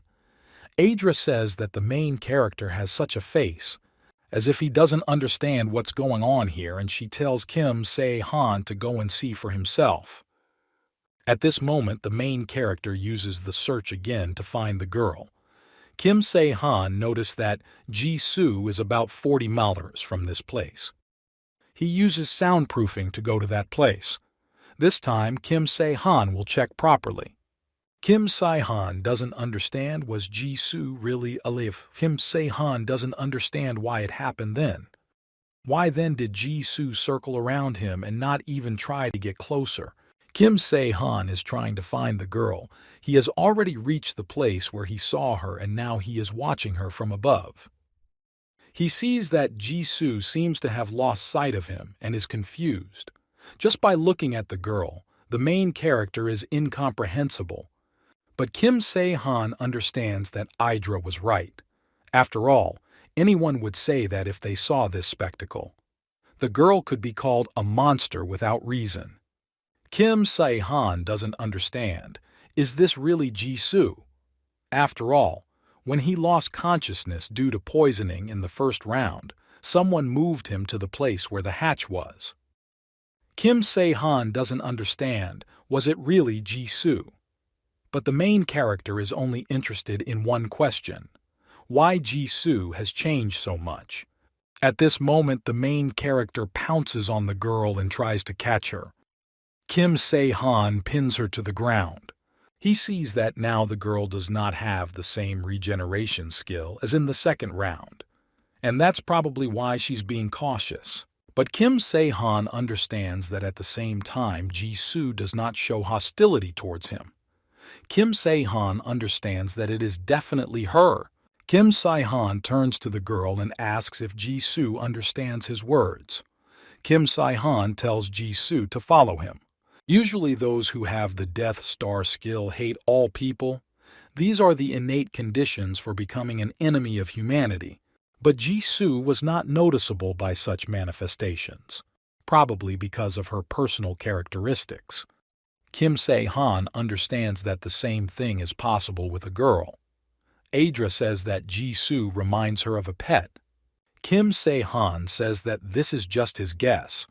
Perhaps the girl's character calmed down due to the trauma received from the goblins, but there is a high probability that the Death Star could, on the contrary, manifest itself even more. Adra asks, is it really possible to show up like Ji-soo from the second round?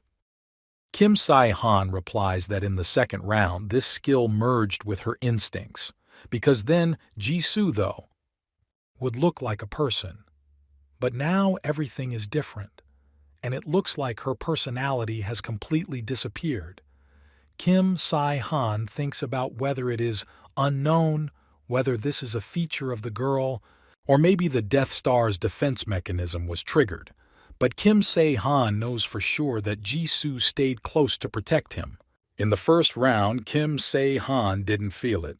Surely Ji-soo died at some point while following him.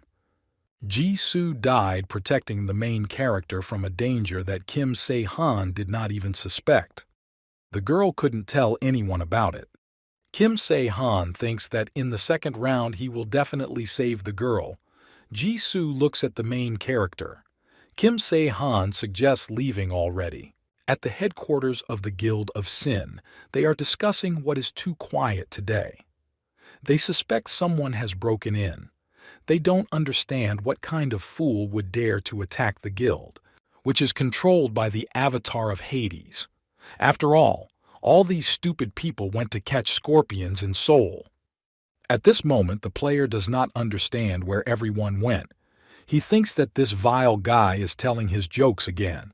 At this moment, hands appear from the wall and kill this guy. The main character did this.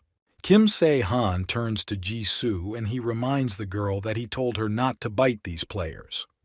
Kim Se-han sees what appears to be a girl's fighting skills haven't completely disappeared, and she moves more quickly. After all, you can't rely on the regeneration skill. Kim Se-han says that he will be too dangerous in the future just so that Ji-soo does not follow him. But Ji-soo makes strange noises. Kim Se-han says that a girl can, don't try, because he still won't be able to protect her and himself. At this moment, Ji-soo tries to say something to Kim Se-han. Incredibly surprised, Ji-soo says that she herself will protect. Ji-soo talks about protecting the main character. Kim Se-han is incredibly surprised. He says that a girl can do as she pleases. At this moment, Ji-soo crawled like an animal after the main character. At this time in the apartment, the mother turns to her son, Hyun-soo, and says that all this is not good because it is dangerous there. But Hyun-soo asks mom to stop, says this to him. After all, this is the only way to stay alive. Hyun-soo says that he should grovel before those who are stronger, because mom always does too. I did that. But the mother replies that her son cannot go there. After all, she has a bad feeling. Hyun-soo asks, is it because the guild leader showed interest in her? But the mother replies that that's not the point. Hyun-soo says that the leader just called him to his place. He asks if his mother wants to go with him, but the mother is trying to stop her son. Hyun-soo asks, isn't it true that mother doesn't want to? But the mother replies that she will go. Hyun-soo says that mothers should not constantly prevaricate. After all, if it weren't for the leader's passion, he would have finished off Hyun-soo long ago. Hyun-soo thinks about what he deserves. Just use it wisely and he can rise to the top. After all, Soon he will enter into a contract with the devil and become the leader of the guild. And he will prove that he is better than his sister. Kim Se-han thinks that it's good that everything was resolved this way. After all, it was the poisonous gas of these scorpions that came in handy for him. Now the main character is left, only Ju-won and Hyun-soo, and they are in this office. At this moment, Kim Se-han and Ji-soo kill the players from this guild. Hyun-soo and his mother have already come to Ju-won. Ju-won says that there is unrest outside. Hyun-soo replies that it looks like bugs have appeared there. Jo-won, it seems that some good guys have come who may be useful. And now in this building, there were only 5 survivors left. Hyun-soo asks, "Does this mean that they only have 2 opponents?" Jo-won uses a royal eye that detects the presence of the living and the dead. Ju-won says it's funny. At this moment, Ju-won stands up sharply and he asks if he scared his mother. But the mother replies that this is not so. Hyun-soo turns to the leader and says that Ju-won, there's no need to interfere personally, because he'll figure it out on his own. Ju-won asks, does it look like Hyun-soo is confident in his abilities? Hyun-soo thinks about what if he had such a chance that he needed to win the trust of the leader. He can't rely on this stupid woman alone. After all, anything can happen if the guild leader, if he suddenly turns cold towards his mother, then Hyun-soo will have problems. But the guy himself is strong enough, and Hyun-soo is no longer the same as he was before. Ju-won indicates that the enemy is approaching. At this moment, Kim Se-han opens the door with his foot. Hyun-soo heads towards the guy and he wants for the main character to die. The battle begins. The main character waves his hand and tries to hit Hyun-soo on the head so that the guy loses consciousness. Now Hyun-soo lies unconscious. Ju-won says that the main character has extraordinary abilities and now he understands why his guys were weaker. Ju-won says that he likes strong players. The leader says that Tai-sun from the guild is a rising star, was a small fish for him, and in Seoul, not a single player interested him. Ju-won is curious whether the main character will be able to cheer him up. Kim Se-han says that he didn't even think about it. At this moment, the main characters find themselves behind the guy's back. Ju-won doesn't understand what the main character is even talking about. But this moment Kim Se-han swings his sword and says that he didn't think Ju-won talked so much. Ju-won starts to get angry at the main character. At that moment, Kim Se-han inflicted a wound on him. Kim Se-han sees that Ju-won's performance is now quite high. He also has that one skill and the main character cannot relax. Ju-won is confused about this, that the main character wounded him. He says that he will tear the guy apart with one blow. They start the battle. Ju-won tries to hit the main character. Jo-won says that Kim Se-han has good skills. He asks, is it really Kim Se-han? Afraid to fight face to face. But Kim Se-han in response asks, is this all that the guild dare is capable of? Jo-won starts to get angry. He didn't want to use this yet, but at this moment, Ju-won uses a skill called Kwine-e. Kim Se-han understands that this is a skill that allows you to hide and attack unexpectedly. One of Ju-won's abilities is the look of the main character. At this moment, Ju-won disappeared into space and from nowhere he could attack the main character. At this moment, Ju-won turns out to be the protagonist's back. Well, Kim Se-han swings her weapon and pierces the guy's body from behind. Ju-won doesn't understand how this is possible, but now he's starting to bleed from his mouth. Ju-won asks if the main character saw him, but Kim Se-han replies that this is not so. At this moment, the main character is holding his sword in the guy's body. Ju-won asks how the main character did it and how he found out. Kim Se-han replies that he just thought that Ju-won would jump from this place. After all, While the enemy is guarding his rear, he will probably decide to jump out in front and strike. You can hide your presence. One is angry because the main character treated him meanly.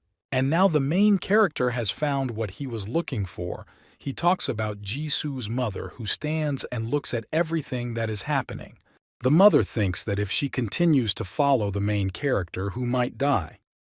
Kim Se-han asks if the woman has any problems. At this moment, Jisoo appears. Mother of bewilderment, she doesn't understand. Is it really Jisoo?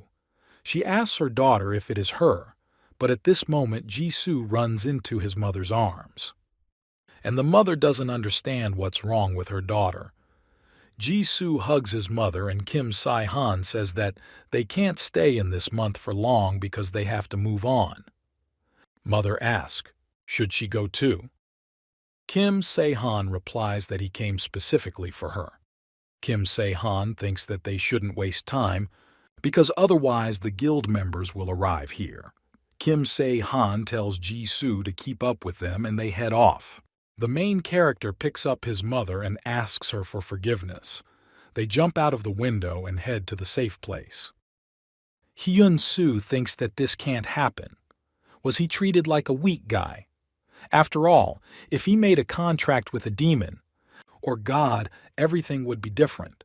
Kim Se-han sees that Ju-won is lying there dead. At this moment, a letter appears in front of the guy, the sender of which is Hades. Hyun-soo doesn't understand what it is. The mother asks if she really needs to meet her daughter, but she says that Jisoo is already here. Kim Se-han replies that it takes too long to explain this to him. Kim Se-han doesn't understand what to say to this woman. After all, if Adra had appeared, she would have explained everything. Jisoo hugs his mother, but at that moment she rushes into the arms of the main character. Kim Se-han says that he did not tell the girl. The mother is surprised at how her daughter listens to people. Kim Se-han says that if she has the same reaction, then most likely she will treat her the same way. The mother says that she doesn't want it that way. Kim Se-han doesn't understand. Is she really afraid of her daughter? Kim Se-han tries to understand why. Kim Se-han asks, did the mother beat her daughter? But the mother replies that she didn't do it. She asks if she could do this. Now Kim Se-han understands that people like this woman hurt others to overcome their own fears. But he doesn't understand why Jisoo's mother loves her daughter for her sake and endures so much. At this moment, Jisoo says that you shouldn't hate your mother. Kim Se-han replies that this is not the case at all. The mother asks what her daughter just said. Jisoo says that she is a kind daughter. The woman begins to cry. She asks why Jisoo is behaving like this. It's at this moment that something incomprehensible happens. The earth begins to shake and people fall to the ground. At this moment, Hyun-soo appears and asks if Jisoo dodged this blow. After all, my brother would like to see if Jisoo died so quickly. Kim Se-han thinks that he left this guy alive specifically for his family, and this Hades knew who to get close to. Kim Se-han asks, is this all for the sake of killing him? Hyun-soo replies that God Hades wants to test the guy's abilities. Kim Se-han is just obstacles in his way. The main character says that the guy's attacks can harm his sister and mother. He asks if Hyun-soo has gone completely crazy. But Hyun-soo replies that he was aiming at them. He wanted to get rid of his annoying sister and infuriating mother in one blow. But Kim Se-han stopped him. Kim Se-han doesn't understand. Did God really give this guy a lot of points? He suggests that maybe that's why Ju-won died. At this moment, the main character says, for Jisoo to protect her mother. Kim Se-han gets angry and says that Hyun-soo pisses him off. He didn't want to kill him, but the main character still needs to persuade his mother.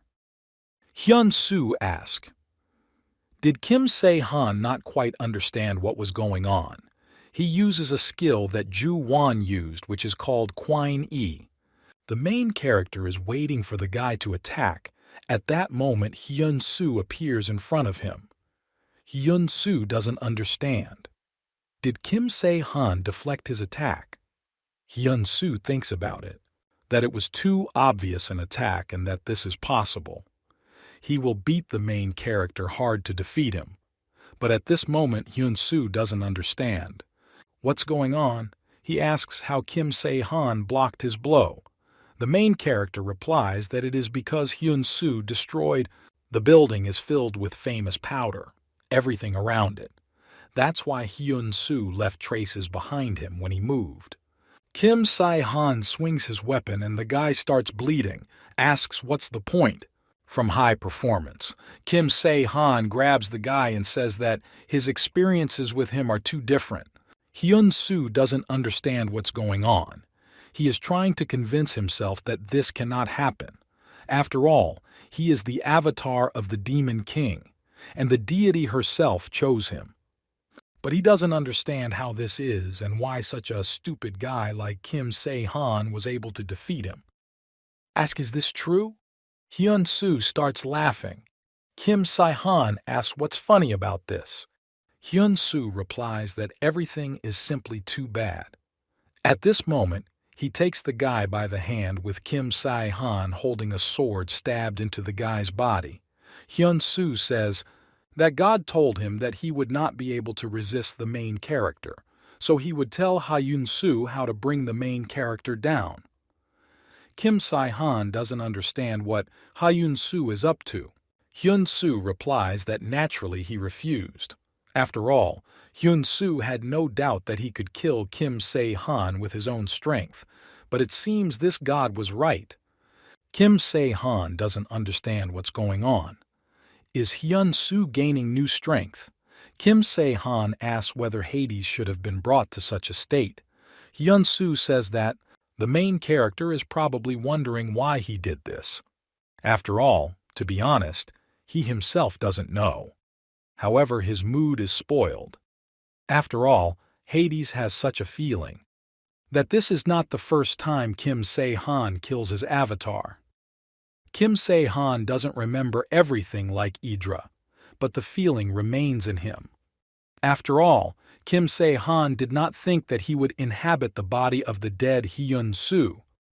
Hades asks, can Kim Se-han block death now? Kim Se-han thinks that because of the difference in indicators he will not be able to escape, and you will have to cut off the hand that Hyun-soo is holding on to. At this moment, Jisoo appears and hits the guy, and Hyun-soo lets go of the main character's hand. Kim Se-han says that Jisoo is great and she protected him. Hades says that they are stupid people. He asks, are they not even afraid of God? Kim Se-han asks, your answer why they should be afraid of some losers. I feel, Hades, that because of this attack something cracked in his hand. In this person's body, it will be difficult for him to defeat two. At this moment, God acknowledges. This time, he lost. Kim Se-han doesn't understand. Is this God planning something again? After all, as soon as he strikes Kim Se-han, he will put an end to it. Hades says that even though he lost, but the main character will not be able to win either. At this moment, he swings his weapon. He ends up next to the main character. But at that moment, Kim Se-han swings his sword and he cuts off Hyun-soo's head. Kim Se-han doesn't understand. Why is Hyun-soo smiling? At this moment, he doesn't understand. Wasn't he the goal of God? He understands that this is dangerous. After all, at this moment the blow is directed at the mother. But Jisoo sees that her mother is in danger. At that moment she appears in front of her to take the blow. Kim Se-han starts screaming and tries to stop the girl, but after some time he holds the girl in his arms. He asks why Jisoo did this, but Jisoo replies that Kim Se-han himself told her to protect your mother. He doesn't understand. Has Jisoo come to her senses? The main character says that apparently the girls returned because of pain. Jisoo asks his mother, "Is she okay?" Kim Se-han is surprised that his mother looks very calm, but Jisoo tells Kim Se-han not to get angry.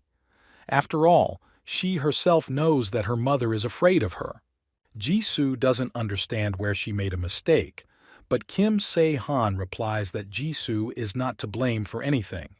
Jisoo replies that Kim Se-han said so then too, although he doesn't remember it.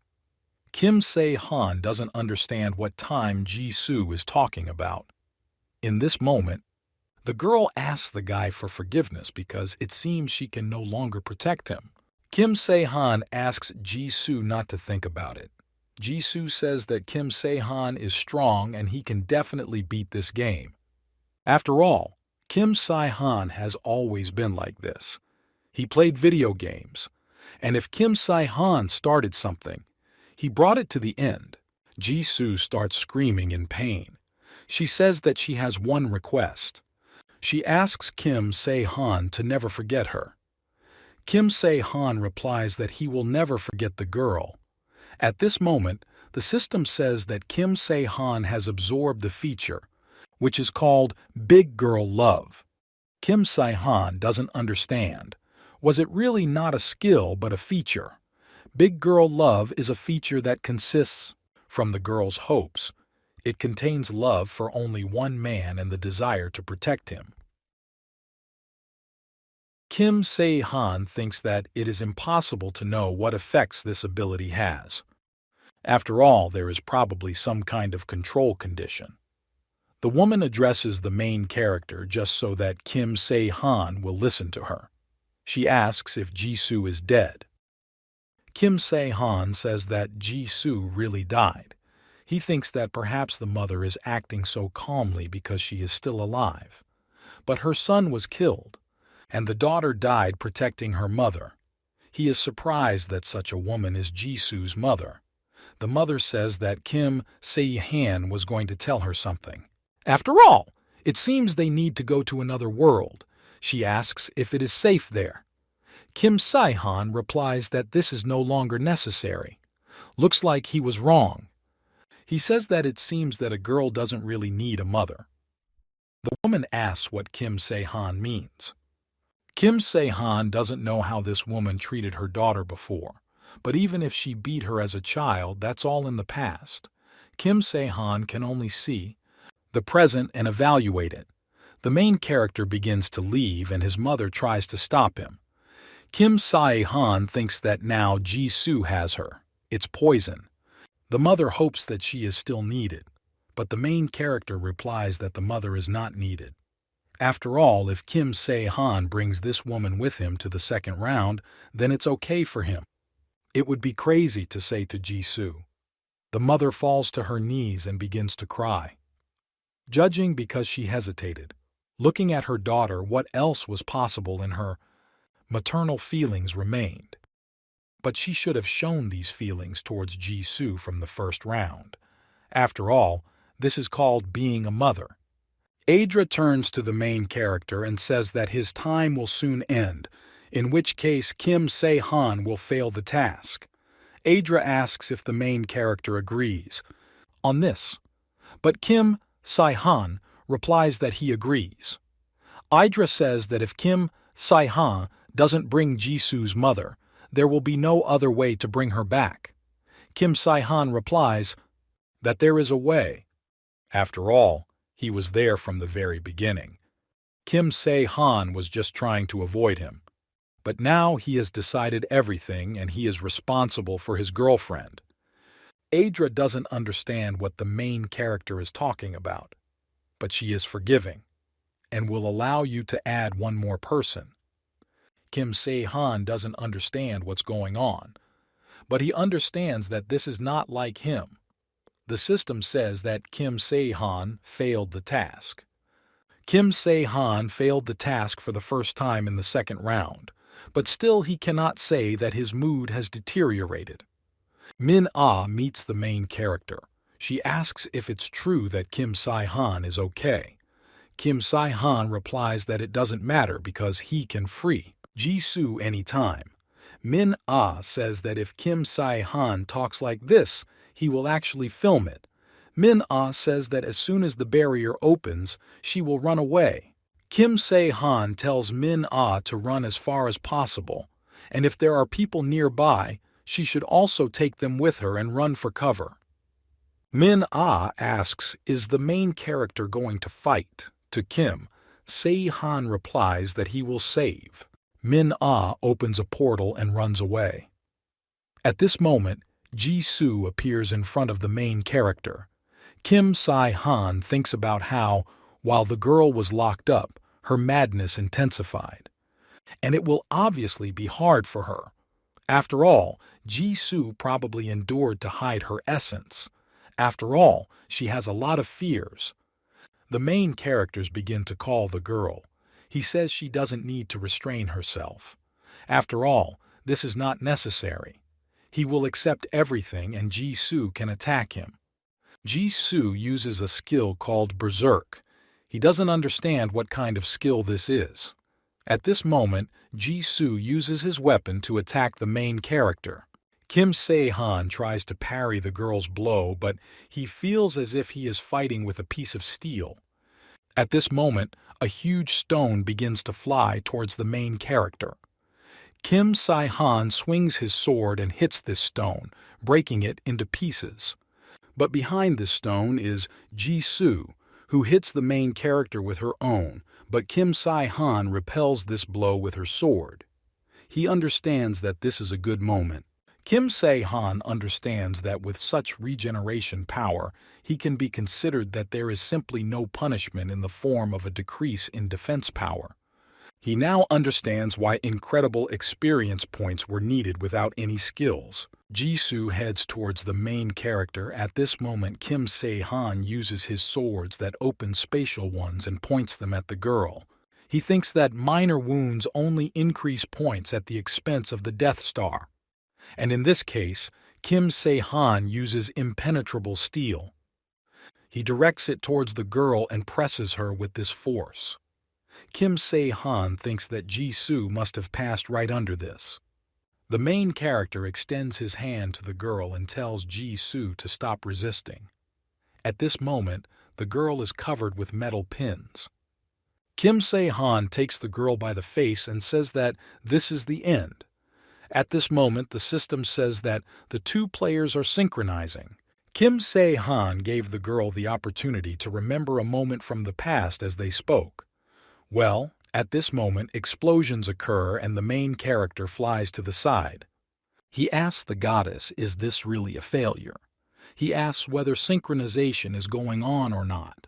But at this moment, Jisoo gets out. She begins to remember what the main character is like. She says that Kim Se-han did not forget and kept his promise, but now maybe nothing will work out, because Jisoo couldn't hide her true appearance. And in the end, Kim Se-han is like her mother, but the main character replies that Jisoo didn't do anything wrong. On the contrary, it is his fault that he failed to prevent this situation. After all, Kim Se-han was too careless because that so far there have been no particularly dangerous moments. But Jisoo replies that she cannot yet respond to the guy's feelings. Kim Se-han says that he will not leave his girlfriend. Never. And so Jisoo must stop being afraid and trembling. Kim Se-han puts his cloak on the girl and Jisoo rushes into the arms of the main character. Adra looks at all this and she thinks that she needs to be generous. After all, there is nothing like that. The video with Kim Se-han Jisoo actually came out well. Adra says that she is generous and patient. Everything in the Dungeon of Dreams is an illusion. In the chat of the gods, the Dark King asks, is this also a dungeon? After all, this is a dungeon that displays world divided into. Greek captain asks, has this same guy appeared again? They say that Kim Se-han is not the avatar and perhaps he is even. Greek captain, I noticed this guy from the very beginning. Kim Se-han is probably strong, and it would be better if he didn't pester everyone and move on. European witch verses. After all, experience is important in love. The bigger, the better. Kim Se-han thinks that Adra does a good job with editing. After all, she moderately hid what happened with Hades. And Jisoo, everything ended well. Kim Se-han doesn't understand what the next task will be. After all, this Aractos must have taken substances. Aractos thinks that the main characters of Jisoo are just crazy. And if he takes into account that these two are members of the same team, it's incredibly terrifying. After all, in theory, the guards should have been released around this time. But the problem is with the main character. After all, if the guards begin to serve him, it will be disadvantageous for the gods. Aractos suggests that he may be given the 12th sign of the zodiac, but he thinks about it. That if something goes wrong, the Korean server will completely disappear, and the constellation will be enough to kill this guy.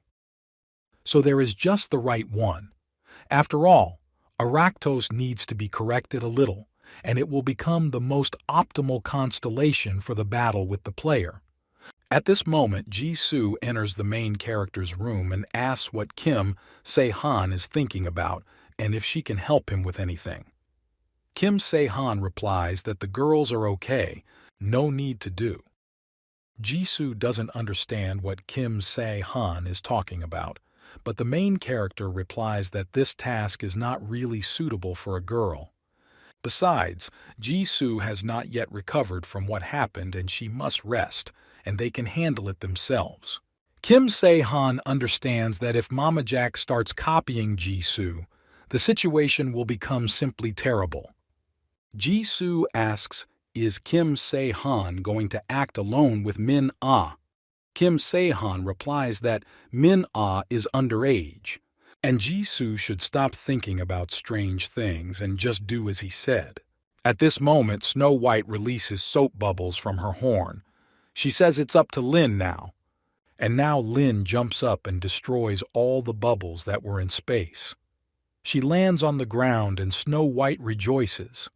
In this moment, the main character comes in. He says that the level of their games is simply off the charts. Lin asks the main character if something happened, but Kim Se-han thinks about to take the girl on the main mission. Lin is incredibly surprised. She asks, does she really need to go on a mission? Kim Se-han replies that Lin is also a player, and the main character thinks that this task will be a good experience for her. After all, Lin is already going to the dungeon. Lin replies that she sometimes goes with her dad. Snow White asks if she will also go on a mission, but Kim Se-han replies that Snow White should wait in this place. The main character asks about equipment. Lin replies that Shuwu has already made it. The main character replies that then they are now going on a mission. After all, the main task has already begun, and they need to hurry. At this moment, the main character uses the Raven's Eye. Kim Se-han doesn't understand who is on the street at this time. After all, Kim Se-han heard that Mamajek is a constellation of the lowest divine rank. And this is an aura of at least an average level, and Kim Se-han did not expect this. After all, with such a level, he was able to turn into the main character. Kim Se-han thinks that this Aractos is up to something again. Mama Jack feels that this is undoubtedly a Karis skill. He doesn't understand. Has Kim Se-han become a raven now? Mama Jack sticks out his very long tongue and says that first he needs to get rid of the raven. At this moment he kills the bird with his tongue. He decides to remove the voices that are following him. Now Mama Jack understands that he has very little left. At this moment the guy is holding in his hands a photograph of a girl called Eliza. Aractos says that if Mama Jack is already here, then he can assume that Mama Jack is ready to receive the task. Mama Jack calls the game master highly respected and he says that he is honored to receive a task from him. As Aractos already said, the reward will be an increase in divine rank. And the task is very simple. After all, Mama Jack must kill one player. At this moment, Mama Jack is already on his way, and with his mouth he destroys the crows that are in his way. Mama Jack understands that most likely these players are nearby. He comes to the guild. Due to the fact that Mama Jack destroys the raven in the main character, Kim Se-han understands that this is already a problem. After all, Kim Se-han didn't think that Mama Jack would kill all the ravens. Kim Se-han thinks that he really needs to transform this guy's skill. Indeed, in a past life, Mama Jack even tried to split a large guild.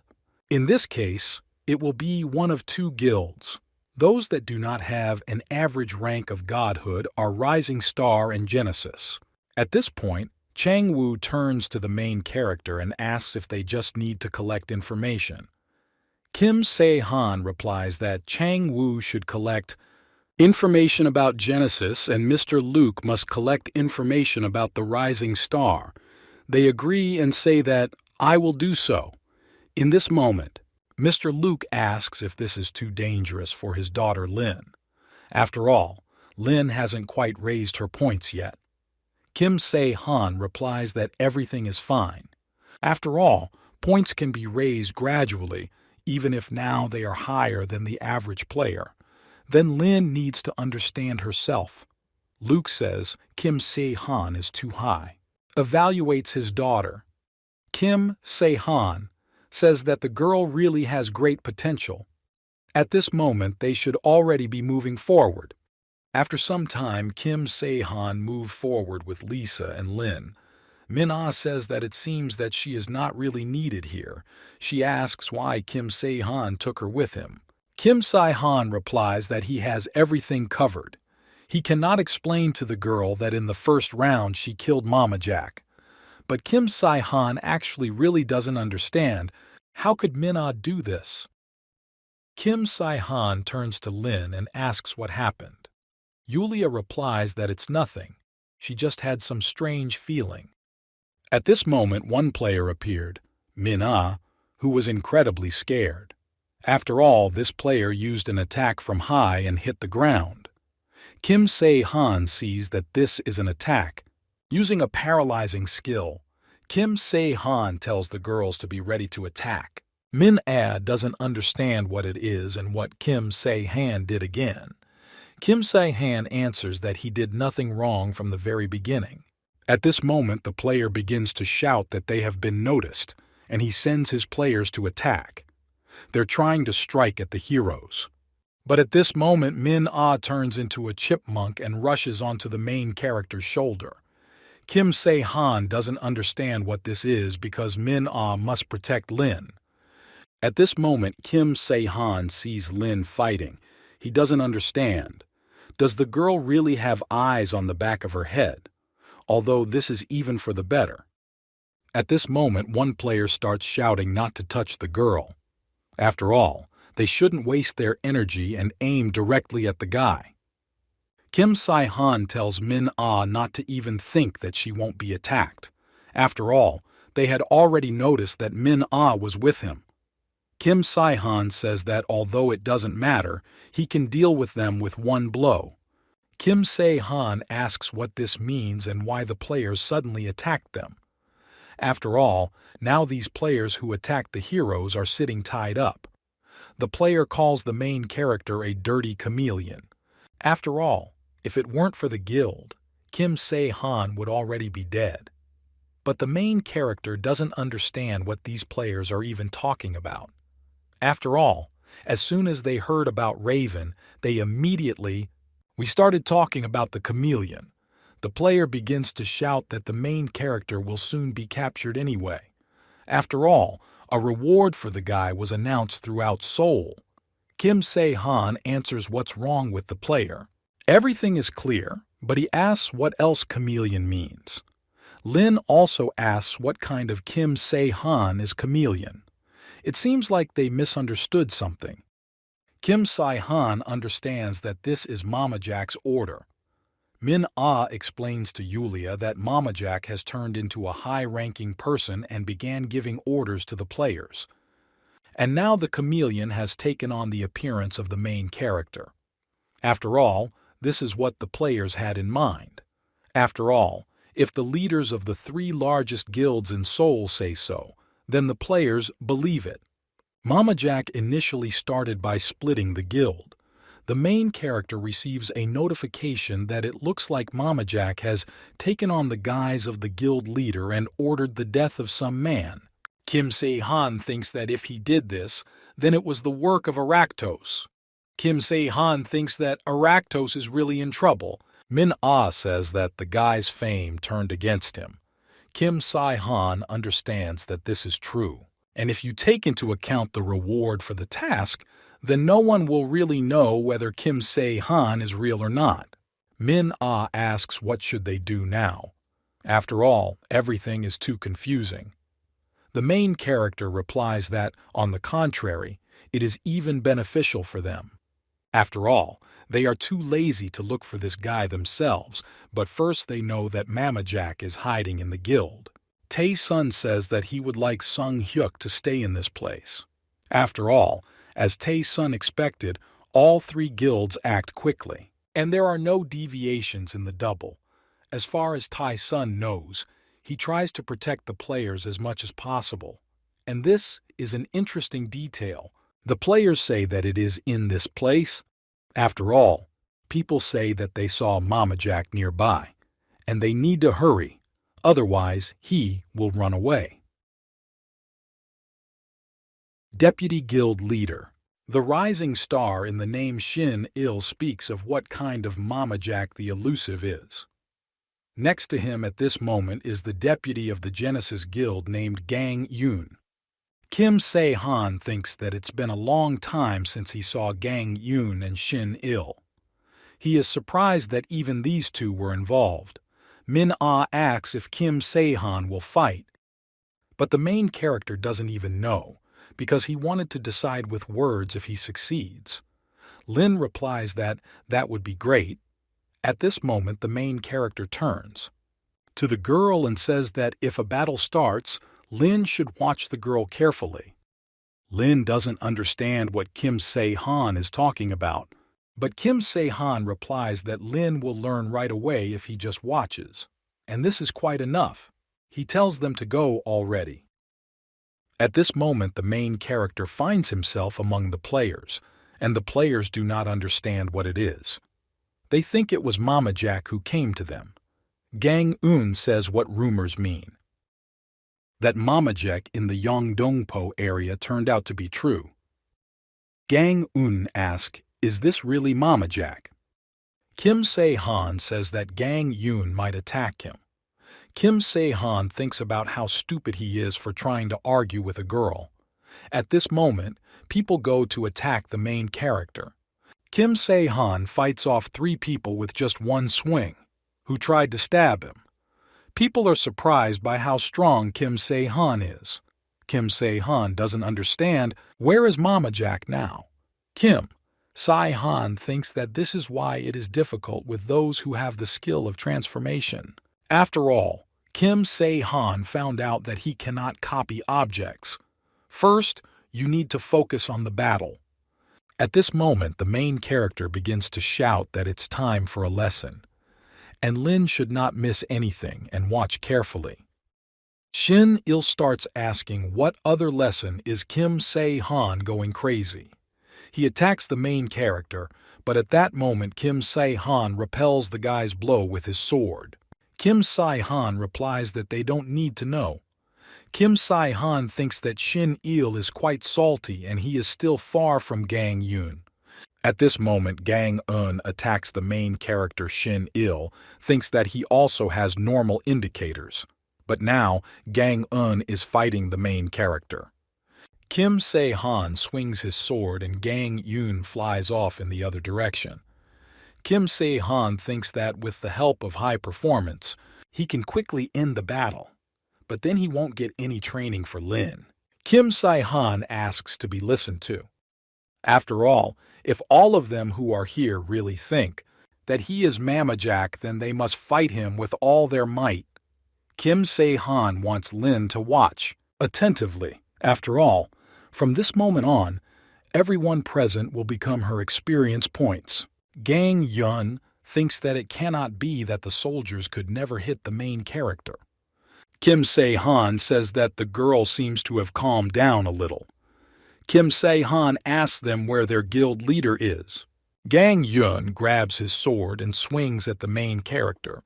She asks if Kim Se-han is also targeting their guild leader. Kim Se-han doesn't understand what's going on.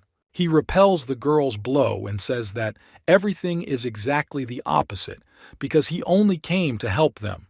After all, if Kim Se-han were Mama Jack, they would be dead. Gang Eun says that this is true, but Gang Eun asks what it means that Kim Se-han wants to help them. Kim Se-han says that Mama Jack has most likely reincarnated as their leader, although now he probably changed his appearance again and ran away from this place. Gang Eun says this can't happen. After all, she was told that after one transformation, Mama Jack cannot change for about half a day. Kim Se-han asks, where is this source of information? Did their leader personally check this?